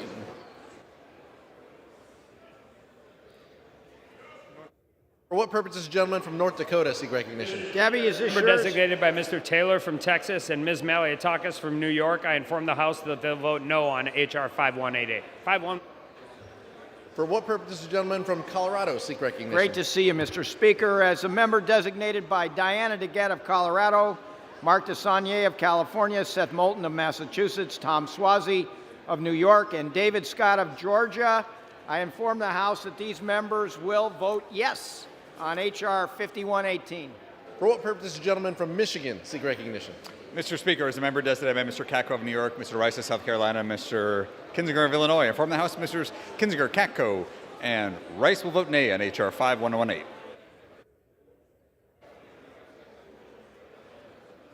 For what purpose does the gentleman from Utah seek recognition? Mr. Pitcher is member designated by Stewart, Letlow, McMorris Rogers, Owens, Conway, Herrera Butler, Garbarino, Curtis. I inform the House that these members will vote no on H.R. 51 5118. Swing and a miss. Hope you feel better. For what purpose does the gentleman from South Carolina seek recognition? Mr. Speaker, as member designated by Mr. Donalds of Florida, I inform the House Mr. Donalds vote nay on H.R. 5188. For what purpose does the gentleman from West Virginia seek recognition? Mr. Speaker, as a member designated by Mrs. Miller of West Virginia, I inform the House that Mrs. Miller will vote nay on H.R. 5118. Oh, yeah. For what purpose does the gentleman from Florida seek recognition? Thank you, Mr. Speaker. As the member designated by Mr. Waltz and Mr. Jimenez of Florida, I inform the House that these members will vote no on H.R. 5118.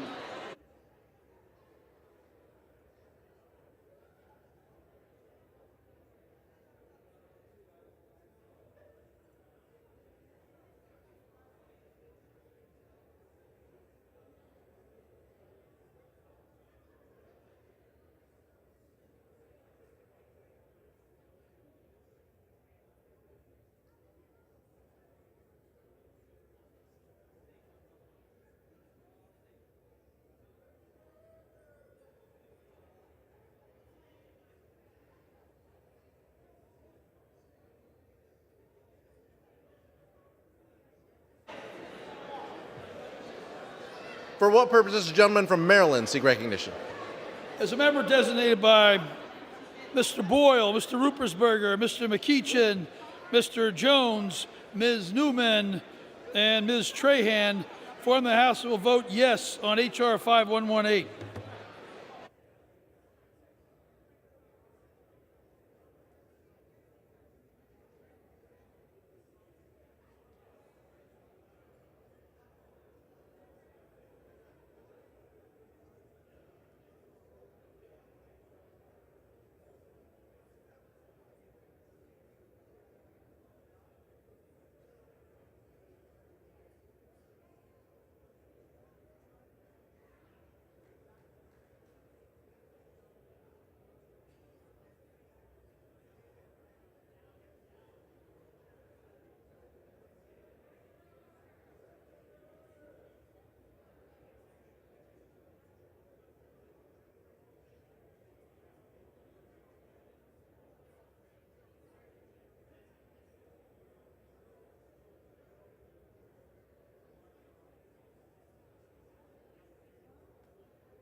Yeas are 218. The nays are 199. The bill is passed. Without objection, a motion to reconsider is laid on the table. Pursuant to Clause 8 of Rule 20, the unfinished business is the vote on passage of H.R. 263, on which the yeas and nays are ordered. The clerk will report the title of the bill. Union Calendar number 334, H.R. 263, a bill to amend the Lacey Act Amendments Act of 1981 to clarify provisions enacted by the Captive Wildlife Safety Act to further the conservation of certain wildlife species and for other purposes. Start with. The question is on passage of the bill. Members will record their votes by electronic device. This is a 5-minute vote. What does the gentleman from Michigan seek recognition? Madam Speaker, as the member designated by Mr. Neal of Massachusetts, I inform the House that Mr. Neal will vote yes on H.R. 263. What purpose does the gentleman from North Carolina seek recognition? As a member designated by Mr. Gates of Florida, I inform the House that Mr. Gates will vote yes on the bill. As a member designated by Ms. Boebert of Colorado, I inform the House that Ms. Boebert will vote nay. Can I keep going? What purpose does the gentleman from California seek recognition? Madam Speaker, as the member designated by Representatives Ilhan Omar and Lloyd Doggett, inform the House that these members will vote yes on H.R. 263. For what purpose does the gentleman from Louisiana seek recognition? Madam Speaker, as the member designated by Mr. Mike Johnson of Louisiana, I inform the House that Mr. Johnson vote no on H.R. 263. For what purpose does the gentleman from New Jersey seek recognition? Madam Speaker, as a member designated by Mr. Albio Series, Ms. Ann Kirkpatrick, Ms. Jory McNerney, Ms. Eddie Bernice Johnson, Ms. Pramila Jayapal, Mr. Peter Welch, Mr. Donald Payne, and Mr. John Garamendi, I inform the House that these members will vote yes on H.R. 263. For what purpose does the gentlewoman from Missouri seek recognition? Madam Speaker, as a member designated by Mr. McHenry of North Carolina, Mr. Barr, and Mr. Guthrie of Kentucky, I inform the House that Mr. Barr, Mr. Guthrie, and Mr. McHenry will vote nay on H.R. 263. For what purpose does the gentlewoman from New York seek recognition? As the member designated by Mr. Jeffries, I inform the House that Mr. Jeffrey will vote yes on H.R. 263. For what purpose does the gentlewoman from California seek recognition? As a member designated by Ms. Steele of California, I inform the House that Ms. Steele will vote yea on H.R. 263. For what purpose does the gentlewoman from Texas seek recognition? Madam Speaker, as a member designated by Ms. Leger Fernandez of New Mexico and Ms. Spear of California, I inform the House that these members will vote yes on H.R. 263. Thank you, Madam Speaker. For what purpose does the gentleman from Texas seek recognition? Madam Speaker, as a member designated by Mr. John Carter and Ms. Kay Granger and Mr. Troy, actually, Paul Grills of Arizona, they will all vote no. And designated also by Troy Nails of Texas, he will vote yes. For what purpose does the gentleman from California seek recognition? Madam Speaker, as a member designated by Congress members Cahaley, Mike Thompson, Andy Levin, Bordeaux, Vargas, Swalwell, Richie Torres, Cuellar, Panetta, and Keating, I inform the House that these members will vote yes on H.R. 263. For what purpose does the gentleman from Pennsylvania seek recognition? Madam Speaker, as a member designated by Miller Meeks of Iowa, Comer of Kentucky, Stefanik of New York, Raschenthaler and Joyce of Pennsylvania, I inform the House that Miller Meeks, Comer, and Joyce will vote no, and Raschenthaler and Stefanik will vote yes. For what purpose does the gentlewoman from Florida seek recognition? Madam Speaker, as the member designated by Mr. Christ, Deutsch, and Lawson of Florida, Ms. Maloney and Rice of New York, and Mr. Smith of Washington, I inform the House that these members will vote yea on H.R. 263. For what purpose does the gentleman from Pennsylvania seek recognition? Madam Speaker, as a member designated by Mr. Smucker of Pennsylvania, I inform the House that Mr. Smucker will vote yea on H.R. 263. For what purpose does the gentlewoman from New York seek recognition? As a member designated by Representatives Bush, Bowman, Presley, Tlaib, and Stansbury, I inform the House that these members will vote yes on H.R. 263.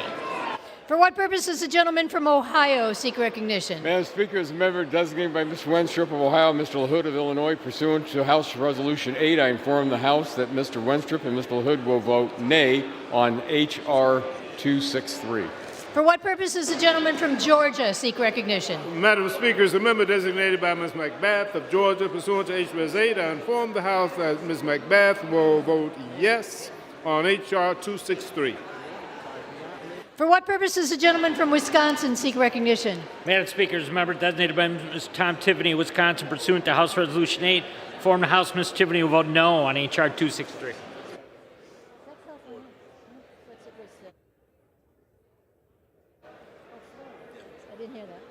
For what purpose does the gentleman from Florida seek recognition? Madam Speaker, as the member designated by Mrs. Wilson and Mr. Cardenas, I inform the House that these members will vote yea on H.R. 263. For what purpose does the gentleman from Florida seek recognition? Madam Speaker, as a member designated by Mr. Wilson of South Carolina, I inform the House that Mr. Wilson will vote nay on H.R. 263. For what purpose does the gentleman from Colorado seek recognition? Madam Speaker, as the member designated by Ms. Williams, Ms. Moore, Mr. Caston, Ms. Bass, Mr. Evans, Ms. Sherfless McCormick, and Ms. Strickland, I inform the House that those members will vote yes on H.R. 263. For what purpose does the gentleman from Texas seek recognition? Madam Speaker, as a member designated by Mr. Babin of Texas, I inform the House Mr. Babin will vote no on H.R. 263. For what purpose does the gentlewoman from Virginia seek recognition? Madam Speaker, as the member designated by Ms. Porter, I inform the House that Ms. Porter will vote yes on H.R. 263. For what purpose does the gentlewoman from Florida seek recognition? Yes. As the member designated by Mr. Waltz and Mr. Jimenez of Florida, I inform the House that these members will vote yes on H.R. 263. For what purpose does the gentlewoman from Illinois seek recognition? As the member designated by Ms. Blunt Rochester, Mr. VZ of Texas, I inform the House that these members will vote yes on H.R. 263. For what purpose does the gentleman from Tennessee seek recognition? Madam Speaker, as the member designated by Mr. Van Drew of New Jersey and Mr. Palazzo of Mississippi, I inform the House that Mr. Palazzo and Mr. Van Drew will both vote yea on H.R. 263. And Madam Speaker, as a member designated by Mr. Lamburn of Colorado, Mr. Desjardins of Tennessee, Mr. Johnson of South Dakota, Mr. Crawford of Arkansas, Mr. Guest of Mississippi, and Mr. Green of Tennessee, I inform the House that those members will vote nay on H.R. 263. Thank you. For what purpose does the gentleman from Maryland seek recognition? Madam Speaker, as a member designated by Mr. Boyle, Rupersberger, McEachin, Jones, and Ms. Newman and Trahan, I inform the House the member will vote yes on H.R. 263. For what purpose does the gentleman from Indiana seek recognition? Madam Speaker, as a member designated by Ms. Walorski and Ms. Sparts of Indiana, I inform the House that Ms. Walorski and Ms. Sparts will both vote no on H.R. 263. For what purpose does the gentlewoman from New Hampshire seek recognition? Madam Speaker, as a member designated by Ms. Craig, Bustos, Stevens, Frankel, Dingle, Mr. Blumenauer, and Mr. Ryan, I inform the House that these members will vote yes on H.R. 263. For what purpose does the gentleman from Indiana seek recognition? Madam Speaker, as the member designated by Mr. Gibbs of Ohio, I inform the House that Mr. Gibbs will vote nay on H.R. 263. For what purpose does the gentleman from Rhode Island seek recognition? Madam Speaker, as a member designated by Ms. Sewell of Alabama, Ms. Schakowsky of Illinois, Ms. Jackson Lee of Texas, I inform the House that these members will vote yes on H.R. 263. For what purpose does the gentleman from Florida seek recognition? Madam Speaker, as a member designated by Mr. Stubbe of Florida, I inform the House that Mr. Stubbe will vote no on H.R. 263. For what purpose does the gentleman from Colorado seek recognition? Hi, Madam Speaker, as the member designated by Diana DeGette of Colorado, Mark DeSagne of California, Seth Moulton of Massachusetts, Tom Swazi of New York, and David Scott of Georgia, I inform the House that these members will vote yes on H.R. 263. For what purpose does the gentleman from North Dakota seek recognition? Madam Speaker, as the member designated by Ms. Maliotakis from New York and Mr. Taylor from Texas, I inform the House that Maliotakis will vote yes and Taylor will vote no on H.R. 263. For what purpose does the gentleman from Utah seek recognition? Madam Speaker, as member designated by Stewart, Letlow, McMorris Rogers, Owens, and Conway, I inform the House that these members will vote nay on H.R. 263. Also, as member designated by Herrera Butler, Garbarino, and Curtis, I inform the House that these members will vote yea on H.R. 263. Michigan. For what purpose does the gentleman from Michigan seek recognition? Madam Speaker, as the member designated by Mr. Kinzinger of Illinois, Mr. Rice of South Carolina, Mr. Katko of New York, I inform the House that Mrs. Rice, Katko, and Kinzinger will vote yea on H.R. 263. For what purpose does the gentleman from West Virginia seek recognition? Madam Speaker, as a member designated by Mrs. Miller of West Virginia, I inform the House that Mrs. Miller will vote nay on H.R. 263. For what purpose does the gentlewoman from Oklahoma seek recognition? Madam Speaker, as the member designated by Mr. Gonzalez of Texas, I inform the House that Mr. Gonzalez will vote no on H.R. 263.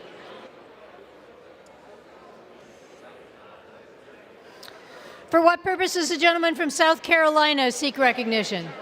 Madam Speaker, as member designated by Mr. Donalds of Florida, I inform the House that Mr. Donalds vote nay on H.R. 263.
members voted?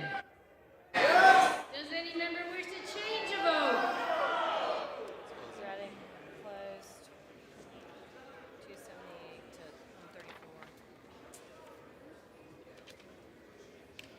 134. On this vote, the yeas are 278, the nays are 134. The bill is passed. Without objection, a motion to reconsider is laid on the table. Pursuant to Clause 8 of Rule 20, the unfinished business is the vote of the motion of the gentleman from California, Mr. Lowenthal, to suspend the rules and pass H.R. 7283 as amended, on which the yeas and nays are ordered. The clerk will report the title. Union Calendar Number 339, H.R. 7283. A bill to amend the Infrastructure Investment and Jobs Act to make certain activities eligible for grants from the Abandoned Mine Reclamation Fund and for other purposes. The question is, will the House suspend the rules and pass the bill as amended? Members will record their votes by electronic device. This is a 5-minute vote.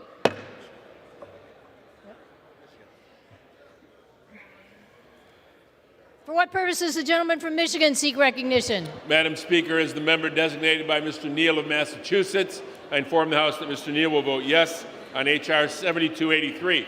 For what purpose does the gentleman from North Carolina seek recognition? As the member designated by Mr. Gates of Florida, I inform the House that Mr. Gates will vote aye. As the member designated by Ms. Boebert of Colorado, I inform the House that Ms. Boebert will vote no. For what purpose does the gentlewoman from Texas seek recognition? Madam Speaker, as a member designated by Ms. Beer of California, Ms. Legger Fernandez of New Mexico, I inform the House that these members will vote yes on H.R. 7283. Thank you, Madam Speaker. For what purpose does the gentleman from Louisiana seek recognition? Madam Speaker, as the member designated by Representative Mike Johnson of Louisiana, I inform the House Representative Johnson will vote yes on H.R. 7283. For what purpose does the gentlewoman from New York seek recognition? As the member designated by Mr. Jeffries, I inform the House that Mr. Jeffrey will vote yes on H.R. 7283.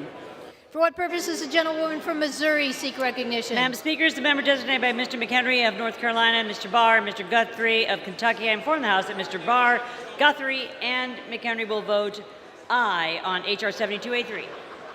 For what purpose does the gentleman from New Jersey seek recognition? Madam Speaker, as the member designated by Mr. Peter Welch, Mr. Donald Payne, Mr. John Garamendi, Ms. Pramila Jayapal, Ms. Eddie Bernice Johnson, Ms. Ann Kirkpatrick, Mr. Jerry McNerney, and Mr. Albio Series, inform the House that these members will vote yes on H.R. 7283.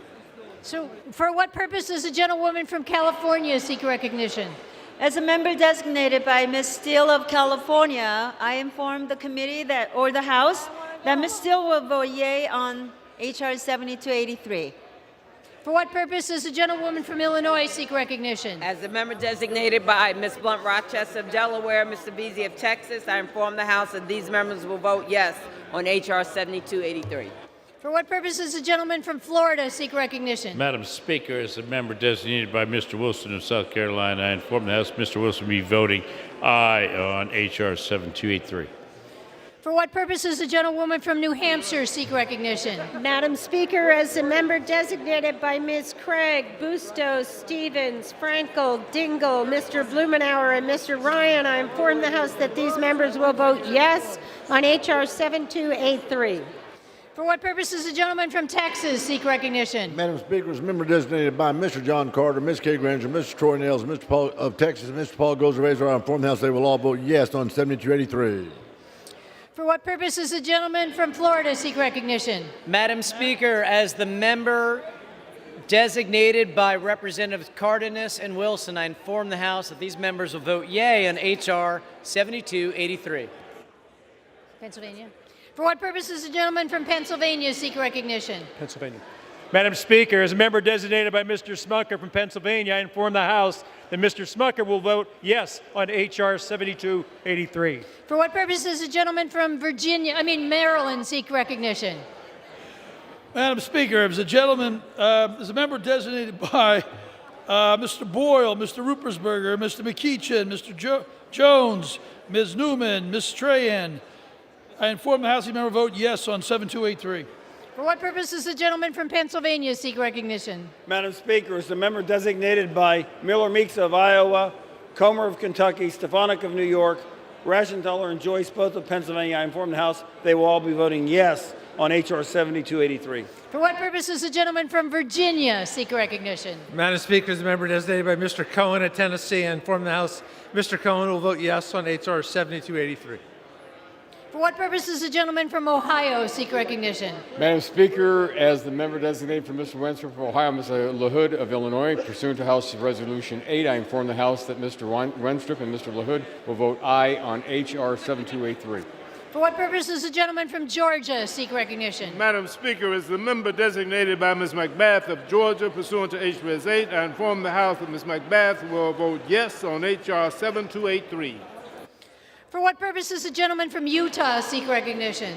Madam Speaker, as member designated by Stewart, Letlow, McMorris Rogers, Owens, Conway, Herrera, Butler, Garbarino, and Curtis, I inform the House that these members will vote yea on 7283. For what purpose does the gentleman from California seek recognition? Madam Speaker, as member designated by Congress members Cahaley, Mike Thompson, Andy Levin, Bordeaux, Vargas, Swalwell, Richie Torres, Cuellar, Panetta, and Keating, I inform the House that these members will vote yes on H.R. 7283. For what purpose does the gentleman from Indiana seek recognition? Madam Speaker, as the member designated by Mr. Gibbs of Ohio, I inform the House that Mr. Gibbs will vote yea on H.R. 7283. For what purpose does the gentlewoman from Virginia seek recognition? Madam Speaker, as a member designated by Ms. Porter, I inform the House that Ms. Porter will vote yes on H.R. 7283. For what purpose does the gentleman from Texas seek recognition? Madam Speaker, as a member designated by Mr. Babin, I inform the House that Mr. Babin will vote yea on H.R. 7283. For what purpose does the gentleman from Colorado seek recognition? Madam Speaker, as the member designated by Ms. Strickland, Mr. Evans, Ms. Moore, Mr. Caston, Ms. Williams, Ms. Bass, and Ms. Shafrillis McCormick, I inform the House that these members will vote yes on H.R. 7283. For what purpose does the gentlewoman from Florida seek recognition? Madam Speaker, as the member designated by Mr. Waltz and Mr. Jimenez of Florida, I inform the House that these members will vote yes on H.R. 7283. For what purpose does the gentlewoman from New York seek recognition? Madam Speaker, as the member designated by Representatives Bush, Bowman, Presley, Tlaib, and Stansbury, I inform the House that these members will vote yes on H.R. 7283. For what purpose does the gentleman from Florida seek recognition? Madam Speaker, as the member designated by Mr. Stubbe of Florida, I inform the House that Mr. Stubbe vote yes on H.R. 7283. For what purpose does the gentleman from California seek recognition? Madam Speaker, as the member designated by Representatives Ilhan Omar and Lloyd Doggett, I inform the House that these members will vote yes on H.R. 7283. For what purpose does the gentleman from North Dakota seek recognition? Madam Speaker, as the member designated by Mr. Taylor from Texas and Ms. Maliatakis from New York, I inform the House that they will vote yes on H.R. 7283. For what purpose does the gentleman from Rhode Island seek recognition? Madam Speaker, as a member designated by Ms. Sewell of Alabama, Ms. Schakowsky of Illinois, Ms. Jackson Lee of Texas, I inform the House these members will vote yes on H.R. 7283. For what purpose does the gentleman from Tennessee seek recognition? Madam Speaker, as a member designated by Mr. Van Drew of New Jersey, Mr. Green of Tennessee, Mr. Guest of Mississippi, Mr. Crawford of Arkansas, Mr. Johnson of South Dakota, Mr. Palazzo of Mississippi, Mr. Lamborn of Colorado, and Mr. Desjardins of Tennessee, I inform the House that all of these members will vote yea on H.R. 7283. Thank you. For what purpose does the gentlewoman from Florida seek recognition? Madam Speaker, as the member designated by Mr. Chris Deutsch and Lawson of Florida, Ms. Maloney and Rice of New York, and Mr. Smith of Washington, I inform the House that all these members will vote yea on H.R. 7283. For what purpose does the gentleman from Indiana seek recognition? Madam Speaker, as a member designated by Ms. Walorski and Ms. Sparts of Indiana, I inform the House that Ms. Walorski and Ms. Sparts will both vote yes on H.R. 7283. The gentleman from Colorado seek recognition. Good evening, Madam Speaker. As the member designated by Diana DeGette of Colorado, Mark DeSaulnier of California, Seth Moulton of Massachusetts, Tom Suozzi of New York, and David Scott of Georgia, I inform the House that these members will vote yes on H.R. 7283. For what purpose does the gentleman from Michigan seek recognition? Madam Speaker, as a member designated Mr. Kako of New York and Mr. Rice of South Carolina from the House, Mr. Kako and Mr. Rice will vote yea on H.R. 7283. For what purpose does the gentleman from West Virginia seek recognition? As a member designated, Madam Speaker, by Mrs. Miller of West Virginia, I inform the House Mrs. Miller will vote aye on H.R. 7283.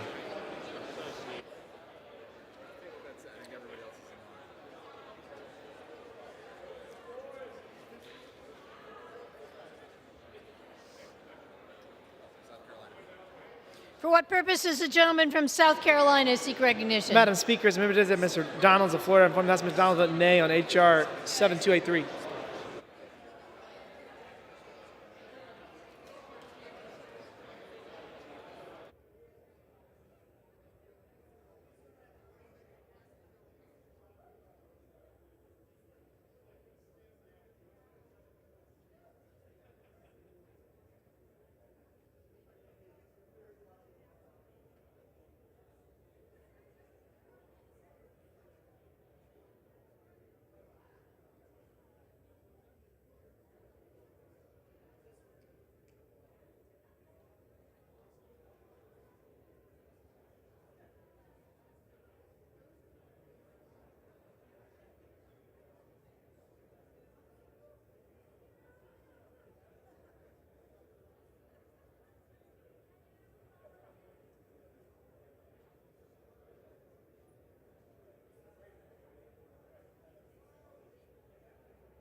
For what purpose does the gentlewoman from Oklahoma seek recognition? Madam Speaker, as a member designated by Mr. Gonzalez of Texas, I inform the House that Mr. Gonzalez will vote aye on H.R. 7283.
For what purpose does the gentleman from Texas seek recognition? Madam Speaker, as a member designated by the member from the 1st District of Texas, just want to say congratulations to the Republican baseball team.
Let's vote. The yeas are 391, the nays are 9. 2/3 being in the affirmative, the rules are suspended, the bill is passed, and without objection, the motion to reconsider is laid on the table.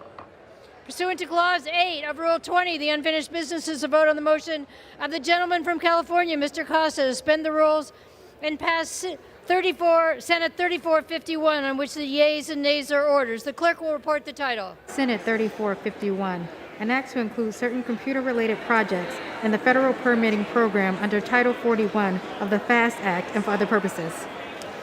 The question is, will the House suspend the rules and pass the bill? The members will record their vote by electronic device. This is a 5-minute vote.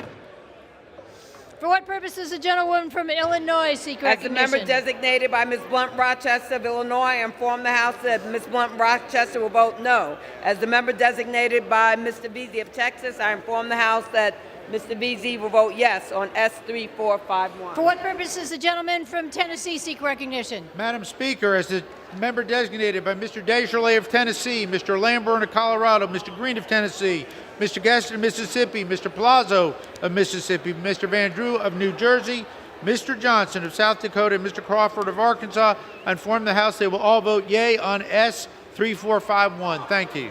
For what purpose does the gentlewoman from Texas seek recognition? Madam Speaker, as a member designated by Ms. Spear of California, I inform the House that Ms. Spear is a yes on S3451. As a member designated by Ms. Legger Fernandez, I inform the House. For what purpose does the gentleman that from North Carolina the House seek that the member will vote no on S3451. Florida, I inform the House that both members will vote aye. For what? For what purpose does the gentlewoman from New York seek recognition? As the member designated by Mr. Jeffries, I inform the House that Mr. Jeffrey will vote no on S3451. For what purpose does the gentleman from Ohio seek recognition? Madam Speaker, as the member designated by Mr. Wenstrup of Ohio, Mr. LaHood of Illinois, pursuant to House Resolution 8, I inform the House that Mr. Wenstrup and Mr. LaHood will vote aye on Senate S3451. For what purpose does the gentlewoman from New Hampshire seek recognition? Madam Speaker, as a member designated by Ms. Craig, Bustos, Stevens, Frankel, Dingle, Mr. Blumenauer, and Mr. Ryan, I inform the House that these members will vote. Oh, whoops, sorry. I got to do it again. Craig, Bustos, Stevens, and Ryan will vote yes on S3451. Frankel, Dingle, and Blumenauer will vote no on S3451. For what purpose does the gentleman from Louisiana seek recognition? Madam Speaker, as the gentleman recognized, as the gentleman designated by Representative Mike Johnson, Louisiana, inform the House Representative Johnson will vote yes on S3451.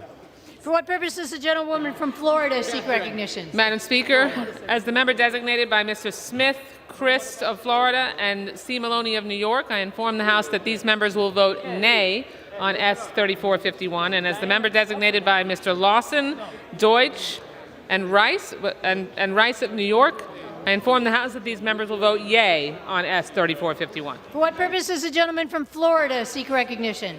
Madam Speaker, as a member designated by Mr. Wilson of South Carolina, inform the House that he'll be voting yea on Bill 345. For what purpose does the gentleman from Colorado seek recognition? Madam Speaker, as the member designated by Mr. Caston, Ms. Moore, and Ms. Strickland, I inform the House that those three members will vote yes on S3451. And on behalf of Ms. Shervlis McCormick, Ms. Bass, Ms. Williams, and Mr. Evans, I inform the House that those four members will vote no on S3451. For what purpose does the gentlewoman from Florida seek recognition? Yeah, Madam Speaker, as the member designated by Mr. Waltz and Mr. Jimenez of Florida, I inform the House that these members will vote yes on S3451. Thank you. For what purpose does the gentleman from Maryland seek recognition? Madam Speaker, as a member designated by Ms. Trahan and Mr. Ruppersberger, I inform the House those members will vote yes on S3451. Also, I'd like to inform the House that members designated, as a member designated by Ms. Newman and Mr. Boyle, Mr. McKeach, and Mr. Jones, those members will vote no on S3451. For what purpose does the gentlewoman from Missouri seek Madam recognition? Speaker, as a member designated by Mr. McHenry of North Carolina, Mr. Guthrie, and Mr. Barr of Kentucky, I inform the House that Guthrie, Barr, and McHenry will vote aye on S3451.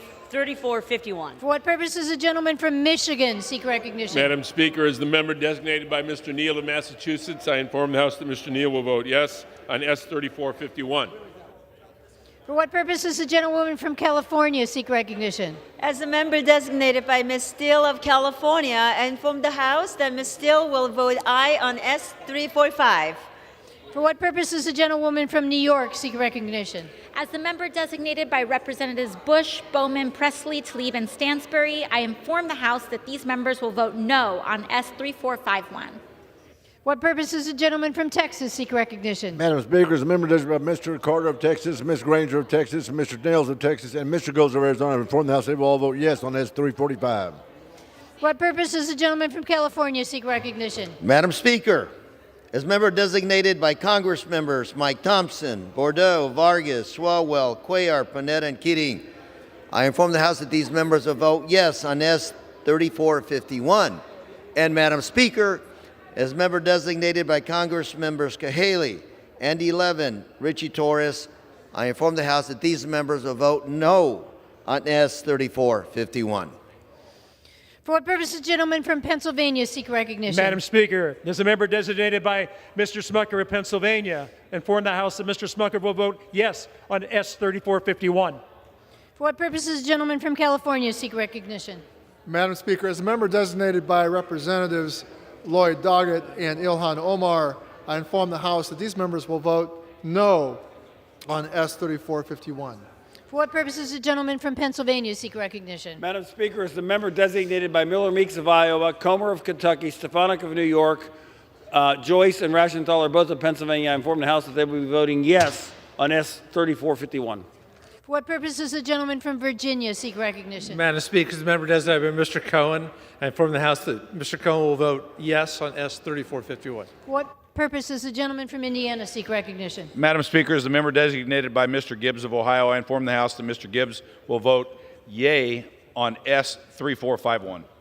For what purpose does the gentleman from Virginia seek recognition? As the member designated by Ms. Porter, I inform the House that Ms. Porter will vote no on S 3451. For what purpose does the gentleman from North Dakota seek recognition? Indiana, sorry. Madam Speaker, as a member designated by Ms. Walorski and Ms. Sparts, both of Indiana, I inform the House that Ms. Walorski and Ms. Sparts will both vote yes on S 3451. For what purpose does the gentleman from New Jersey seek recognition? Madam Speaker, as the member designated by Ms. Ann Kirkpatrick, Mr. Peter Welch, Mr. Donald Payne, and Mr. John Garamandi, I inform the House that these members will vote yes on S 3451.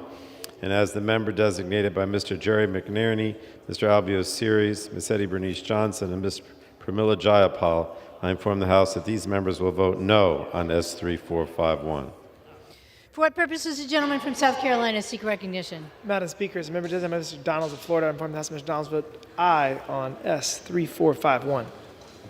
For what purpose does the gentleman from Georgia seek recognition? Madam Speaker, as the member designated by Ms. Bath of Georgia, pursuant to H.B.S. 8, I inform the House that Ms. McBath will vote yes on S 3451.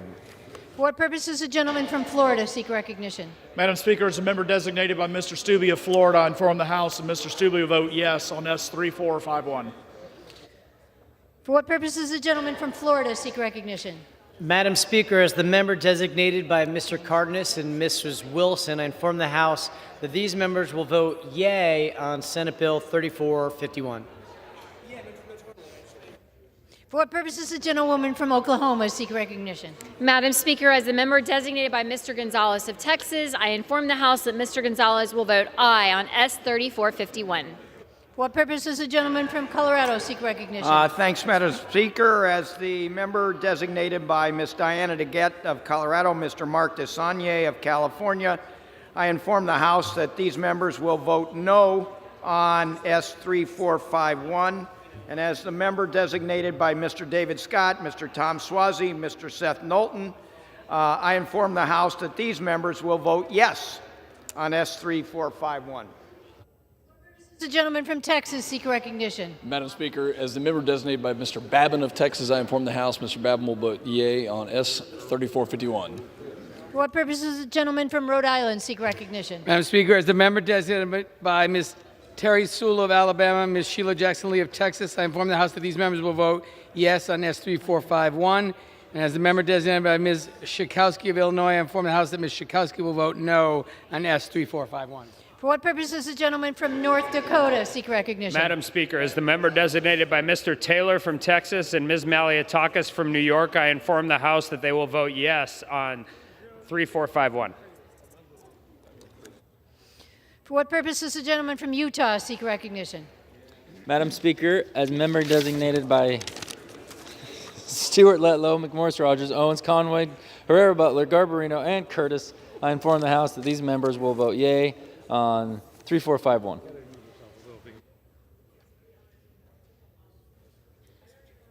For what purpose does the gentleman from West Virginia seek recognition? Madam Speaker, as the member designated by Mrs. Carol Miller of West Virginia, I inform the House that Mrs. Miller will vote aye on S3451. For what purposes does the gentleman from Michigan seek recognition? Madam Speaker, as the member designated by Mr. Rice of South Carolina, I inform the House Mr. Rice will vote yea on S3451. And as the member designated by Mr. Katko of New York, I inform the House Mr. Katko will also vote yea on S3451.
On this vote, the yeas are 303, the nays are 89.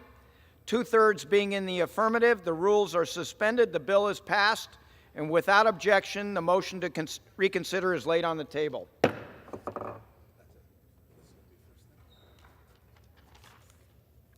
Without objection, the title of H.R. 5118 is amended. For what purpose does the gentleman from Rhode Island seek recognition? Mr. Speaker, I ask unanimous consent that in the engrossment of H.R. 1808, the clerk be authorized to correct section numbers, punctuation, spelling, and cross-references, and to make such other technical and conforming changes as may be necessary to reflect the actions of the House. Without objection. So, for what purpose does the gentleman, pardon me, from Mississippi rise? Mr. Speaker, I hereby remove myself as a co-sponsor from H.R. 8167. Gentleman's request is accepted. Chair lays before the House a communication. The Honorable, the Speaker, House of Representatives, Madam. Pursuant to 29 United States Code 780, I am pleased to appoint the following member to the National Council on Disability. Mr. Sean Kinnemer of Bakersfield, California. Signed sincerely, Kevin McCarthy, Republican Leader. The chair lays before the House the following enrolled bill.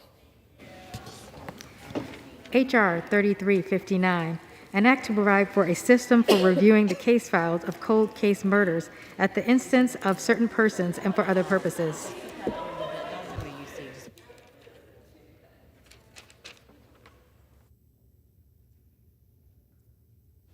Chair will now entertain requests for 1-minute speeches.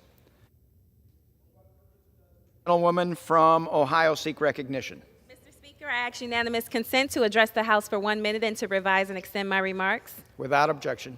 Mr. Speaker, House Democrats have been fighting to lower costs for hardworking American families every day. From the gas pump to the grocery store, checkout lines, we have reclaimed our commitment to our mission of creating a fair and balanced economy where Americans can thrive. And our efforts are starting to pay off in some areas. For example, gas prices continue to drop across the nation, which leaves a little more money in the pockets of American families, allowing them to spend more on necessities like putting food on the table. We have passed a series of bills to lower everyday costs for Americans, including the Lower Food and Fuel Cost Act and the Consumer Fuel Price Gouging Prevention Act. However, we need more.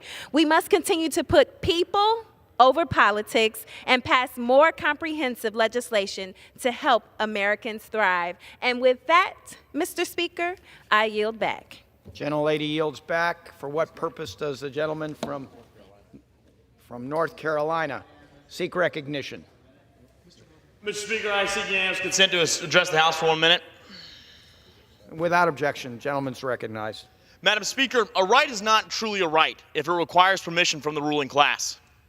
Speaker, you and others in this body seek to strip us of the most sacred tenet of natural law. With H.R. 1808, this body is attempting to disarm Americans by outlawing basic rifles and handguns. It seems only logical to think that a government intent on disarming its citizens is planning to do something that those same citizens would utilize firearms to prevent. In response to this radical gun control bill, I have submitted H.R. 8399, effectively known as the Double Tap to Tyranny Bill, to amend the Internal Revenue Code and repeal the National Firearms Act, thus removing infringements on our Second Amendment. H.R. 1808 and the NFA both stem from the same class of totalitarianism. Our founders understood that the first steps to tyranny begin by removing every safeguard that hinders its approach. Speaker, let me ask you this. Why do you want my guns? You seem perfectly content sitting behind a squadron of armed guards while your constituents are slaughtered by gang violence in the streets. Perhaps your reasons are taking away my rights to defend myself are not as well-intentioned as you present them to be. With that, I yield back. Gentleman yields back. For what purpose does the gentleman from California seek recognition? To address the body for 1 minute without objection. Without objection. Gentleman is recognized. Mr. Speaker, today I rise to congratulate Cantella High School in my district for winning the National Green Ribbon Award. Catella High School was one of 36 high schools nationwide to win this honor. Catella High School has also been recognized as a California Green Ribbon School not once, but twice. In 2020, earning the Bronze Award, and in 2021, earning the Silver Award. From a colonist to the Knights, congratulations. Keep up the good work. Mr. Speaker, I yield. Gentleman yields back. For what purpose does the gentleman from Wisconsin now rise? Sorry. Ask unanimous consent to address the body for 1 minute. Without objection, gentleman's recognized for 1 minute.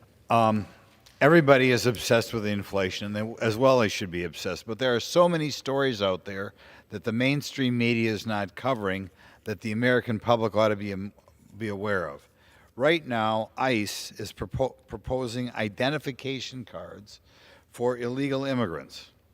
It is my belief, first of all, we have a situation in which there are over 170,000 people allowed in this country every month who should probably not be here illegally. Why is this? Already we promise free health care, and I think in many cases people coming here illegally are getting more health care or easier access to health care than people are here originally. They are allowed to travel all around the country, and now there is already a concern in my state that many illegal immigrants are getting public benefits as well. I am afraid that these cards will be used to further solidify the programs to give free public benefits to those people who shouldn't be here. Gentleman's time has I expired. hope the press looks into it. Thank you. Gentleman yields back. For what purpose does the gentleman from Arkansas seek recognition? Mr. Speaker, I rise and request to speak for 1 minute, revise and extend my remarks. Without objection, gentleman is recognized for 1 minute. Mr. Speaker, I rise today to congratulate Marine Sergeant Major Randall S. Jernigan, the United States Marine Corps JROTC instructor from my alma mater, Catholic High School in Little Rock, on a very happy and healthy retirement. Jernigan retired from the Marine Corps, where he served in a variety of roles. Upon his retirement, Jernigan returned to his Ohio hometown, where he began a teaching career. 10 years later, Jernigan was hired to lead the Catholic High School JROTC program. After a short time, Jernigan took over the school's physical fitness team, where during his first 3 years, Jernigan had a delivered national three-peat title. This year, Jernigan and his team of cadets took home another national title, but this time it was different. Jernigan and his cadets received the 2022 national title on Catholic's home field for the first time. In all, Jernigan led 9 different teams at Catholic High School to national titles, plus 2 more teams from Mount St. Mary's Academy. As school begins in a few weeks, we will miss seeing Sergeant Major Jernigan on campus. Thank you for your service and dedication for our hardworking students. Your impact is recognized and lasting. Gentleman yields back. For what purpose does the gentleman from Tennessee seek recognition? Seek unanimous consent to address the House for 1 minute and to revise and extend my remarks. Without objection, gentleman is recognized for 1 minute. Mr. Speaker, the United States has officially entered a recession thanks to the out-of-touch economic policies of President Biden and congressional Democrats.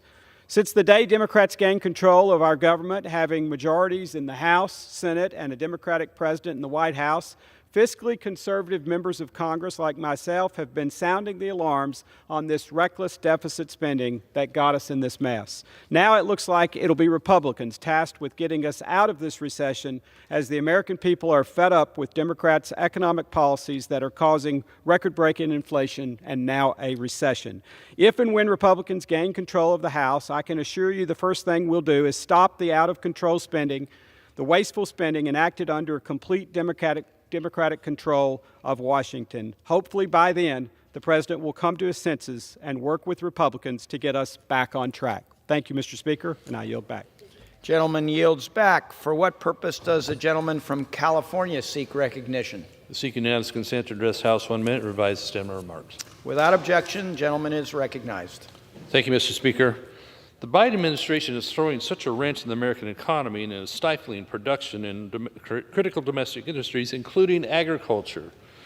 His failed economic policies have raised the input costs on essentials like fuel and fertilizer, and severely disrupted our supply chain. Of great concern right now in California is our water supply. His regulators in Bureau of Reclamation and U.S. Fish and Wildlife have cut so much water out of the state that we've had hundreds of thousands of acres that are idle this year. Now, why is that important to everybody across the country? California produces a very high amount of all these crops, 100% of artichokes, celery, garlic, honeydew, olives, plums, many of these crops. You can see on this chart here, 100%, 96%, 94%. Even down here, wild rice, 60%, horseradish, 30%. The water's being taken away to grow these crops. Is that a big deal? Well, if you want to import them from other countries, I guess you can. And then we can be subject to their supply, their pricing, their delivery times. We're the top agriculture producing state in the country. We need to have a water supply. We need not have it taken away by regulators and given to fish or environmental stuff. I yield back. Gentleman yields back. For what purpose does the gentleman from Texas seek recognition? Mr. Speaker, I ask unanimous consent to address the House for an hour. Without objection, the gentleman is recognized for 1 minute. Figured it was worth a shot since they canceled my special order. The chair appreciates that. Gentleman's recognized for 1 minute. Thank you, Mr. Speaker. Saw a law today that I was not aware of, 2 U.S.C. 1979, release of security information. And Section C says, nothing in this section may be construed to affect the ability of the Senate and the House of Representatives, including any member, to obtain information from the Capitol Police regarding the operation and activity of the Capitol Police that affect the Senate and House of Representatives. They've got thousands and thousands of hours of video, and I've seen what notice was given to one of the January 6 defendants, and it said, you'll get this section, that's what we'll use to prosecute. They were not given any of the exculpatory evidence. So today we requested this information, all the video from the Capitol Police, and it's worth fighting for because we need to know all the truth. And with that, I yield back. Gentleman yields back. The chair lays before the House the following personal request. Leave of absence requested for Mr. Griffith of Virginia for today. Without objection, the request is granted. So pursuant to Section 1 of House Resolution 1230, the House stands adjourned until 3 p.m. on Tuesday, August 2nd, 2022.